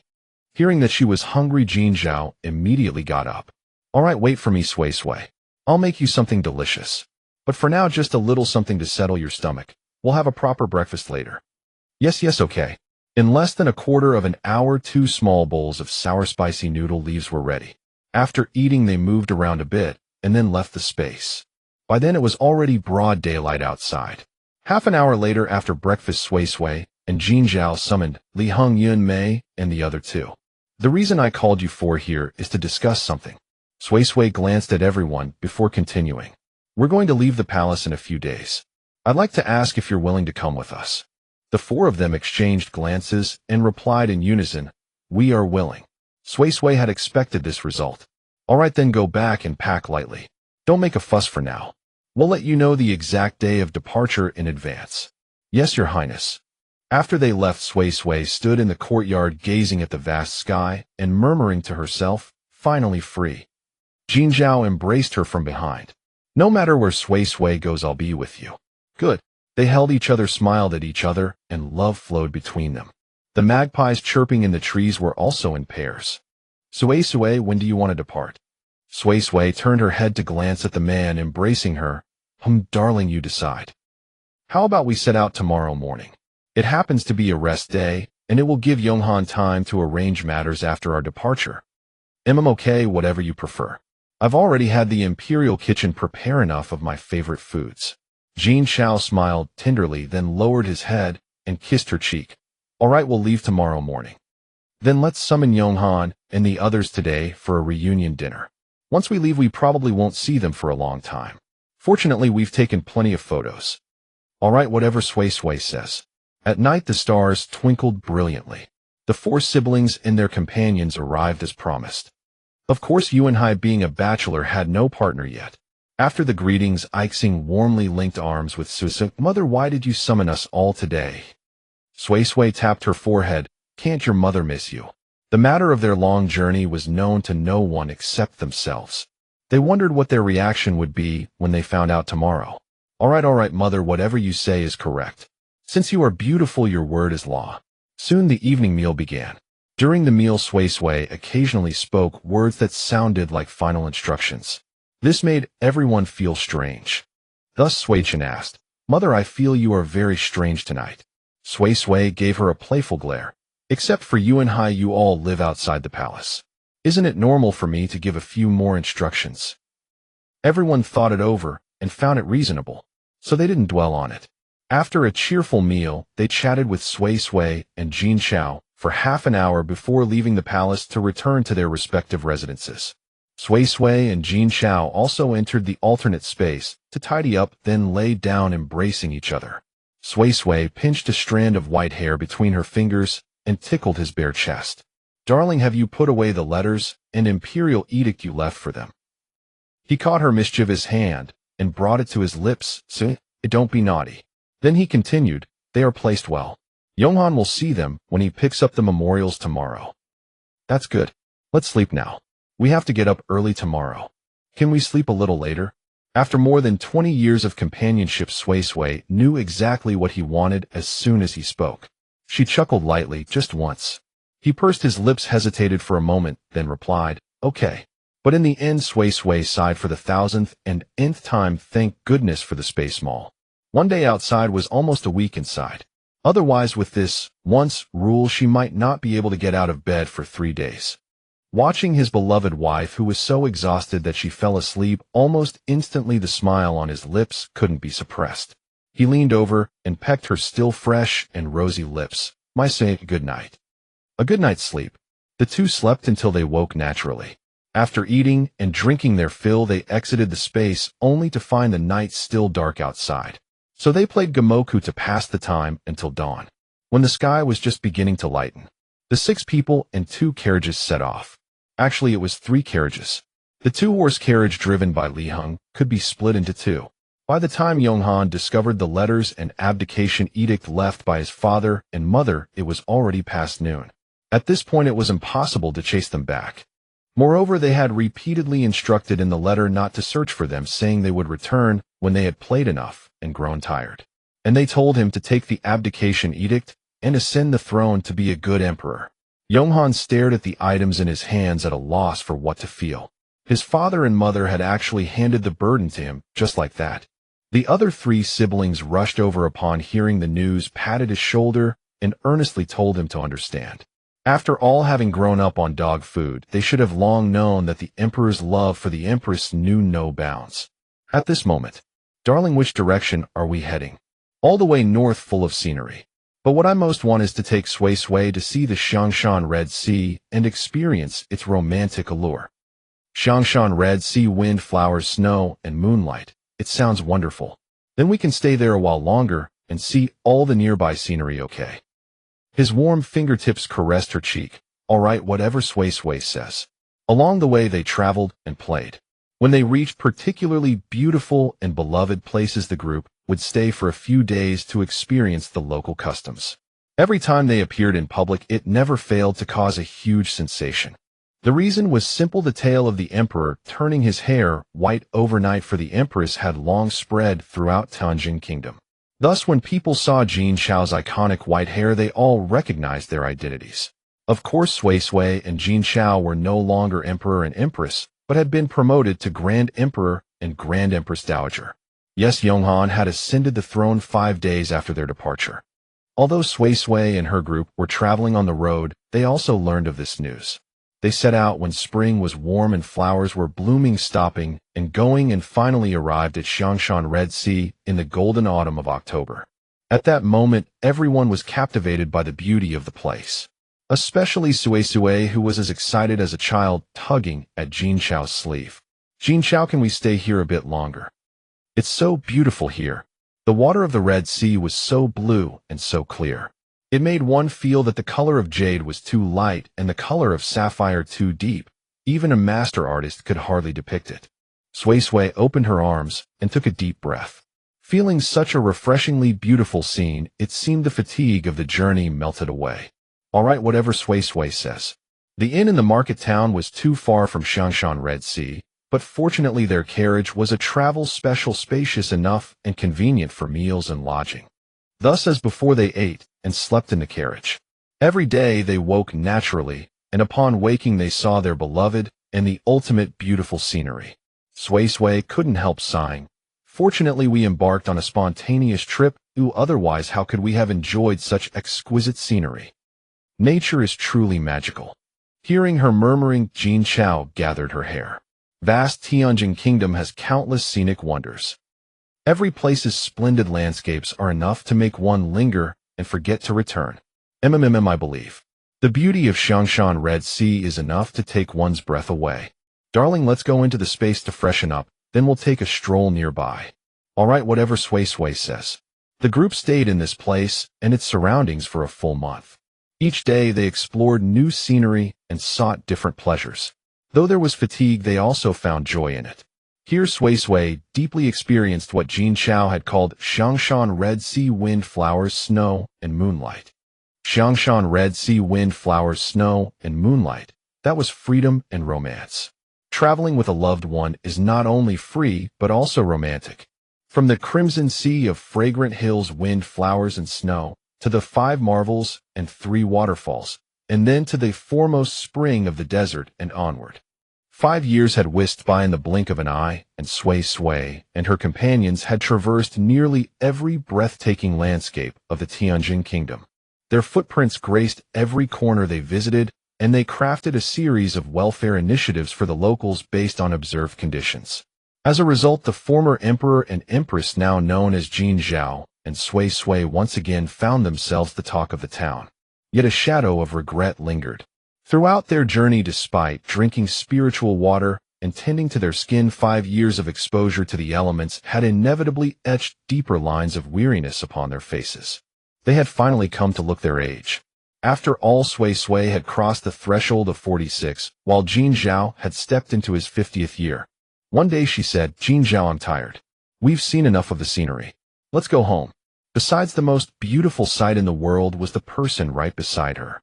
Jin Zhao's hand, which had been gently tracing the fine lines on her face, paused momentarily before a smile curled at the corners of his lips. All right, whatever Sui Sui says. And so, as spontaneously as they had departed, they decided to return. The journey back was equally leisurely. They took their time, meandering for nearly 3 months before finally arriving back at the capital city. It was another season of warm spring breezes and blooming flowers.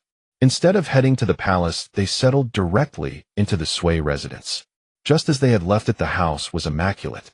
The cleaning had never ceased even after the passing of housekeeper Gui and eunuch Li. Gazing at the familiar sights, Sui Sui sighed. The journey is over, we're finally home. Honey, let's hurry up and wash up and go to sleep. I'm so exhausted. Though they had slept in beds over the past 5 years, true rest had been elusive. Now the thought of sleeping in her own comfortable bed without a care in the world seemed like a slice of heaven. All right, whatever Sui Sui says. Meanwhile, in the imperial palace, Yonghan, who was reviewing memorials in the imperial study, paused his brush upon hearing from his trusted aide that the lights in the Sui residence were lit. A smile spread across his handsome face, so reminiscent of his father's in his youth. Their carefree imperial father and mother had finally deigned to return. He set down his brush and rose to leave, but his steps faltered. It was already late, his parents needed their rest. Seeing them could wait until morning. He sat back down, but his concentration on the memorials was gone. He rose again and walked towards the Longyan Hall, where he currently resided. Outside the palace, the other three siblings, upon receiving the news, made similar plans. Meanwhile, the Sui Sui and Jin Zhao they missed had just finished a refreshing bath and a light meal and were now lying down. But the excitement of being home kept them wide awake. Nestled in Jin Zhao's arms, Sui Sui's voice was filled with barely concealed joy. "Honey, now that we're finally back, I can't sleep. Do you think Yonghan and the others know we're back? How many children do they have by now?" Jin Zhao turned his head slightly and kissed her on the forehead. "Well, they certainly know by now. As for the children, we'll find out soon enough. Now be a good girl, close your eyes, and you'll be asleep in no time." His face and voice were no longer young, but what remained unchanged was his gentle, soothing way of coaxing her. Sui Sui closed her eyes, a soft mum escaping her lips, and gradually drifted off to sleep. Looking at his wife's face, which also bore the marks of time, he gently stroked her still beautiful brows before falling into a deep sleep himself. They slept until they naturally woke up. When they awoke, it was still dark outside. After filling their stomachs, they decided to organize all the photographs they had taken over the years, choosing their favorites to put into frames. The photos captured beautiful scenery and, more importantly, her and him. In every one, she was beaming at the camera or at the person beside her, and he was always looking at her. His eyes held only her. Even the light in his gaze seemed to be captured perfectly. Looking at these photos, Sui Sui was reminded of a phrase he had once said to her long ago: "Gentle mountains, soft waters, countless stars. None can rival even half the charm of your brows and eyes." At the thought, she leaned over and planted a kiss on his slightly wrinkled cheek. Jin Zhao looked up, his gaze towards her involuntarily softening with affection. Has Sui Sui thought of something happy? His voice, still achingly tender, seemed to hold hidden laughter. His Sui Sui, whenever she thought of something delightful, would always plant a kiss on his cheek. It had become a steadfast habit. "I wasn't thinking of anything in particular, I just suddenly felt like kissing you. What am I not allowed to?" He truly was favored by God. Even in old age, with wrinkles on his face, he remained incredibly handsome. In fact, he had gained an added layer of scholarly elegance. "All right, Sui Sui can kiss me whenever she wants. I don't want to kiss you anymore." But the radiant smile on her face betrayed her words completely. "Let's get back to sorting the photos." "All right, whatever Sui Sui says." Sui Sui, a catchphrase he had used his whole life and had lived by his whole life. They averted their gazes and continued their work. Sorting through over 1,000 photos, the time within the space seemed to have passed nearly a day by the time they were finished. "Oh my goodness, we're finally done. I'm exhausted. I guess age is catching up with me, and my back and waist are aching from all this work." As soon as the photos were dealt with, Sui Sui flopped face down onto the sofa. Jin Zhao walked over and began to gently massage her slender waist. "Let your husband massage it for you, and you won't be tired anymore." Thank you, husband." After about 10 minutes of massage, they had a little something to eat and decided to take a nap. After all, it was still dark outside. Going out would just mean waiting around or sleeping. Perhaps because they had already rested well, this sleep wasn't too long, and they woke up after 8 or 9 hours. Ready and refreshed, they left the space and played a game of chess while waiting for dawn. After waiting for about half an hour, the sky gradually began to lighten. "Honey, it's dawn. Let's go to the garden for our morning exercise. A morning routine keeps you healthy for 100 years.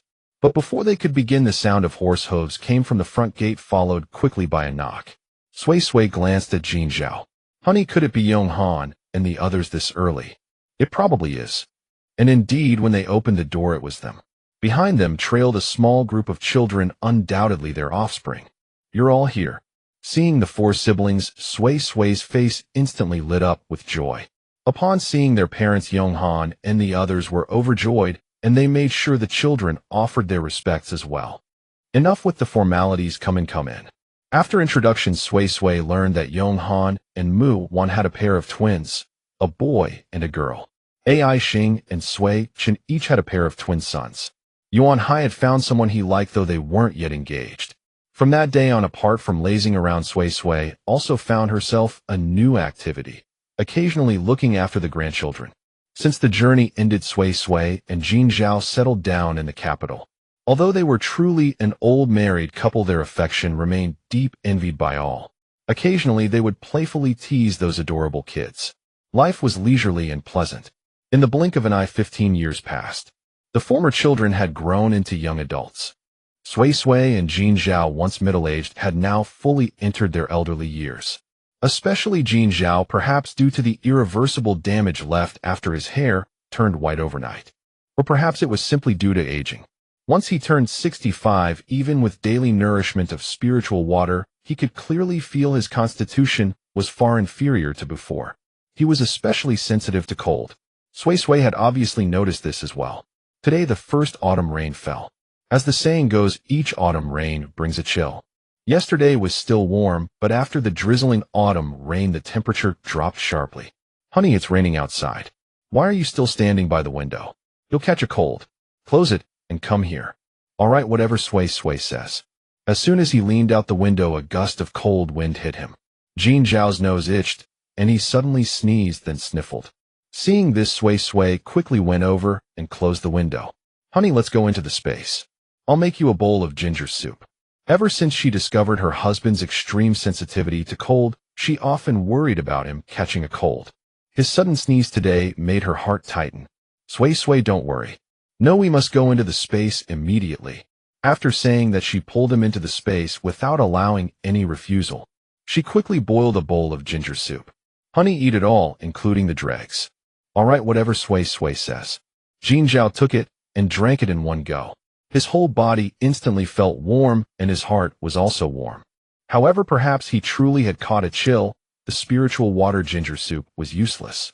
Or perhaps it was his age, his lifespan nearing its end. That very night, Jin Zhao developed a high fever. Sui Sui, half asleep, suddenly felt as if she had touched a source of fire. It was so hot that it was uncomfortable, and her hand instinctively tried to push it away. With that push and touch, her mind jolted, and she woke up instantly. The source of heat was her own husband. He had a fever. Honey, honey. Sui Sui reached out and touched his forehead, then quickly withdrew her hand in fright. Jin Zhao, still somewhat conscious, felt the soft touch on his forehead. He struggled to open his eyes. Sui Sui, don't worry, I'm fine. Sui Sui ignored him and went straight to get an ear thermometer. Good heavens, he had a fever of 39.9°C, and he said it was nothing. Don't talk. I'll get you medicine right away.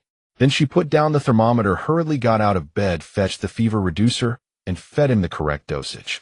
She quickly tore off 2 cooling patches and placed them on his forehead and the back of his neck. Then she gave him a large glass of water and quickly fetched a basin of spiritual water to wipe his elbows. She took care of him just like a child, attending to every detail, just as he had once taken care of her. After all this bustling, the time and the space had reached late night. Fortunately, the high fever did not continue to rise. Sui Sui's heart relaxed a bit. But to prevent the fever from recurring while she was asleep and unaware, she interlocked her fingers with his. She leaned against the headboard, her eyelids slowly drooping. Jin Zhao, having recovered a bit, looked up at his wife's nodding head above him, his heart filled with indescribable emotion. He himself never expected that he, once as strong as an ox, would be laid low by a minor chill. Truly, illness comes like a mountain falling. Carefully, he withdrew his hand, intending to hold her and let her lie down to sleep. But as soon as he moved, Sui Sui was immediately startled awake. Honey, how are you? Is there anywhere else that feels uncomfortable? As she spoke, she reached out to feel his forehead again. Sui Sui, I'm fine, don't worry. Lie down and sleep with me. Sui Sui hesitated for a moment, then lay down. She was really sleepy. Oh, just a little nap would do. But because she worried about Jin Zhao's fever recurring, her sleep was restless. She woke up every so often, and only after confirming no recurrence did she doze off again. This cycle of waking and sleeping continued until dawn. The rain that had been falling all night finally stopped. But the temperature had dropped sharply and the cold was very noticeable. Seeing that Jin Zhao had no recurring high fever, Sui Sui finally breathed a sigh of relief. Cough, cough, cough. However, though the fever had subsided, he started coughing again. Honey, why are you suddenly coughing? I'll have someone summon the imperial physician to take a look. Sui Sui, I'm fine, just a little tickle in my throat. No, that won't do. You still need to see the physician. I won't be at ease unless you do. Jin Zhao reluctantly conceded. All right, whatever, Sui Sui says. But little did he know that this cold and cough would soon confine him to his sickbed completely. Until But what he hadn't anticipated even more was, after breakfast, Sui Sui sent someone to the palace to summon the imperial physician. Her husband was 66 years old. Any sign of trouble, she was extremely attentive. The examination result was just a cold and medicine was prescribed. Only then did her heart settle back into place. Knowing the diagnosis, she considered giving him modern medicine, but on second thought, she decided to follow the doctor's advice to avoid making things worse. After seeing off the imperial physician, she immediately began to decoct the medicine. The medicine was boiled in an earthen pot in the space. The moment the lid was lifted, the air was filled with a strong, bitter aroma. Sui Sui strained the liquid and carried it over. "Honey, come and drink your medicine." Seeing his beloved wife carrying the tray and walking over carefully, Jin Zhao immediately wanted to get out of bed to take it, but she stopped him at once. "Honey, sit still. Why are you getting up?" He covered his mouth and coughed and smiled helplessly. "Sui Sui, I just have a cold.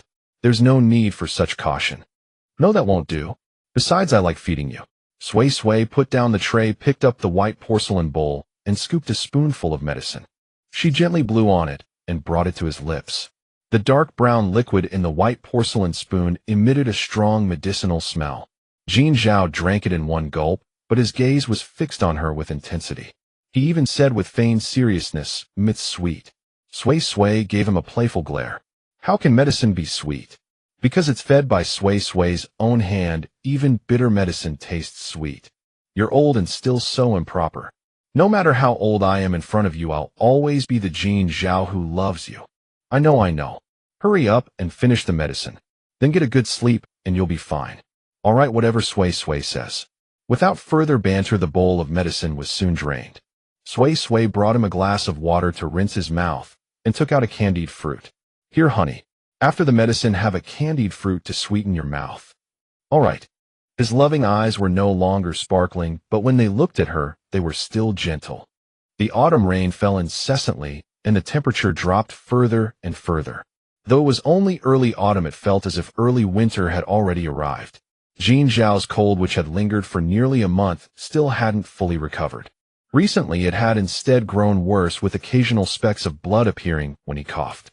Although he always thought he had carefully concealed it from Sui Sui. But she took care of everything in his daily life: food, clothing, shelter, and travel. So how could she possibly be deceived? Looking at those crumpled, blood-stained tissues, Sui Sui's heart ached unbearably, and tears streamed down her face like a fountain. "Sui Sui, don't cry. I'm fine. When you cry, my heart aches so much." As he finished speaking, another fit of violent coughing seized him. He hurriedly pulled out the half-empty pack of tissues and covered his mouth to cough. Unsurprisingly, when he removed the tissue, it was stained with a patch of bright red. Seeing that jarring red, Sui Sui's heart felt as if it were being twisted, but she forced herself to compose her emotions and tidied everything up. She knew that perhaps his time was near. Then she would follow him. A world without him. Living alone would be nothing but torment. "Darling, come drink some water and rinse your mouth first. I'll go make you some millet porridge later, okay?" Her voice, slightly hoarse, coaxed him gently, as if soothing a child. Jin Zhao forced a faint smile and replied weakly, "All right, thank you, Sui Sui." He too knew that perhaps his end was approaching. The only thing he couldn't bear to leave behind was her. Seeing this, Sui Sui held back the glistening tears in her eyes and pressed a kiss to his lips. As she pulled away, a tear fell directly onto his lips. It seemed to land heavily on his heart. With a withered hand, he wiped away her tears. "Be good, don't cry anymore, okay?" Even though she was also 60 years old, he still coaxed her like this. Because she had once said that he had spoiled her into a child. In his eyes, a child deserved to be coaxed this way. "Darling, my eyes just suddenly hurt a bit. I wasn't crying. You rest, I'll be back soon." "All right, whatever Sui Sui says." Sui Sui avoided him and entered the spatial realm to cook the millet porridge. After coming out, she sat idly in the courtyard. Her usually smiling peach blossom eyes were now filled with nothing but sorrow. At that moment, the 4 siblings who had come to visit as usual arrived. Seeing her swollen eyes, their hearts sank. Their imperial father might truly have not much time left. After paying their respects, Yonghan and Yuan Hai entered together with the newly appointed imperial physician. Ai Xing and Sui Chen stayed in the courtyard to accompany Sui Sui. In less than a quarter of an hour, the imperial physician came out. When he looked at the women, he sighed and shook his head. Seeing this, Sui, who had barely managed to stop crying, burst into tears again, her heart aching so much she could hardly breathe. She had anticipated this outcome. Even her spiritual water was useless to Jin Zhao now. How could ordinary herbs possibly help? She knew that birth, aging, sickness, and death were the laws of nature. It was just that she couldn't accept it. The imperial physician bowed to the three women and left. After Yonghan and Yuan Hai came out, Sui sent them all back. Then she entered the spatial realm alone, first going to the pharmacy to find a bottle of sleeping pills. Then she went to the kitchen and brought the cooked porridge out of the spatial realm. Darling, come have some porridge to settle your stomach. I'll make your favorite hot and sour noodle soup later, okay? All right. A few minutes later, Jin Zhao shook his head, stopping her from feeding him further. Sui, I can't eat anymore. Sui looked at the millet porridge, which had only lost 3 or 4 spoonfuls, paused, then smiled, and said, all right then, don't eat. I'll go make you the hot and sour noodle soup. But as soon as she turned around, tears gushed out again, uncontrollable. She thought that she must have been spoiled by him into not crying for over 40 years, so now she had to make up for all those years of tears. That night, Sui hugged Jin Zhao as usual, but he stopped her. Sui, be good, don't sleep holding me anymore. Be careful not to pass the illness to you. No, I want to sleep holding you. Like a child throwing a tantrum, she hugged him regardless, but her movements were as gentle as could be. Looking at the person nestled in his arms, Jin Zhao's heart was both soft and pained. With effort, he raised his hand and stroked her silver hair. His voice seemed both satisfied and choked as he said, Sui, the greatest fortune of my life was meeting you. If I die, you should go to the palace. Living alone in this empty mansion is too lonely. Upon hearing this, Sui in his arms was already drenched in tears. Her beautiful petal-like lips were bitten purple, faintly showing specks of blood. Without you, how could I live alone? But she still tried to take a deep breath imperceptibly and forced calmness into her voice. Darling, I won't allow you to talk nonsense. What death? It's just a cold. You're going to live a long life with me. But her voice, thick with sobs, told anyone who heard it that she was heartbroken and crying. Sui, don't cry. Her choking voice pierced his heart like a sharp sword, leaving it bleeding and mangled. Sui, if there is a next life, I'll come find you, okay? Sui and Jin Zhao, but it's a pity that Jin Zhao can only accompany you this far in this lifetime. The world is so vast, where will you find me, eh? Then Sui, tell me the places you've been before, all right? All right. I've lived in Yuhua District, Nansha, Jiangsu Province, all my life. The orphanage I grew up in was Angel Orphanage. From elementary to high school, I attended Tianxi Middle School. University was Nanjing University. After graduation, I sold houses at IGR Real Estate Co. Ltd. Darling, do you remember? Everything. Sui says I remember. Darling, it's very late. I'm sleepy. All right, then let's sleep. After that, they said no more, but neither could sleep. The rain outside grew heavier, the wind fiercer. The sound of broken branches falling to the ground was clearly audible. In the latter half of the night, Sui, who was a light sleeper, was suddenly jolted awake by a rapid, labored breathing. She looked beside her, and tears instantly flowed. Darling, please don't scare me, okay? I beg you, don't leave me, okay? Darling. Panicked and sobbing uncontrollably, she made Jin Zhao, who still had a flicker of consciousness, want to hug her and comfort her, but he could no longer do so. Seeing his state, Sui, her heart cut to pieces, casually wiped her tears and gently kissed his lips. Darling, go in peace. No matter where you go, I'll be with you. Then she took the bottle of sleeping pills from under the mattress, shook it, and said, See, I've been ready for a long time. Though she said it with a smile, her face was still drenched in tears. The crisscrossing tear tracks were like winding, intertwining streams flowing endlessly. Seeing this, Jin Zhao's pupils contracted sharply, and then he shook his head frantically. He wanted his Sui to live well. He didn't want his Sui to accompany him. But he also knew that if his Sui were dying, he would not hesitate to choose to accompany her. In the end, just as Jin Zhao's eyes slowly closed, Sui unhesitatingly twisted off the cap and swallowed the entire bottle of pills. Jin Zhao's pupils showed one last shock before finally closing.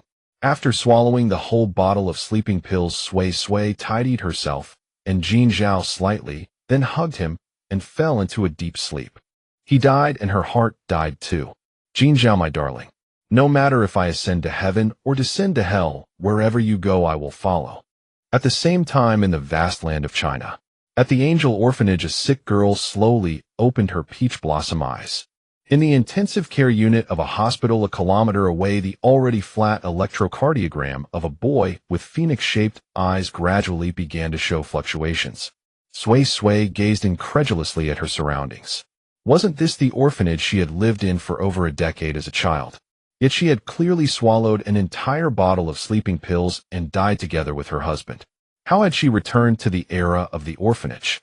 Moreover, her body was in a childhood state. What exactly was happening? A soul rebirth. What about her husband? And the space? Thinking of the space, she quickly used her consciousness to sense it. Unexpectedly, the space had returned with her. This discovery almost made her jump up. Unfortunately, her body was too weak at this moment to jump. She supported her frail body off the bed and bolted the door. In her memory, this illness seemed to have been caused by eating something she shouldn't have, leading to a day of vomiting and diarrhea. Too much time had passed, as she couldn't recall at the moment. After bolting the door, taking advantage of the fact that the children had been taken out for activities, she quickly entered the space. Her body was too weak and urgently needed restoration. She wondered if the spiritual water was still there and if it was still effective. After gulping down a cup of water, she noticed her body felt significantly better. It seemed the effect was even better. She then quickly filled half a bathtub with water, preparing to soak in a spiritual water bath. Indeed, the moment the spiritual water touched her body, all the weakness vanished instantly. But little Sui did not rush to get up, since the flow of time was different in both places. Meanwhile, she was also thinking she had returned to the modern world, so what about her husband? Could he have come along as well? Suddenly she thought of what the ancient master had said: 100 years pass by in a flash, but not everything is necessarily empty in the end. 100 years, wasn't that death? Not necessarily empty, wasn't that hope? Thinking of this, her extremely lively and beautiful peach blossom eyes instantly lit up. But with a body of a 7 or 8-year-old, what method could she use to find him? Meanwhile, at the private top-tier hospital, Chaiyang Hospital, located 1 kilometer away from the Angel Orphanage. In the intensive care unit, Doctor. The electrocardiogram moved. There's a fluctuation, doctor. A refined middle-aged man shouted excitedly from the doorway. The few doctors who had just stepped out of the ICU exchanged glances and immediately rushed back.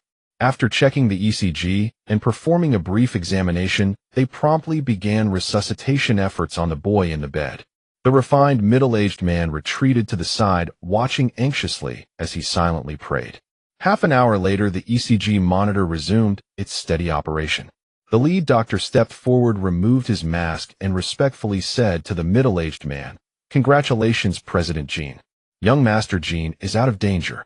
If his vital signs remain stable for another 6 hours, he can be transferred to the general ward." In all his years of practice, the doctor had never witnessed anything so miraculous. The boy had clearly suffered brain death and cardiac arrest, and the family had been called in for final farewells, yet within 10 minutes, he had come back to life. Moreover, his pulse was stronger and more rhythmic than the doctor's own.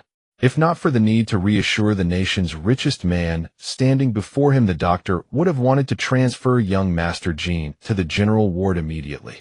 Upon hearing this, the middle-aged man visibly relaxed. As long as he was safe, that was all that mattered. He nodded to the doctor and then walked toward the boy on the bed.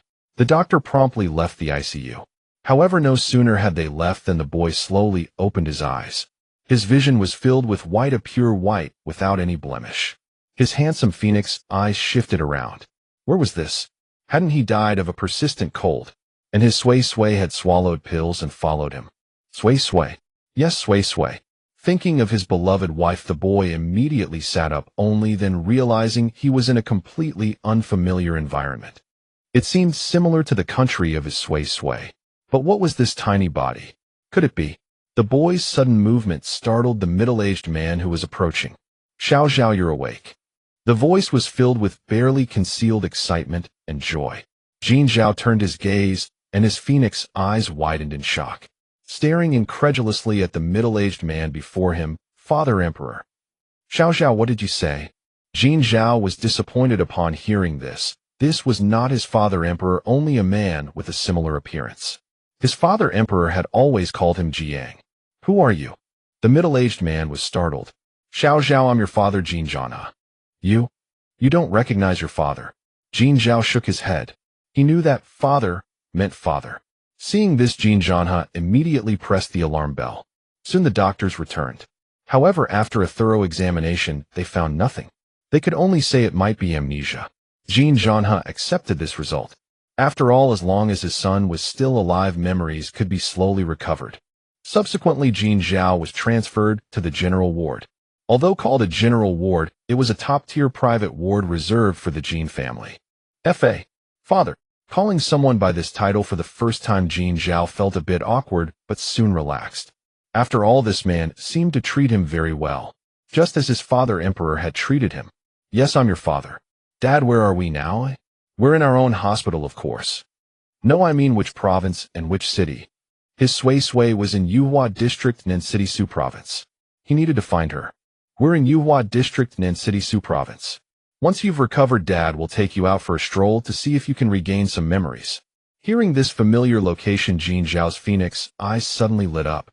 Dad, is there an angel orphanage in Yuhua District? I want to find a girl named Sui.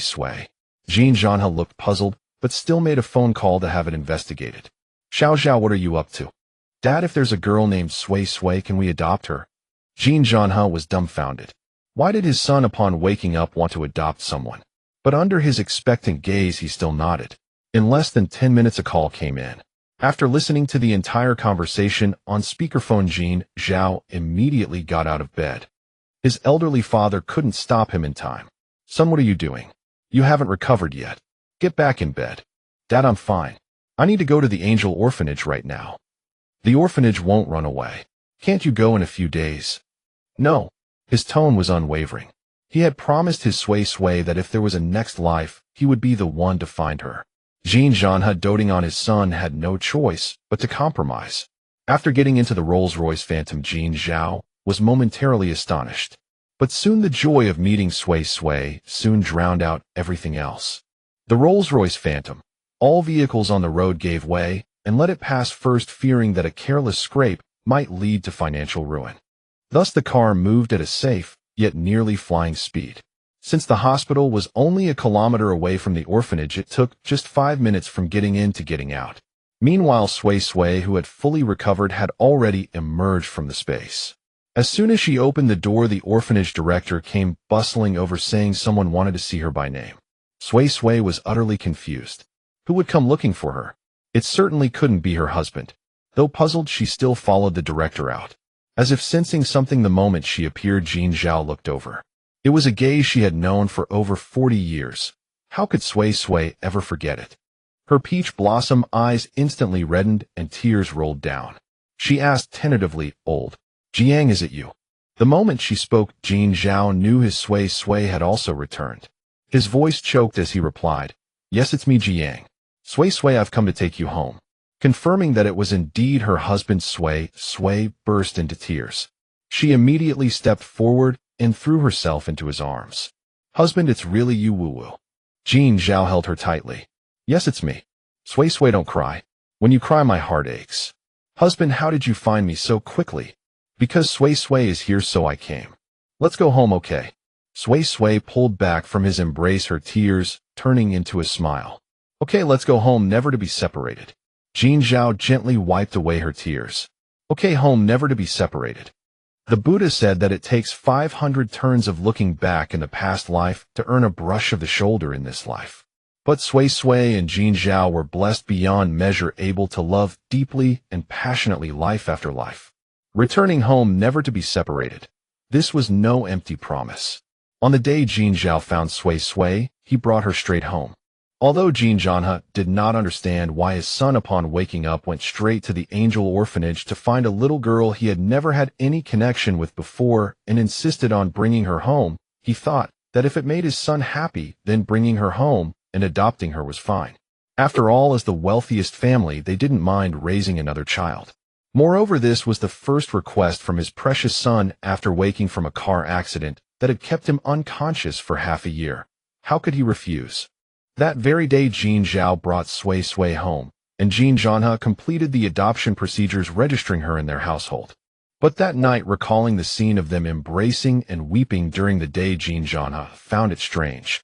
They had never met before, so why did it give people the feeling of deep lovers reuniting after a long separation?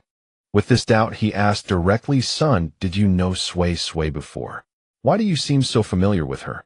Actually, he had originally wanted to ask why they looked like a pair of devoted lovers. But since one was 8 and the other 10, he was afraid of startling them, so he opted for a more tactful phrasing. Hearing this, Sui Sui and Jin Zhao exchanged a knowing smile in unison. Jin Janha felt as if he had been force-fed dog food. Then Jin Zhao spoke up, "Dad, Sui Sui and I do know each other, but how we met is not something you need to worry about. What you need to arrange is my engagement to Sui Sui. Please make it happen as soon as possible." He knew that in this world children had to go to school every day. His Sui Sui was so wonderful that many would covet her. He had to stand by her side as her fiancée from the very beginning. But at these words, Jin Janha was stunned, looking his son up and down, a boy who hadn't even grown any hair yet. He asked earnestly, "Xiao Xiao, do you even know what an engagement means? Although there is no age limit for engagement, isn't this a bit too early?" Jin Zhao nodded firmly, "Dad, I know. In this life I have decided that Sui Sui is the one." Jin Janha thought, "You've only lived a few years and you talk about a lifetime." Then both their gazes turned simultaneously to Sui Sui, who was also stunned. Sui Sui hadn't expected that her husband would ask to be engaged to her on the very first day. But she was so happy that her peach blossom eyes gradually shimmered with tears, and even the corners of her eyes turned slightly red. Seeing her like this, Jin Zhao instinctively coaxed her gently, "Be good, Sui Sui, don't cry. When you're upset, I feel heartache." Jin Janha, force-fed another mouthful of dog food, wondered, "What is going on? Why does it feel like I'm watching two adults in love? When did kids become so mature these days?" But no matter how hard he racked his brain, he could never have imagined that within these two children resided souls that had spent a lifetime together. In the end, of course, the engagement ceremony was held. Not only was it held, but it caused a nationwide sensation and was extremely luxurious. Though some were jealous and resentful, they could do nothing about it.